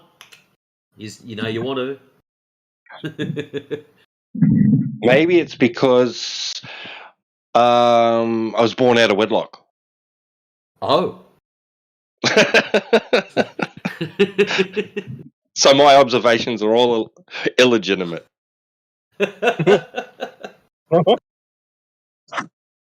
So he's just bastardised his claims. Oh no. Anyways, and we'll go on. But okay, allow me to disprove it for you. In order for globe Earth to be a lie, It would mean that literally thousands upon thousands of people over the course of hundreds of years have been in a perfectly coordinated, multinational, multidisciplinary, multi-generational conspiracy to hide the truth. And as technology has advanced, continue to pump huge, untold amounts of money into this massive fraud to keep it going, while the entire time have also managed to keep any indisputable evidence of this deception from ever having leaked. Ever. Right. See, because like the horizon's not out there for anybody to observe, and oh my god, bro. How many times did he say multiple? And quite a few. massive and immense. He's like that guy up Sunny in Philadelphia. Volumes, data, fossil records. Yes. Oh god. That's a great clip, man. I Multipass. like that. And they've done this and continue to do it for absolutely no reason whatsoever. Words do not exist to adequately express how impossible and absurd and stupid that entire scenario is. Well, you're the silly fuckknuckle that made it up, not us. There. You can be totally free of this dumb thing. You're welcome. What, Wow. free of the indoctrination? Woohoo! Woohoo! Ah, yes. Wow. Oh, I mean, I wow. think the lady does protest too much. That's what I think. What do we got here? Next dumb question. Still working on the science. If we are all on a big flat disk, what keeps it from just flipping over and dumping all of us off into space? Wow.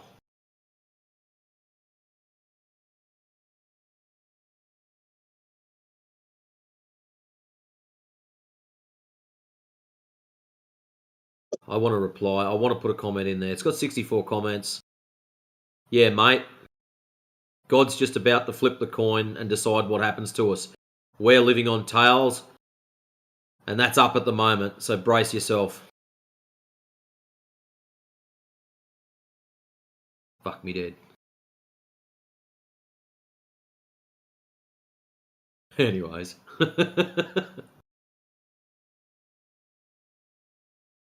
What's this?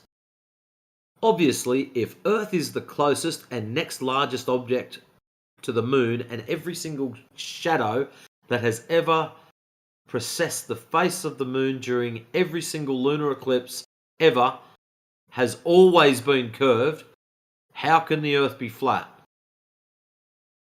Okay, that was a lot to ask why the shadow is curved, but anyways. Please give your deductive reasoning for theorizing that the Earth could be flat based on the facts stated above. Also, if you don't believe the Earth is the closest and next largest object to the moon, then you must show linked evidence to confirm why you believe it's not.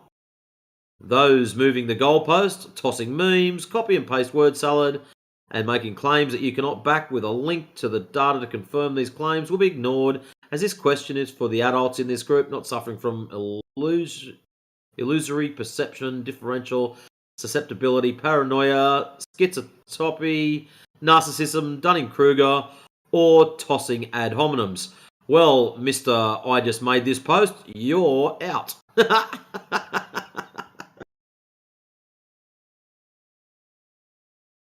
Ooh. I want very specific type of evidence. And any type of evidence that you give me is already qualifying you as schizo. So, good luck. Yeah.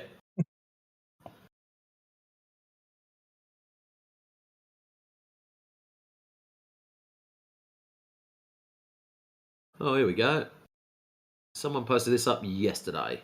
Can flat earthlings please explain how globers can predict when solar eclipses are going to happen, and when it will happen, and even how wide and how long this shadow will last for?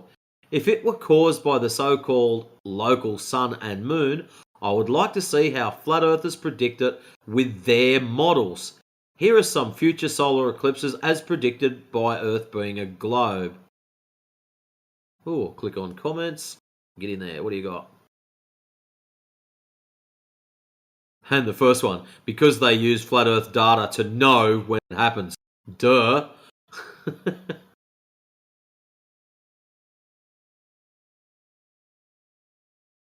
Has anyone put in... Yeah, that's in another language. That doesn't help me. So is that.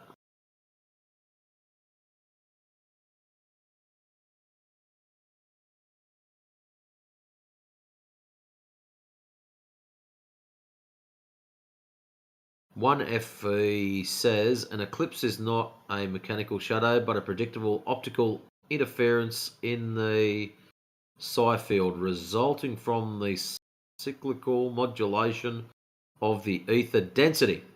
And the sinusoidal shapes are not the result of a shadow thrown on a ball, but rather a visualization of the wavy nature of the dog field and its optical interference moving above the stationary surface.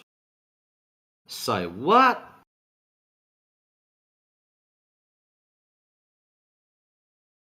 And he's posted up a little picture. And this picture's got more. Okay, you confuse the ability to perceive cycles with evidence of the shape of the Earth. Because the Babylonians predicted eclipses with perfect precision thousands of years before the heliocentric was created, just using the Saros cycle. Modern science has only taken over this ancient observational data and put it into their equations, and you are recklessly taking it for bulletproof. In the alternate model, an eclipse is not a mechanical shadow, but a predictable optical interference in the psi field resulting from modulation of ether density. Precision of the forecast therefore comes from the unchanging repetition of movements on the firm. That is the software and not from the shape of the hardware you are standing on. Your question only proves that you cannot distinguish between a blue clock observation and its geometric interpretation. And that was translated from Polish. Wow. Who's talking about ether density causing eclipse? Well, the question, can flat earthlings please explain how globers can predict when solar eclipses are going to happen, and when it'll happen, even how wide and how long the shadow, if it were caused by a so-called local sun. That someone actually posted that about the Saros cycle and a few other crazy things, ether worshippers. But at least he threw the Saros cycle in there. Hopefully our little globetar mate might look at that and go, oh, that's interesting. Doubt it. Anyways. Let's have a look here. Someone's having a cry. Well, after a few years of dumb flat earth memes, uneducated posts, stupid answers to logical questions, pathetic excuses, AI videos and pics, the flat idiots still haven't proven anything. Actually, wait, they did prove it. They are uneducated idiots. So they proved one thing. Congrats, Flurfs. Wow. When was that posted? Yesterday. Yesterday at 10:38 a.m. my time. Right. So yesterday at 10 o'clock, so whilst I was at work yesterday, did one of you guys seriously hurt somebody? Like hurt their feelings type bad? You kick someone out, they were kicking and screaming and crying. Because that's what this person sounds like. They're in a lot of pain. Yeah, nice. I like that. Earth round. Earth round. Earth round. Who measured it?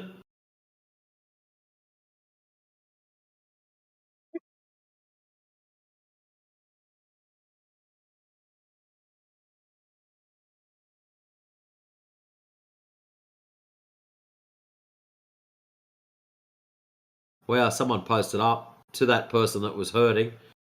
Idiot. I think not. We are just the non-programmed and are able to think for ourselves. So, idiot, I think not. But you, on the other hand, actually, I say nothing but I care for the Globers and pray for your spell to be broken.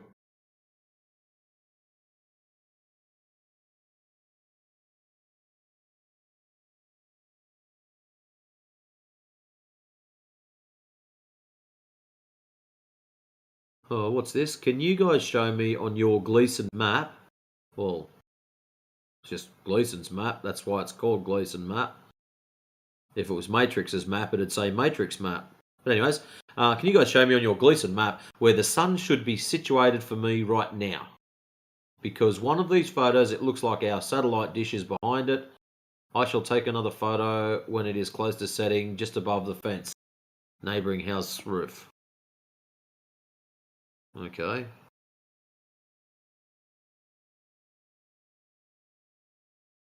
Yeah, I'm not posting that shit. It'll only confuse people.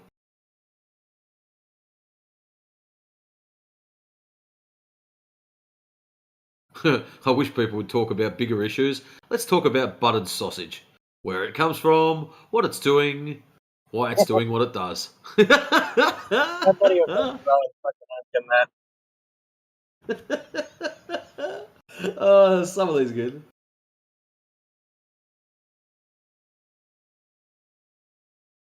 What do you got? Oh, here we go. Someone. Holy crap, I am. Actually, that's not a bad write up. That's going to take me probably 15 minutes to read that. Good. I'd like to begin with a heartfelt message of appreciation to everyone who has chosen to engage with me, my posts, and my comments over the past few weeks. When I first became interested in the flat earth belief, ooh, don't like him already, I was largely unaware of the many intricacies involved. Since joining this group, my understanding of the complexities of this belief and its many related claims has grown steady thanks to the contributions of members here. Trying to understand the motivating factors behind the belief in flat Earth has recently become a self-appointed project for me. Setting aside my existing knowledge to assess this belief with an open mind has been, to say the least, an enjoyable exercise. As I navigated the many crass comments and seemingly impulsive remarks, I was confronted with an onslaught of competing opinions, most of which were delivered with apparent conviction. I knew it was a logical impossibility for these competing beliefs to both be accurate representations of the real world. Nevertheless, certainty came from both sides of the conversation, which intrigued me. So I decided it was time to dust off the old thinking cap and search for an explanation of why two competing beliefs could be held with conviction, even though it was evident that both beliefs cannot be true representations of reality. Two opposing beliefs, both having a cognitive foundation built on logical analysis and empirical evidence, seemed unlikely, and I knew that the globe Earth belief is built on such a foundation, and so I knew that the flat Earth belief was either built on an effective or behavioural related analysis of information, which made me wonder whether having a belief that is not built on logical analysis would hinder the formulation of well-supported claims that are attached to such a belief. In other words, how likely is it for a belief that lacks logical analysis and empirical evidence to have attached claims that are built on logical analysis and empirical evidence? So, I developed a hypothesis, performed an experiment, analysed the data, drew some conclusions, and wrote the research paper below. It's a 4,000 plus words and 30-minute read. So if you have a spare half an hour and a desire to read and or review such a research paper, then this post might be for you. Are we ready, shoppers? What? Right. All right. I won't read the author's name. Research hypothesis. It is hypothesized that if a belief is not based on logical analysis, its effective component will become foundational and impede the formulation of well-supported attached claims. Discipline and sub-disciplines. Cognitive psychology, logic and reasoning, affect psychology, affect congruence, behavioral psychology, cognitive behavioral response, theology, Christian ethics, conspiracy theory studies, philosophy of conspiracy theories. Right. Hypothesis as question. If a belief is not based on logical analysis, would its effective component become foundational and impede the formulation of well-supported attached claims? So, paper title, The Emotional and Behavioural Foundation of Beliefs, Impeding Rational Inquiry. Introduction. Beliefs have three main parts: the cognitive, the affective, and the behavioural. The cognitive part forms the basis of a belief. It explores ideas and reasons. This helps people understand the world and draw conclusions. The affective part covers emotions, and the behavioural part covers actions. A belief shapes emotions and actions because those two parts grow out of the cognitive base. So, testing the hypothesis by conducting an experiment. To test a hypothesis that posits if a belief is not based on logical analysis, will its effective components become foundational and impede the formulation of well-supported claims attached to a belief? I sourced a population of individuals holding such a belief and gathered the claims attached to the belief through an unbiased question and answer process to reduce the likelihood of eliciting undue emotional responses. The results were recorded and claims attached to the belief were analysed. So, claim number 1, Earth's moon is self-illuminating. Analysis of claim. Luminosity is the total amount of energy an object emits per unit of time, a measurement of its intrinsic brightness or radiant power. If Earth's moon produced its own light, it would be expected to always appear full or consistently bright, not wax and wane as it does. Observations of the moon's visible section, made once every 24 hours from the same geographical area, show that the moon's visible section appears to reduce or increase by roughly 10% between each observation. These changes appear to be explained by the concept of lunar phases, and no logical explanation of lunar phases related to a flat Earth model was observed. Self-luminous objects require energy source to produce their luminosity, such as it should be expected that an investigation of a premise asserting the Earth's moon to be self-luminous object would produce evidence of a structured and systematic analysis, allowing for a well-supported reasoning and conclusions. However, no such evidence could be found related to this premise. So, claims 2A and 2B.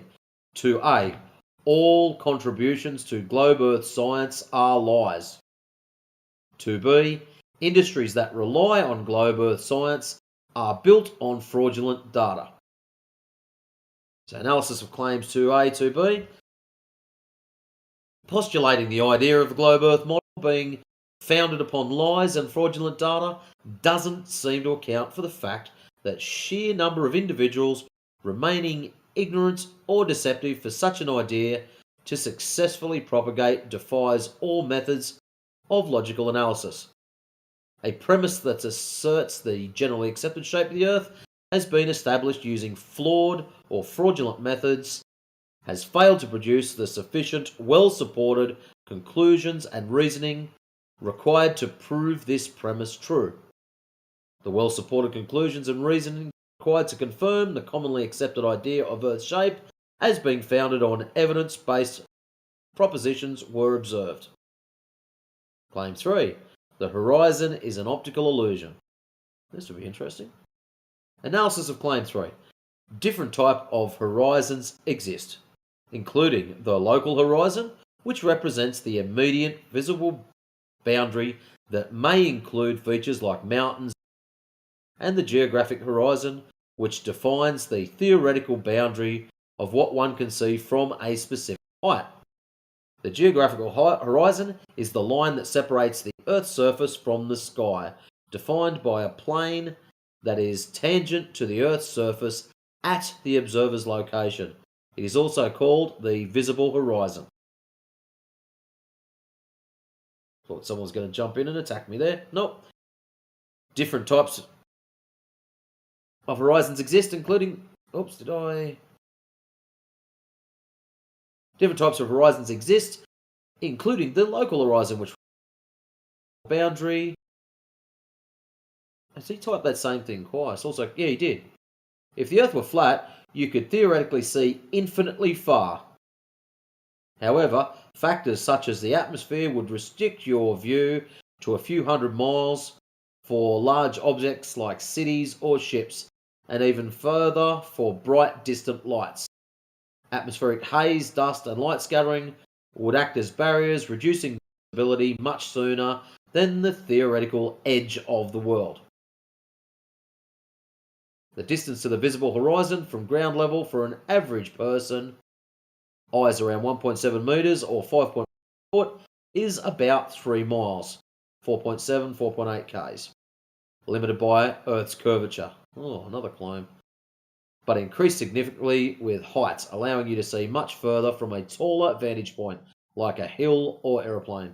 The visible horizon's distance can be calculated with relative ease, using electronic devices like total stations, advanced laser measures, and radar, often by measuring angles or sending signals.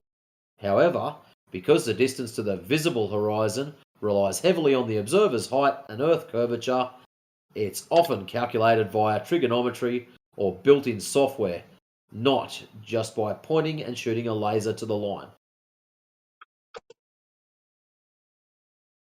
By comparing the distance of the visible horizon, it is possible visible distance if the Earth were flat. Determining the Earth does not have a flat shape appears to be a logical conclusion. Oh. Claim 4. Water cannot be demonstrated sticking to a ball. Analysis of Claim 4. Gravity is measured by the acceleration it imparts to a falling object, usually using units of measures per second squared. This value represents how quickly the velocity of a free-falling object increases each second. To gravitationally hold water to its surface, like a planet, a spherical object with a diameter of 1 meter would need a mass of approximately 36 billion kilograms to counteract other forces or prevent escape over geological time. While logic and physics both support claim number 4, the claim appears to insufficiently support its intended conclusion due to the lack of logical connection between possible and impossible experiments, and the claim also contains an apparent flaw in reasoning by the presence of an unverified claim that has no logical bearing on disproving the Earth's rotation. Oh, I didn't know rotation was... Anyways. Claim 5A, 5B. 5A. The vacuum of space has suction. 5B. The Earth's atmosphere cannot exist next to a vacuum. Cool. Common expressions that refer to the suction of a vacuum cleaner seem to have created misconceptions regarding definition of a vacuum. Whether it's referring to a vacuum of space or household vacuum cleaner, the somewhat counterintuitive fact is that vacuums don't truly suck. As a pulling force, in the case of household vacuum cleaner, a motor-driven fan creates a low-pressure area inside and the higher Who's pressure saying ambient. this? What's that? They've obviously identified some people, having that misconception. Yeah. And making that error of thinking that is this about outer space? This whole thing is his thesis. So he's made up a whole heap of claims: claim 6, claim 8, 9, 10, Yeah. 11, 13. Yeah, so this is his whole thesis. Well, he hasn't met us, like, because we'd correct I him and know. say no. That's but so I think oftentimes the misunderstanding is on their end that because that's not what a vacuum is, that the gas shouldn't just go into it, right?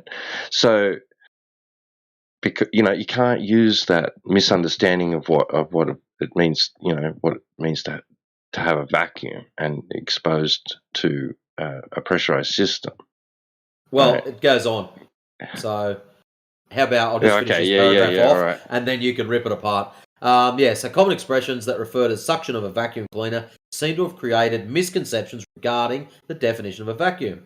Whether it's referring to vacuum of space or a household vacuum cleaner, the somewhat counterintuitive fact that is vacuums don't truly suck as a pulling force. In the case of a household vacuum cleaner, its motor-driven fan creates low-pressure area inside, and the high-pressure ambient air outside pushes dirt and dust into the nozzle, forcing it into the machine and making it seem like it's sucking.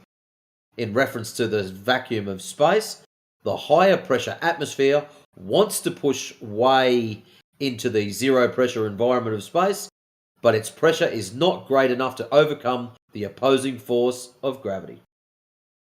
And now you can attack it.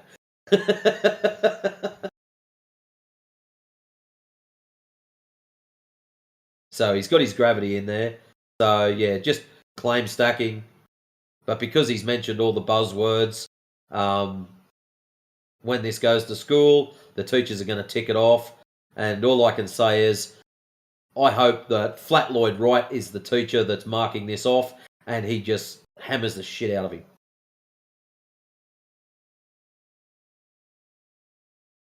He won't. He's too nice a guy, actually.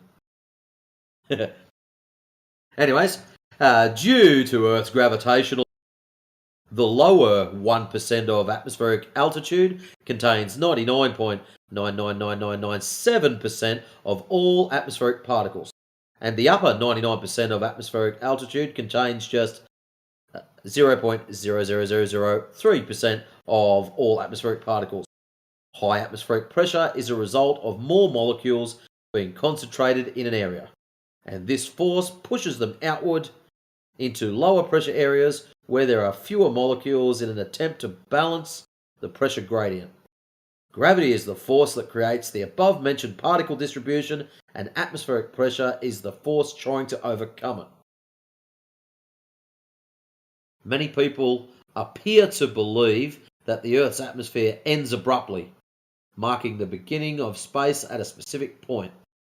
In one respect, this is accurate, because according to those who make these decisions, space officially begins at an altitude of 100 where the atmosphere becomes too thin for conventional aircraft to fly using aerodynamic lift, and this altitude is marked by the Kármán line, which is internationally recognised boundary between Earth's atmosphere and space. However, the Earth's atmosphere continues for roughly another 9,900 kilometres beyond the Kármán line, yet the air molecules present beyond this point and the subsequent air pressure are very small and become increasingly minuscule as altitude increases. Wow. Earth's gravity gradient creates an atmospheric pressure gradient, meaning that as altitude increases, the force of Earth's gravity decreases, resulting in atmospheric pressure also decreases due to present atmospheric gas particles becoming fewer and more scattered and their combined weight dropping, which leads to a reduced level of atmospheric pressure. Some high-altitude atmospheric gas particles drift off into space through a process called atmospheric escape.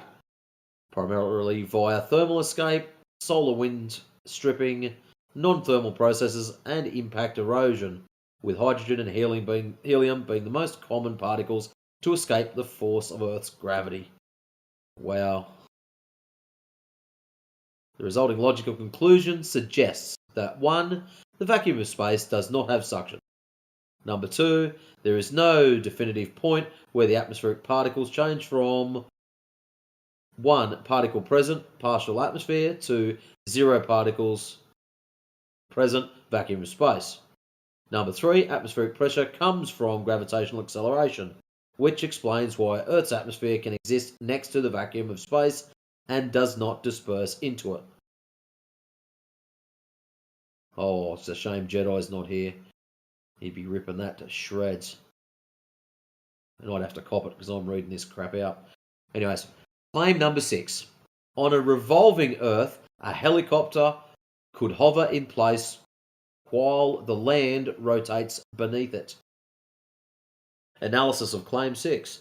The Earth, Earth's atmosphere, and a helicopter on the ground at the equator are all travelling east throughout space at roughly 1,040 miles an hour as they rotate together around Earth's axis, a fact that remains constant once the helicopter becomes airborne and hovers in place. Due to the synchronized eastward movement of Earth, its atmosphere, and everything inside it, aircraft travelling west across Earth's surface along the equator at 10 miles an hour is also east through space at 1,030 miles an hour. An aircraft travelling west across Earth's surface along the equator at 400 miles an hour is also travelling east through space at 640 miles an hour. An aircraft travelling west across Earth's surface along the equator at 1,030 miles is also travelling east through space at 10 miles an hour. An aircraft travelling west at 1,040 miles an hour appears to be stationary from the perspective of an observer that is outside the Earth's atmosphere. Well, shit, they're just lining up, aren't they? The hovering helicopter could not hover in place while the land rotated beneath it because every stationary object inside Earth's atmosphere is travelling in unison with the Earth and its atmosphere through space in the same direction. So Numpty just debunked wind. I'll give him a round of Why? applause for that. Well, there's no wind. Everything's moving in unison. That's why the helicopter, the ground, and everything is all together. Because it's all moving in unison, there's no wind. That's ridiculous. That's what he has to have now. If everything's moving in unison, no so no wind. Coriolis effect. No Coriolis No. effect either. Didn't think that far ahead, did he? Anyways, claim number 7. If Earth spun at 1,040 miles an hour, centrifugal force would make everything fly off its surface. Analysis of claim 7. While using Earth's equatorial circumference and the time it takes to complete one full rotation, the available formulas for calculating centrifugal force suggests that the force from Earth's rotation at the equator is about 0.034 newtons per kilogram, which is only about 0.34% of the force of gravity, meaning that the Earth's gravity is approximately 300 times stronger than the centrifugal force from its rotation at the equator. Centrifugal force doesn't cause objects to fly off Earth's surface because Earth's gravitational force is much stronger than its centrifugal force. Yeah. Claim 8. A working azimuthal equidistant map, such as the Gleason's map, suggests that the Earth is flat. Oh, really? Okay. Well, analysis of claim 8. In the field of cartography, map projection methods enable the surface of a spherical object to be projected onto a flat surface. Oh, I didn't know cartography made things... Okay, just go back. In the field of cartography, map projection methods enable the surface of a spherical object to be projected onto a flat surface. Well, cartography is just making maps. There's no rules that it says that it has to be coming from a spherical surface. They could just be sailing past a patch of land, and they're going to draw it out and put it on a bit of paper.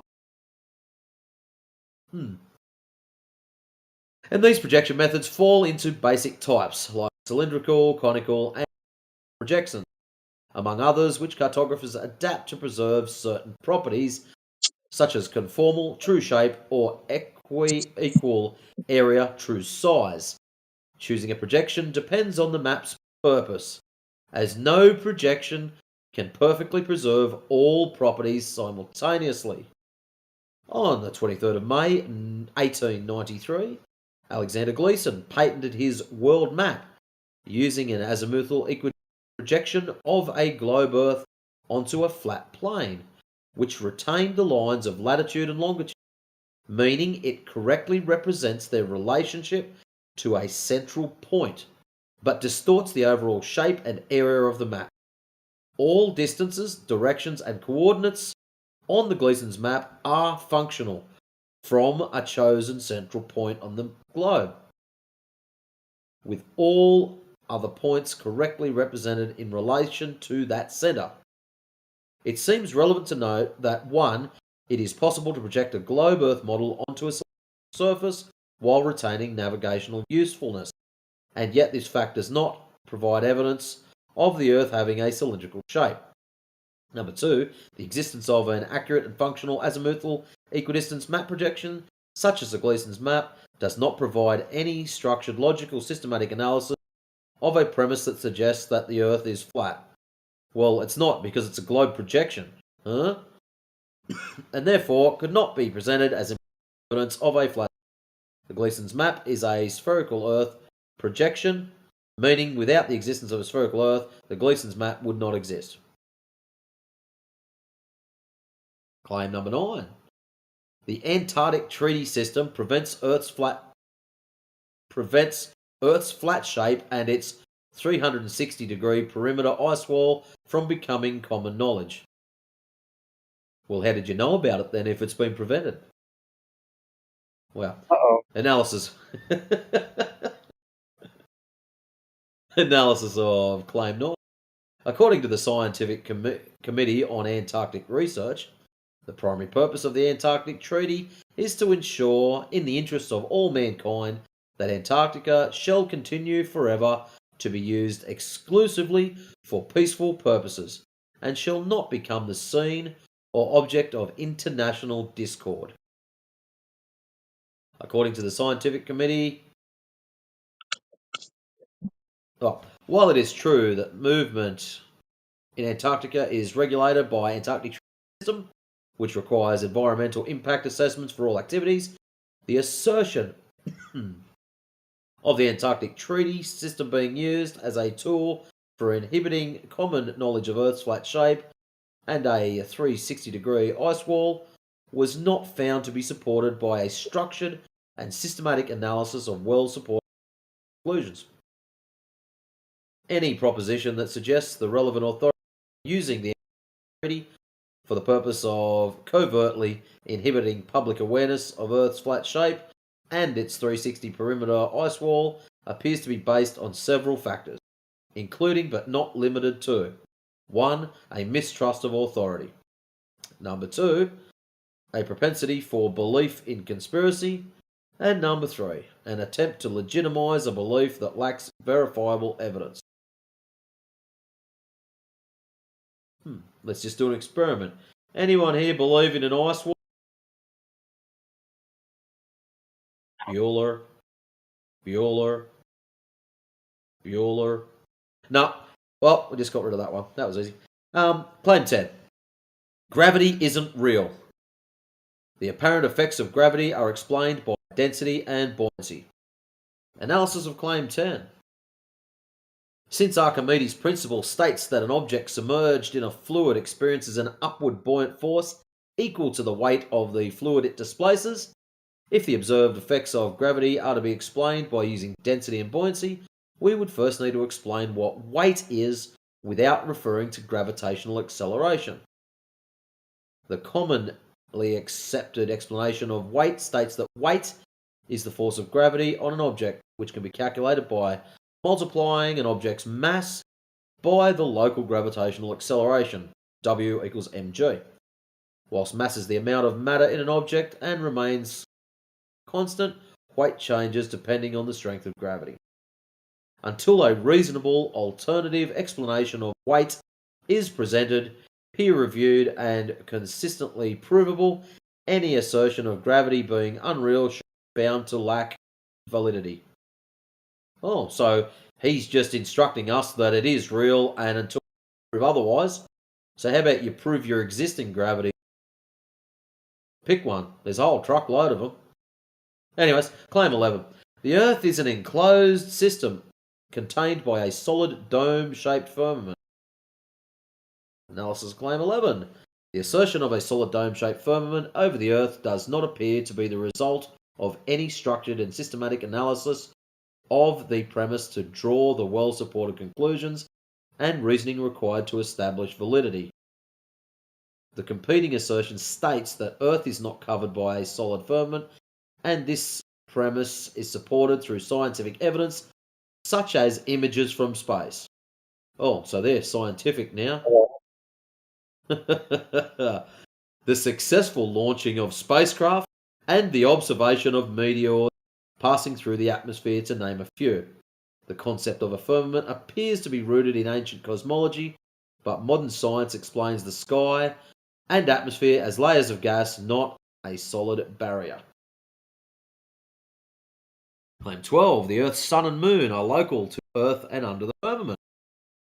Analysis of Claim 12. An object's angular size is the angle an object appears to cover in an observer's field of vision, measured in degrees, arc minutes, or arc seconds, and is dependent upon both the object's actual size and its distance from the observer, meaning that two objects of very different actual sizes can have the same angular size if they are at different distances.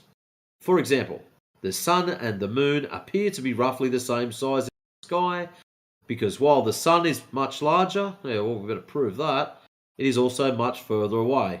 So that's a claim.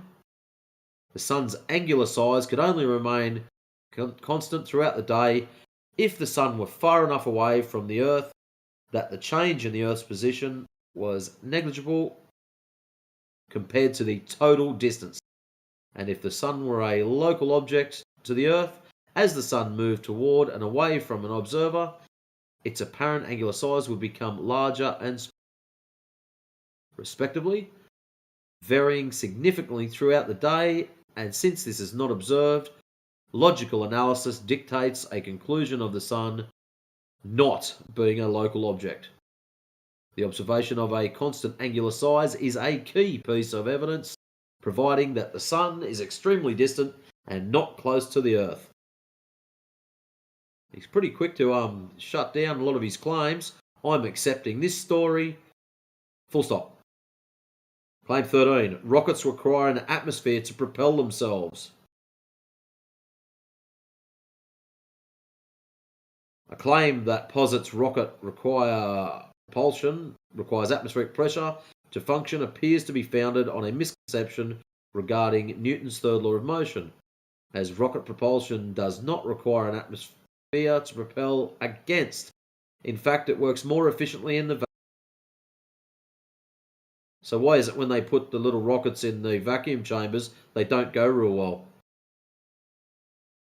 Anyways, rocket propulsion occurs through the expulsion of mass in the form of exhaust gases at high speed, which creates an equal and opposite reaction that pushes the rocket forward, and this process called reaction is based on Newton's third law of motion and explain why rockets do not require air to push against and why rockets can operate in space. If that's the case, why do rockets have to do a bloody great big hockey stick to get going? If they operate more efficiently in space, why don't they just go up, and as they get out of the more dense so-called atmosphere into a less dense one where they're working more efficiently, why don't they just keep going straight up?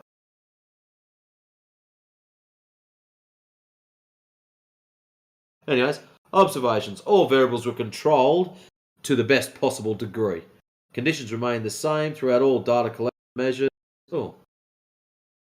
Yeah. The question and answer process appears to have elicited most honest responses. Claims from obviously dishonest responders were not considered. So you cherry-picked the data that you wanted to hear. Of course. Conclusions.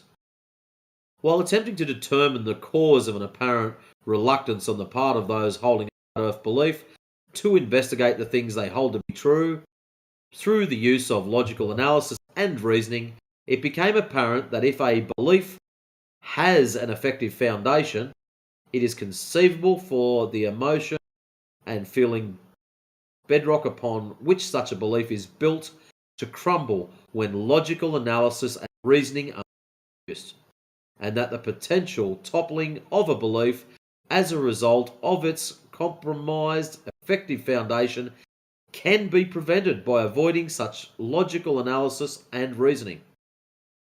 Questioning one's own beliefs seems like normal consequence of being aware of a belief that is in direct competition with something we hold to be true. If we learn of a belief that is in direct competition with one we hold, it seems logical to investigate new information to determine if it is supported by empirical evidence through direct observation, experimentation, and experience involving systematic collection of quantitative or qualitative data to test a hypothesis and build knowledge by using methods like controlled experiments, surveys, and real-world measurement. If a competing belief is found to have the support of empirical evidence, it seems prudent to perform a side-by-side comparison of both beliefs in order to make informed judgments through a comparative determination.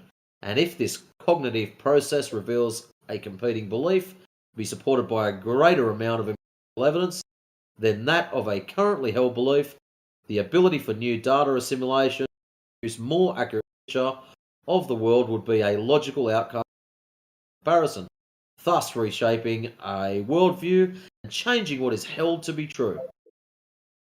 In no instance of communication with those holding a belief was there found to exist a connection between the belief itself and the required process for producing empirical evidence. Nor were observations of empirical evidence supporting the flat Earth belief made during the data analysis process. Therefore, since the belief does not appear to be founded on empirical, the foundation of a flat Earth belief is likely affected or behavioural component. Right, so because no one put forward in his mindset, no one put He was forward looking in the empirical wrong evidence, place. he's in the wrong place. Yep. Yeah. Or he's just outright lying. Yeah, he's already claimed that anyone that put forward data that he believed to be non-truthful was deleted. So his bias has already gone through and cherry-picked what he believes to be true and correct. So he hasn't actually done this in any scientific way. He's actually gone through, cherry-picked his own data to get the story that he wants. What data did he disregard that you think should have been included? I'm not reading the whole fucking thing again, Mez. Oh. And I've still got more to go. So, anyways. Okay. Yeah, this is long, man. It's like half an hour's worth of shit. Anyways. Where were we? He's got like a 4,000 word thing going. Yeah. Yeah, he highlights that he asked a question, and when he got answers he didn't like, he deleted the answers and said it wasn't an answer anymore. Yeah.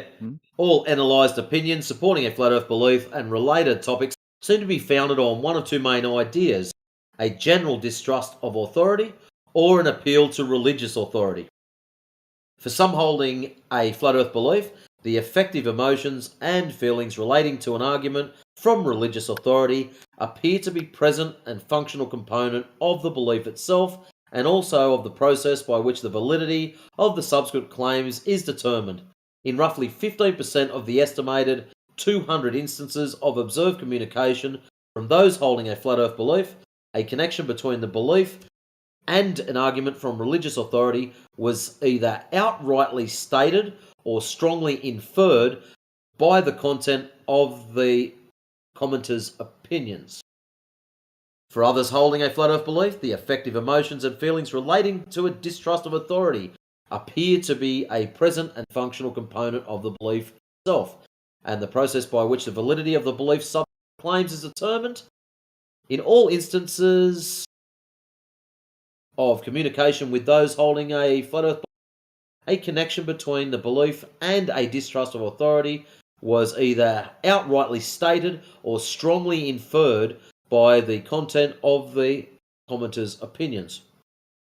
It appeared that if a propensity for logical analysis and reasoning is present during the belief formulation process, it will be carried over into the process of formulating the belief's attached claims.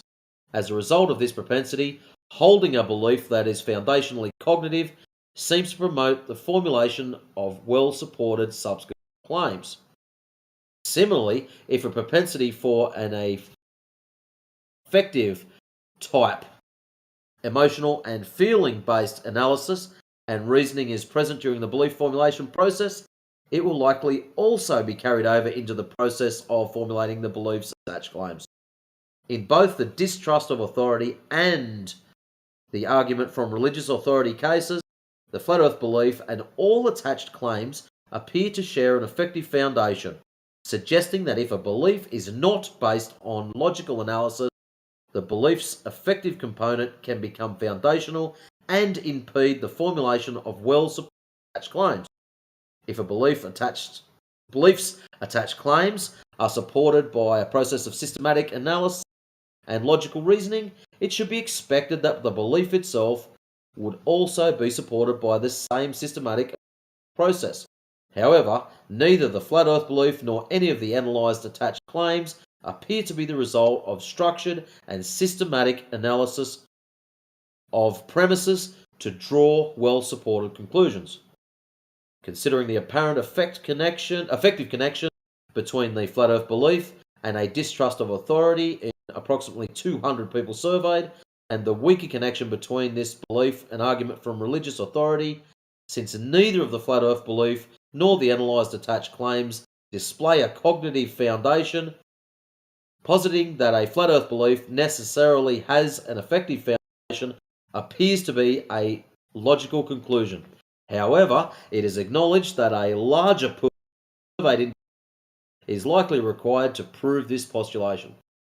Considering the apparent effective foundation of the flat earth belief, since 13 claims attached to this belief were also not shown to have cognitive foundations, positing that if a belief is not based on logical analysis, its effective component will become foundational and impede the formulation of well-supported attached claims, appears to be a logical conclusion. However, it is acknowledged that the analysis of larger portion of claims attached to this belief is likely to definitely prove the hypothesis true. End of thesis. Holy smokes. Yeah, that's interesting how he is so contradictory. He's like, flat earthers appeal to some kind of authority that everyone does. Like everyone. Like the NASA astronauts appeal to a Bible. They brought a Bible to the moon. You're like, oh, look at these interesting how these 15% of these flat earthers have some kind of religious component to their worldview. Meanwhile, like 99.9% of all people have some kind of religious component to their worldview. I'm going to send that to you, Crip, because you sound like someone who likes that. That was long, man. Holy shit balls. Yeah, I mean, it's interesting though that he's not going to respond. He's like, it's non-responsive. That he just wants to talk about belief systems rather than reality. Like you're like an orc in Warhammer 40K. You just kind of enough people believe one thing, and it just changes reality. Can you post that in chat? Yeah. I'd like to have a look at it. Let's see if it goes in. Let's not going to hold down. Control V.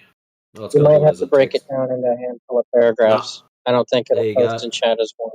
Yeah, 29 kilobytes. Press the download button. Let's put it up as a text message. Nice one.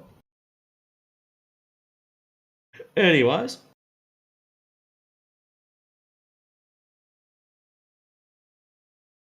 And hopefully the guy can find some peace now. He can move on with his life. He had a little meltdown, schizo breakdown about what other people are talking about or what other people believe. But I predict no. I bet this is like just one part of the mental break with reality. He'll come back tomorrow and do it all over again. Repeat, yeah. This will and not. then he drops it. Then he drops in here, comes in here. You flat earthers believe, and then three people in unison. It's not a belief. Well, you don't have any empirical measurements. Well, here's a few laser tests.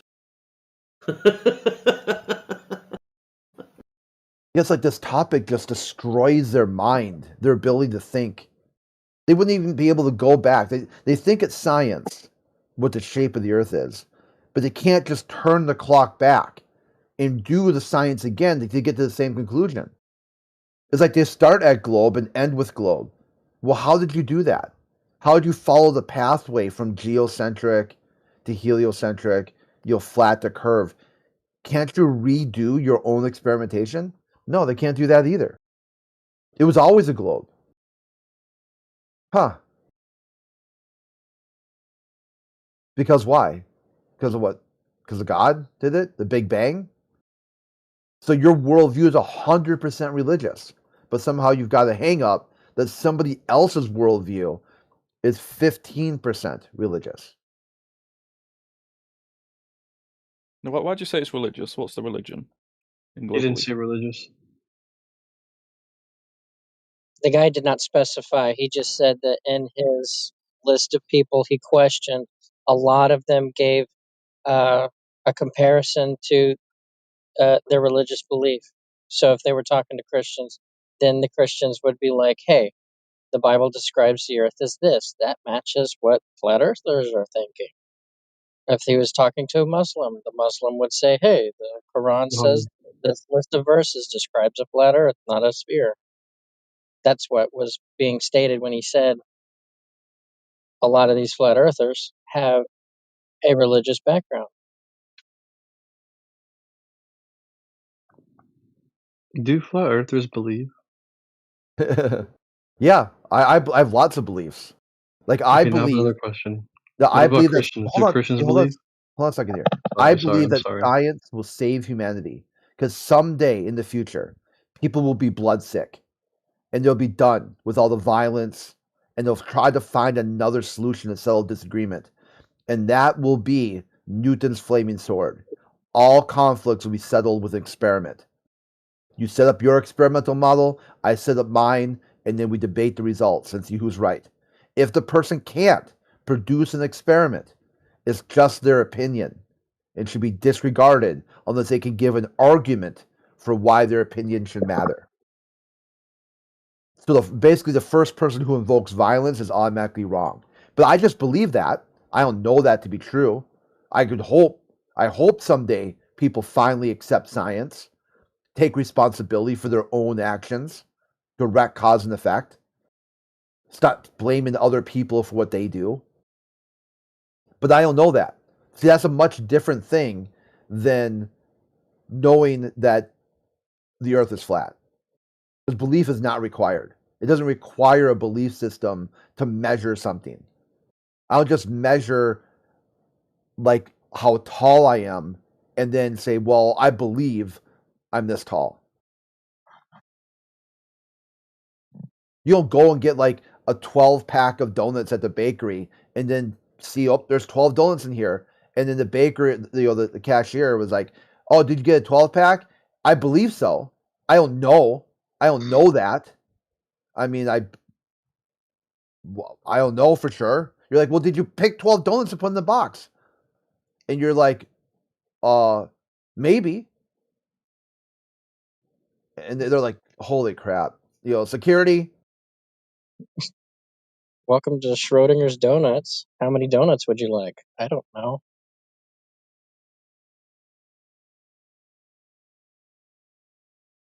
It's the ultimate question.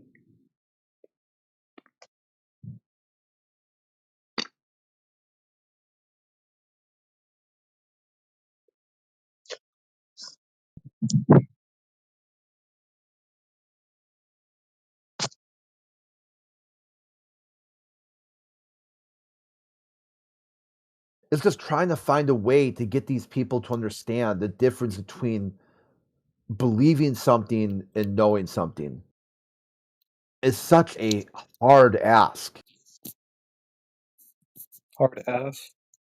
Ask. It's an ask to say, what is your difference between belief and know?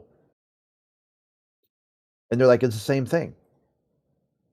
Like, how? What did you do to belief, or what did you do to knowledge to make them exactly the same thing? What did you do? How did you manipulate those two words to have them be exactly the same word?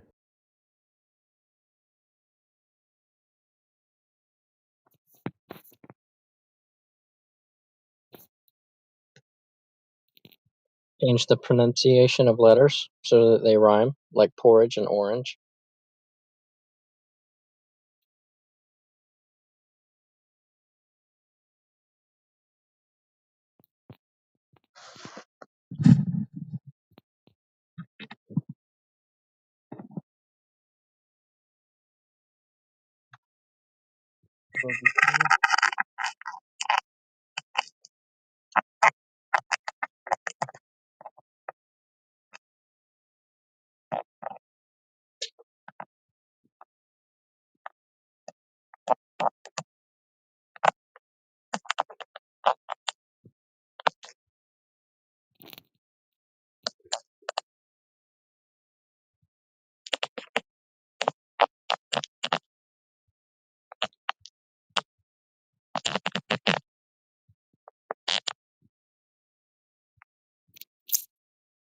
Who's making that noise?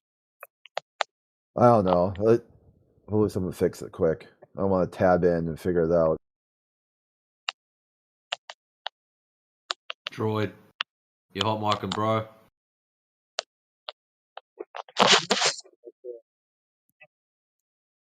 What did he just call me? What the heck?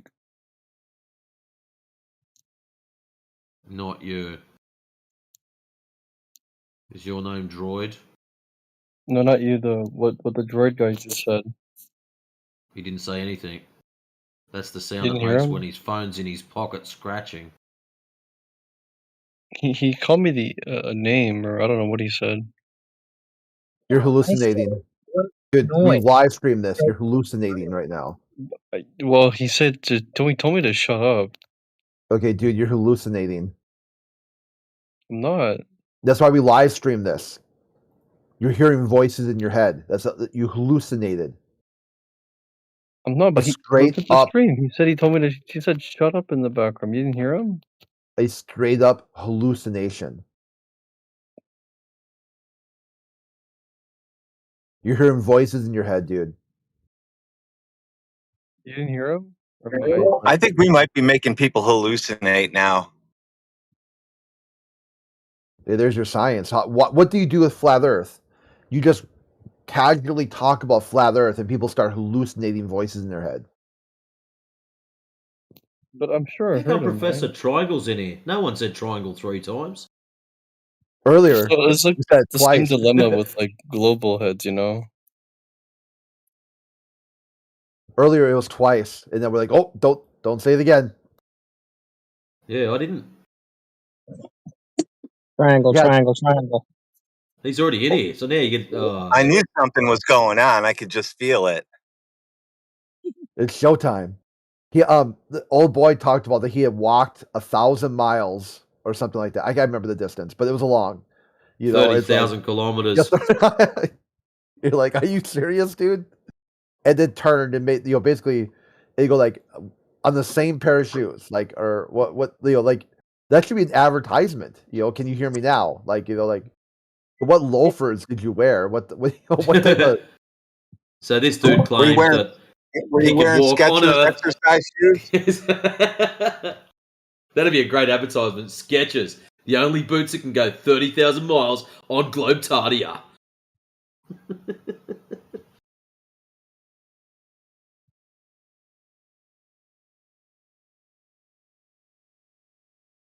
So he walked 30,000 miles in a straight line.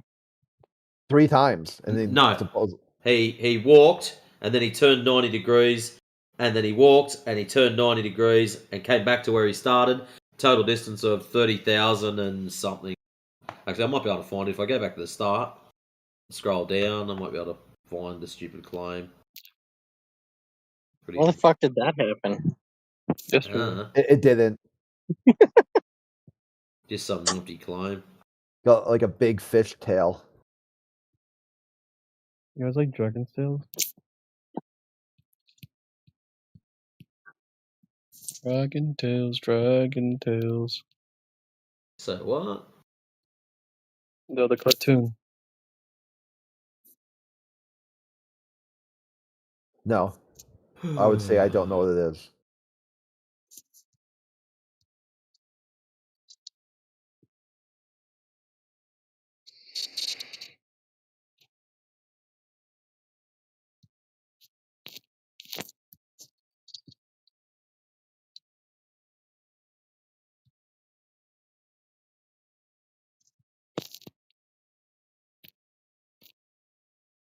Is that the one?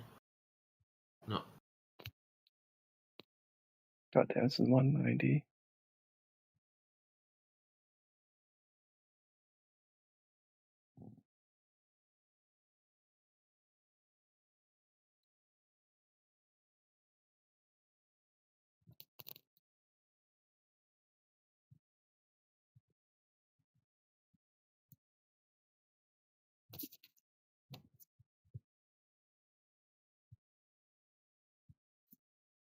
Tomorrow's going to be 13, 12, 25. Said 13, 12, 13. No, like 13 plus 12 is 25.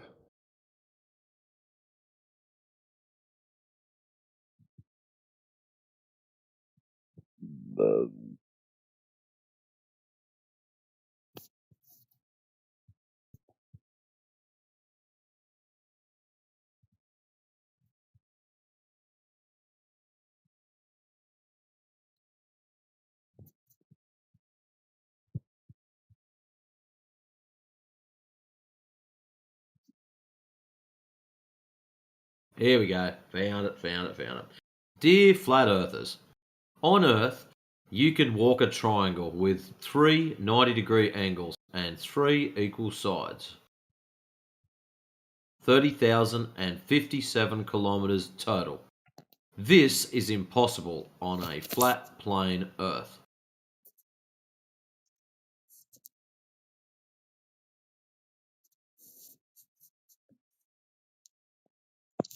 But there's more dirt to it than that.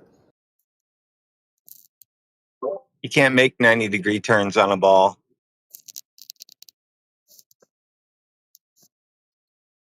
Yeah. I just love the first comment. Don't your feet hurt?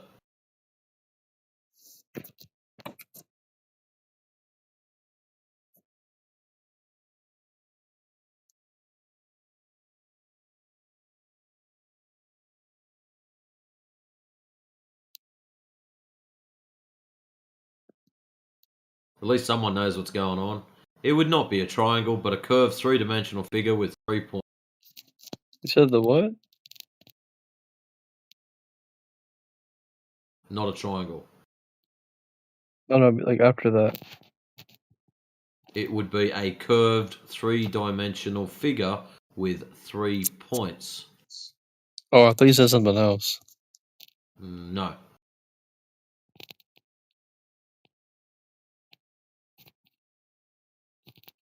Wow. Crazy.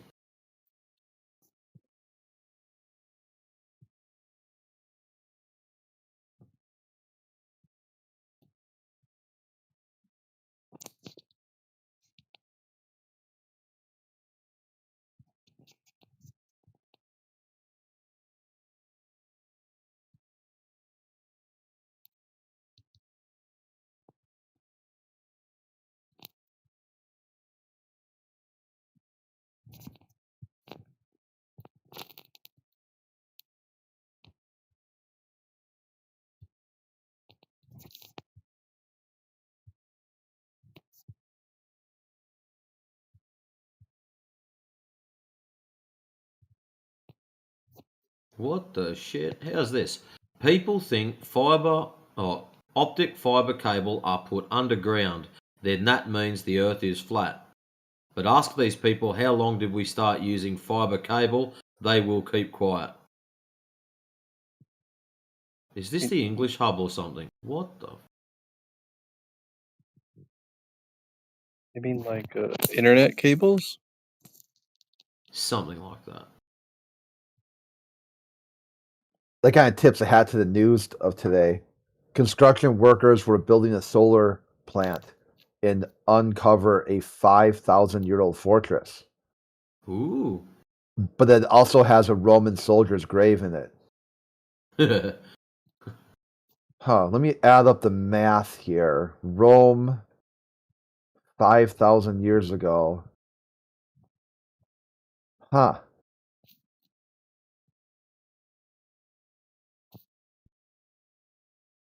Well, it must be the Romans found it too. They found the fortress and they just occupied it.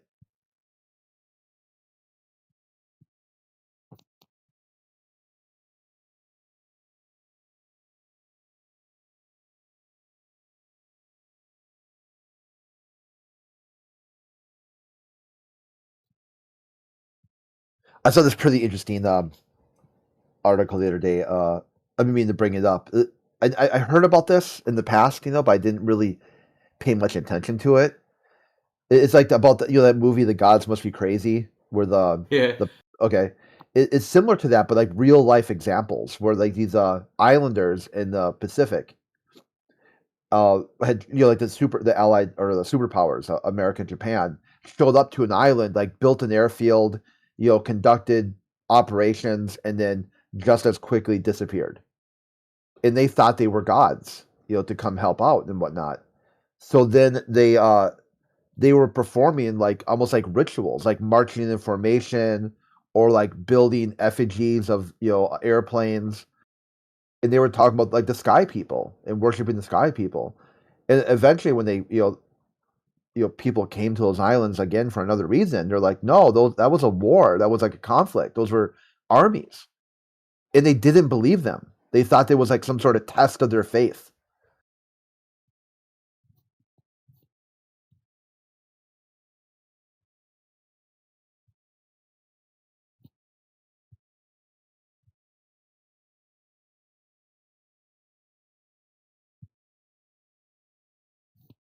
So you got the like fiber optic internet stuff. And at some point in the future, it's going to be, so like the Starlink just flies over your head. So people are going to think like internet comes from stuff above your head. They won't know how it works. Just sky people put the internet in there. And they'll perform their little rituals, like, jiggle the cord and whatnot to get it to work. Jiggle the cord? Yeah, turn it on, off and on. Is that legal?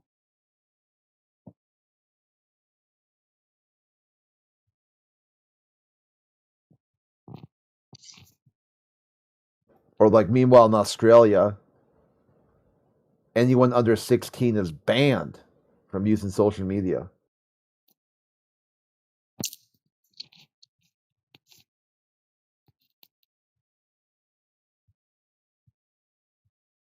There's actually been a lot of posts on the PM's TikTok page and something else, and all these juniors are getting on there. Still here, bro. Oh, that's so good. That's great. Oh, our Prime Minister is such a clown shoes, man. Like, seriously. You know how it won't literally have nothing nice to say about him. like it won't affect their kids. Their kids will have fake accounts and be able to access social media and Grok and all that. But your children, no, they don't get access to the internet. I mean, maybe that's a good thing, I guess, but it just kind of shows you that the people in power are going to use ways of controlling information. Oh, it's backfiring. Our stupid government with all their idiocracy are waking more people up daily than we would do in 10 years. Like, seriously. It's absolutely mind-boggling. And everyone is sitting back, like even your hardcore, I'm staunch Labor or staunch Liberal, your typical media-controlled clown, they're even starting to wake up. Oh, why is it necessary to stop little kids from getting on the internet? On one hand, you're telling them that the internet's bad. On the next hand, you still got this happening. Why wouldn't you have stopped that first? And your average Joe is starting to wake up big time. That's good to see. Yeah. Yeah, do as I say, not as I do. Yeah.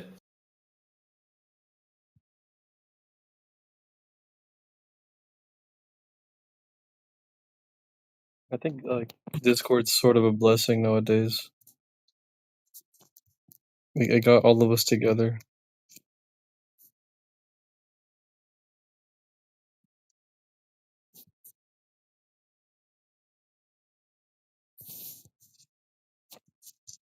If it wasn't Discord, it'd be Telegram or something else. There's heaps of programs still out there we can abuse. I mean, use.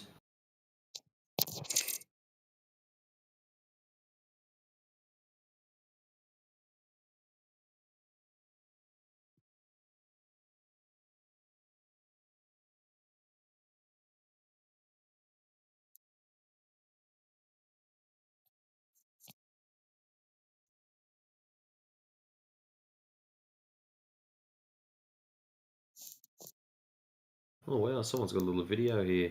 Check it out. You can see Charlotte from the Blue Ridge Parkway, about 70 miles away. Super cool. It's a beautiful day in the mountains. Zooming, zooming, zooming. Oh wow. That's mad. Wonder if I click on that. Oh shit, that's loud. Right click. Copy.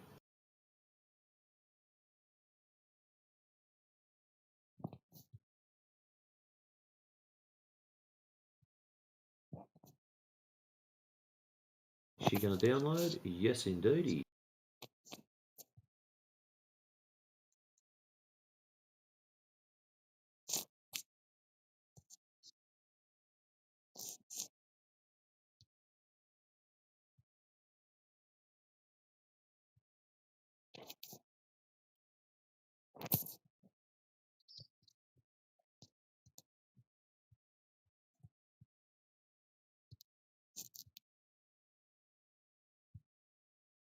Season 9, mother.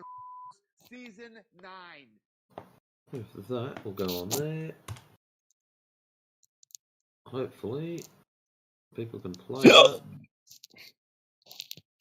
Dude, quit doing that shit. Mute your mic.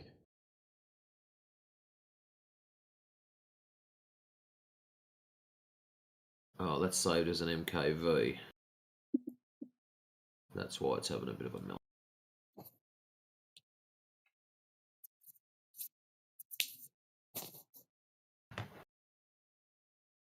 Right, we redo that as a MP4s play straight up, don't they? Oh, I forgot pistol ammo. Fuck.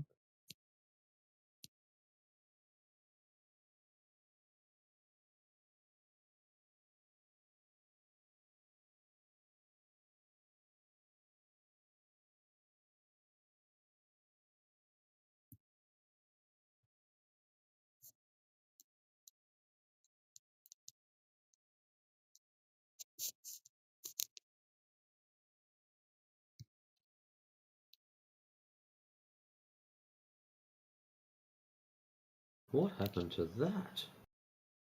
Crikey.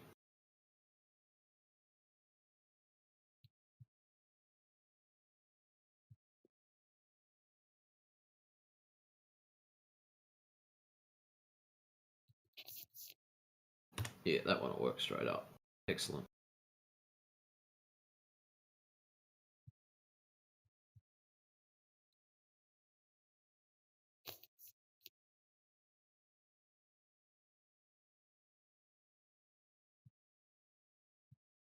Yeah, so that little video. Charlotte from Blue Ridge Parkway. It's about 70 miles away.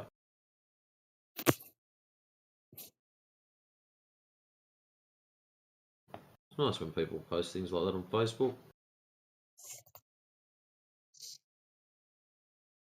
Now, let's have a look at that.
Full screen. Better.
So Matrix, did you invite that piece of shit that wrote that piece of garbage earlier that you read out? Did you Hell's invite him in no. here? No way. He needs to come in here for half an hour.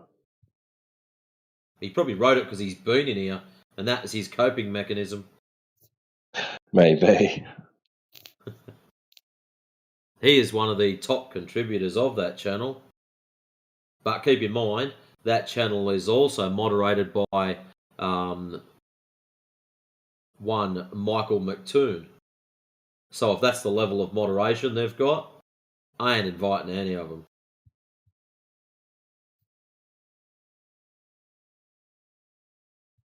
But I might drop a link one day. I was just having a read of, when I get back to it, that thing there that Batman sent me. Images are taken just after mission launch. Spacecraft was approximately 366,620. That's what I want to know. 366,620. Enter two of the following. Size of distance must be entered in the same units. Okay. Calculate. Visual angle 1.2374 degrees.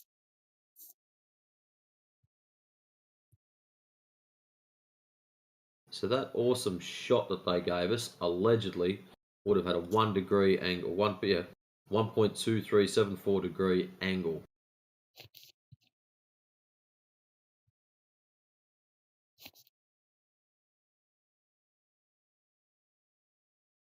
So that's a pretty tidy camera that they're using. Bullshit. Anyways.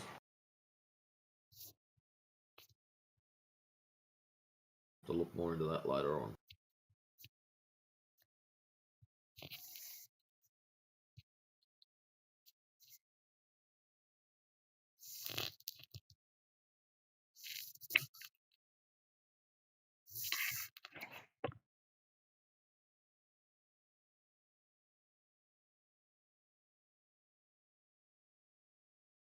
Oh, here we go. I just jumped back into Facebook. We're asking a small group of people for their opinion. Could you take a few minutes to answer a short survey? Oh, I love this shit. Start survey. Right. We may use your data for personalization, innovation, described in our privacy. Not a problem. In this survey, you'll see questions about the posts in your newsfeed. Newsfeed is a place where you see posts from your friends, groups, and pages that you follow. Okay. In general, how many of the posts you see in your newsfeed are worth your time? Most of them, about half. Few of them, none of them. Well, it's not none of them because some of them that I read. So, few. Continue. Overall, how satisfied are you with the post you see in your newsfeed? Extremely, very, moderately, slightly, not at all. Not at all. Continue. How meaningful are your interactions with people on newsfeed? I don't have any interactions with them, so that's a not at all. Continue. How much value do you get from the post you see in your news? Zero. Actually, a little. I was reading that shit out tonight. That was out of the newsfeed. How satisfied are you?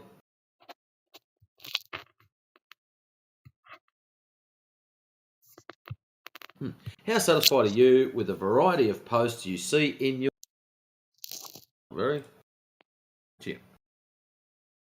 How much do the posts you see in your newsfeed make you feel connected to others? Why is Facebook all about connecting people? Not at all. Next. How much do the posts you see in your newsfeed inspire me? Well, I was inspired to read some of that shit out tonight. A little. In general, how many of the posts that you see in your news are from people you want to hear from? Ha, few of them. That's the problem. Continue. How much do the posts you see in your newsfeed entertain me? A little. Continue. How satisfied are you with the ads you see in your newsfeed? Not at all. Get rid of them. How much do the posts you see in your newsfeed keep you updated with things you want to know about? Not at all. How satisfied are you with the amount of control you have over the posts you see in your news?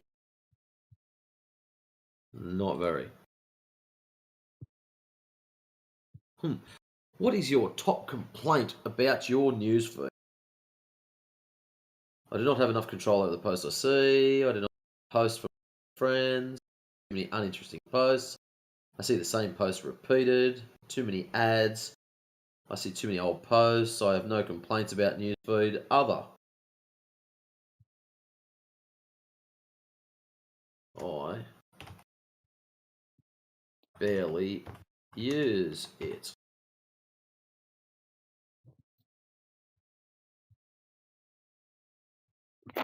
You're training an AI and algorithm to give you more content. Yeah, they'll work it out. Continue. Please share any additional feedback you have about your experience.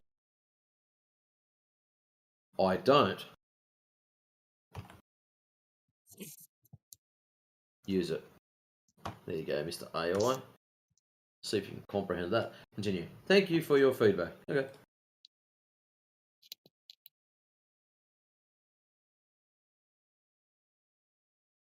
Just so you know, Facebook, if you put some bullshit up that I have to verify my age, I'm out.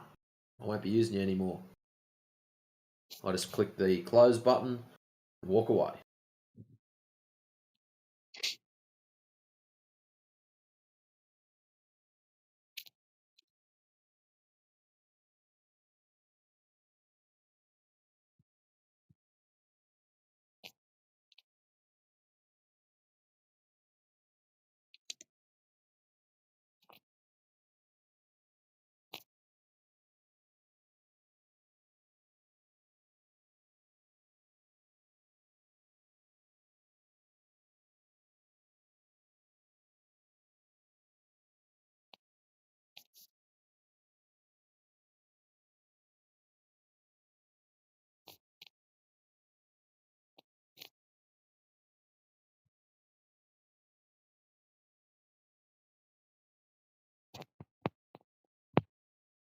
What are they sooking about here?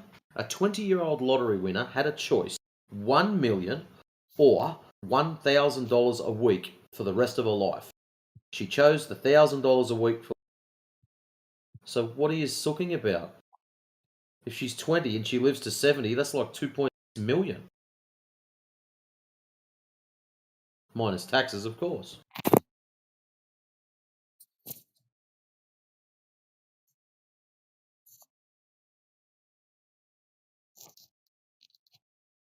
Yeah, someone posted up there, 52k a year for her. She hits $1 million at 40, then anything after that's a bonus. Yeah, that's right. Smart move. That's more than many people will make in a week working 40 hours. She works on top, she hits 6 figures.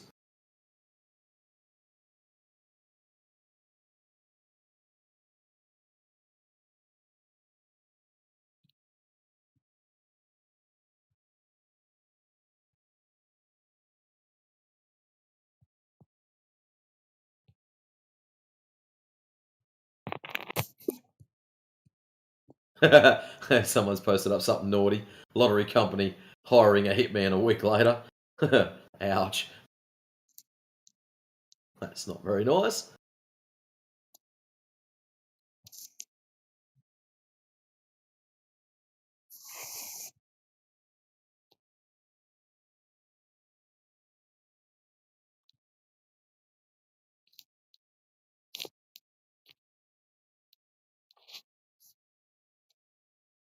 Any Globers in here? Got any Globe proof?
Oh, that's awesome.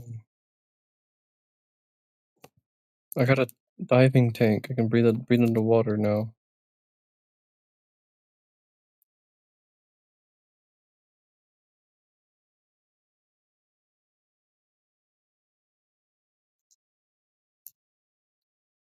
You guys have a pet cat?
Right, here we go. Inside chat. We got Ice JJ Fish typing something. Wonder what this one's What going are to they be. typing? Don't know yet. All I can see is Ice JJ Fish is typing. He's been going for a couple of minutes.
Can't see shit. No, no, no, no, no.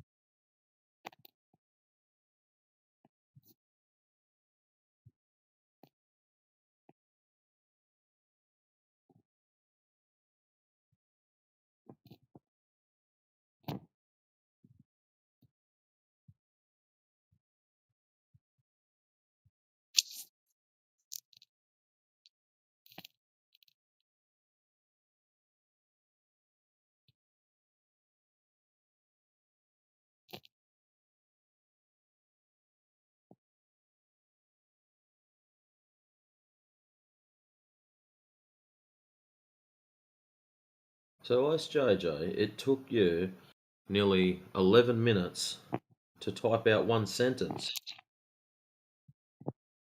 There is so much wrong with this, but the entire premise is that everything is actually just based off of patterns, can be refuted by the fact that we can actually predict and forecast things that have not been previously observed.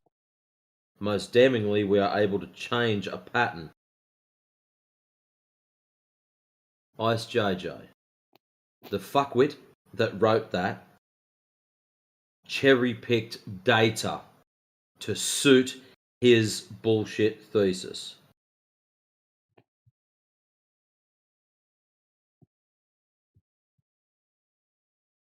Oh.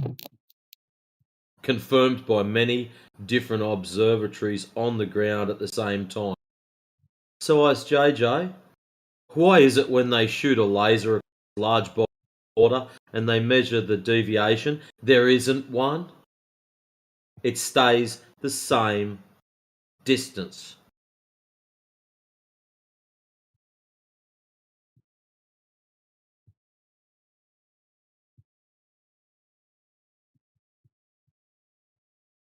What is it, about 11:15, so it's going to take him about half an hour to set and the channel. I can wait.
There wouldn't be any confirmation bias in that, would there, JJ?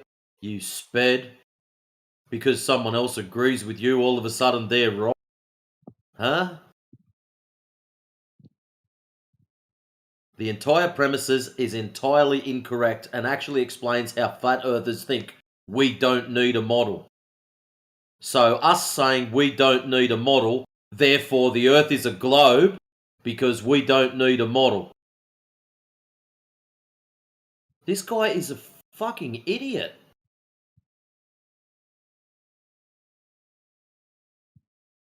Like, seriously, I used to smoke a fair bit of drugs and shit when I was younger, and I still wasn't that fucked up.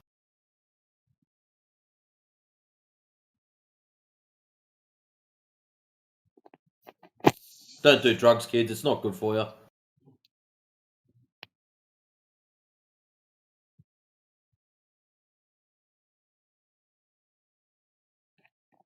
So in Stupid's eyes, I need a model and I need a map to prove what I live on.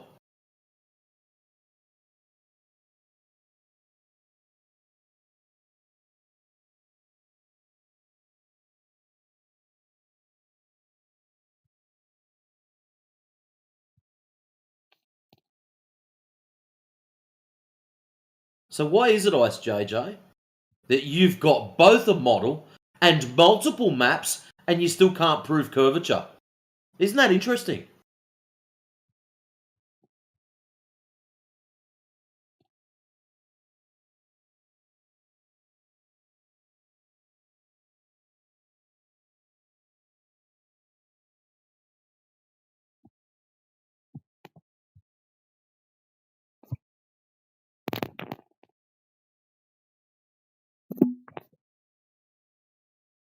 I see T-Dub hovering in the background, just waiting for JJ to drop in. I think he owes us a few citations and things.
Okay.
Thank goodness it's Friday, gents. Arr.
Ah, you bitch.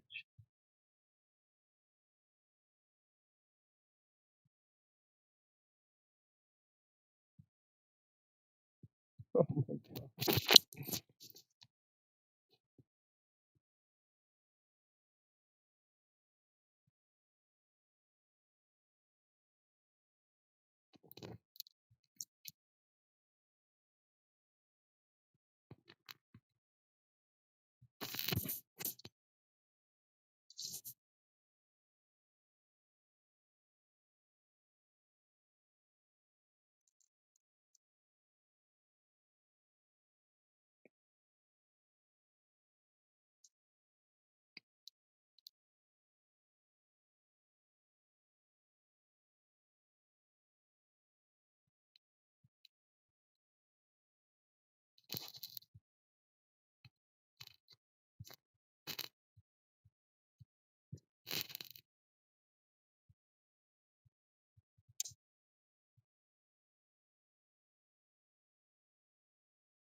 Oh my god.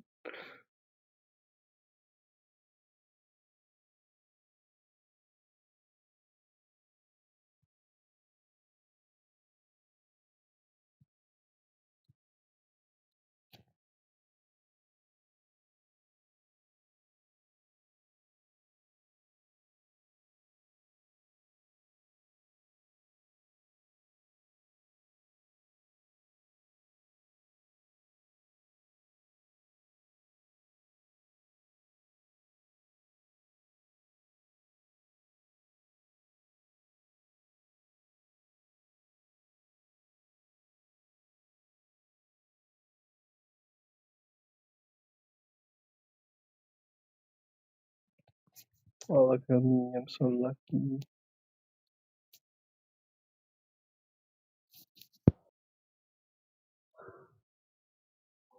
Damn, 24/7 gaming channel now? Yup.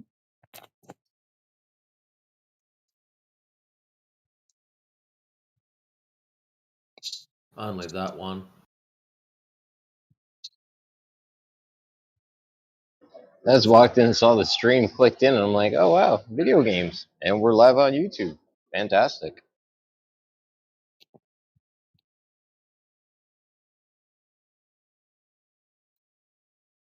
I was ever so patiently waiting for our hero side chatter, Ice JJ, to drop into the channel.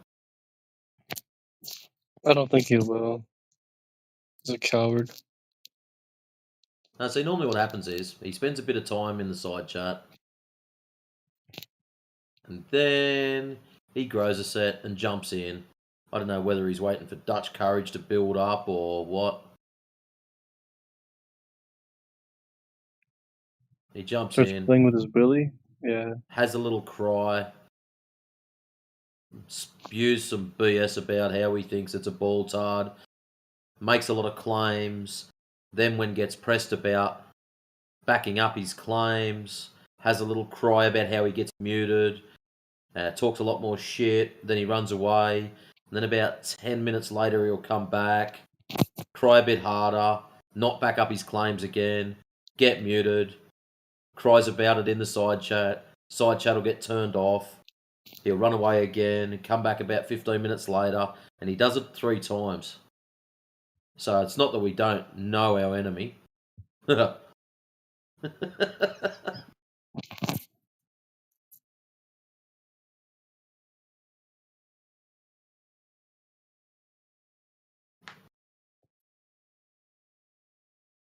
So par for the course. Emotional Glober. Check. Yeah. Which is quite interesting because if you read the paper that he's referring to, actually, what is this? This text is quite literally astrology, some weird version of it. Ice JJ, if you think that text is astrology, you are in the wrong room.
Did it crash?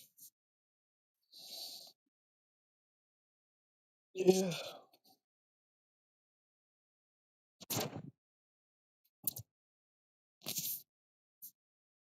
Well, that's it, folks.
guys are all bots, right?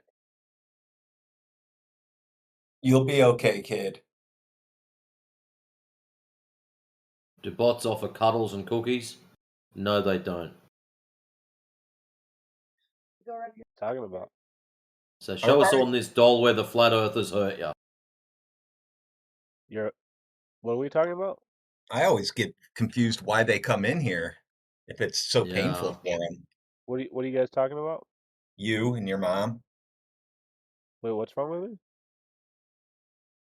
Nothing. Yeah.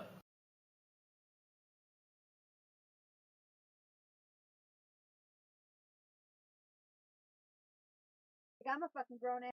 So what? Are you still playing a game? But it's there. Have Are you talking about bots on your game?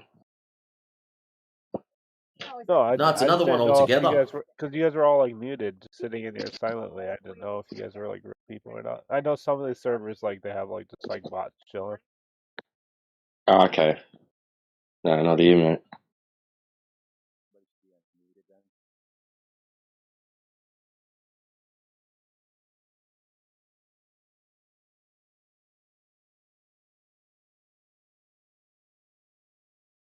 Yeah.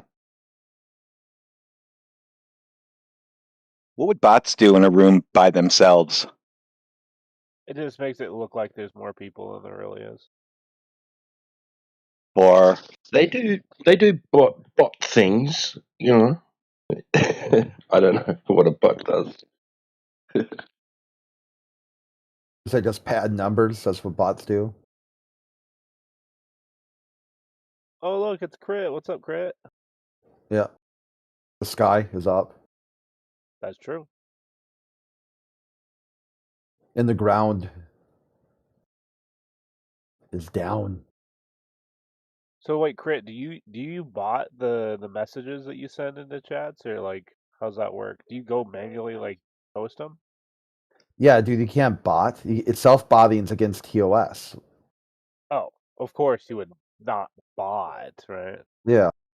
Right. I mean, it's like one of the main things that Discord added quite a few years ago about self-botting.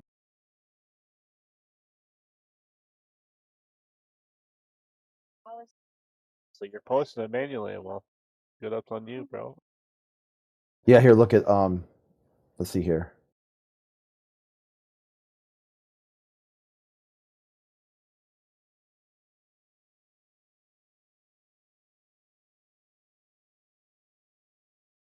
Maybe they changed it. Okay, hold on. What does that mean, self-botting? What do you mean by that?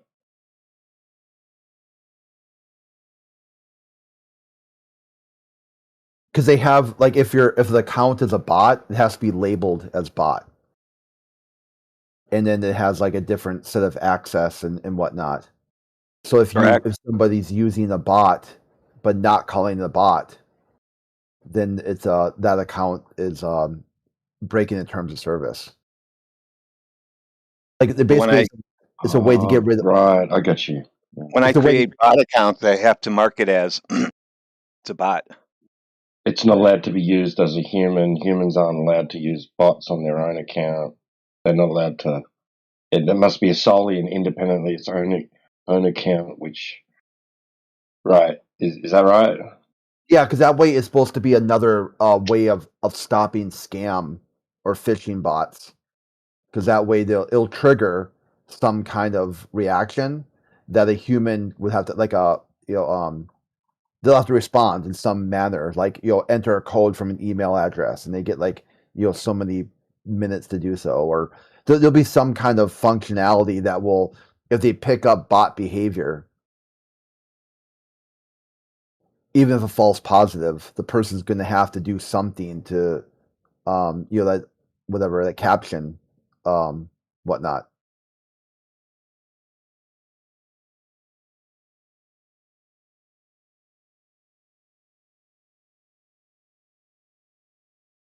CAPTCHA. Yeah, unless there's like a way around it, like say having nitro,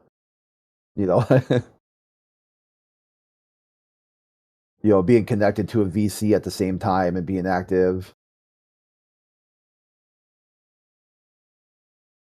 So you can't set up a system on your account where people just get auto mail, basically. Yeah, It's or like auto. It automatic mostly delivery. happened too, like an auto replier. Like if somebody messaged you and you automatically reply. Like I knew a flat earther who did that, who would just would post like, interesting. Oh, really? Just these really sort of like innocuous, like comments. Like the globals would be like, "Oh, flat earthers are X, Y, and Z." It goes, "Oh, interesting that you would say that." And the next comment would be like, "Of course you think it's interesting because you're X, Y, and Z." And they'd be like, "Really?" Like everything he said, it made it look like it was like a real response because the person's comments were just utter garbage and useless. Didn't really require any sort of interaction. It just kept the person busy for hours and hours, just yelling into the ether, and the person wasn't even there. They weren't even arguing with anyone. And I mean, it's kind of, I think that's good because those Wow. people are I mean, just think of the damage they'd be doing to humanity there's not these chat bots keeping them busy.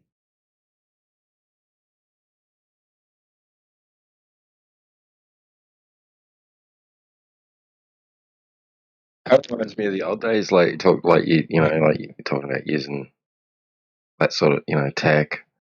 They had auto dialers, right?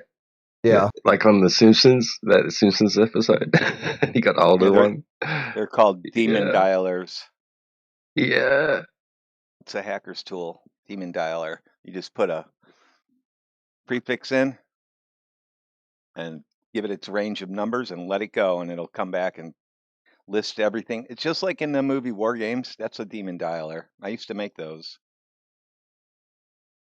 Oh, they're so fun, man. I forgot the name of the one I used to use back in the BBS days. Yeah, But yeah, I I used to just just set up the the computer generic name. 24/7. The generic is demon dialer, but they used to have all kinds of good ones out there. You could not buy, I guess, copy.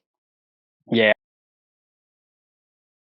Yeah, like you just let it run and it's like, hey, this phone number leads to a fax machine. This one leads to a phone tree. And some of the smart ones will try and dig through the phone tree and map out the different options. Like you can go to this and go to that.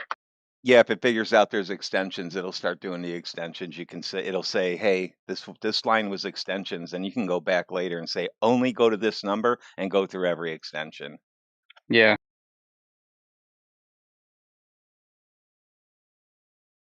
So generally, what people can do, like the architecture behind a web page.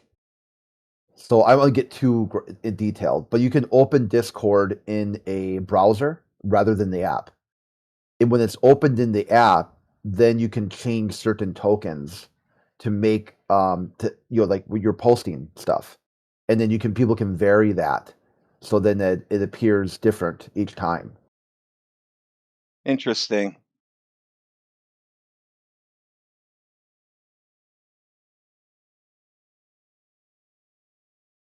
So like from the user's point of view, like someone who's using that software, you don't see anything. It's only machine readable. But then if you have Discord open, you can see the bot doing its thing. Like some of them. Here's a good example: how they react to certain comments. Like they'll put like whatever emoji. From if you have the bot open doing it, it doesn't look like anything. There's no mouse that clicks, selects. It's running like a script that's behind an operating system that's also behind the web application.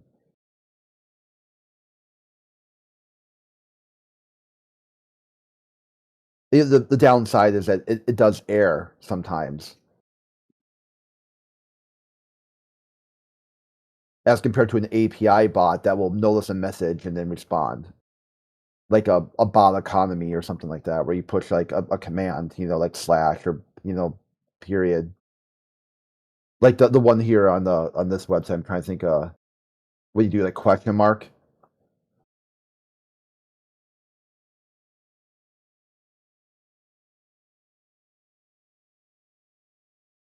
Like here, like this. that command. See, you just type that command and it automatically functions.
It's another cool, crisp day here on the east coast of the U.S.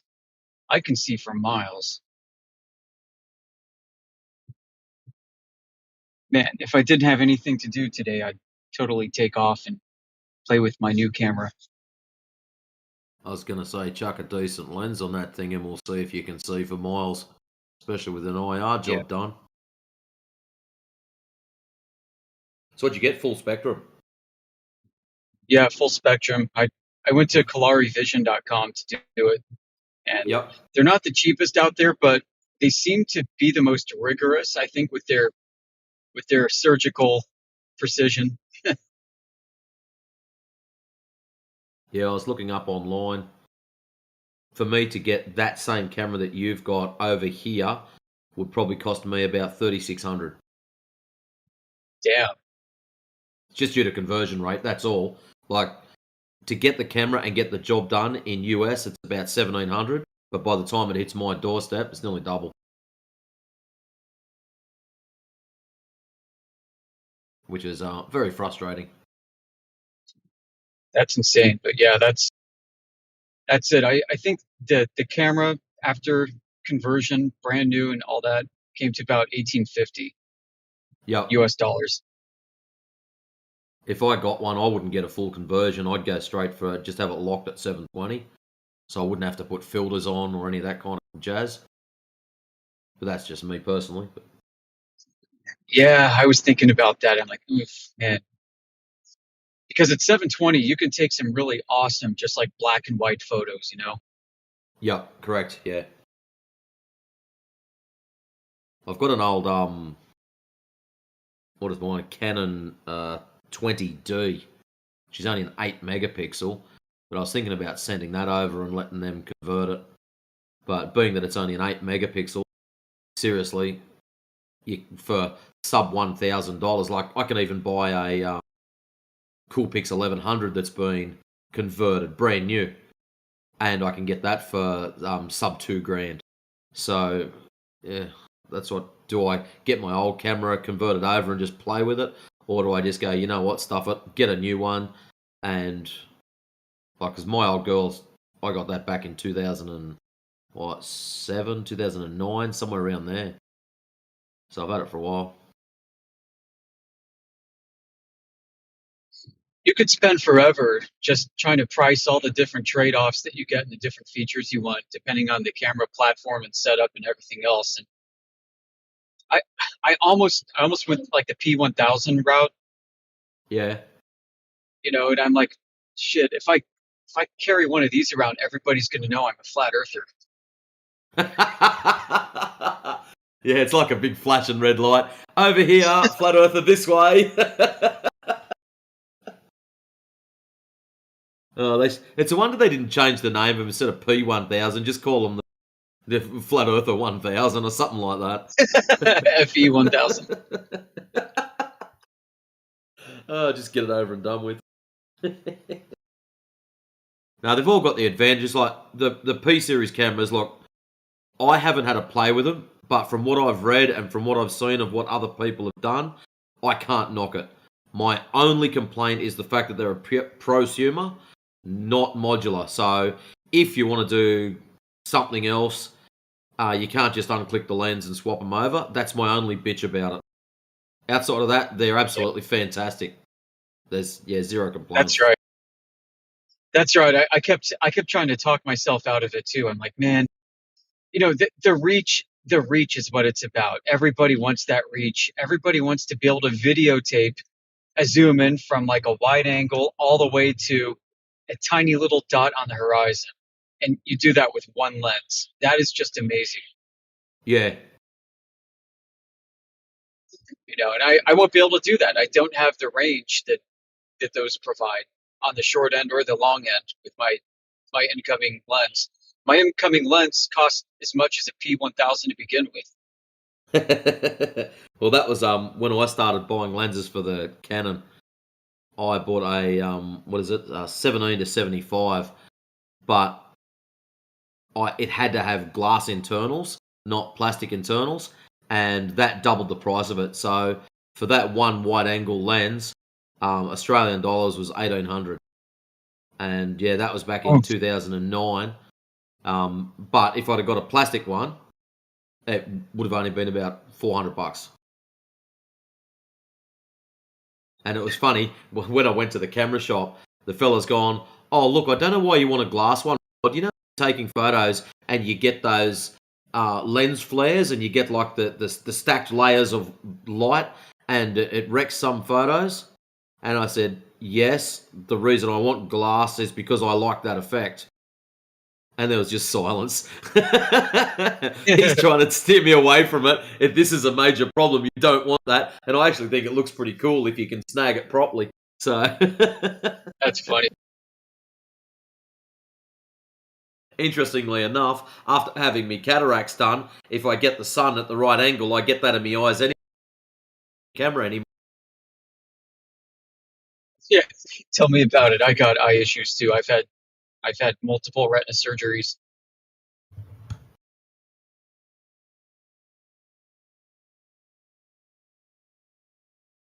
Enjoy your vision while you have it, folks. Go buy some high-end optics. Yeah, agreed.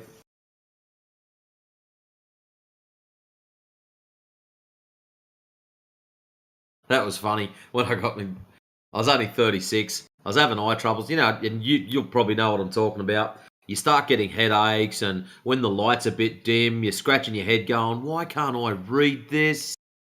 And Yeah. I thought, you know what, stuff it, I'll go and get my eyes checked. So I've gone down to get my eyes checked, and they've checked everything out. And then I've walked outside, and just as I'm about to get in my car, my mum rings up. "Okay, did you get glasses?" "No, Mum, I got cataracts instead." Oh shit! Yeah. Oh man. Oh, it was funny. And then there was the pause. "You what?" "Nah, I got to go and get operated on." And all this happened right at the start of COVID. So it's like, oh fuck, man. So by the time you book in, because I didn't pay to get it done up straight away, it just went on the public system. It works out over here about $4,000 if you want it done immediately. If you go on the public system and you're happy to wait, which I did, and that's why it took so long. So the first one, right at the start of COVID, and the second one right in the middle of it, so everyone just panic stations 9 million.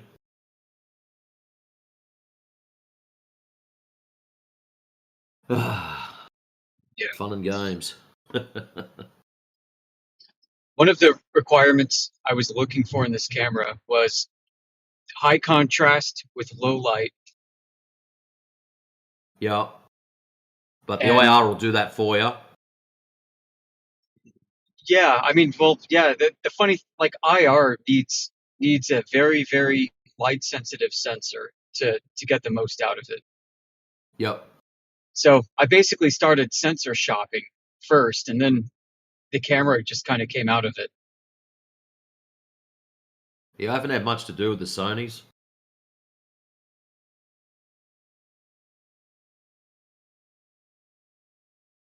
But So it came down to basically either a full size sensor or like an APC sensor, which is tinier. And full size, yeah.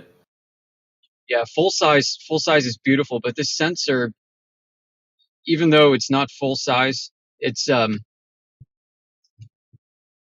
terms of quality, overall quality, is just as good. And it's almost like the how the Nikon P900 works, how they cheat, how they use a small sensor, so you get like a crop factor that increases your magnification without a super long telephoto. Yeah, it's digitally enhanced, yeah. Well, sort of, yeah. Yeah, they're able to put the focal point on a much smaller area, and it allows you to get away with not having as long of a telephoto to get the same reach. So like if I slap a 400 millimeter telephoto on this, it's got a crop factor of 1.5 due to the small sensor. So it's like I get, it's like adding another 50% to it. So my 400 is really like 600 millimeter equivalent. So if you chuck a doubler on in front of that, Yeah, so you got then like quadruple, digital zoom on top of that, and then all So this like in AI effect, you could go trickery. out to nearly 1,000 just by chucking a doubler and a 400 on there. Oh yeah. Nice. I hope you got steady hands when you're doing long range stuff. I know, right? Well, get a tripod. These things are like these newer cameras are ridiculous. They're using basically AI to enhance their adaptive optics algorithm.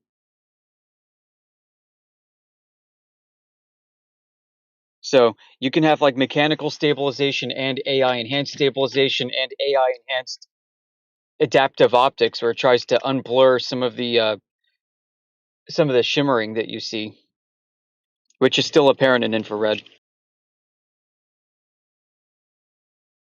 Oh, it cuts it down a fair bit. Don't worry about that. You'll be surprised how far you'll hit. Where you'll notice it is if you've got someone else that's got a similar camera and you're doing the same shot, and that's where you'll notice it when you do just a straight 1-for-1 comparison.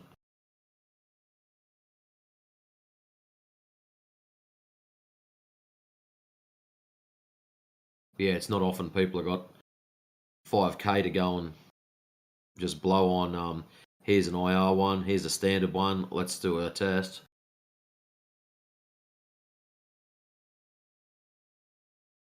As I was telling Radwin earlier, and he was like, "Yeah, this is the case. It's the accessories that'll kill you in the end." Oh shit, yeah. Yeah.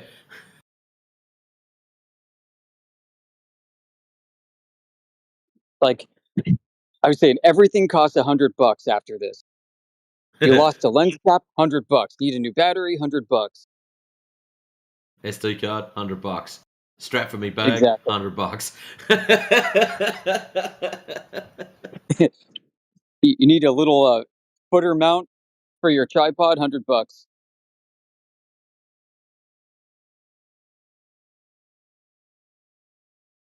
And you're like, do I want to roll the dice with the cheap stuff?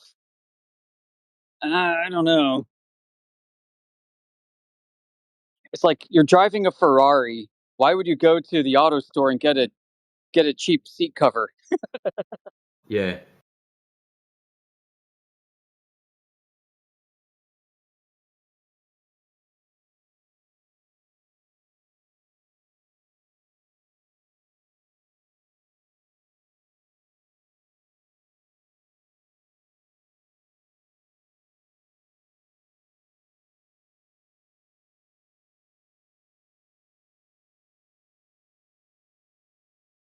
The other thing you got to think about is you do this to your camera, you void the warranty.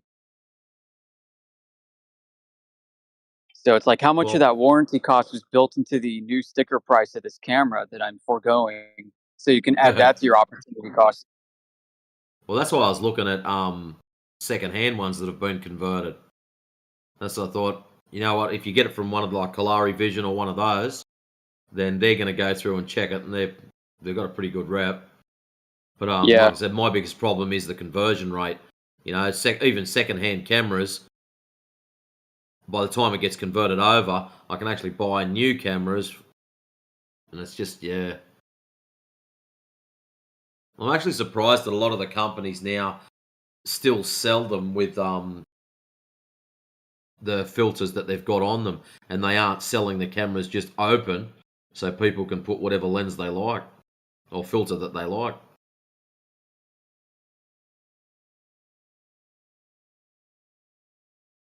That's something you've got to watch for too. A lot of cameras, when they're converted, they don't like focusing, so you've got to drop them from auto and manual focus them. Read quite a few people saying that. Yeah, it's true. Like the old DSLRs, they won't autofocus because, yeah, in infrared, you're at a different wavelength, so the focal point moves further back. And so everything's going to be out of focus and camera won't know how to deal with it. The Is it mirrorless because cameras, of that, or is it because the yeah, actual filter or actual sensor is looking for a particular wavelength and that's been cut out? that's a second issue. But I mean, it's all related, but yeah, I mean, so first you have the focal point. The focal plane is going to be not where it needs to be. The second point is the camera's trying to figure out what the fuck white should look like. Yes.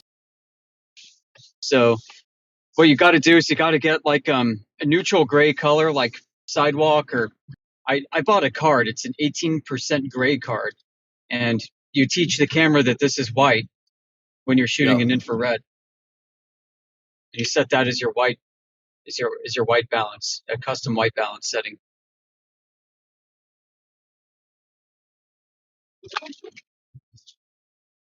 Yeah, my old camera had that. You just switch it over to white balance, lock as if you're just about to take a photo of whatever you want to see white, and it goes, yep, I'm happy to that, readjust itself, and then off you go. You can get some cool effects doing it though. Like if you take lock it onto just some other random color, red for example, it thinks red's white, and everything else gets spun around. It looks pretty cool.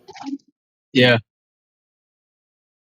Yeah, you can take your infrared camera and then point it at green grass and say, this is white.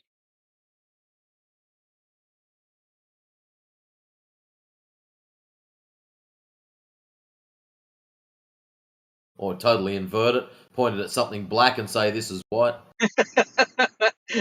Yeah. Oh shit. It's like, yeah, the sky is white and the grass is black.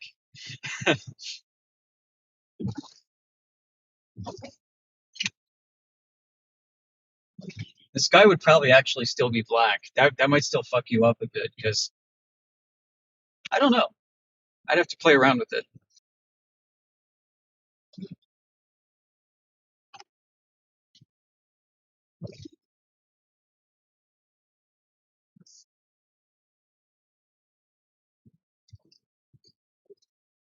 Yeah, good times. So my wife said, how are you going to pay for this? Are you going to become like are you going to moonlight as a photographer and try and recover the cost of this? Like, isn't that what everybody does when they get one of these? Real estate photography, I think, is really competitive. It's saturated, but it seems to be an available market you can get into. And I bet you could get some really cool, like black and white, infrared, high contrast, monochrome photos of people's houses people might like to have.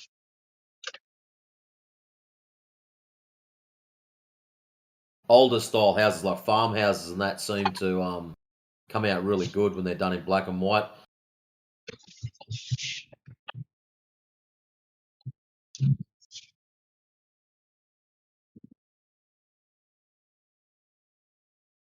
I wonder if the Amish people are into black and white photographs.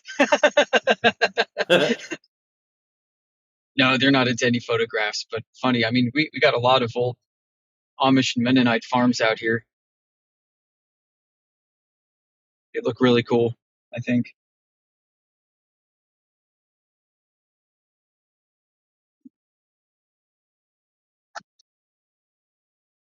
Training This is yourself funny. to So have the camera all the time, that's the hard bit.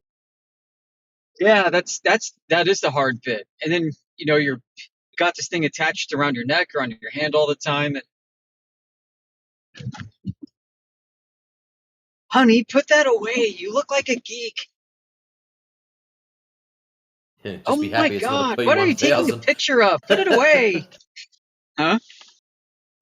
Just be happy it's not a P1000.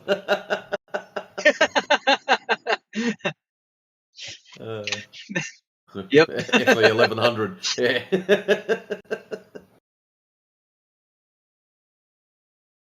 See that guy over there? I think he's a flat earther.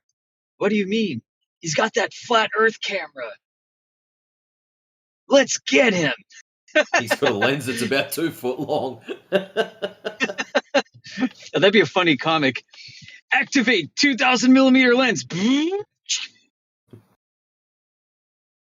Whack, whack, whack, whack, whack, like a baseball bat. What? You need the Transformer sound. Where is it?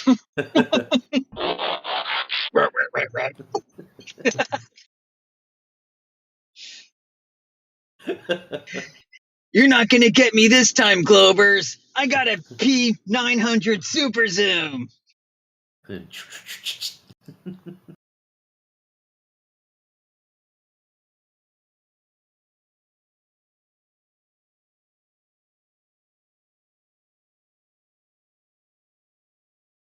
So what I got? If I go to shop and I'm after cameras, so this is direct from Kalari.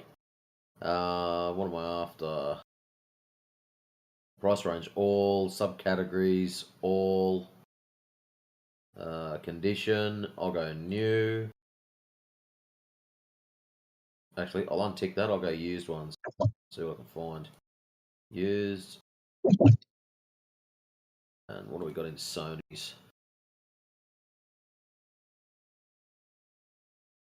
I was also looking at one of the Canons. It was like an EOS R. I don't think it was the R10. Oh, I mean, the I new looked at R the series, R10 the for it might have mirrorless been like ones. the R7 or something. What? One of the newer mirrorless ones, the R series. It's supposed to be pretty tidy. Yeah. I got my old one. She's still got actual proper reflex action. None of this mirrorless crap. I'm old school. Like when I'm doing when you're doing like time lapse stuff, long exposure. I even bought the trigger for it, like the button, and it will hold the lens up, hold the mirror up, and instead of putting the mirror back down, what it'll do is it'll actually shut itself off when you're doing long exposure. And the reason for it, it's so it doesn't shake itself and distort your photos. Whoa. Pretty cool stuff. At the time, it had all shit hot tech in it. But yeah. So that was a, well, still is a 20D, a Canon EOS 20D. Actually, I must have had that early 2000s because when I did my mate's wedding with it. No, I must have had the older camera with that. It was about 2003, 2004. I did one of my mate's weddings.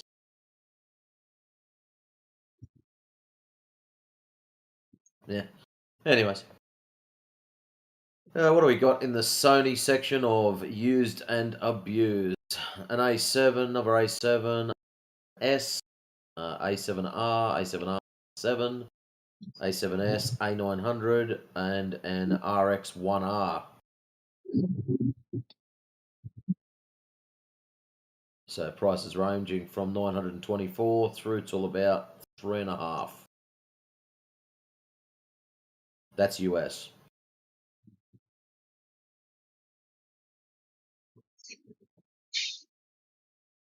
If I go new cameras.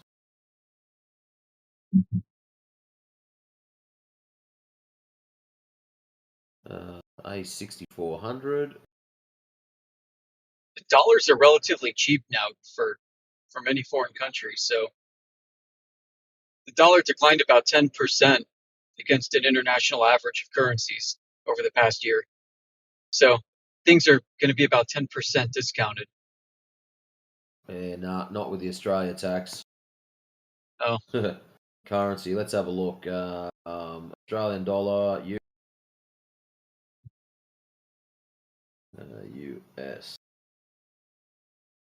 US dollar. So there you go. An A6700 full spectrum converted. So it's already been done. 1950. So United States, 1950. So that's 29.24. So I've got another 300 on top of that for Australia tax, and I've got to get it transported over here.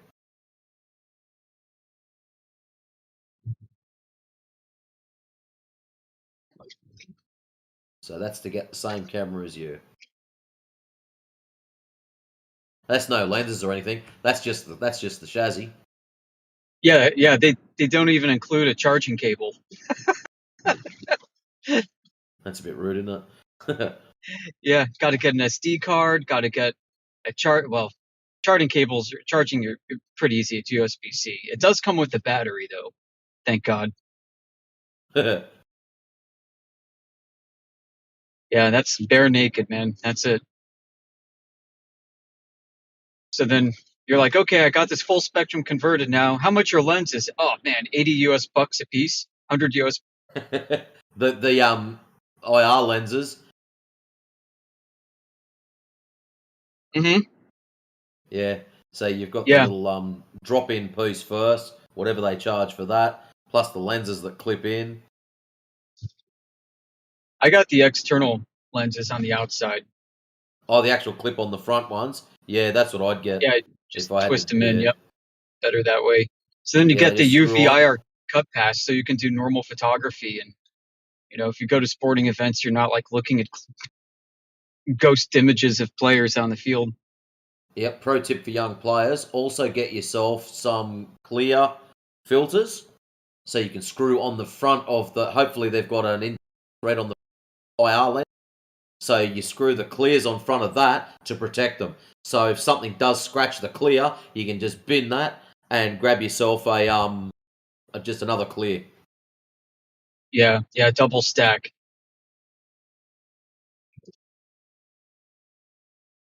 What have we got? First for a first camera, a P950 or P1100. The 1100, they're both very similar. The 1100's got the updated charging cable over the one. That's starting to drop out. Must be getting hot. The 1000 and the 1100 are nearly identical.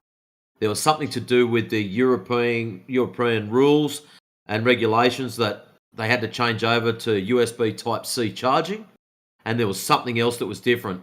Outside of that, the camera is 5 grams lighter and bang on identical to the 1000 compared to the 950.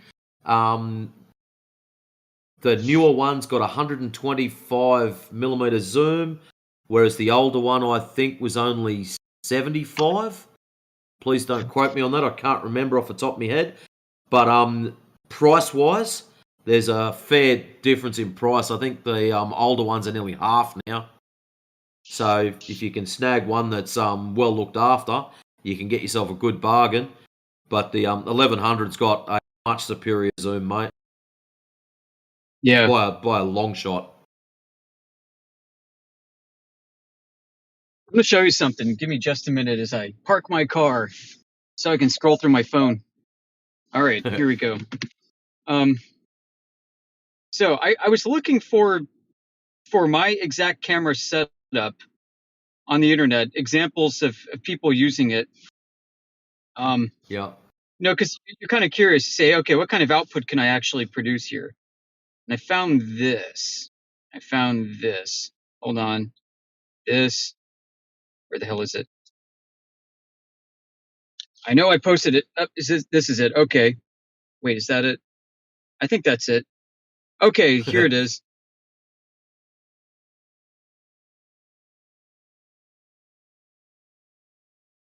Oh wait, that's with the 500. Okay, I almost got the 500, but so yeah, this is with the 500 millimeter telescopic lens on the A6700. Oh wow. Yeah.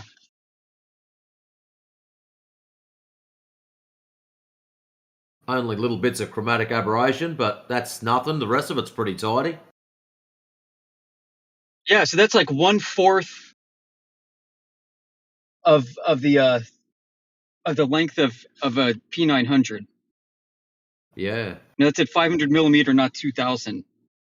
So there's more than just how long your telephoto is that goes into it. Well, one of the biggest complaints with the P cameras is they didn't upgrade the sensor. They've got massive zoom, but if they'd have upgraded the sensor, they would have had one hell of a camera. Something that would be like you're talking that would outlast the next probably 5 generations of cameras. Yeah, no kidding. To I that was extent, yeah. thinking the same thing. Because Like, the sensor they use is like in cell phones. Yeah.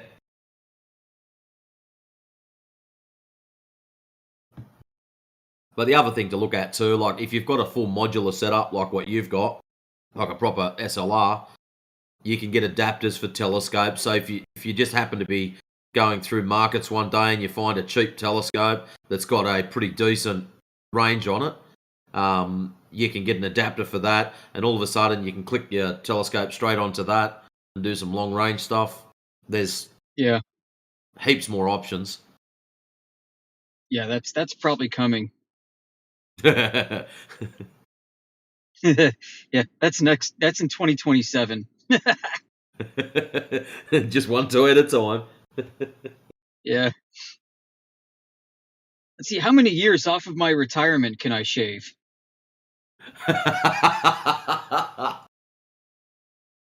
Funny part is what you were saying in one of the other chats, how you got the camera, is exactly what I was out selling today, because I've got to get suspension work done on my car. I actually bought quite a bit back in 2012, 13 and 14.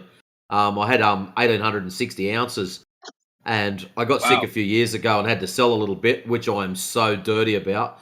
But anyways, I was out today and palmed off 60 ounces. So, $5,400 later. Right, there you go. That's kind of what I did. I bought bags and bags of 90% junk silver coins. These are coins that were minted in the United States. 90% silver. Like 100 years ago. These things are old and rotten and dirty and stuff, but it's 90% silver content. It's a really good cheap way to acquire. So I grabbed a couple bags and sold them to a shop, and smiled ear to ear, man, because I knew that I was going to go buy this camera with it. And I'd bought those with the COVID stimmy checks. Silver has doubled in value since the lockdown economy. Oh, wow. So when I first started buying it, and I was telling the guy today, he used to live 2 doors down from me, and I was telling him about this, 6 years ago, that you should be buying silver. Trust me, just buy it, stick it in the back of your cupboard, forget about it, just watch what happens. Watch this space. And he sort of looked at me as if I was like the crazy drunk guy down on the corner. But anyways, I go down there today, and it's like, yeah, you want to buy some coins and a couple of bars? Oh, yeah. And he goes, you weren't joking a couple of years ago. He said, I am so dirty on myself that I didn't listen. And he goes, how much did you start buying it for? And I said, look, when I first started buying this, I was buying 100-ounce blocks for $1,800. Yeah, door stops. Yeah. Yeah, they're great.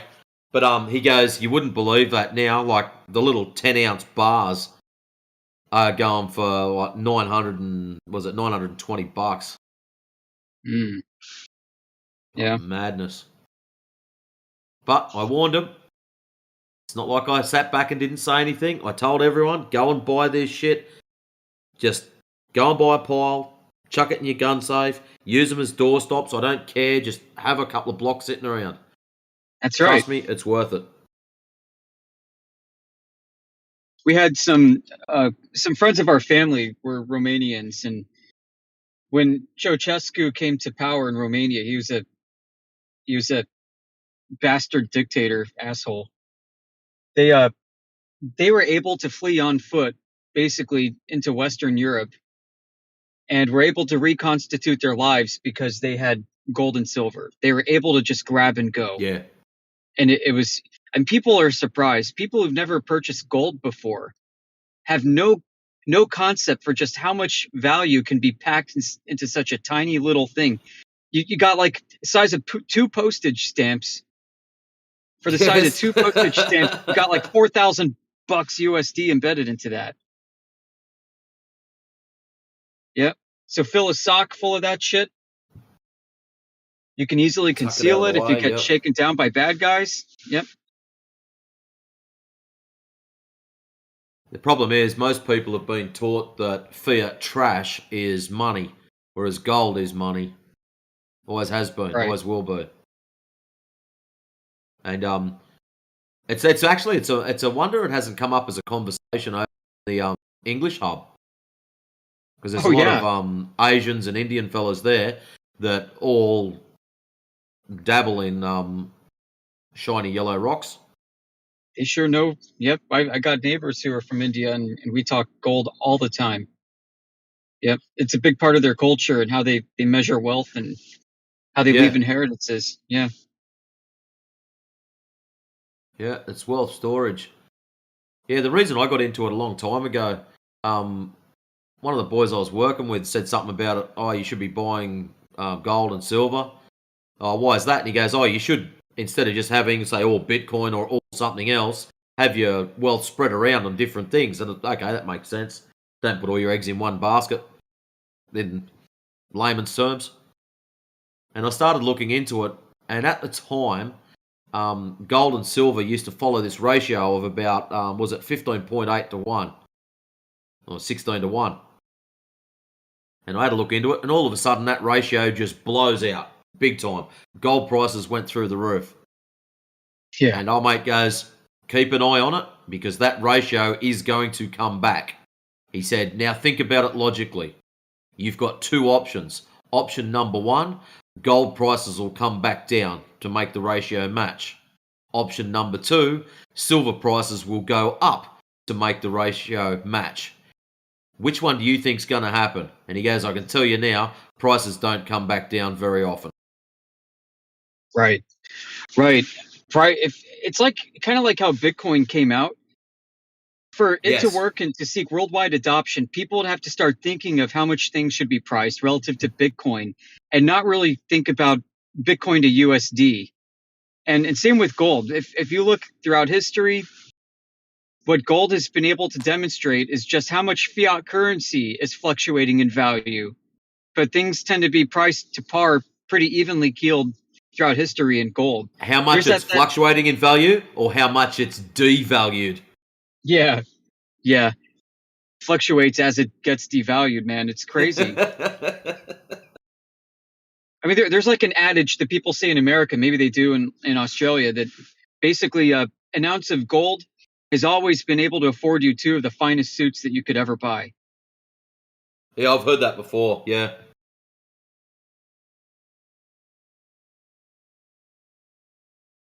So if you're cringing right now, Americans, at two suits costing 4,000 USD, you should probably ask yourself why. Because they've always been priced to about 1 ounce of gold. Like going back to the colonial days, you can find this kind of thing. Like a nice formal attire. You want two sets, it's going to cost you 1 ounce of gold. So yeah, so if silver goes back to the ratio of 16 to 1, that means silver will hit triple digits.